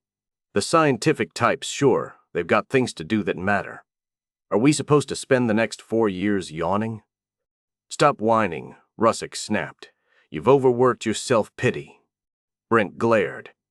I don't take orders from you, not planet-side. Russick snarled and drew back his fist. Hold, hold, Kilburney protested. She grabbed his arm. We dinna need a flight. The mate gulped. His hand lowered. The flush left his cheeks. No, he yielded. We've been shut in, our nerves frayed. I didn't mean offense, Al. Al. Okay, Brent replied sullenly. Me neither. We will get out and rove, every one of us, Kilburney vowed. We've talked of what we want to do. 'Tis but a matter of learning enough that we can make reasonable plans to lay before the skipper. Hanny has a thought. She broke off. That hope was unripe, confidential. Say now we make hot toddies, big ones. Russick managed to smile. The best idea I've heard in weeks. She's full of them. Clayland's expression showed what idea he wished she would get. Russick's and Brent's eyes went the same way. Briefly, the cold seemed to crackle. Yes, crewfolk were honorable, respectful of their mates. No sane person would dare behave otherwise. There were the soothing medications if desired. There were the virtuals. And nobody asked what interactive programs anybody else chose. Nevertheless, Kilburney broke the tension. Or shall it be hot buttered rum? She bounded ahead. The men followed more slowly, none venturing to overtake her. Chapter 24. Year 2. As aboard ship, beds in the cottages were expansible to double width. After half an hour, the cedary odors of lovemaking had faded from Zaid's. He and Diane had begun to talk, sitting up against the headboard. Their mood was less bright than earlier. It's been far too long, he said. She nodded. Yes. He stroked his mustache and attempted a leer. We must do something about that. The hazel eyes challenged him. Can you? He looked the question he neither needed nor wanted to speak. You are the one always away, Diane said. Her tone regretted but did not accuse, and she did not add that his absences were with Mokoina. Research, he defended. The environments, the ecologies, the laboratories, all over the planet. Of course. You know how I envy you that.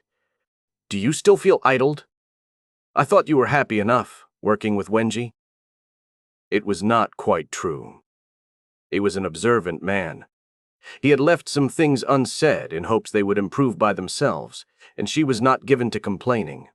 She nodded, red locks sliding across pillow. It is interesting. But... He tensed. Yes? She had gathered resolution. There is real science screaming to be done. What? The pulsar. Some of us have quietly discussed it. We'll soon be ready to present a plan for an expedition. No, cried Shock. She smiled a bit sadly and stroked his cheek. If it happens, I'll be sorry to leave you forsaken. I'll look forward to coming back. She turned implacable. But go I will. The device that you held before Sundaram fitted on her upturned left hand. It had the form of a thin 40-centimeter slab bent at right angles, the vertical part twice the length of the horizontal. A control board, a continuous touch-sensitive surface with a grid of guidelines, covered the top of the lower section. Screens filled both sides of the upper. As the fingers of her right hand gave directions, characters came and went across the screens, while a speaker produced melodious sounds. I hope we may consider this the finished model, she said. The Tahirians who have tried it seem to like it well. She gave it to Sundaram. He experimented. Even the randomness he got entranced him. Magnificent, he praised.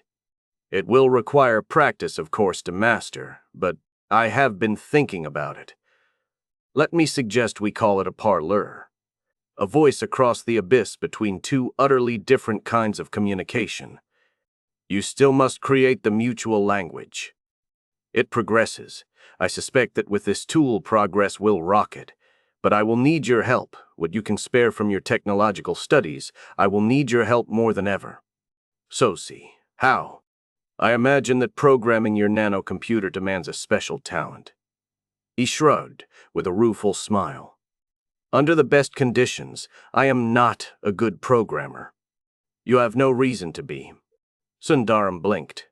I beg your pardon? Yu regarded him levelly through the muted lighting in his cabin. Rain roared against the windows, a savagery of silver. Your own genius is too big, she said. It crowds other things out. Oh, come now, please. I am simply overspecialized. It grows lonely, does it not? Can you collaborate? He asked in haste. Have you time? She lowered her eyes and bowed above hands laid together. Certainly. I am honored and delighted. The honor and delight are mine, Wenji. He let out. Nansen took a group of Tahirians on a tour of Envoy. They flitted up in a native spaceboat. Considerable preparation had gone beforehand, while people of both species struggled to explain things and outline procedures. Thus far, they had little more than their diagrams and cartoons to talk with. In the course of it, he gathered that nearly all space activity was robotic. Sometimes minerals were brought to Tahir, or finished products whose manufacture on the surface would harm the biosphere. However, this was seldom. The planet's economy seemed to be as close to equilibrium as the laws of thermodynamics allowed. Then why does so much material, energy, effort go to the world they're transforming? He wondered for the 1000th time. What became of the ships that once plied among the stars? On its drive that he did not understand, the boat glided up toward his vessel. Wheels and hulls swelled before him, home-like athwart these constellations. Docking facilities were incompatible. The tube that extended to mate with a personnel lock was an engineering improvisation. Air pressure had equalized en route, and the party passed through to the interior. The Tahirians were less awkward in weightlessness than untrained humans would have been, but evidently appreciated the help Nansen gave them. Approaching, they had studied the external fittings of the plasma drive, as they doubtless had done before. Now their first concern was the 00 engine. Having led them to that section, he anxiously watched them and their instruments swarm over it. Though they did no damage, it was with relief that he finally decided he could blow the whistle hung around his neck, an agreed-on signal. We should get you settled in, and all take a rest, he urged. You can have as much time here afterward as you like. But aren't you also curious about how we lived, on our way to you? English, he noticed, out of habit. It might as well have been Spanish or Hebrew or Chinese or anything. They packed their apparatuses, gathered their other belongings, and accompanied him to the shuttle. It crossed to the forward wheel. Weight mounted as a rail car whisked them to the inner deck. He led them down a passageway. They peered right and left, busily conversing, although he heard few sounds, none of which his throat could make. I wish you could tell me how you feel about this, he said aloud, for his own comfort. Is it splendid, primitive, pathetic, or frightening? In a common room gone echoey, he did what nobody had managed hitherto. Humans could not yet operate the Tahirian equipment that would have provided a representation of the galaxy.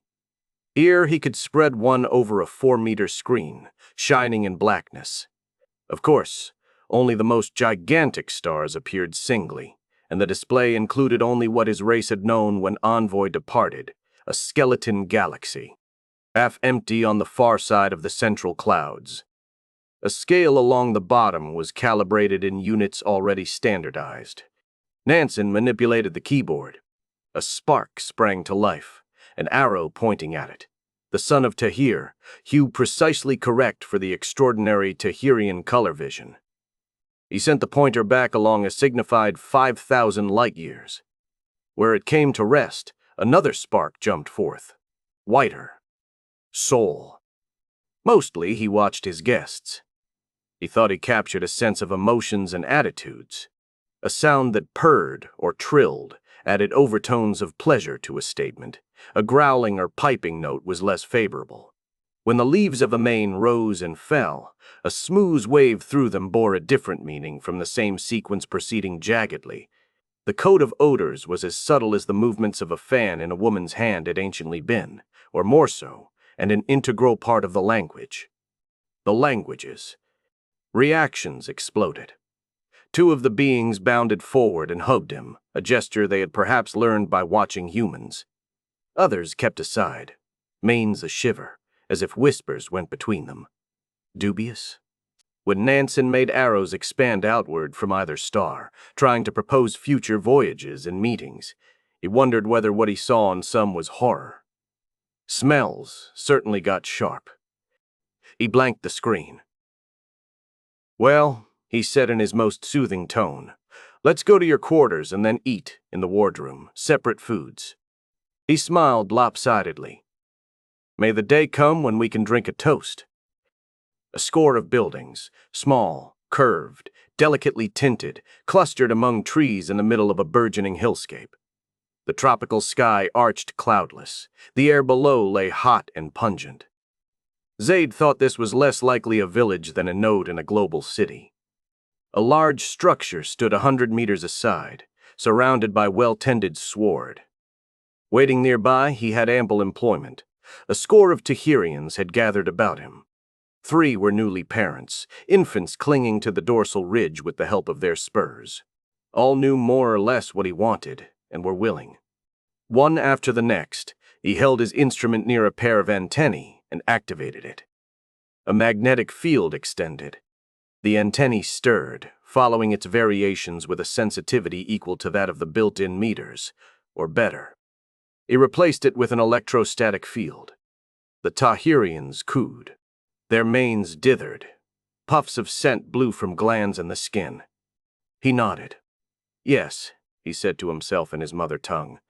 "These organs are surely compasses, and I suspect much else. Manifold are the works of God." The building clove. Mokoena came out, accompanied by Peter and a couple of other scientists. Zaid forgot his experiment. "Ha, at last," he called. "What did you get in there?" She drew near him and halted. Her eyes were wide, her voice low. "They showed me their act of love." He caught his breath. 2 adults performed it, she told him, with a reverence he had seldom heard from her. A holocinema and anatomical diagrams on a flat screen ran concurrently. "They've finally learned how to do visual presentations that are comprehensible to us." How? Shaved. A pair meets, mouth to mouth. They embrace, they speak with their manes, they kiss with their scents. Once I understood, I saw it was beautiful. It went on for 11 minutes by my timer. And the reproduction. Mokoena stood silent, bringing herself back to mere science, before she replied in a more nearly academic voice. "I think both partners have to be in arousal. Pheromones, courtship, love, all fluids flow between them.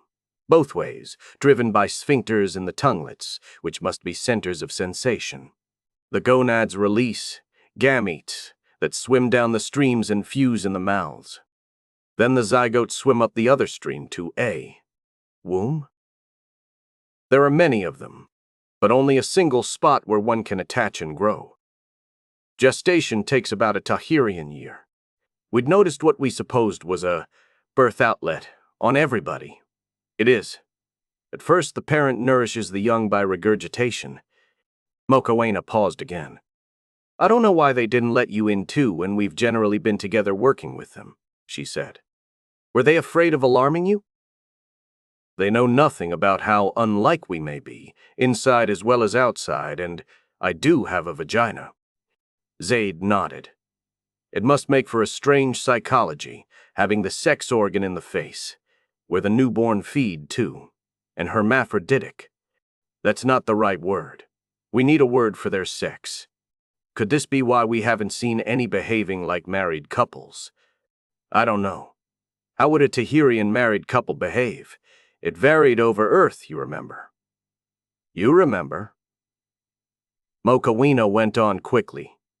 I can guess at communal or group rearing of the young. Zaid reached for lightness. Aren't they curious about our methods?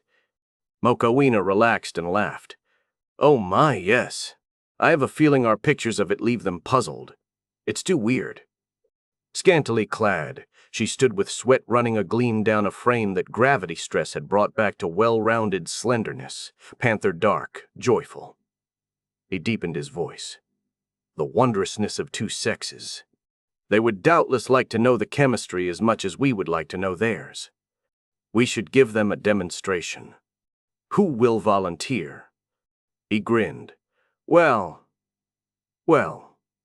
She met his look head on. I don't care to put on a show myself, Salim, not even in the interests of science. Perhaps especially not in the interests of science. He kept his composure. Pardon me. No offense intended, but aren't you free-spirited? I never did anything that did not mean something more than fun. Good friendship, at the very least, and I never came between two others. She turned from him to address her guides as best she could. Chapter 25. From high above and afar, after the planetary shell opened a cleft to let the Tahirian spacecraft through and closed again behind, the spectacle was awesome enough. White steam and black smoke roiled in upward rushing winds where sometimes flame flared. Below sprawled and reared a step pyramid, the size of a small mountain, bearing towers, battlements, portals, keeps, roadways, trackways, kilometers-long tubes of mighty bore, forms as alien to human eyes as functions were unknown to human minds. Around it spread a forest of lesser structures, dense near the center, thinning out with distance until empty desert framed the edge of vision. They bore many different shapes, but dominant was something like a metal tree with an intricate mesh between the leafless boughs. Lights flashed throughout, a tumbling, bewildering shift from moment to moment, so that the men caught illusory half-glimpses of fireworks, waves, a maelstrom, a thing that danced. Machines scuttled about or clustered to do some task. Here and there moltenness welled up, seethed sullen red, rolled slowly down channels until it congealed into dark masses. There the machines were at their busiest. Jesus Christ, Brent rasped. What is that? Like the middle of hell. I think I can guess, Cleland said. Better wait till we have had a closer look, Nansen advised. The spacecraft sped onward, and the Titan's workshop sank below the horizon. A number of the third planet's 15-hour days passed before the three visitors saw the site again. Then they were not sure whether it was the same one. There were several, distributed over the globe. Although they and the Tahirians could now communicate slightly, most things remained obscure, occasionally even the interpretation of a map. This particular uncertainty didn't matter. They had already encountered more astonishments than they could sort out. The tour began at an enclosed headquarters where air was breathable, with imagery of the original work. Comets had not contented the builders. To win the stuff that was to become atmosphere and hydrosphere, their machines also dismembered an icy moon of a giant planet and put the pieces on a collision orbit. Centuries later, when things had somewhat quieted down but not much gas had yet escaped back to space, they roofed the world. Thereafter they tapped its own buried reserves of ice, though that was a minor contribution. Tremendous, Brent said. We've got to learn the engineering, what we could do with it. I wonder, mused Nansen. Will humans ever start anything that will take millions of years to finish? It's a rare man who tries to provide for his grandchildren. He can't, Cleland replied. Human affairs are too, chaotic. Everything's bound to change beyond recognition in less than 1,000 years. Nothing's predictable.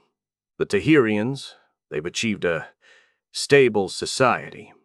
And any, profit motive is irrelevant when self-maintaining, self-reproducing robots do the work. Why was the work ever begun? What need for it? Never mind now, Brent said. I'm thinking what we could do. We humans, for our purposes, with power like this. We may well find it waiting for us when we return, countered Nansen. Or we may not. Or if we do, we won't arrive helpless. A pillar, one of those that upheld the enclosing sky, was in many ways still more numinous. No plain shaft, it rose organismically intricate, responsive, well-nigh alive. Its interplay with strata and height, ground tremors and winds, not only kept it standing but acted on them, was a force in the development of the planet. The ascent and descent of it, in a bubble that climbed, with stops to go inside for an uncomprehending look, became a voyage in itself. The waters teemed with microscopic life. Some had begun to aggregate, patches of scum, ragged mats. Crumbling shorelines revealed where germs gnawed rock down to the moats that would go into soil. The life had not arisen naturally, nor was its evolution driven by blind chance and selection. An underlying, interweaving set of mechanisms, biological and nanorobotic together, Cleland speculated, would hold it on the many roads to its destiny, which was to prepare this world for the kind of life that lived on to here. Everything guided. He muttered. Accelerated.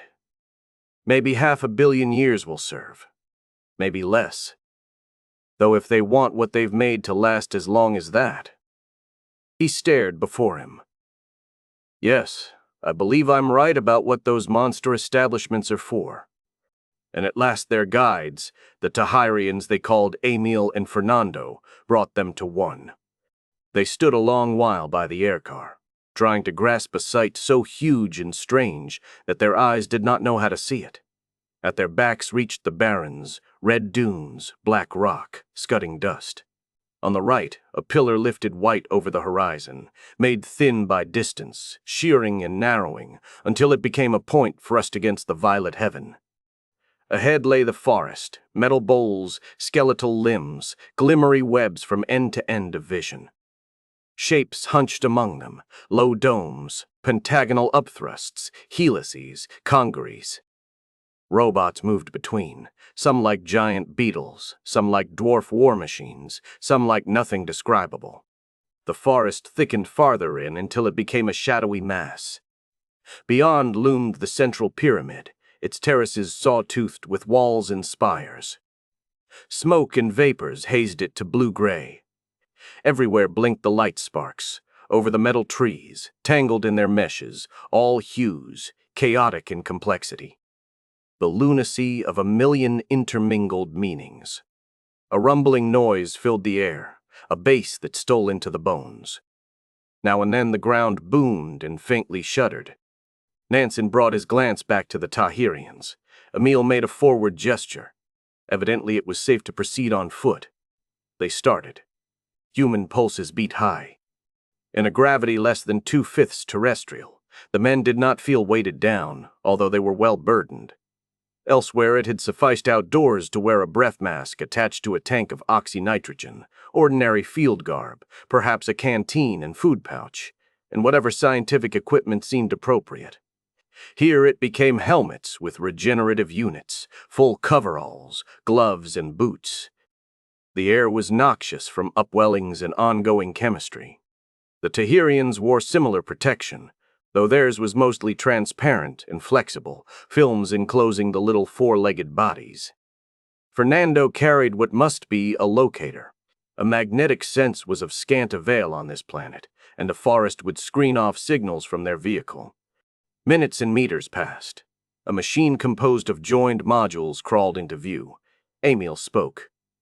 Sonic amplifiers conveyed a whistle and purr. The mane shook. I wish I knew what I just said. Cleland sighed. Sundaram had invented the pronoun for members of the race. That caterpillar. It's maddening, these scraps of pigeon technicalese we've got. We've added some vocabulary on this trip, Nansen reminded. And the Jeet does promise a real language soon. He grinned. Of course, then we'll have to learn it. Meanwhile, though, and we can't ask what all these lights are for. I can guess, Brent said. Whatever else they do, I'm pretty sure the trees make up a sensor computer network. The blinks are a code, mainly issuing orders to the mobile machines. Nansen nodded. Yes, that sounds like a very Tahirian idea. I wish it weren't, Cleland complained. Confusing. Makes everything seem to jump around. Do you hear a buzz? Nansen listened. Only the noise ahead, as of a gigantic kettle a-boil, reached him. No. Imagination. I'm getting sort of dizzy, too. Yeah, can't say I feel comfortable here, Brent admitted. Nansen scowled at the stiff shapes that surrounded them. Nor I, quite. Perhaps we should turn back.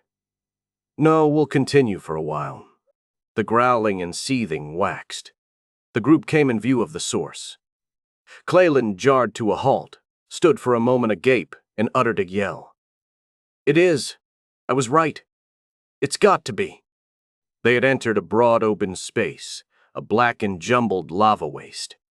Near the middle squatted a sooty shell, wherein power labored. Before it, smoke and steam eddied above a 10-meter pool that glowed red. Even at their distance and through their suits and helmets, the men felt its heat. It bubbled, spat gouts and sparks, roared in its fury. A channel bore the molten rock off, to congeal after a while into slaggy masses. Several robots quarried these as they cooled, loaded them into a great open-bed vehicle that rested wheelless above the ground. Metal trees lined the channel. Their lights blinked through the same intricate rhythms, over and over. Steady state, Nansen thought. Repetition, except when something goes wrong and the robots make repairs. A full carrier takes the freight away and dumps it, while another arrives for more. Through millions of years. The din hammered in his skull. He felt suddenly as if he were falling down a chasm. Tensing every muscle, he hauled his gaze free of the hypnotic flash. Flash, flash, flash. Cleland's words clattered. Yes, the pyramid. It holds the magma pump, electromagnetic or however it works. But here's one of the outlets. And maybe before the stuff's left to weather the pyramid processes it, for calcium, phosphorus, potassium, or maybe erosion in biology do that well enough. But here's the thermostat. Safety valve. Renewal. He doesn't sound like himself, Nansen thought vaguely. What's the matter with him? He recalled the planetologist's controlled excitement of days, weeks ago. Plate tectonics keeps Earth alive. It frees the elements that life locks up in fossils and releases others like potassium. It raises new rock to take up carbon dioxide as carbonate and takes the old rock down below before the carbon dioxide is too depleted. This planet the Tahirians are converting, it's got to have that cycle, or the atmosphere will never be right for them. But it doesn't have subduction. Also, I suppose, with a shell enclosing it, they don't want enormous shield volcanoes. But then they've got to bleed off the core energy, and they can use it for more of the geochemistry they need, eventually for stabilizing the air and regulating the greenhouse. I think they're making a start on doing all this artificially, and in the long run making it natural, self-operating for the next couple of billion years. They've drilled clear down to the core. The mills of God. Dinny! Science in action, Cleland chanted at the lava well and the machines. The ground drummed, the wind hissed, the lights flickered and flickered. Oh, what's to learn? He rocked forward across the stone field. Something's damn wrong, Brent groaned. I've got a headache to kill me. And I? Vertiginoso? Nansen looked to Emil and Fernando. They stood calmly, innocently, untouched. Cleland kept going. Did the Tahirians show concern? They glanced from him to the captain. Leaves stood stiffly in their manes. They twittered. Cleland, Nansen shouted. Come back, that's dangerous. The planetologist tripped on a lump. He fell, rose, lurched on toward the channel where the trees flashed. Hey, is he out of his head? Brent cried. A fire fountain leaped briefly up from the pool. I don't know, Cleland. Cleland. We're giddy, muddled like drunks. What to do? Go get him. Nansen begged the Tahirians. They stared back, obviously worried but baffled, unwilling to take action, because the man must know what he was doing. He doesn't. The knowledge burst over Nansen. He swung around, seized Brent by the shoulders, wrestled the engineer about until they both stood sideways to the lava stream. His brain still gibbered, but it became an undertone. "Listen," he said fast. "Those lights combine to flicker frequencies that cause something like an epileptic fit. In humans. I remember reading about it. He's lost all judgment. He's going for a close look, and probably he'll fall into the channel, the lava. I can't explain to our friends and ask them to go after him." "Shit in a whorehouse," Brent exploded. He pulled away from Nansen's grasp. "I'll fetch him." "No, I will." Brent glared. "Like hell. You're our captain." "Yes, I am. And the commander sends no man into danger. He would not enter himself. But you work with machinery. You can better gauge distances and angles. I'll go blind, eyes shut. Else the lights might take me, too. You call directions. Don't look at them more than you absolutely must. Can you do that, Mr. Brent?" The other man snapped to attention. "Yes, sir." "Very well." Nansen wheeled. Before the lights could touch him again, he had squeezed his lids together. Cleland was already near the channel bank. He slipped and stumbled in the chaos of scoria. It got worse the farther he went. Nansen strode. "Left about 10 degrees, came Brent's voice, faint beneath the thunders. Nansen tuned up his amplifier. The well brawled. The formless blobs of blindness floated before him. But his mind was clearing. Out of the racket he sifted words. "Right just a tad, too. Watch out, you've got a boulder in your path." "No," Timms veered off. "Bear left about 15 degrees. He's the hero, Brent. He clings to his sanity and forces his judgment to function, while the lights flash, flash, flash. Could there be something else, some inductive effect on our brains from the computers everywhere around, making us this vulnerable? Tim the most. I don't know. I hope we'll live to know." Nansen tripped and fell. Pain jabbed through knees and hands. He picked himself up. He groped onward. Heat washed around him and smote through his helmet. "Sir, amidst the tumult, he's climbing onto the bank. You'd better turn back." "No, but you might go over, yourself, into the stream. Guide me, Mr. Brent." "Sir, left, 10 degrees. No, a little more right. Careful, there's a heap of junk ahead. Better go on all fours." Nansen obeyed. The heat in the rock baked through clothing and gloves. Dimly in the roar, you're nearly to him. He's on the rim, staring down. You could knock him over if he doesn't fall on his own account first. Nansen opened his eyes. He saw the lava up which he crawled, and 2 boots, ankles, shins. He surged to his feet. "Come back with me, Cleland," he said into the noise and the scorching. The enthralled man made no answer. He swayed where he stood above moltenness. Again the lights attacked Nansen. He laid hold. Cleland moaned. He struggled. Nansen got a lock on his arms, a knee in the small of his back. He wrenched him around. The lights were behind them. Nansen saw only stone, the forest that was merely befuddling, Brent and the Tahirians at its edge. Emil and Fernando stood stiff, suddenly realizing what had almost happened. Nansen fraud marched Cleland down the bank and across the waste. "Hey," Brent shouted. "We did it! By God, we did it!" Cleland slumped. "Why, was matter?" he wailed. I don't know." Nansen released him but kept an arm around his waist. "You'll be all right. Come along, and never look back to where you were." "Captain." "Captain, was I crazy or what?" "It will be all right, I say.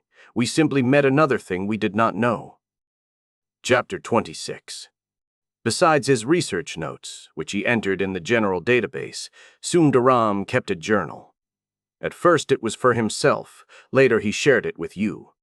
In it he set down subjective impressions, tentative ideas, ruminations, remarks, speculations, the raw stuff of knowledge. Now that we and the Tahirians have developed the basic structure of Cambiante, the common language, with the parlors its means of expression, and are rapidly increasing and refining its vocabulary, we can try to explain what we are to each other, he wrote one day. This may well prove the most difficult task of all, perhaps not entirely possible, but we must try, for it is the ultimate purpose of Envoy's journey. Herewith a fragmentary rendition of what I believe our collocutors have been attempting to tell us. Their species evolved to cope with the changeable, often harsh, occasionally murderous environments on this planet. Omnivorous but largely vegetarian, they lived in groups with a dominance hierarchy. However, Alpha, Beta, etc. obtained their ranks not directly by strength and aggressiveness, but by contribution to the group.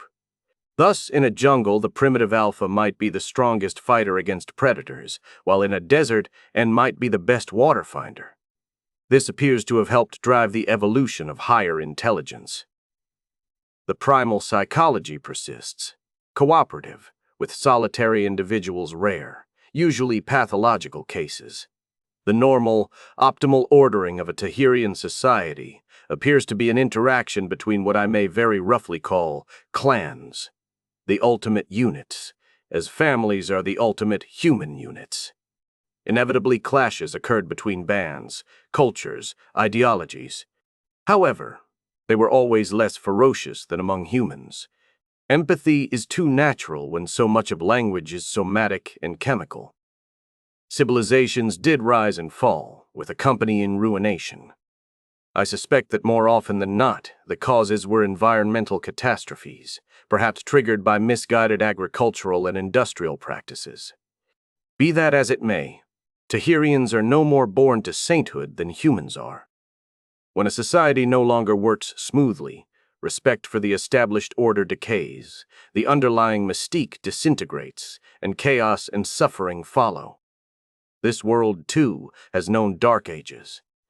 When science opened a way to the stars, it gave the race unprecedented opportunities, but also enormous challenges. Probably in us humans, the basic motivations for most of what we do, including science and exploration, fall into two general classes. One is the hope of gain, whether wealth, power, fame, freedom, or security. The other is the need to make sense of the universe, a need that expressed itself originally in myth and religion. I imagine corresponding urges are present in the Tahirians, but not in the same degrees and ways, and more for the group than the individual.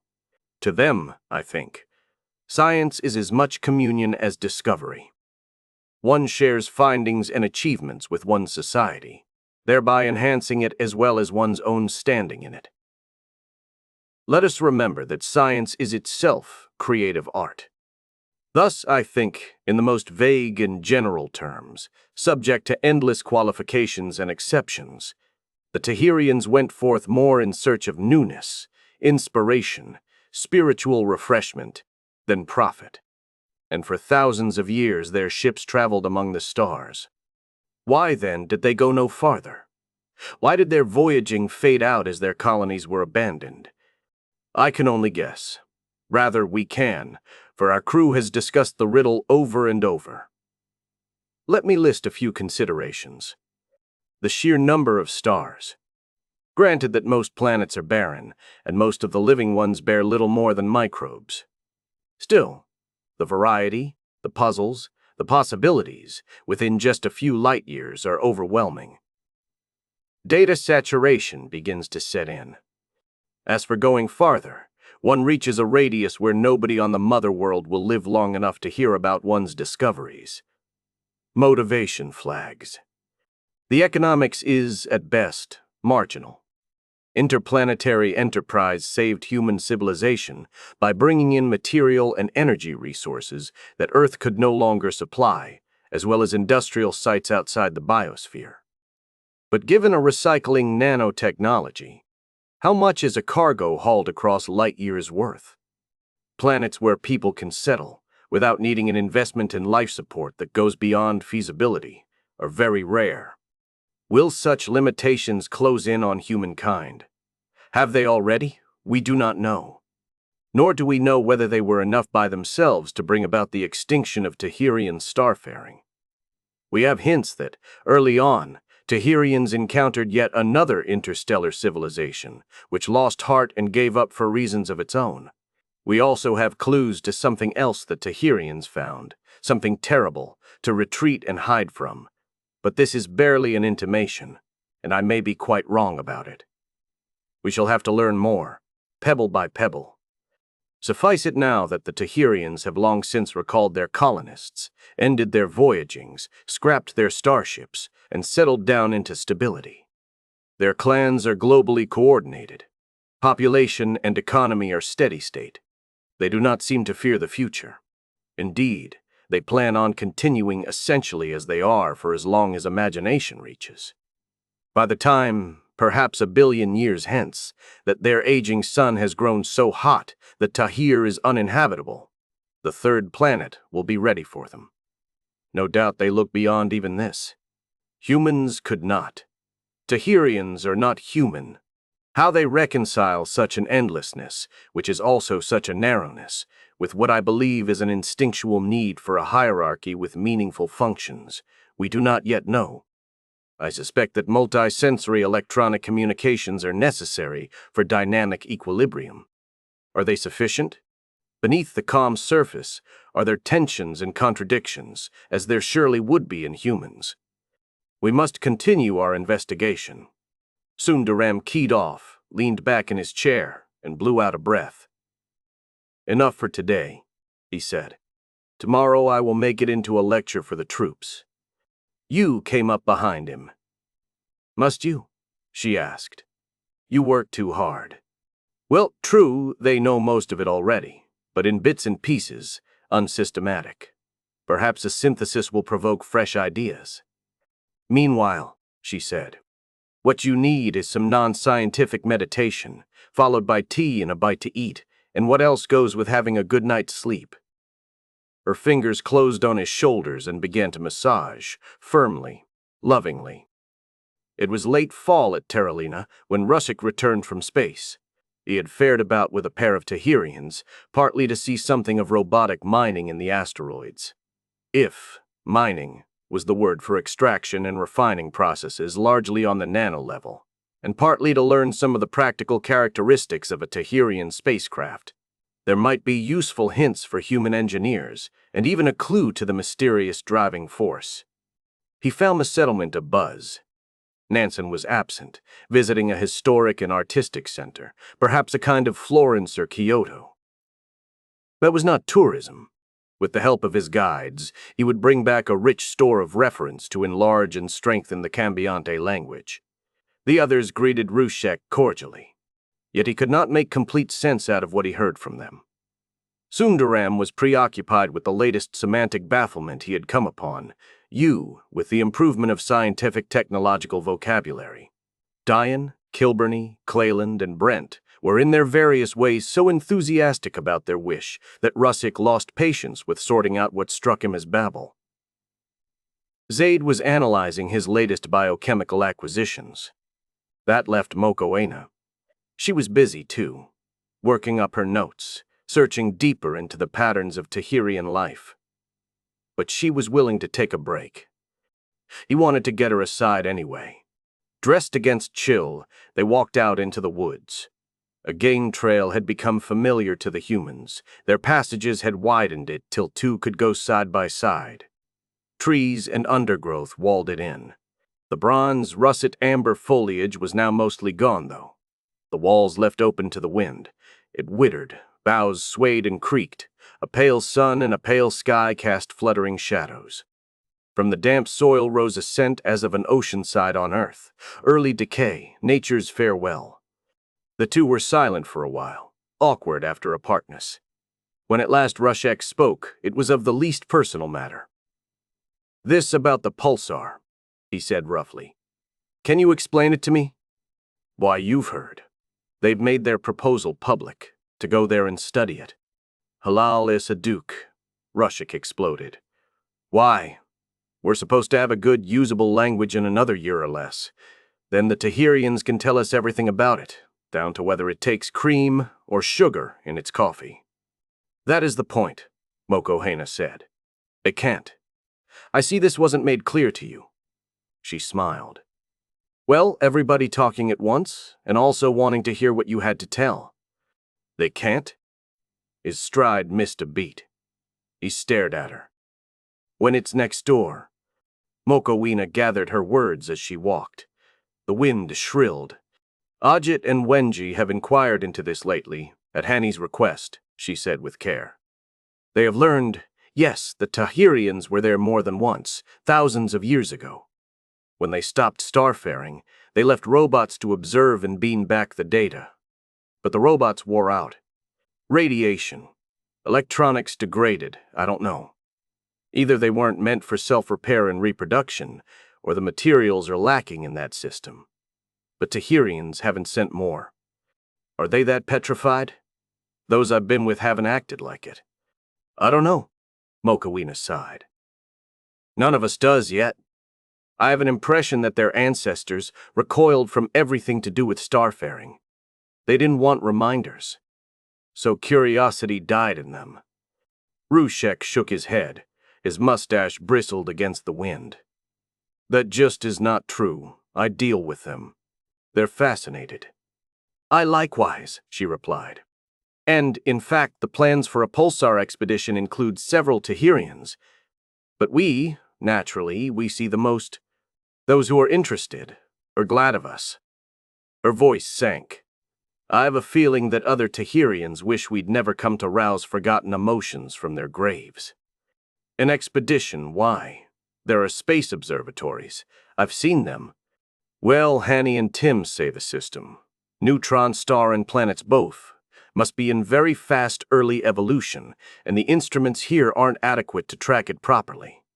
At least a close look should provide data that'll make the local observations a great deal more meaningful. Rushik grinned.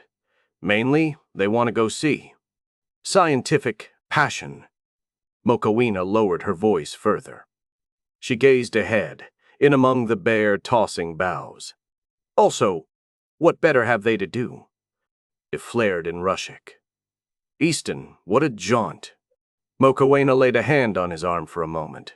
The merest touch. I'm afraid you shall have to forego it, Lajos, she said gently. The captain would never let both our boat pilots go, and Jean has already spoken for that berth. Hani, the physicist, Tim, the planetologist, Al, the engineer and general assistant. It cannot be more. We don't dare. Rushik's mouth twisted. I wasn't alert enough. Well. Besides, Mokoena said, perhaps you didn't understand it in all the crosstalk, but the captain opposes the idea. He says it can't justify risking our ship. Rushik narrowed his eyes against the bitter air. I should think we do know a lot about pulsars. This one especially, don't we?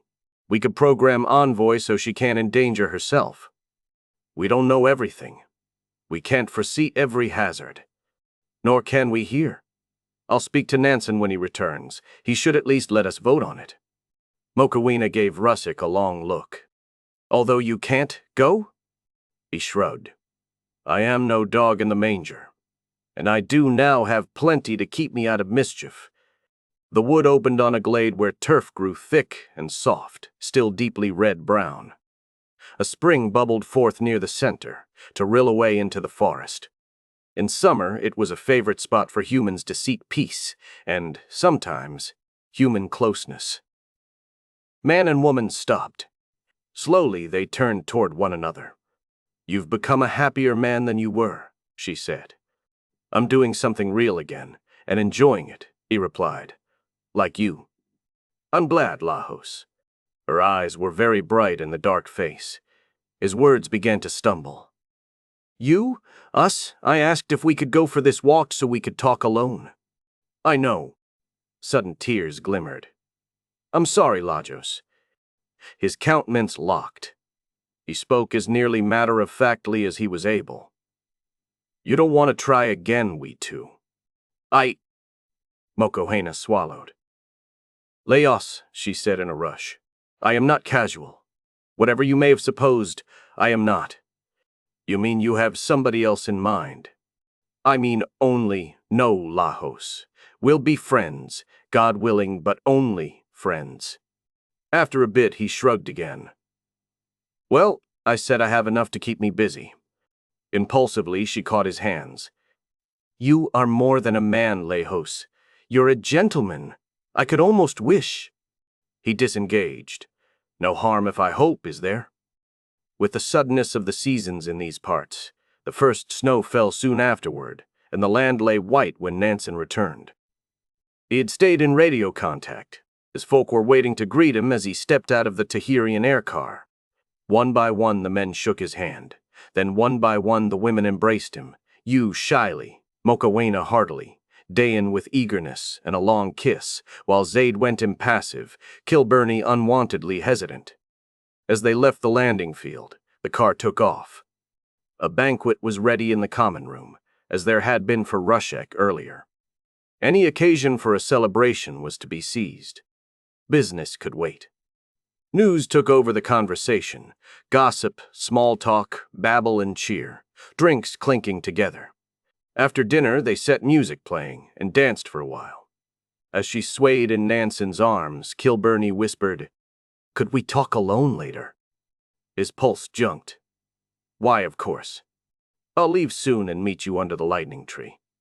She could visit my office tomorrow, but we might be interrupted, or we might not have time afterward to mask ourselves. Or she could come to my cottage tonight. Or I to hers, but that might be too intimate. It might confuse whatever she has to say. The thoughts and questions tumbled in him. He became rather absent-minded company for the rest of the evening. Finally, he could say goodnight, don his thermal coverall, and go. Snow glistened crisp, scrunching beneath his shoes. The settlement huddled black by the dull sheen of ice on the river. Air went keen into his nostrils and streamed forth ghostly. The moon was full but tiny. Nearly all light fell from crowding stars and argent Milky Way. It blanched the leafless boughs and towering bole of the tree he sought. The scar from which it had its name stood like a rune on high.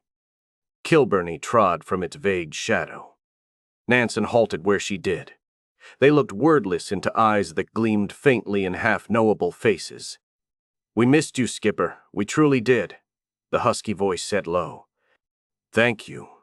I missed you." He smiled. But that was personal presence. I continued as bossy as ever on the radio, didn't I? Nay. You're a guide leader, the kind who trusts his followers to think and do for themselves. He saw what was coming. He had guessed it beforehand, but to help her he asked, "What did you wish to talk about now?" "Surely you know." She gestured at a point in the glittering sky. "Yonder wild star." "I've heard the arguments to and fro," he said. "We'll repeat them at a formal meeting. Is this the place for any? Not the technical questions. No. Like whether we can indeed program Envoy to keep herself safe. Probably we can," he interrupted. "But we can't program you." Her grin flashed. "Oak, I'll be canny. We all will who go. We like being alive." He decided on a blunt challenge. "Do you hear? Always and everywhere." She plunged ahead. "But we can be part alive or fully alive. Ajit and Wenji, Mom and Salim, you and Leosa among these planets. The rest of us want something real to do, too." "You can help," he urged. "We need your help. Dios mío, have we not mysteries everywhere around us? It is less than we could be doing. Fake work, often, which a robot can handle as well or better.